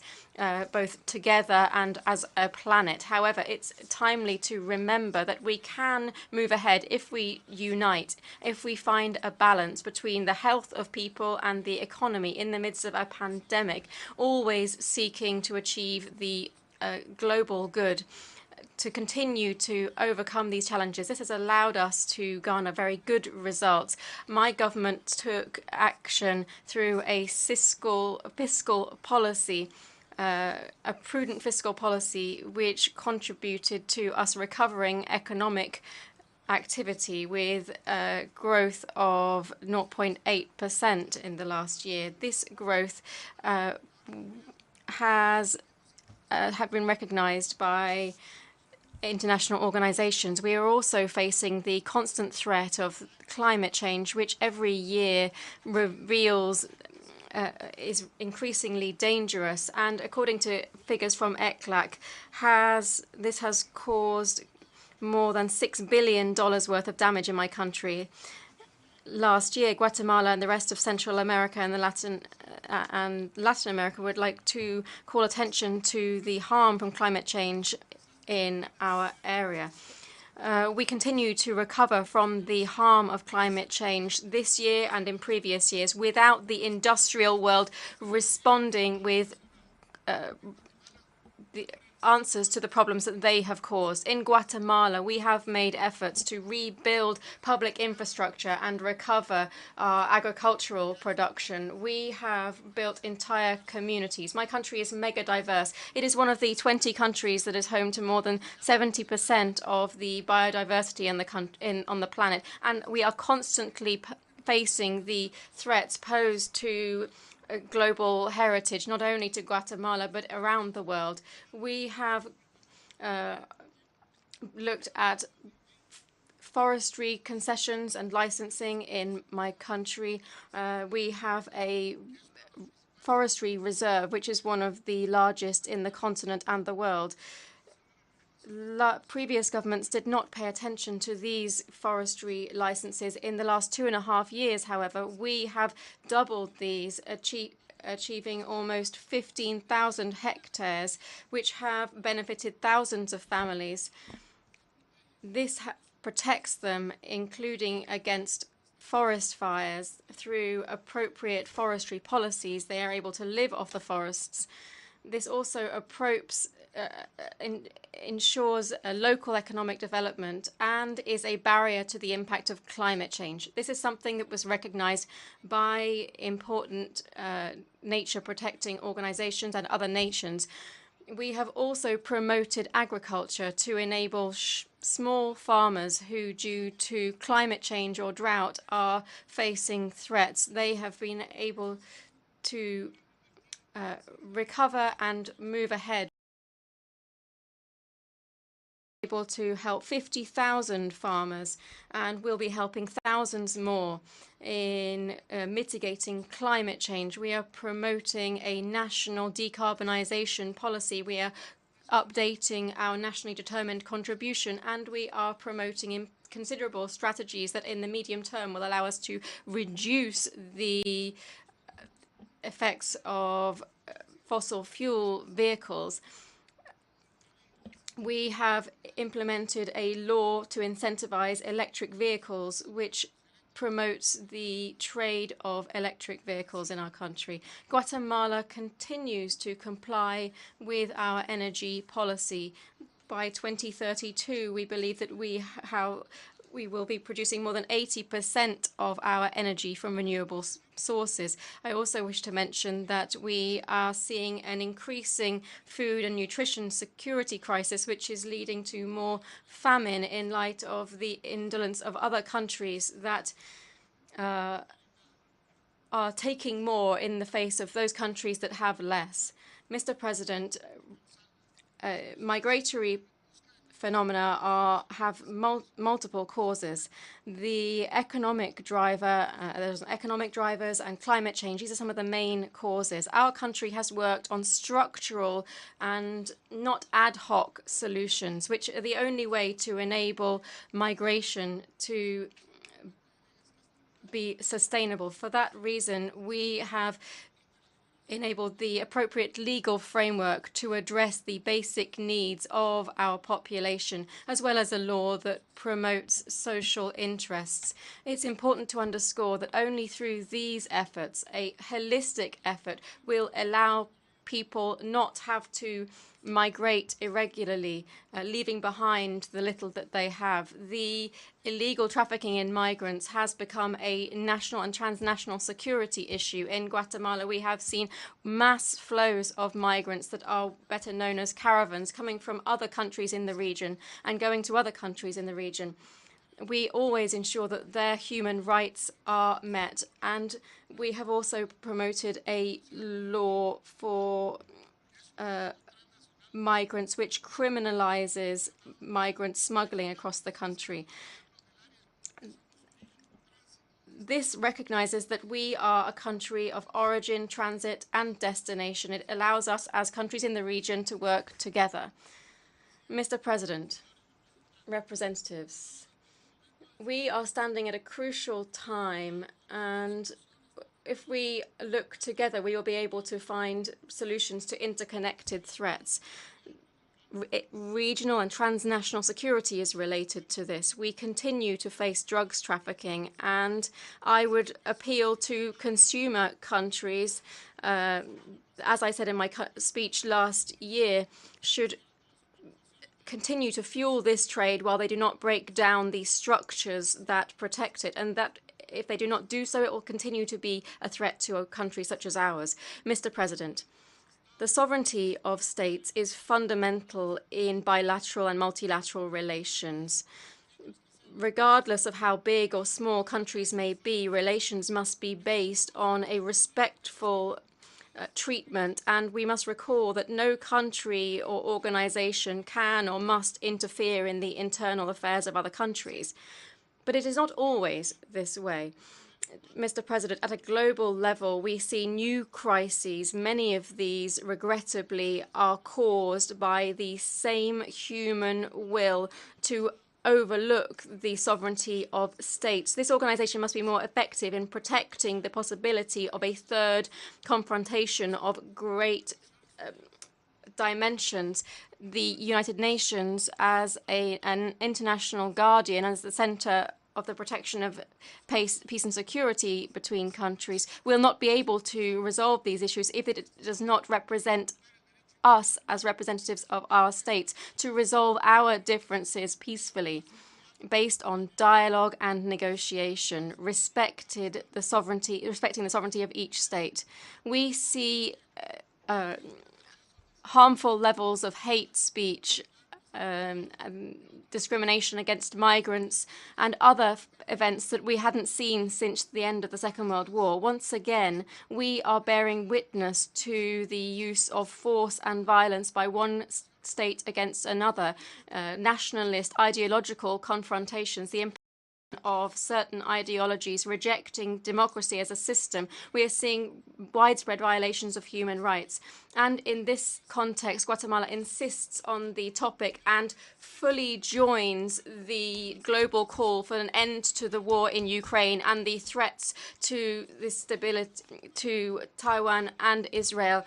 We cannot allow this war in Ukraine to continue. I've been to the country. As the president of Guatemala, I am the only governor from my region that has visited the country during this period. I spoke out openly against the war there or in any other part of the world. During my official visit, I was able to see on the ground the precarious situation of people in the country whose population continues to be defenseless to the ravages of war, including constant bombings. But peace is not a lack of war. A renewed United Nations organization is called to create the right conditions in the world which would allow for holistic development and the well-being of people. As I said in my speech in Kiev recently, I would like to refer to this and focus on what is said in the Charter of the United Nations. This organization was made to preserve future generations from the scourge of war.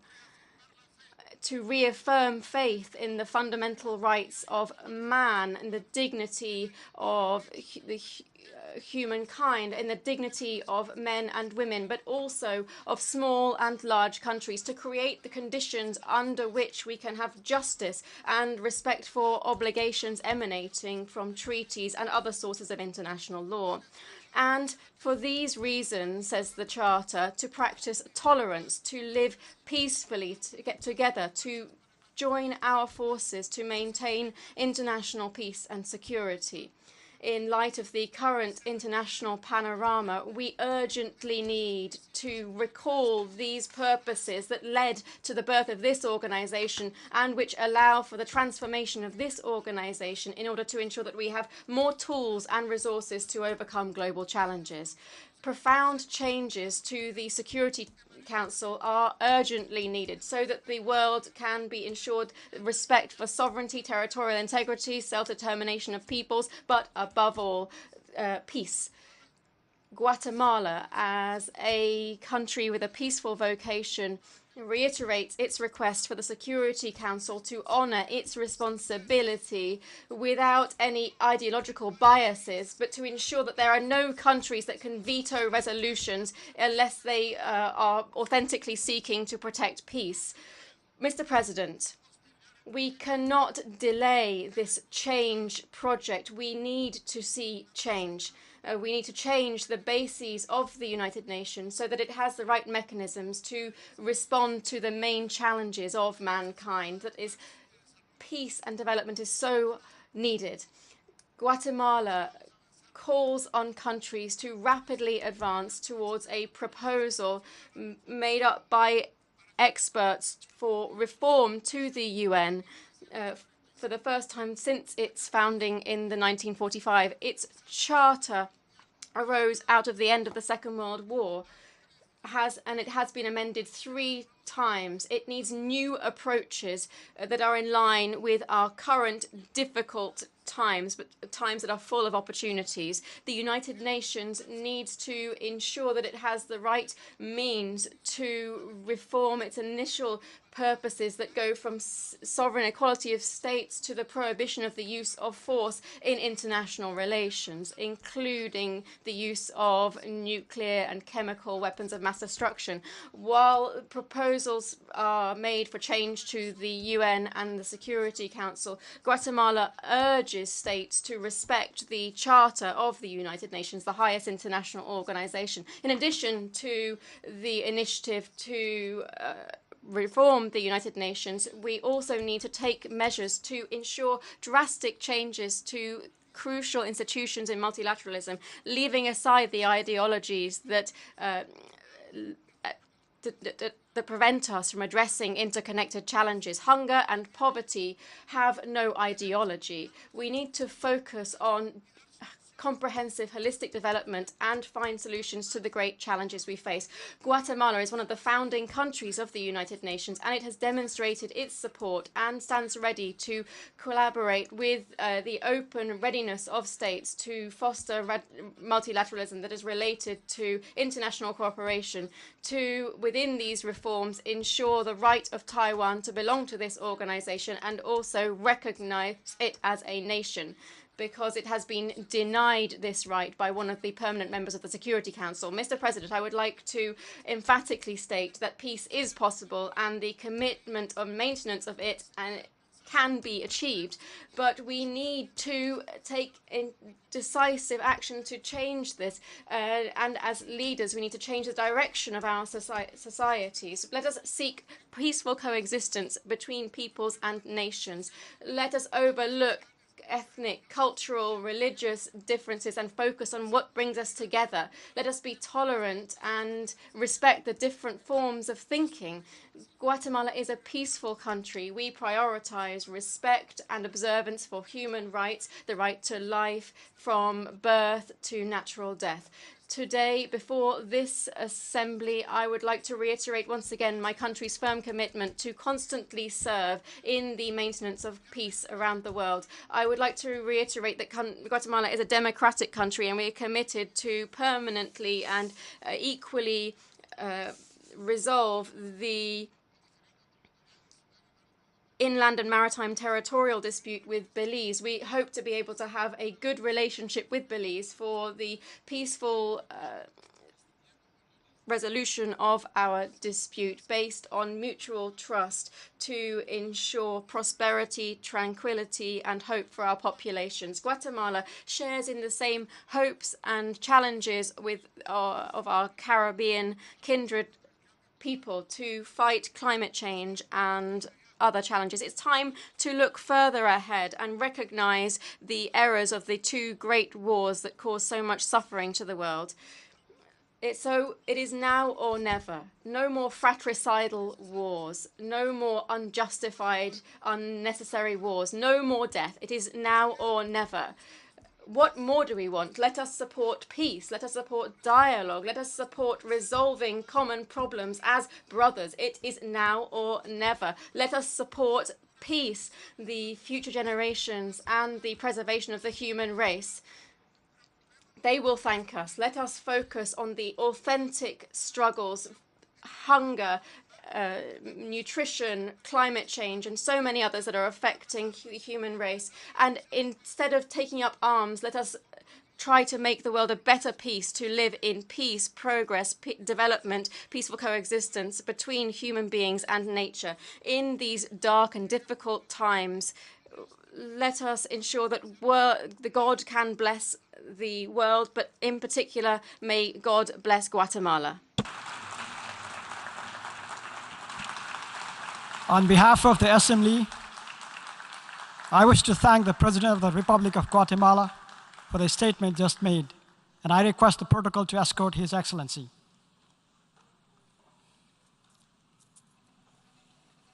The Assembly will hear an address by His Excellency Felix Antoine Chilombo Tshisekedi, President of the Democratic Republic of the Congo. I request protocol to escort His Excellency.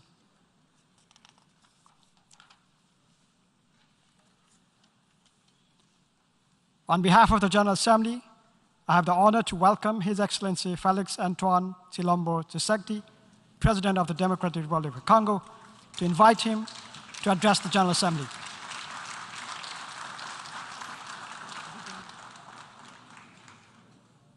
Monsieur le Président de Mr. President of the United Nations General Assembly, Mr. Secretary General of the United Nations, ladies and gentlemen, heads of state and government, ladies and gentlemen, heads of delegation.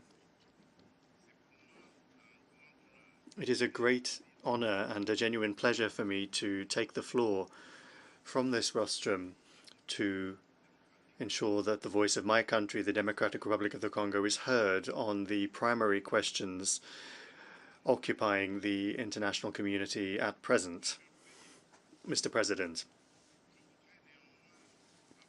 I would nevertheless, at the outset, like to congratulate you on your election to the presidency of the 77th session of the United Nations General Assembly.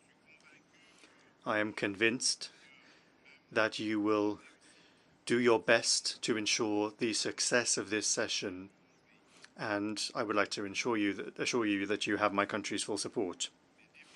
Mr. President, the major challenges facing humanity at the moment are the following: peace and security for all,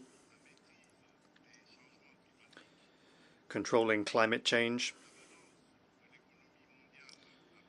relaunching the global economy post-COVID-19, combating poverty, and promoting collective well-being. These major challenges are complex and intimately interlocking. Aware of this reality, I commend the very judicious choice and the relevance of the theme of this session, a watershed moment, transformative solutions to interlocking challenges. Clearly, overcoming these challenges will require working greater in concert, will require greater cooperation and greater solidarity between states and nations. The maintenance of international peace and security is the foundation and the primary objective behind the creation of the United Nations. Neither indifference nor impetus on its part are therefore acceptable in the face of any threat to international peace and security. At present, the question of international peace and security is crystallizing around the fight against terrorism, as well as calming hotbeds of tension in Europe and in Africa. Indeed, terrorism has spared no continent. After Asia, Eastern Europe, and North America, it is metastasizing in Africa, where it has caused conflagration in many places, and our continent is paying a heavy price for that. In the Sahel, in the east, in the west, in the center, and in the south of the continent, terrorists are killing through barbaric exactions against innocent populations and destabilizing states in the name of religious fundamentalism. Some remarkable progress has been made in the Middle East in the fight against this scourge, which was growing in power, but this scourge is far from being extinguished and far from being eradicated from our planet. For that reason, the Democratic Republic of the Congo, one of the African victims of this terrorism, and a member of the Global Coalition Against Islamic State, calls upon the United Nations to become actively involved in the implementation of the recommendations of this coalition and the Aqaba process. Statements of intention and proclamations of faith without any vigorous collective action on the ground will never be enough. President. At the heart of Europe, the war between Russia and Ukraine is a gaping wound, the blood of which is reaching faraway Africa and disrupting international trade due to significant collateral damage, particularly when it comes to the provision of cereal crops and energy from Ukraine and Russia, which are needed to feed populations and to ensure the functioning of the economies of importer countries. It is essential that the United Nations intervene diligently and more firmly to extinguish this flame with absolute respect for the rules of international law. The Democratic Republic of the Congo supports the position of the African Union and calls on all parties to the conflict to pursue the path of dialogue and law, as acknowledged by Africa, which incidentally does have experience in managing security crises provoked by armed groups in some of its states. On this subject, the United Nations know that my country, the Democratic Republic of the Congo, is the victim of an acute security crisis which has lasted more than 20 years in the east of its national territory. Any honest observer speaking in good faith would acknowledge that this crisis is primarily caused by coveting its fabulous natural wealth and the ambition for power of some of its neighbors. The Congolese people acknowledges the involvement of the United Nations, the African Union, African regional communities, the European Union, and the foreign bilateral partners of the Democratic Republic of the Congo to curb this recurrent crisis. The DRC and the people of the DRC are grateful to them and we acknowledge the sacrifice of the brave peacekeepers who have lost their lives for the sake of defending the ideals of peace and justice. However, despite tireless internal efforts, a massive UN military presence in the DRC, and diplomatic support for 23 years, this security problem continues to aggrieve my country. In order to eradicate insecurity once and for all, to restore lasting peace, and to ensure stability in the east of the Democratic Republic of the Congo, several agreements were signed with armed groups and even with neighboring countries under the guarantee of the international community. National and international mechanisms have been created. All of these prospects for a lasting settlement of the conflicts only lasted for a few months.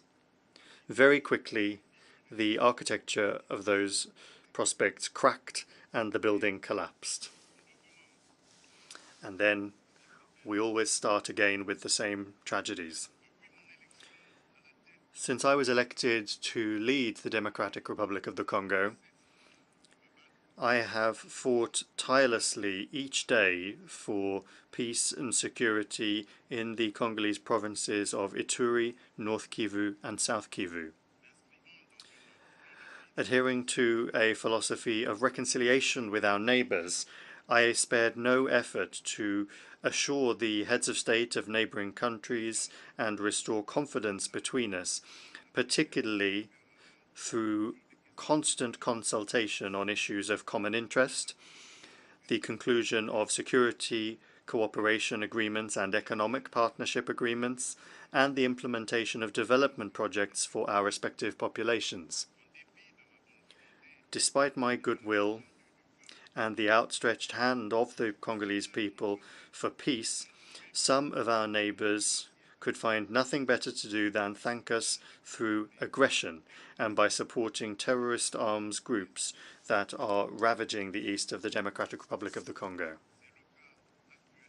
This is the case currently of Rwanda, which, scorning international law, the UN Charter and the Constitutory Act of the African Union, has once again not only taken aggression in March against the Democratic Republic of the Congo in the form of direct incursions by its armed forces, but also occupies areas in the province of North Kivu via a transplanted armed terrorist group, the 23rd of March movement, the M23, to whom they provide massive support both in fighting materials and also in manpower and troops.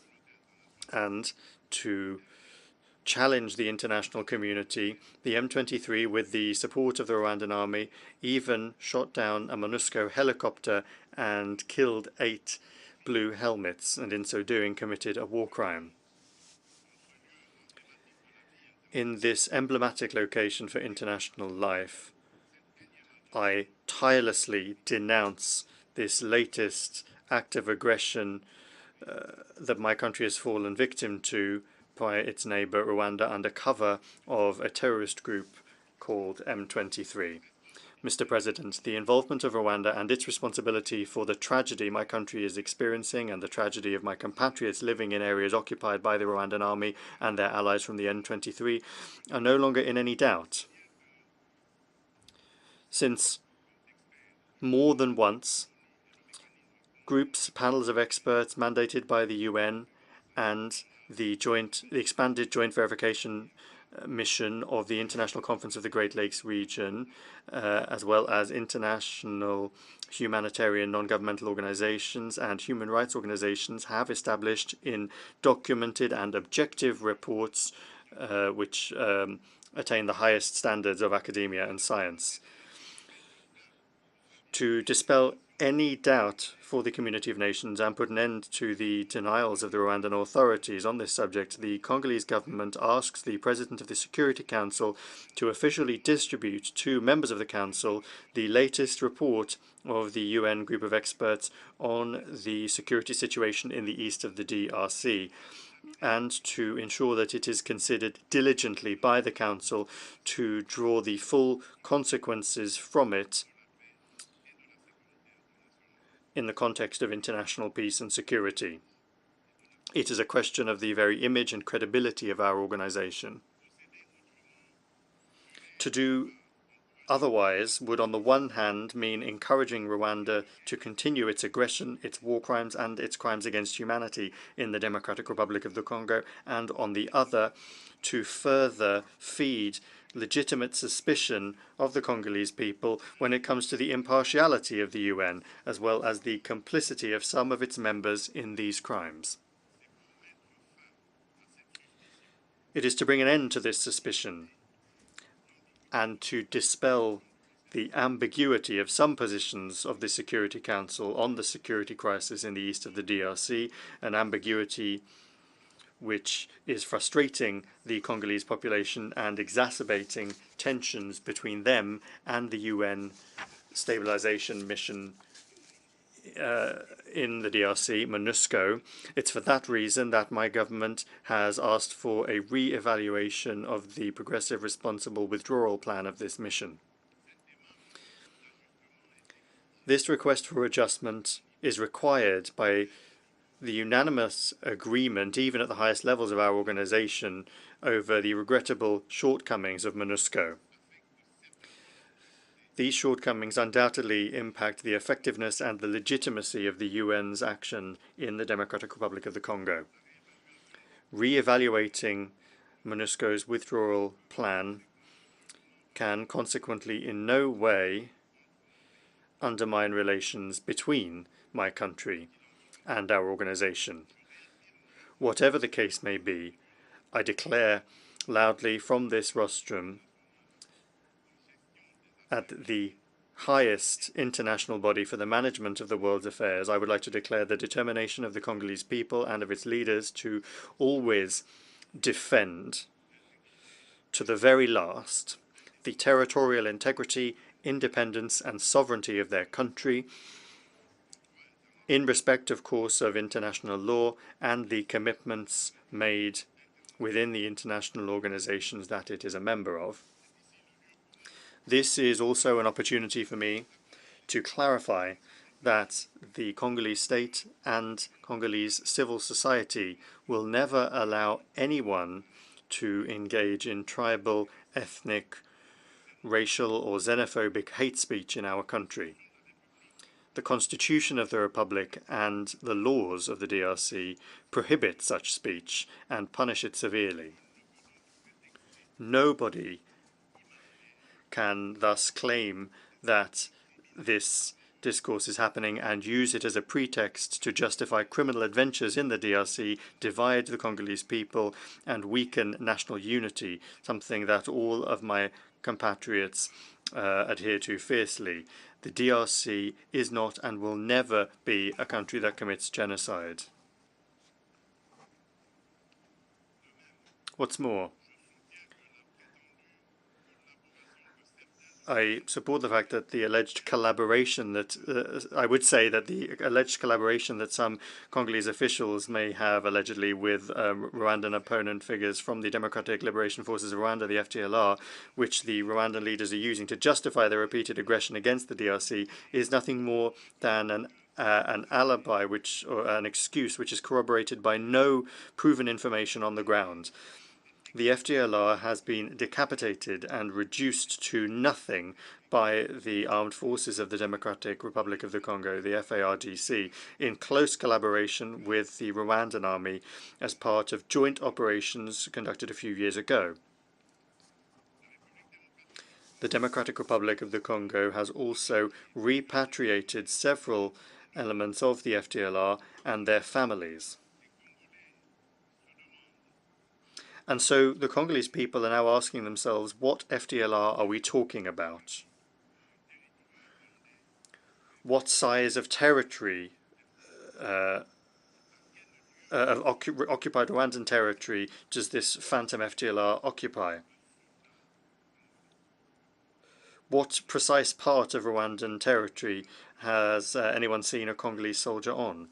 Whatever the case may be, the DRC remains ready to take action against any armed group that attempts to upset peace and security in a neighboring country in the Great Lakes region.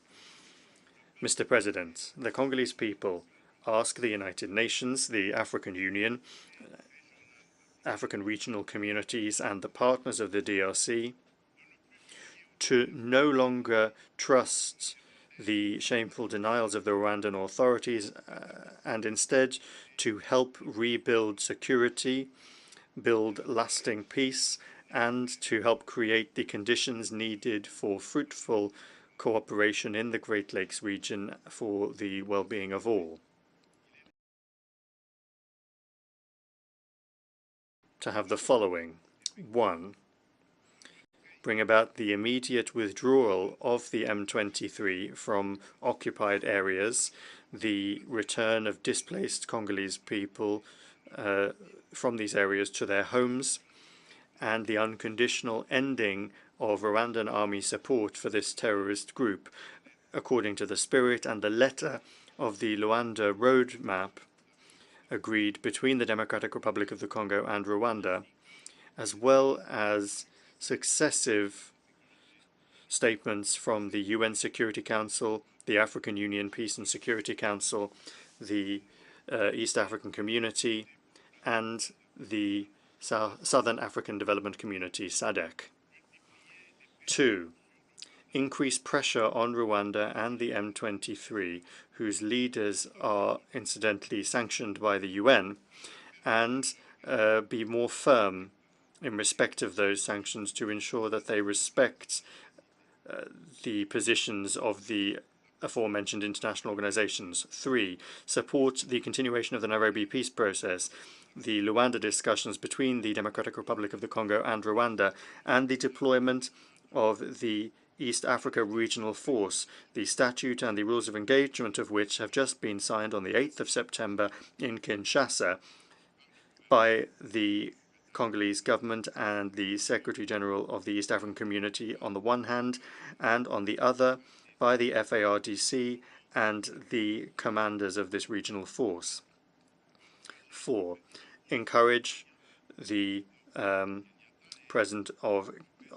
President of Kenya, Uhuru Kenyatta, and the President of Angola, João Lourenço, mediators from the East African Community and the African Union in the security crisis in the Democratic Republic of the Congo, to continue their good offices. 5. Lift any obstacle to the DRC restructuring its armed forces,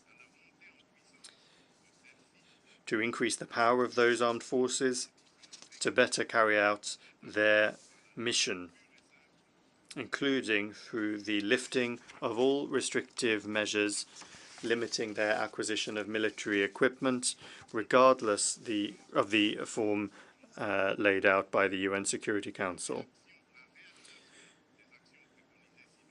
Carrying out the aforementioned actions would undoubtedly ensure that the Congolese people would be certain of a settlement to the crisis and would facilitate constructive dialogue among all of the parties concerned about that settlement. Mr. President, we, the Congolese people, are now determined once and for all to put an end to insecurity in the east of our country, whatever the cost. The time has come to once and for all break the infernal cycle of violence in the east of the Democratic Republic of the Congo, to stabilize the Great Lakes region, so as to benefit as much as possible from its economic potential, as well as from its rich biodiversity, to save humanity in the face of climate change. Managing these changes raises two fundamental problems, namely, the implementation of legal and financial instruments stemming from international negotiations, in particular in the context of the various conferences of the parties to the United Nations Framework Agreement on Climate Change, Convention on Climate Change, and the energy transition. It is time, on the one hand, to put an end to the selective implementation of commitments made by polluters, and on the other hand, to compensate, in the name of climate justice, the efforts made by less polluting countries, including those in Africa, to preserve the environment in the interests of our entire planet. As for the energy transition, Africa has a sufficient wealth of renewable energy sources and raw materials which could help mobilize credible alternatives to the double energy and environmental crises. From this point of view, it is important to note that the Democratic Republic of the Congo is among the primary producers of essential strategic minerals for the energy transition and for decarbonization in the transport sector, including cobalt, lithium, nickel, and manganese. My country has set itself the goal of producing these precious metals cleanly to this end, and it is with this in mind that the Republic of Zambia and the Democratic Republic of the Congo, on the 29th of April, signed an agreement on the establishment of a value chain in the electric battery and clean energy sector. It goes without saying, given the importance of the size of the investments required by the implementation of such a project, that the involvement of partners is particularly essential, particularly in terms of providing capital and appropriate technologies. What's more, in order to support the green transformation program of economies on the African continent and to meet the growing energy demand around the world, my country has chosen to make the most of its vast potential in renewable energy sources, including hydroelectricity, solar energy, geothermal energy, and the exploitation of its gas deposits. The Democratic Republic of the Congo is an asset when it comes to implementing the 2063 agenda of the African Union through the implementation of the Grand Inga project, which could also be beneficial for part of Europe and the Middle East. It is with this in mind that we are delighted to host the preparatory work for the 27th Conference of the Parties, pre-COP27, which will take place in Kinshasa next month. Mr. President, I would like to take this opportunity to shed some light on the environmental aspect of the tender launched on the 28th of July by my country for the exploration of 27 oil deposits and 3 gas deposits, a call which has been unhelpfully criticized in the international arena.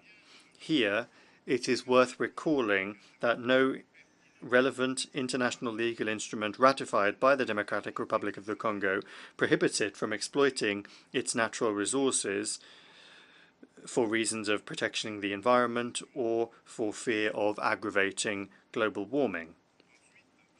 Next, the 2015 Paris Agreement recognizes that developing countries have the right to emit CO2 for their development while taking precautions for the global climate through their nationally determined contributions.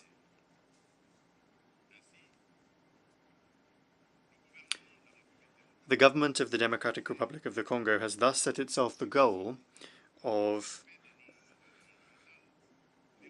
exploiting the country's natural resources while respecting environmental standards and processing them locally to provide extra added value and to boost the national economy, including by creating liquid wealth, cash, and jobs to improve the living conditions of the Congolese population. The appropriate strategies and measures have been adopted to avoid negative impacts on the environment.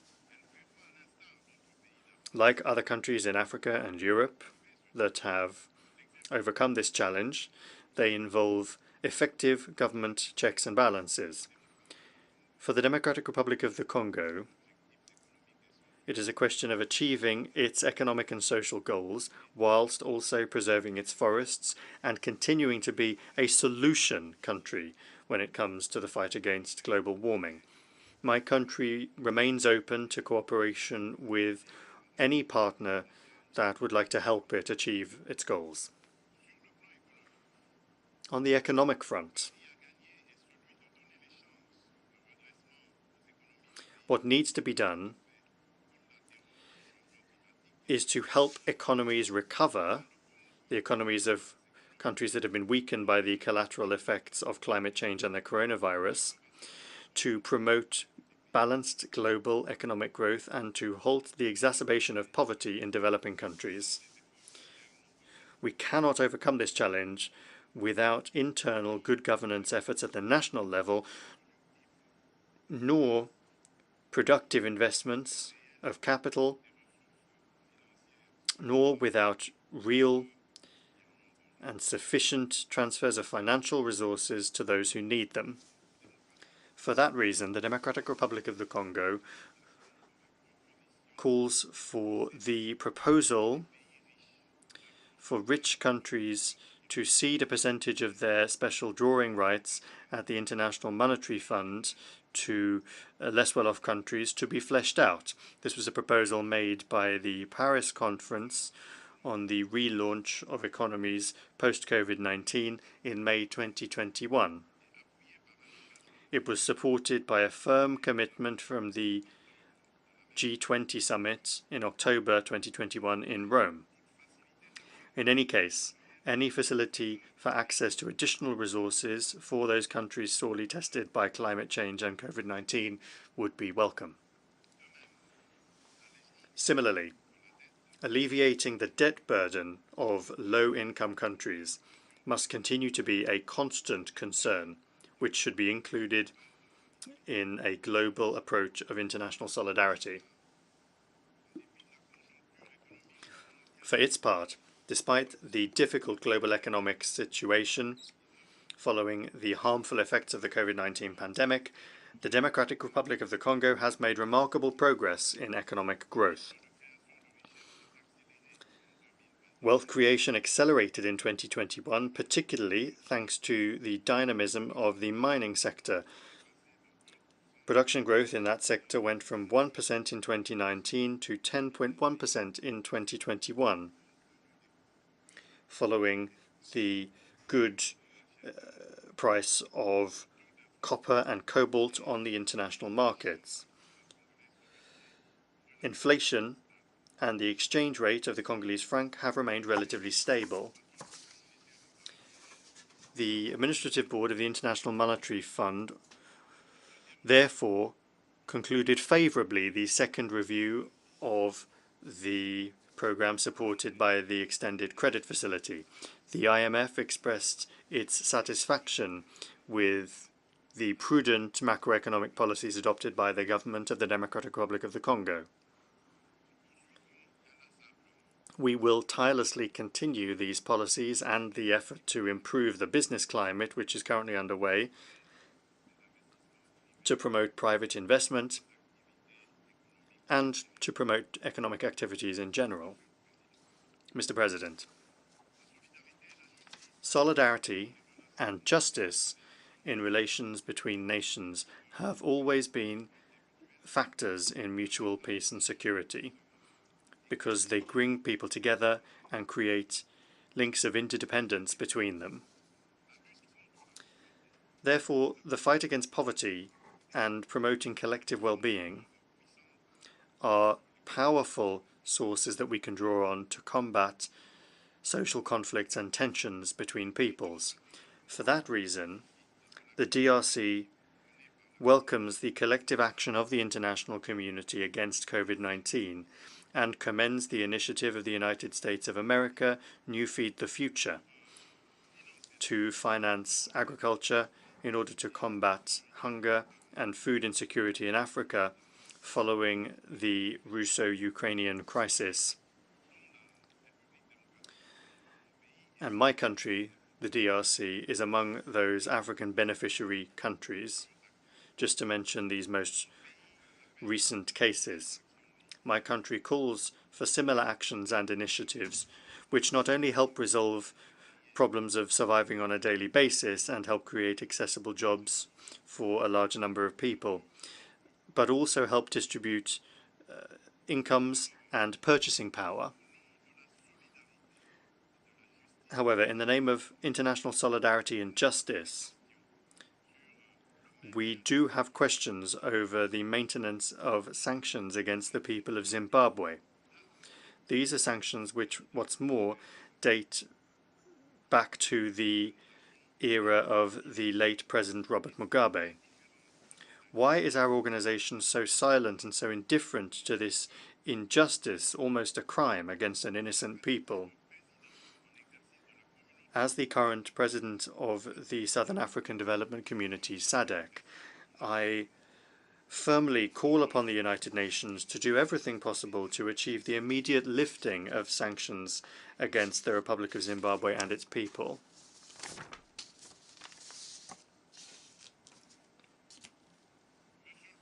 Mr. President, in this multipolar world, no country, however powerful and rich they are, can aim to overcome the challenges that I have just mentioned alone, let alone overcome them in the interests of everyone. The importance of what is at stake, the complexity of the problems that need to be resolved, and the scale of the task require an equitable multilateral approach which includes the interests of each and everyone and which pools the energy of everyone in a climate of mutual respect. For that reason, the Democratic Republic of the Congo continues to think that it is essential that we better structure multilateralism and enrich it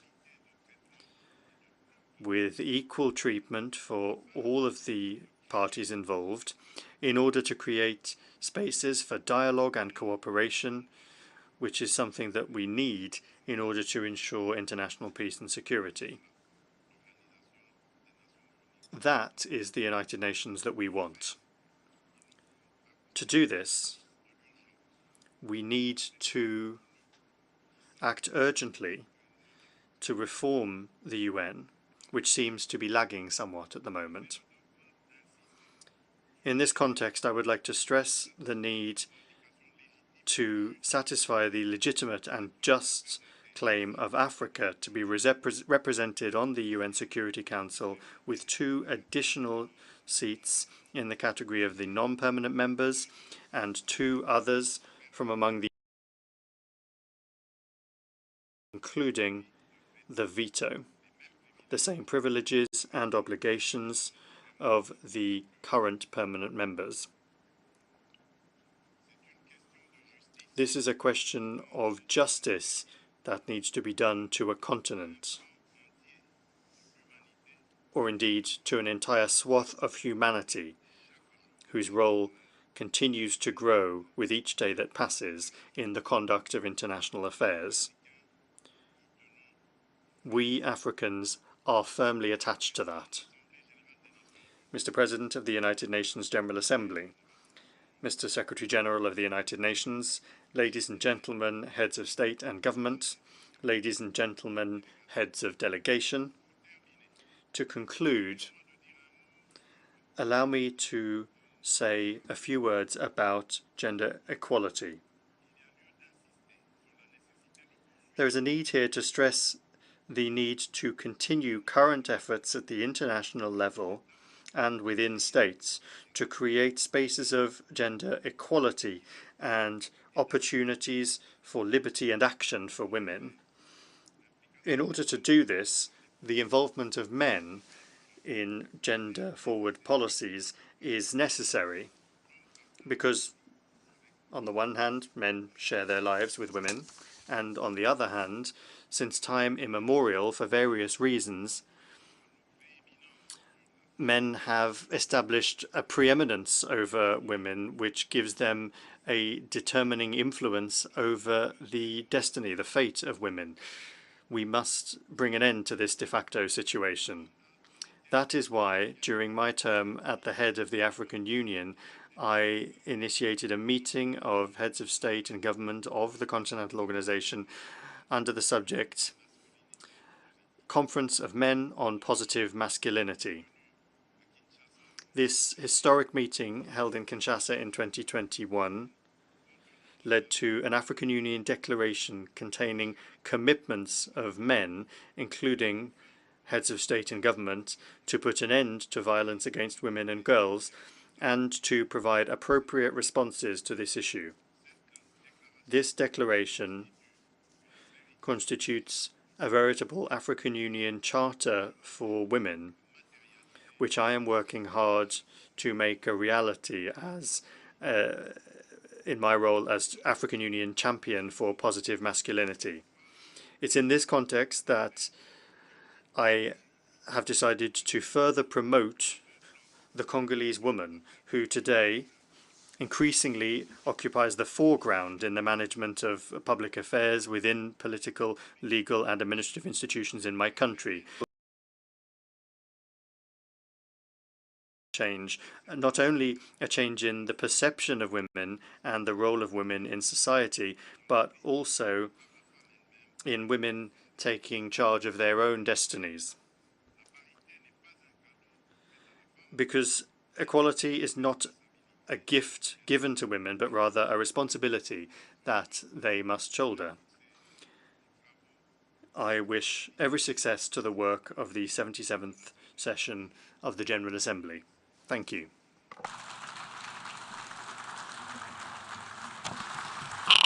En nombre de la Asamblea, deseo agradecer al presidente de la On behalf of the Assembly, I wish to thank the President of the Democratic Republic of the Congo for the statement just made, and I request protocol to escort His Excellency.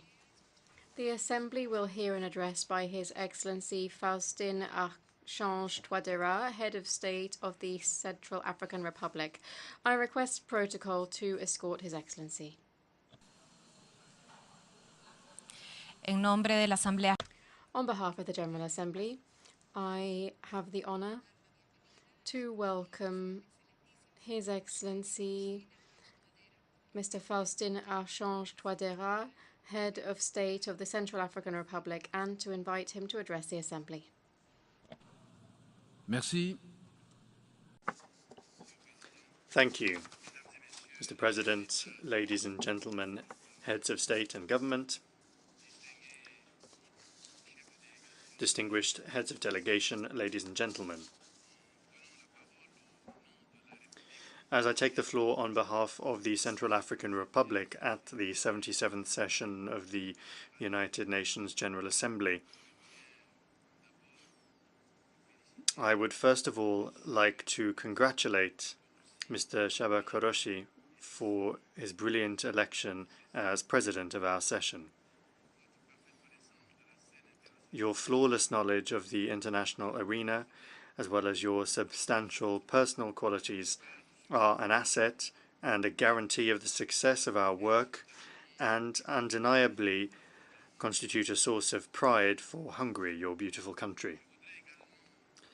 I would also like to commend the excellent work done and the results achieved by Mr. Abdullah Shahid during the 76th session.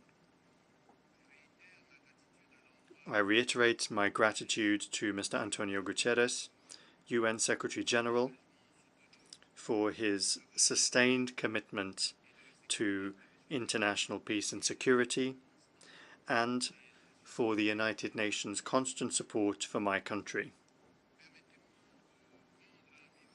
Allow me to pay a sincere tribute to Her Majesty Elizabeth II, Queen of the United Kingdom and the Commonwealth Realms, a true icon of peace who, during the 7 decades of her reign, was able to maintain excellent relations of friendship and cooperation between the United Kingdom and the countries of the Commonwealth and Africa, and in particular with the Central African Republic. Mr. President, the 77th session of our Assembly convened around the theme a watershed moment, transformative solutions to interlocking challenges, provides a solemn opportunity to consider the challenges that we share, which are serious causes of concern for the future of humanity. More than ever, the question of security, peace, the environment, and health are entering a phase which is critical. However, the warning signs are being ignored in favor of economic, geopolitical, and geostrategic interests. Mr. President, is not the role of the United Nations to transform the world, to make it more just and more secure, and to ensure the dignity of each and every one of us, regardless of the global context? Because, indeed, the many hotbeds of tension and crisis around the world tug on our collective conscience and also show us that our organization is the product of a bygone era. For that reason, the Central African Republic reiterates its support for the common position of the African Union, which calls for profound reform of the United Nations and the expansion of the seats of members of the Security Council to ensure the more just, more representative participation of all continents. Mr. President, the protection of the environment, that is to say, protecting the place where we live, is one of the interlocking challenges that we must absolutely overcome. It is time for the biggest polluters to honour their commitments, in particular the implementation of the Paris Agreement, as well as international solidarity for climate justice with respect to the most vulnerable populations. Mr. President, COVID-19 has taught us that global public health is an imperative for all nations without exception. My country welcomes the paradigm shift that is taking place in the health sector and the unprecedented momentum of solidarity accompanying that paradigm shift, including access to vaccines for polio, COVID-19, and soon a vaccine for malaria. It's thus with pride that my country achieved the status of a polio-free country and has vaccinated 50% of its national target population against COVID-19. I commend and encourage the Health Emergency Preparedness Initiative implemented by the World Health Organization. The Central African Republic is proud to be the instigator of it and to be the first pilot country which is helping to tangibly improve our ability to manage epidemics. Mr. President, the Central African Republic has seen its march towards development slowed in recent years by serious security and public health crises, which have been exacerbated by a persistent lack of financial support from the international community, leading to the disruption of agriculture, forestry, and mining outputs. As a fragile state facing food insecurity and a glaring shortage of material and human resources, the Central African Republic continues to make enormous sacrifices to improve its macroeconomic management and its fiscal governance. With the support of its partners, my country has been able to implement ambitious reforms to strengthen the mobilization of revenues and optimize public spending. My country expects the re-establishment of the extended credit facility, which was suspended by the International Monetary Fund, in order to help boost domestic resources to address the lack of budgetary support from technical and financial partners, and the digitalization of small tax revenue collection. Areas of solutions still need to be explored through regional and international mechanisms in a spirit of interdependence in order to overcome the following challenges: developing physical infrastructure, transport, energy, water, education, and health through the implementation of adapted programs and the mobilization of financing through public-private partnerships. The challenge of access to capital markets for the financing of development projects through public-private partnerships. The development and coordination of trade policies and economic relations with other regions. The challenge of supporting the education system through the training of trainers and the creation of professional training centers. The development of a resilient economy that is able to resist internal and external shocks by diversifying the economy and using new technologies. The challenge of developing innovative financing mechanisms, targeting both agriculture and the climate in order to improve access to the necessary financial capital to develop the agro-pastoral sector. And the challenge of promoting smart solutions and approaches to climate change, which are adapted to the national context. Mr. President, the Central African Republic was the first country in Africa to adopt Bitcoin as a reference currency and digital payment system, and the first country in the world to unanimously adopt a law regulating cryptocurrencies. This ambitious and innovative initiative represents an enormous opportunity to reposition the economy, to improve prospects, and to change the destiny of the people of the Central African Republic at this time when we need to open up to new horizons and solutions that go beyond what is conventional. Mr. President, it is an established fact that the Central African Republic is contributing to finding transformative solutions to interlocking challenges with more engagement and conviction.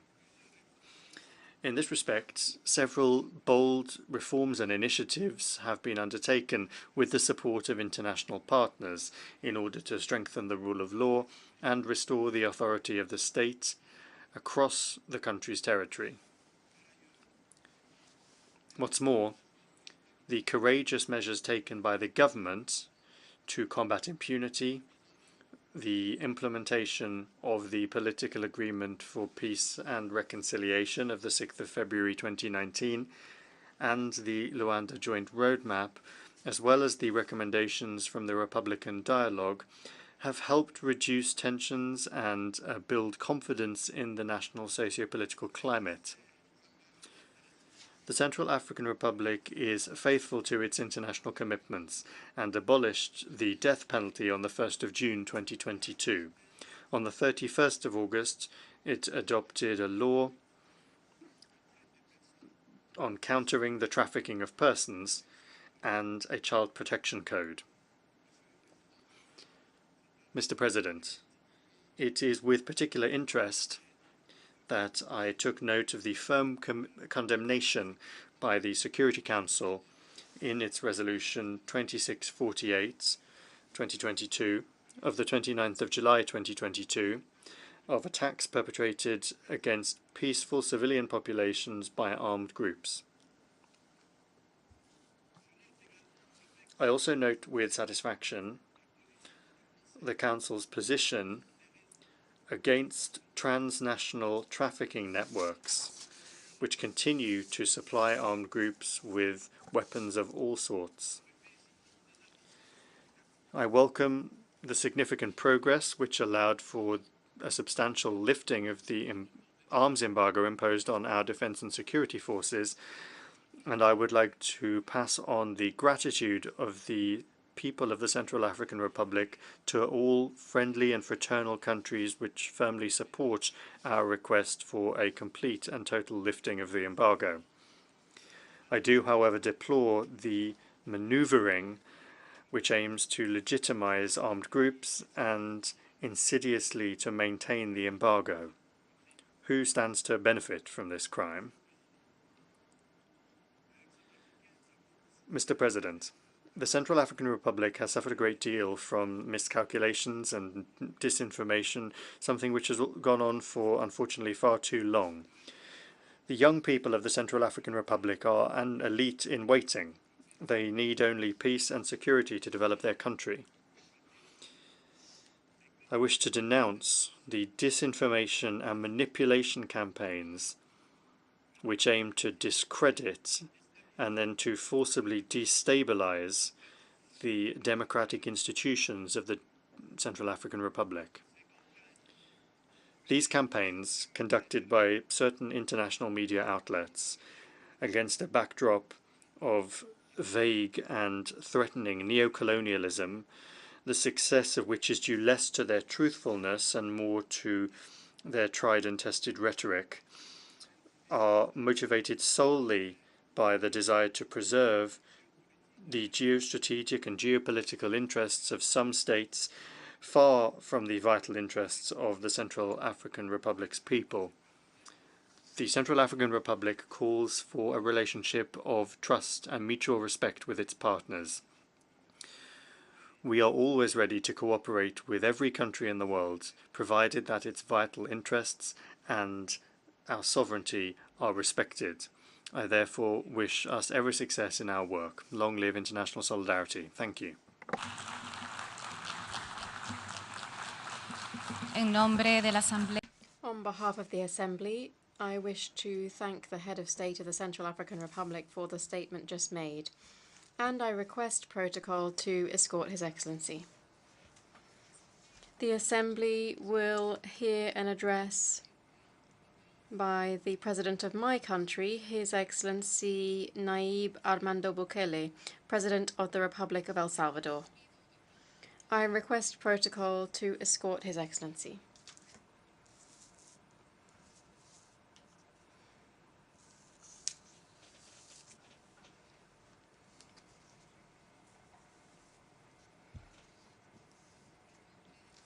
On behalf of the General Assembly, I have the honour to welcome to the United Nations His Excellency Nayib Armando Bukele, President of the Republic of El Salvador, and to invite him to address this Assembly. Madam President of the General Assembly, my compatriot and Ambassador to the United Nations, Your Excellencies, Heads of State and Government, distinguished members of different delegations, my wife Gabriela and my daughter Ayla, ladies and gentlemen,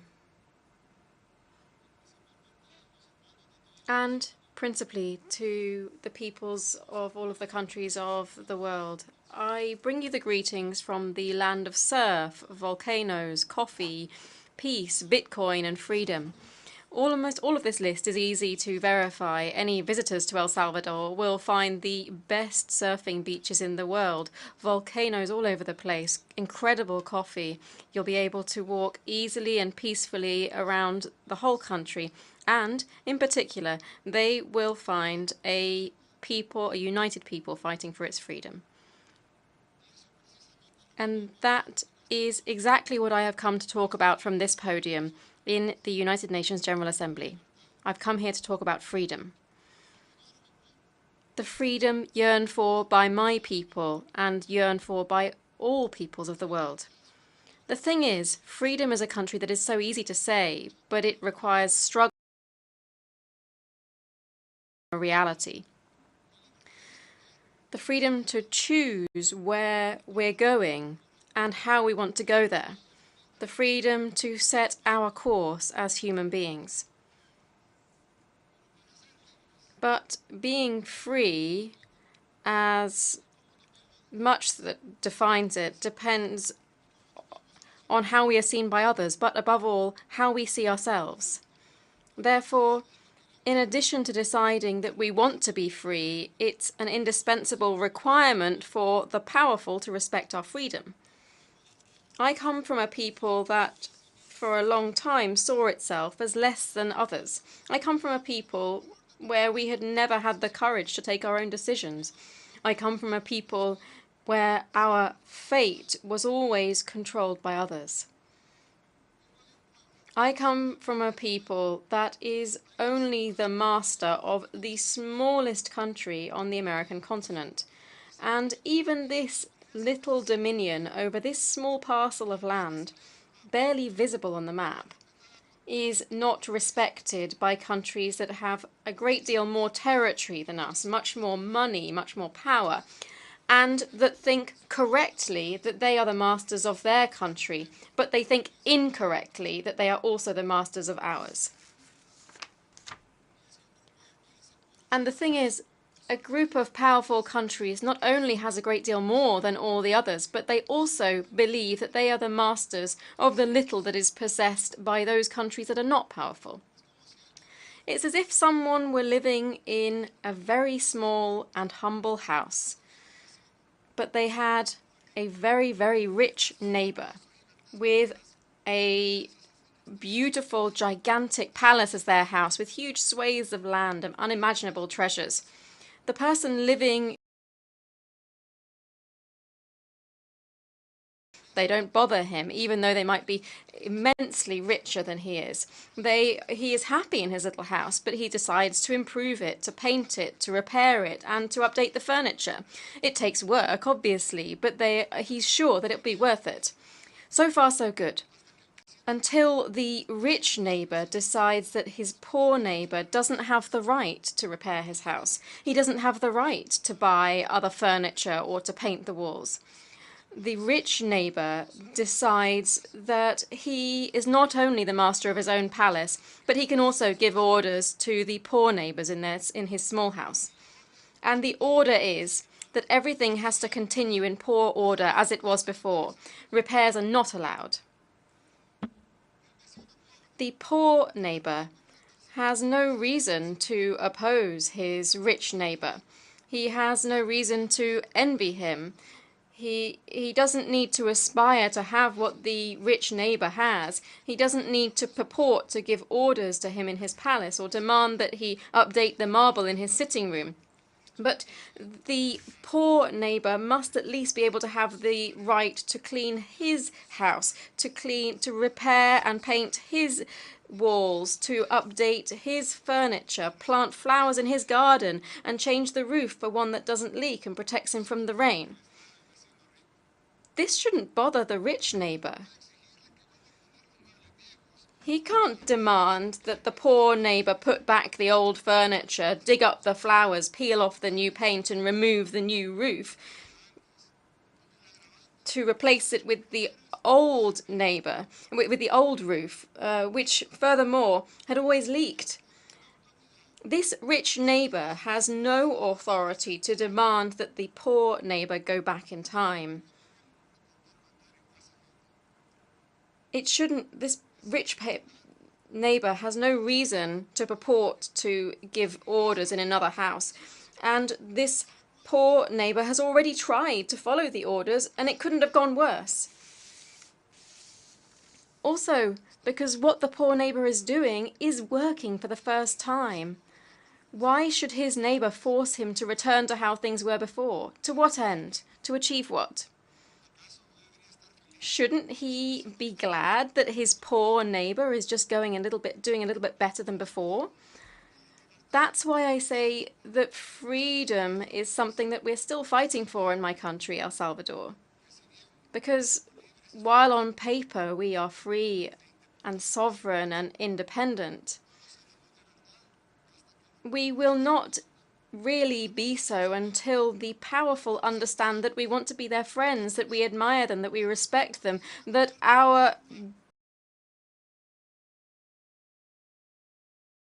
build the best possible relations. But what they can't do is come to our house to give orders.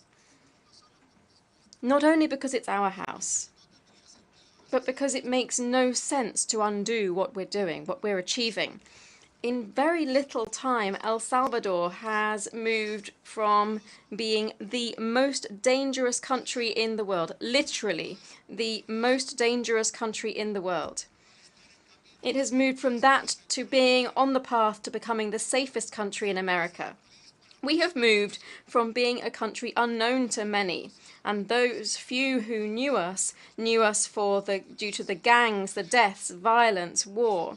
We've moved from that to becoming a country known for our beaches, our surf, our volcanoes, our financial freedom, our good governance, and the fact that we brought an end to organized crime.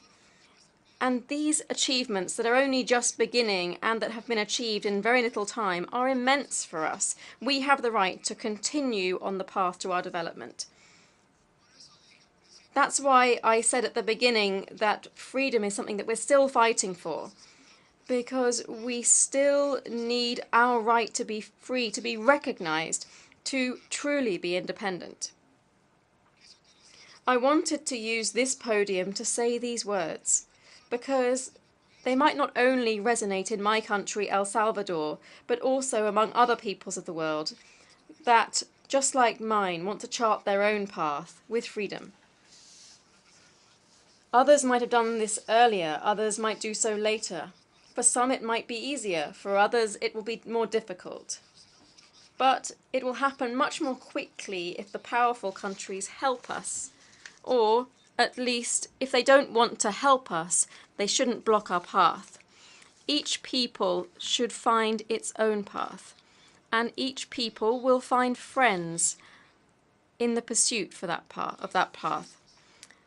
To these countries, I humbly offer the friendship of this small country, the smallest country in the American continent, the country of surf, of volcanoes and pupusas, the country that's still fighting for its freedom, but which is on the verge of achieving it.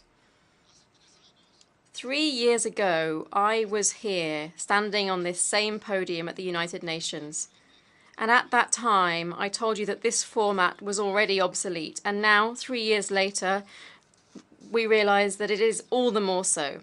But perhaps it still serves to do something. Perhaps it serves, among many other things, to enable this representative of this small country, the smallest in the American continent, to humbly remind you that these United Nations were not created to divide, to destroy, or to subjugate, but rather to allow us to meet each other, to work together, to build a better community of countries, and to seek solutions to global problems. But with absolute respect for sovereignty, independence, and the self-determination of each country. And as is stated in the United Nations Charter itself, in the first principle of how this organization would act, this organization is based on the principle of sovereign equality of all peoples.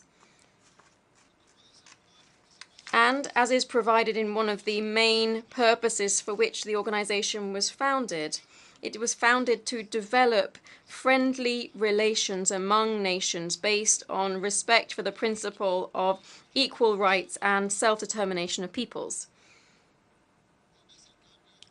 Perhaps the change from the unipolar world to a multipolar world that is so often talked about would be better if, rather than moving from having one superpower to several superpowers, we moved rather to a world in which each people is truly free to set its own course, and in which this community of nations, we all contribute, the small and the big, with our experiences and our abilities, to resolving the problems facing mankind. Nobody could stand against that. But just as with freedom, it's easy to say so, but difficult to make it a reality. I came here to stand on this podium, in a format in which I no longer believe, to say something which, in all likelihood, in any case, will not change the way in which powerful countries see the others. But it might change the way in which developing countries see ourselves. If after these few words, I have achieved some of this, or at least that a handful of individuals see themselves with respect and know that they are able to chart their own path, then it was worth it coming here to speak in this obsolete format. And who knows, perhaps over time, perhaps other nations, other peoples will emerge who also decide to fight for their freedom. And then the United Nations will have become relevant once again, at least for this humble servant. Thank you very much. May God bless all nations in the world. En nombre de la Asamblea. On behalf of the Assembly, I wish to thank the President of the Republic of El Salvador for the statement just made, and I request protocol to escort His Excellency.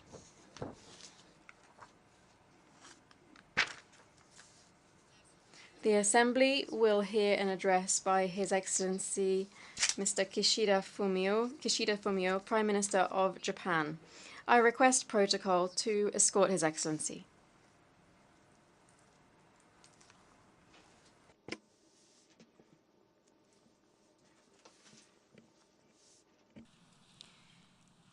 Tengo el placer de dar.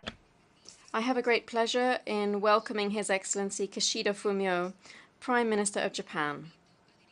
I invite him to address the Assembly.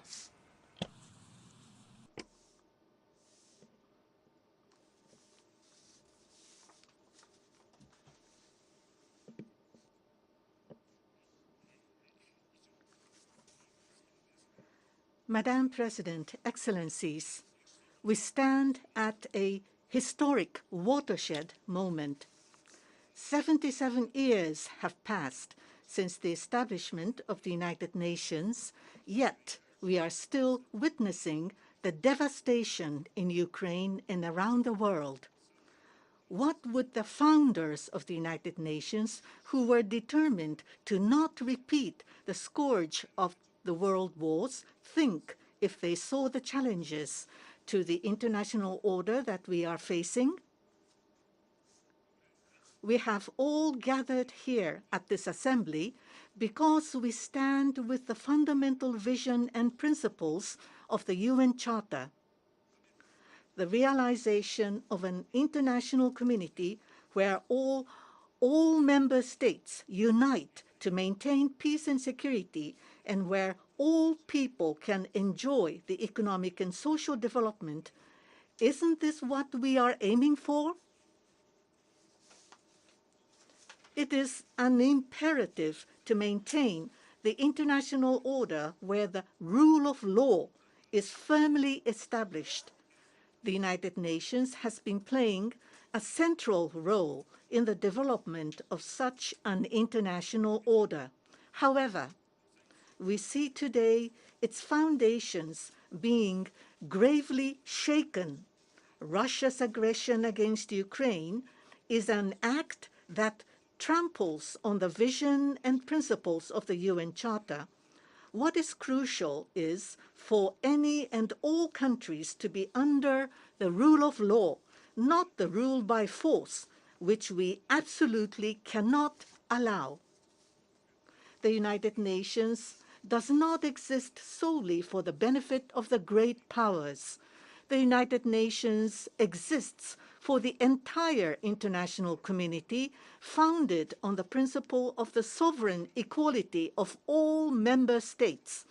It exists to fulfill the claims of not just the powerful and the loud states, but also of the voices that are often unheard, but are equally legitimate, especially at a time when the existing international order is being tested around the world. Now is the time to return to the vision and principles of the UN Charter and mobilize our strength and wisdom to ensure an international order based on the rule of law.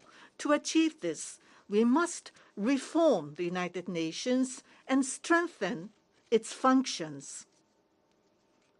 Former Secretary General Hammarskjöld, who was killed in the line of duty while attempting to mediate a ceasefire amid the Congo crisis, said, "It is our responsibility to remedy any flaws there may be in the institutions of the UN in order to realize a world that the UN Charter aspires to. We must tackle head-on the strengthening of the UN's functions." To demonstrate Japan's strong commitment to the United Nations as well as to multilateralism, I hereby declare Japan's determination to realize the vision of the United Nations. They are: first, the reform of the United Nations, including the Security Council, to return to the vision and principles of the UN Charter with the strengthening of the UN's own functions, including disarmament and non-proliferation. Second, the realization of a United Nations that promotes the rule of law in the international community. Third, the promotion of efforts based on the concept of human security in the new era. Madam President, we must face the fact that the credibility of the United Nations is at stake due to the aggression against Ukraine by Russia, a permanent member of the Security Council. We, the member states of the UN, must act to restore this organization's credibility. Frequently, debates about the dysfunctionality of the Security Council have been pointed out. We have debated about this issue for almost over 30 years. But what is truly needed now is not a discussion toward reform. Even amongst the permanent member states of the Security Council, there are some countries that have shown a willingness to embrace reform, but there can be no reform without negotiation. The various positions cannot be compromised or converge without any negotiation.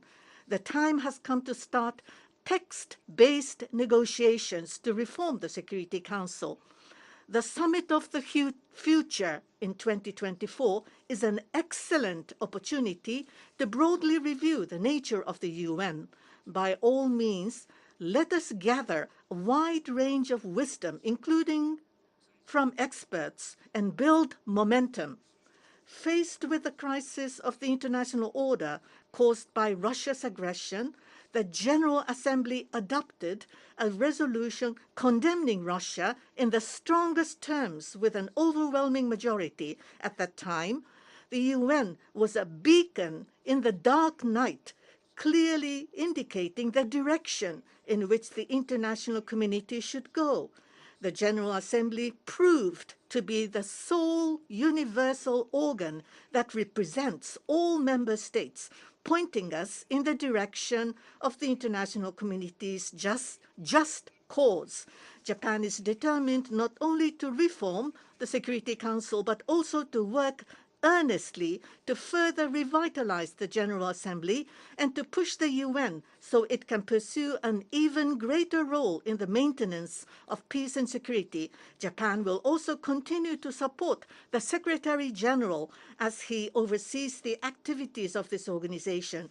Threatening the use of nuclear weapons, as Russia has done, let alone the actual use of nuclear weapons, is a serious threat to the peace and security of the international community and is absolutely unacceptable.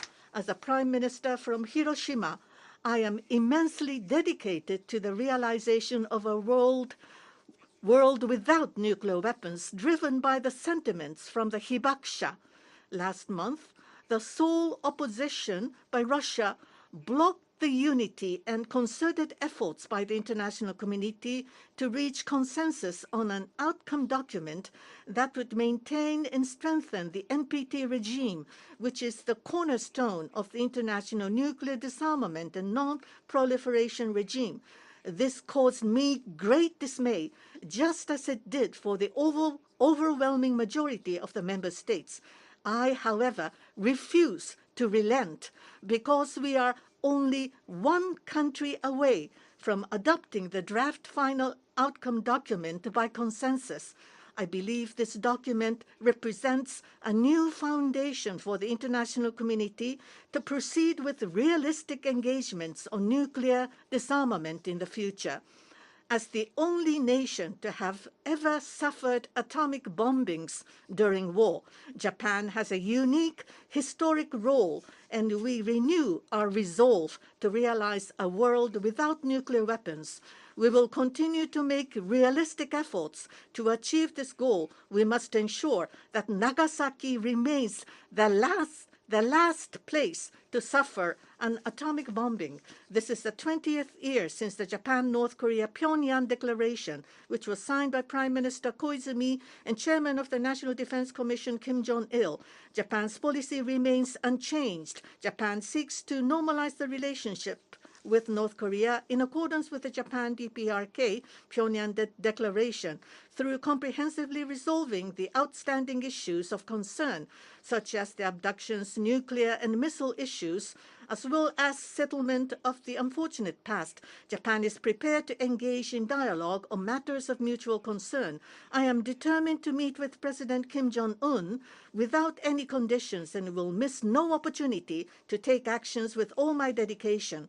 Japan has also made long-term contributions in the field of peace building. Japan first participated in a full-scale peacekeeping mission in Cambodia in 1992. 30 years later, many Cambodian personnel wearing blue helmets are protecting the peace and future of places such as Mali, Central African Republic, and Lebanon. Then Lieutenant Colonel Tiao Chanluti was one of those who was deployed to Lebanon after Japan's peacekeeping training. Since then, he has been active as a peace builder, mentoring younger generations at the PKO Training Center for the Cambodian Armed Forces. The torch of peace, created through Japan's contributions to peacekeeping operations, will be borne beyond generations and across borders.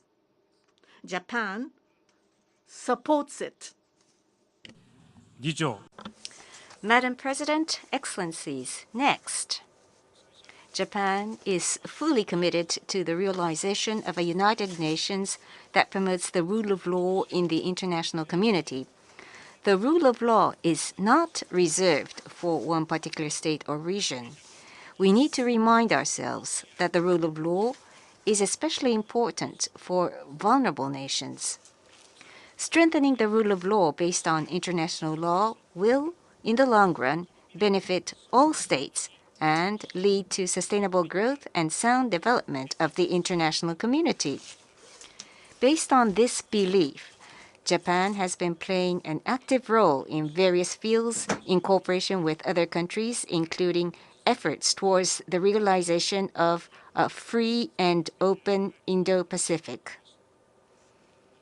In 1970, overcoming serious divisions among member states at the time and with persistent dialogue, the General Assembly adopted the Friendly Relations Declaration. This declaration, the fruit of our predecessors' wisdom, serves as a foundation from which the basic principles for the promotion of the rule of law are drawn. The following basic principles for the states emerge from this declaration. First, break away from rule by force and pursue rule of law through observing international law in good faith. Second, in this regard, do not allow any attempts to change the status quo of territories and areas by force or coercion. And third, to cooperate with one another against serious violations of the principles of the UN Charter. We are convinced that these basic principles serve as the basis to hold an increasingly divided international community together while ensuring respect for human rights and achieving sustainable development. From next January, Japan will serve as a non-permanent member of the Security Council by listening not only to the big voices, but also being attentive to the small voices, we intend to take action to strengthen the rule of law in the international community. Madam President, Excellencies, Japan will strengthen efforts based on the concept of human security in the new era. People deserve to enjoy a high-quality life free from anxiety and fear. The concept of human security has not changed, but now we are standing at a historical watershed moment and facing a new challenge. Today, in addition to global pandemics, the use of force and coercion against other countries, food and energy insecurity, inflation and climate change are all interconnected and threaten the safety of people now more than ever, further exacerbating poverty and disease. The Sustainable Development Goals aim for a society in which no one is left behind, and their achievement requires the realization of human security in the new era. In doing so, the key is to enhance the resilience of individuals, societies, and nations to cope with the changes and challenges specific to our times. The Adjumani district in Uganda is facing difficult and complicated issues such as the increasing influx of refugees from neighboring countries and rising costs due to the situation in Ukraine, which is just one example of the difficult and complex challenges that the world is facing today.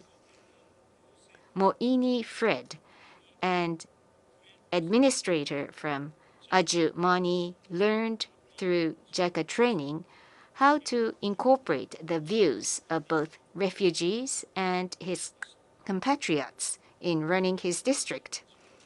Despite its own difficult economic affairs, Adjumani district continues to provide administrative services as well as support to refugees.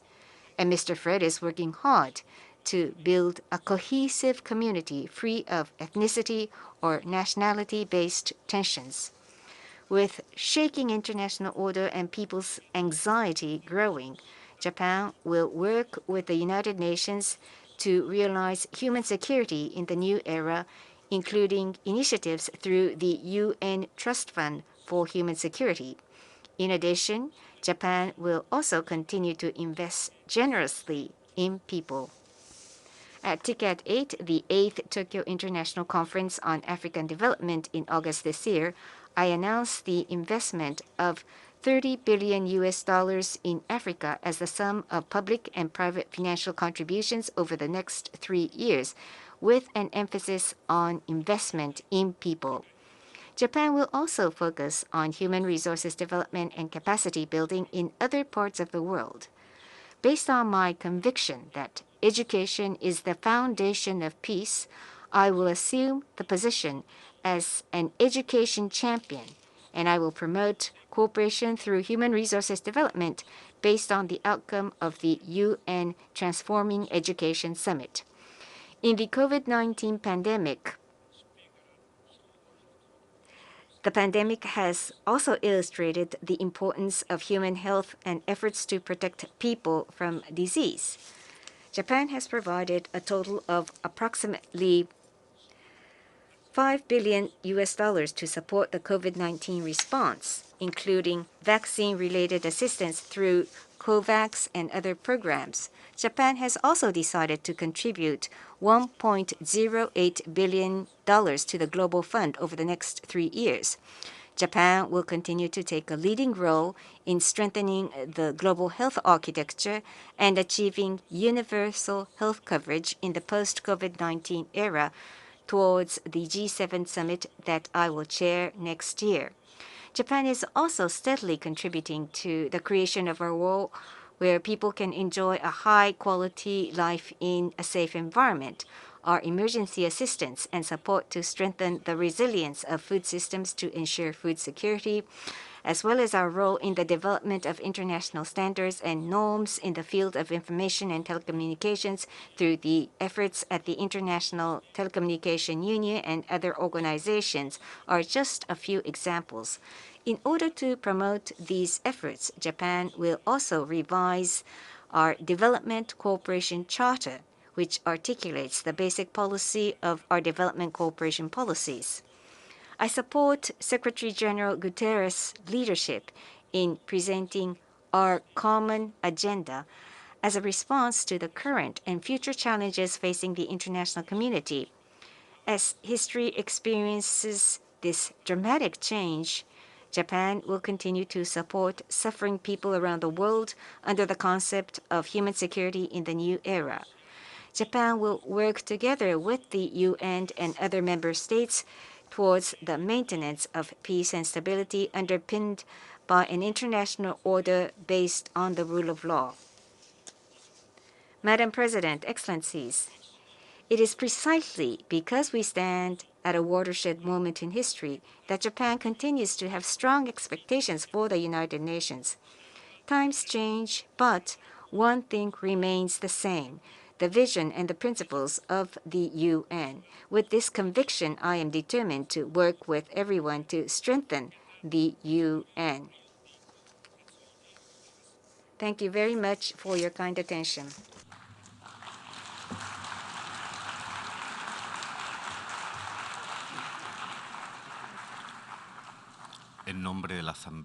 On behalf of the Assembly, I wish to thank the Prime Minister of Japan for the statement just made, and I request protocol to escort His Excellency.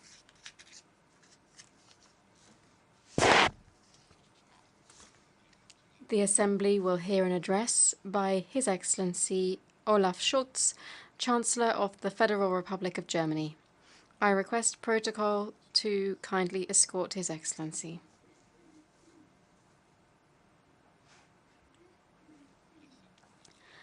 I have great pleasure in welcoming His Excellency Olaf Scholz, Chancellor of the Federal Republic of Germany. I invite him to address the Assembly.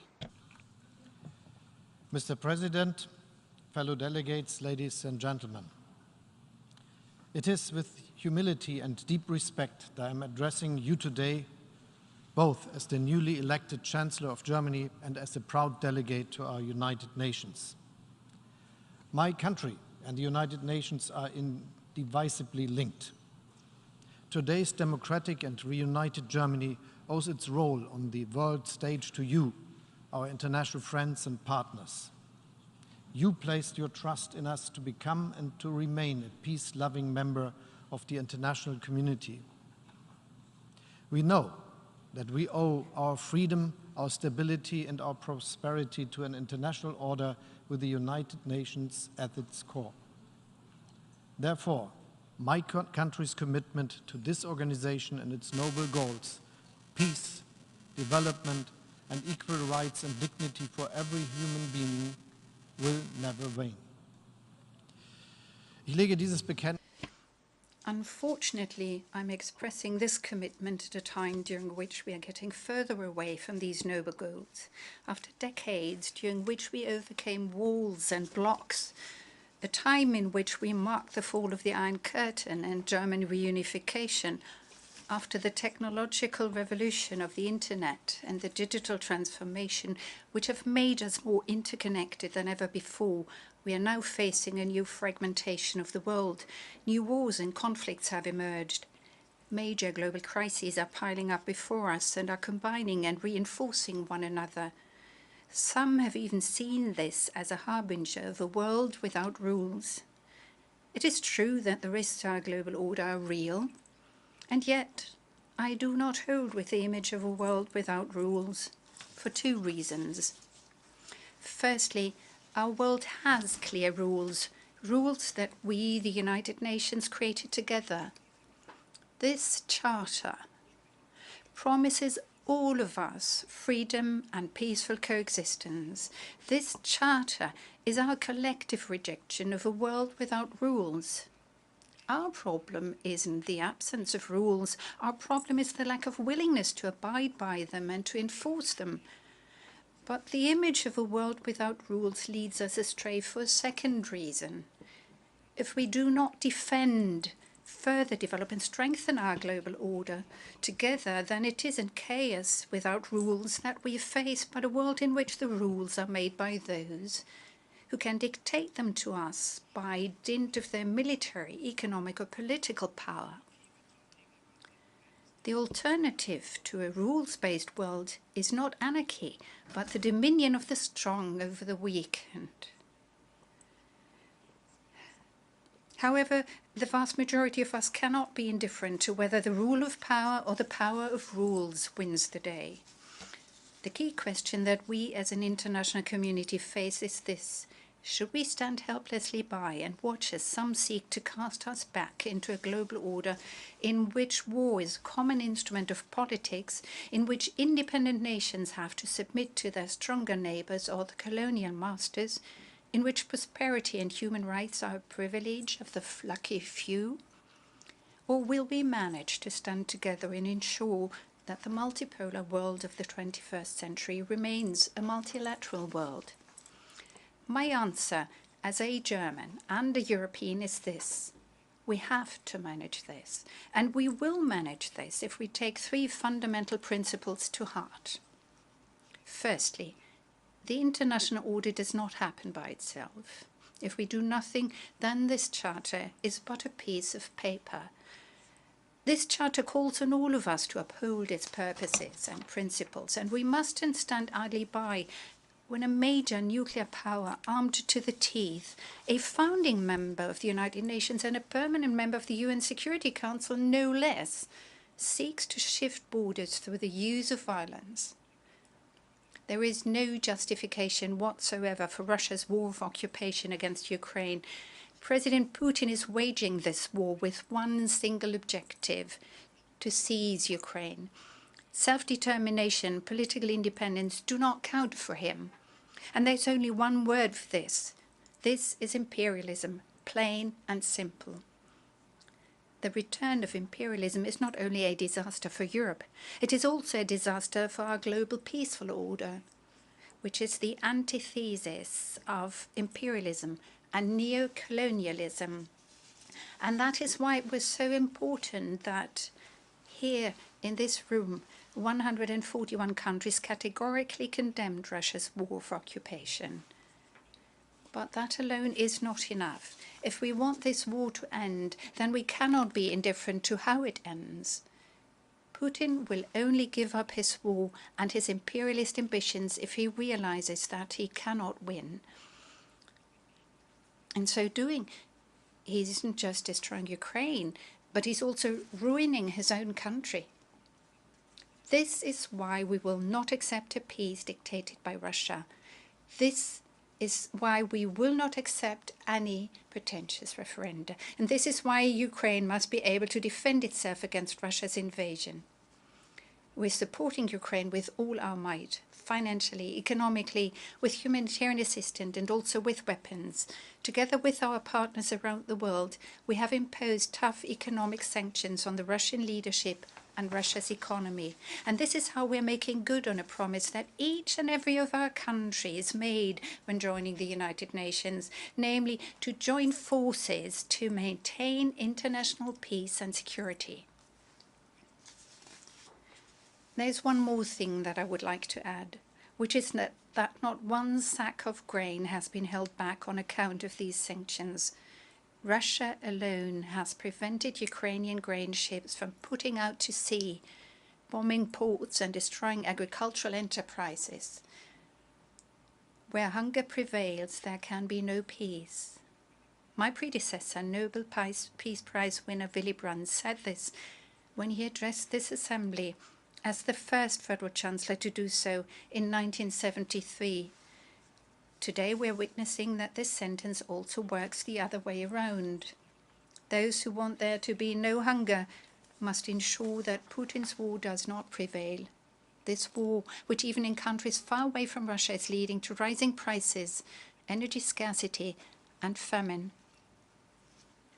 The fact that grain exports have been made possible once again thanks to the mediation efforts of Secretary General Guterres and Turkey deserves great respect. Germany is also supporting Ukraine with the export of food, and we will stand by Ukraine when it comes to shouldering the enormous costs for rebuilding the country. At an international conference of experts, which I'm hosting with the President of the European Commission in Berlin on October 25th, we will, together with supporters of Ukraine from all around the world, think about how we can manage this Herculean task. Our message is this: we stand firmly at the side of those under attack, for the protection of the lives and the freedom of the Ukrainians, and for the protection of our international order. Ladies and gentlemen, the second principle for preserving this order is as follows. All of us will be judged against the obligations that we have jointly entered into. Responsibility always begins at home. Take climate change, for example, which is the biggest challenge of our generation. We, the industrialized countries and major emitters of greenhouse gases, have a very special responsibility here. And it was with this in mind that we reiterated our intention at the G7 summit in Germany in June to forge ahead in order to achieve the 1.5-degree target, not in spite of the war and the energy crisis, but precisely because climate neutrality also leads to greater energy security. We stand by our pledges to support emerging economies and developing countries in their efforts to reduce emissions and to adapt to climate change, with new just energy transition partnerships, for example. And we will not abandon the countries that are struggling the most in the face of loss and damage as a result of climate change. By the time of the climate change conference in Egypt, therefore, we want to establish a global shield against climate risks. Our yardstick must be the obligations that we have entered into. Nowhere does this insight seem more obvious to me than in the protection of human rights, because they reflect the deepest need of each and every one of us to live our lives in freedom, unharmed, and in dignity. This lies at the heart of what makes us humans, who we are, and what we have in common, no matter where we come from, no matter what we believe, no matter who we love. And I tell you this with the history of my country in mind. Germany, which betrayed all civilized values with the murder of 6 million Jews, an act that is without parallel, is aware of just how fragile our civilization is, and at the same time, we have an obligation to respect and to defend human rights at all times and in all places. My country is the second biggest donor to the UN system and also the second biggest donor of humanitarian assistance. We have taken in millions of refugees here in Germany in recent years from the Middle East, Africa, Afghanistan, and most recently from Ukraine. And this is something we are proud of. But we also have to pay heed and take action where hundreds of thousands are made to endure suffering, tyranny and torture in prison camps or jails in North Korea, Syria, Iran or Belarus. We must pay heed and take action when the Taliban deprive women and girls in Afghanistan of their most basic rights, and we must pay heed and take action when Russia commits war crimes in Mariupol, Bucha and Irpin. We will bring the murderers to justice. We're doing everything in our power to support the International Criminal Court and the Independent International Committee of Inquiry established by the Human Rights Council.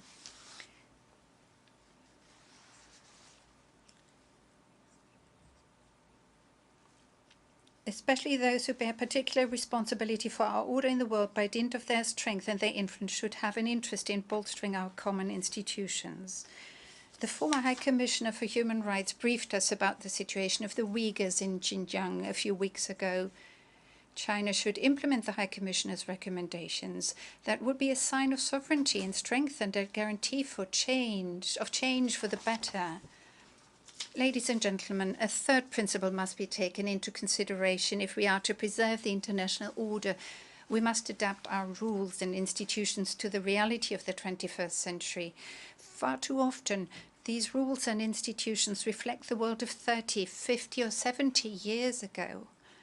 And that also goes for the United Nations Security Council. Germany has for many years been committed to its reform and expansion, first and foremost to include the countries of the Global South.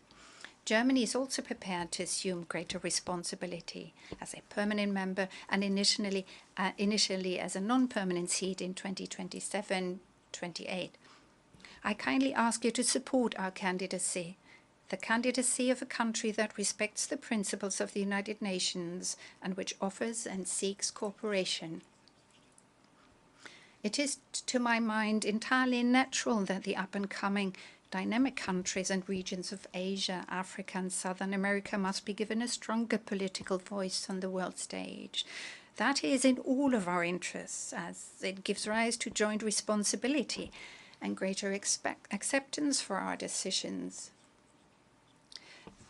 Nationalism and isolation will not solve the challenges of our age. More cooperation, more partnership, and more involvement is the only reasonable response, whether for the fight against climate change or global health risks, inflation and disrupted supply chains, or our approach to displacement and migration. I say this with profound conviction. The insight that openness and cooperation safeguard peace and prosperity has made the past decades the happiest in the history of my country so far. As this year's G7 president, it is therefore a key priority for me to promote a new form of cooperation with the countries of the Global South. Cooperation that not only claims to take place on a level playing field, but one on which actors genuinely see eye to eye, especially since this level playing field has existed de facto for a long time, if we consider the growing political, economic, and demographic clout of Asia, Africa, and Southern America. From the outset, we coordinated our objectives very closely with Indonesia as the holder of the G20 presidency. We've involved the countries holding the chairmanship of the African Union and the Community of Latin American and Caribbean states in our discussions as the G7, as well as India and South Africa. This gave rise to new models of global cooperation which have one thing in common, namely the fact that they are characterized by joint responsibility and mutual solidarity. We are fighting the hunger crisis with a new alliance for global food security, and I would like to invite you all to join this alliance.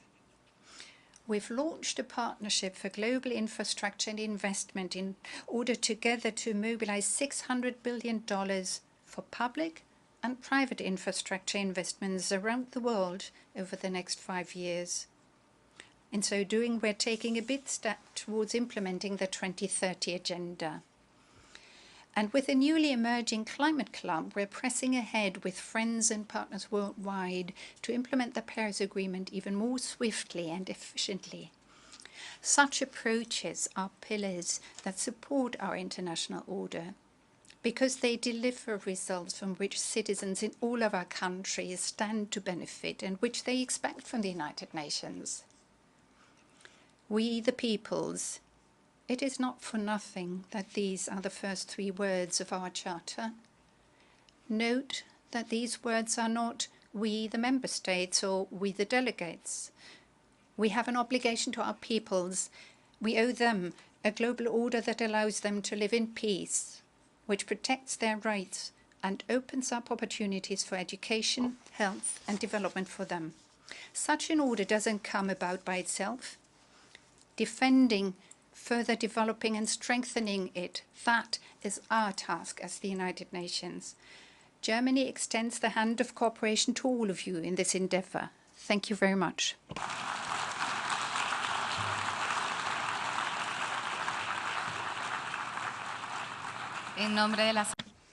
On behalf of the Assembly, I wish to thank the Chancellor of the Federal Republic of Germany for the statement just made, and I request protocol to escort His Excellency. The Assembly will hear an address by His Excellency Aziz Akhanouche, Head of Government of the Kingdom of Morocco. I request protocol to escort His Excellency.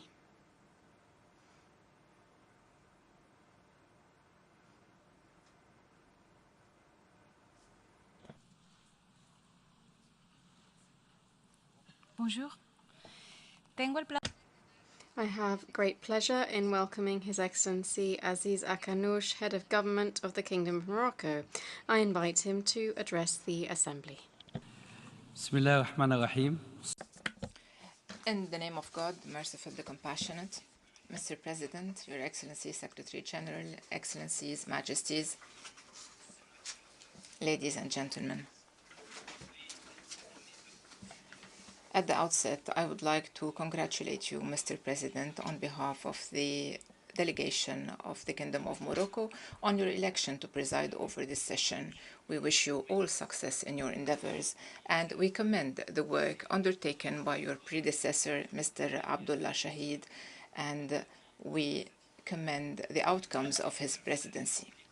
We reiterate our support to the efforts of the UN Secretary General, Mr. Antonio Guterres, aiming at reforming our organization.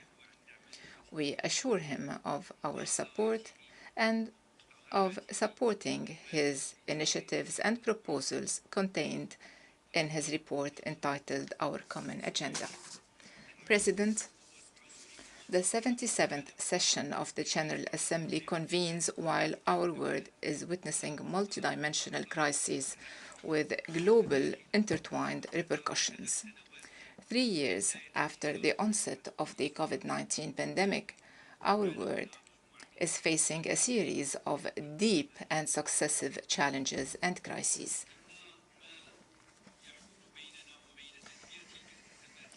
What is preventing us from effectively managing these crises is not the fact that we are not aware of its manifestations and interactions. It is rather the lack of a true political will. The multilateral system is currently witnessing a crisis that we can clearly see on 3 interdependent levels. The first level has to do with the crisis of values. The principle of cooperation and solidarity on which the United Nations was established is being undermined. Narrow national interests are given the priority over global humanitarian values. The second level has to do with divisions within international institutions. These institutions have become a theater of a competition that is negatively affecting multilateral global work. The third level relates to the fragmentation of multilateral work in the frame of narrow circumstantial alliances that are not commensurate with the current complicated crisis. The current international circumstances require courage and objectivity in order to answer the following questions. Do we want our organization to be capable of leading the strategic changes and facing the major challenges of our times, or do we want the organization to limit itself to crisis management? Is our organization still capable of reaching a global consensus and finding innovative solutions to tackle the current and future challenges?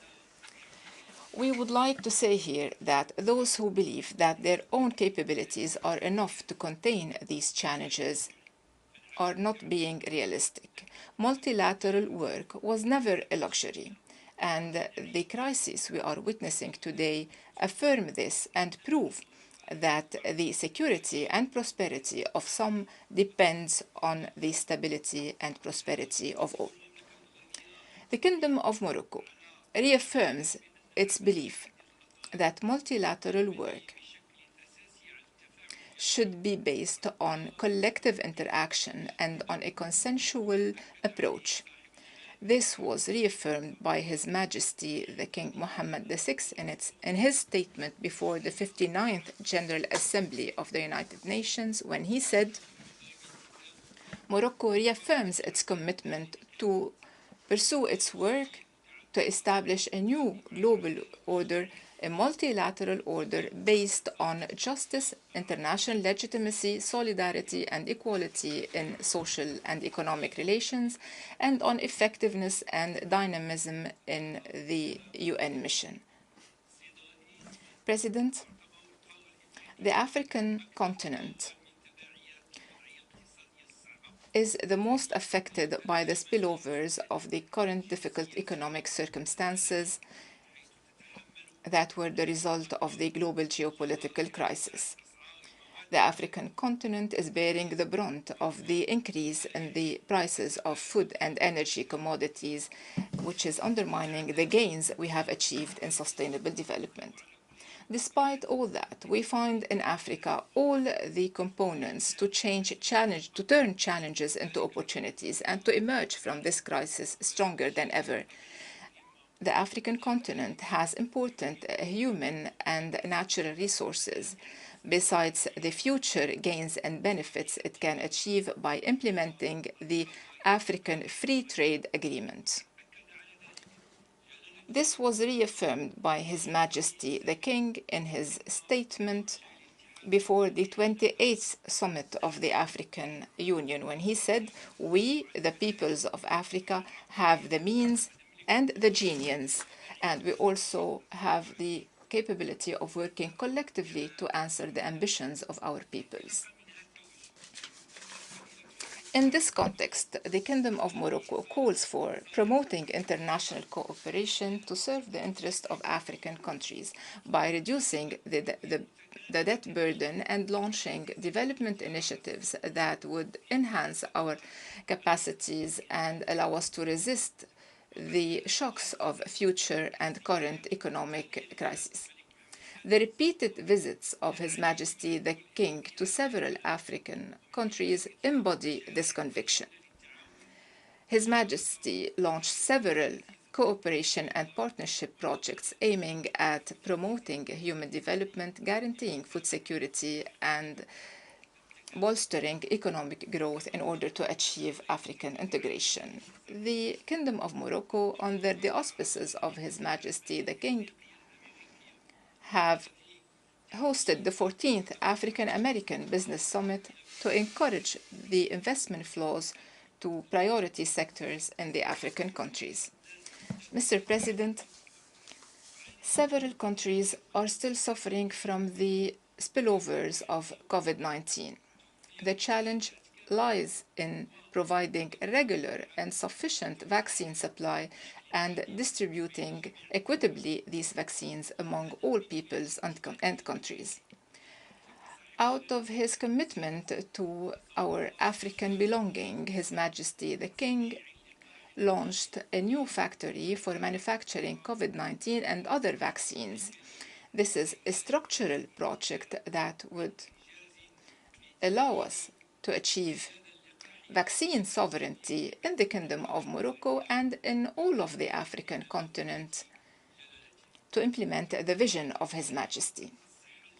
The pandemic has shown that good health and prosperity are not only among the Sustainable Development Goals. Good health and prosperity are sine qua non conditions and the pillars of sustainable development. Therefore, the government is implementing and expanding health coverage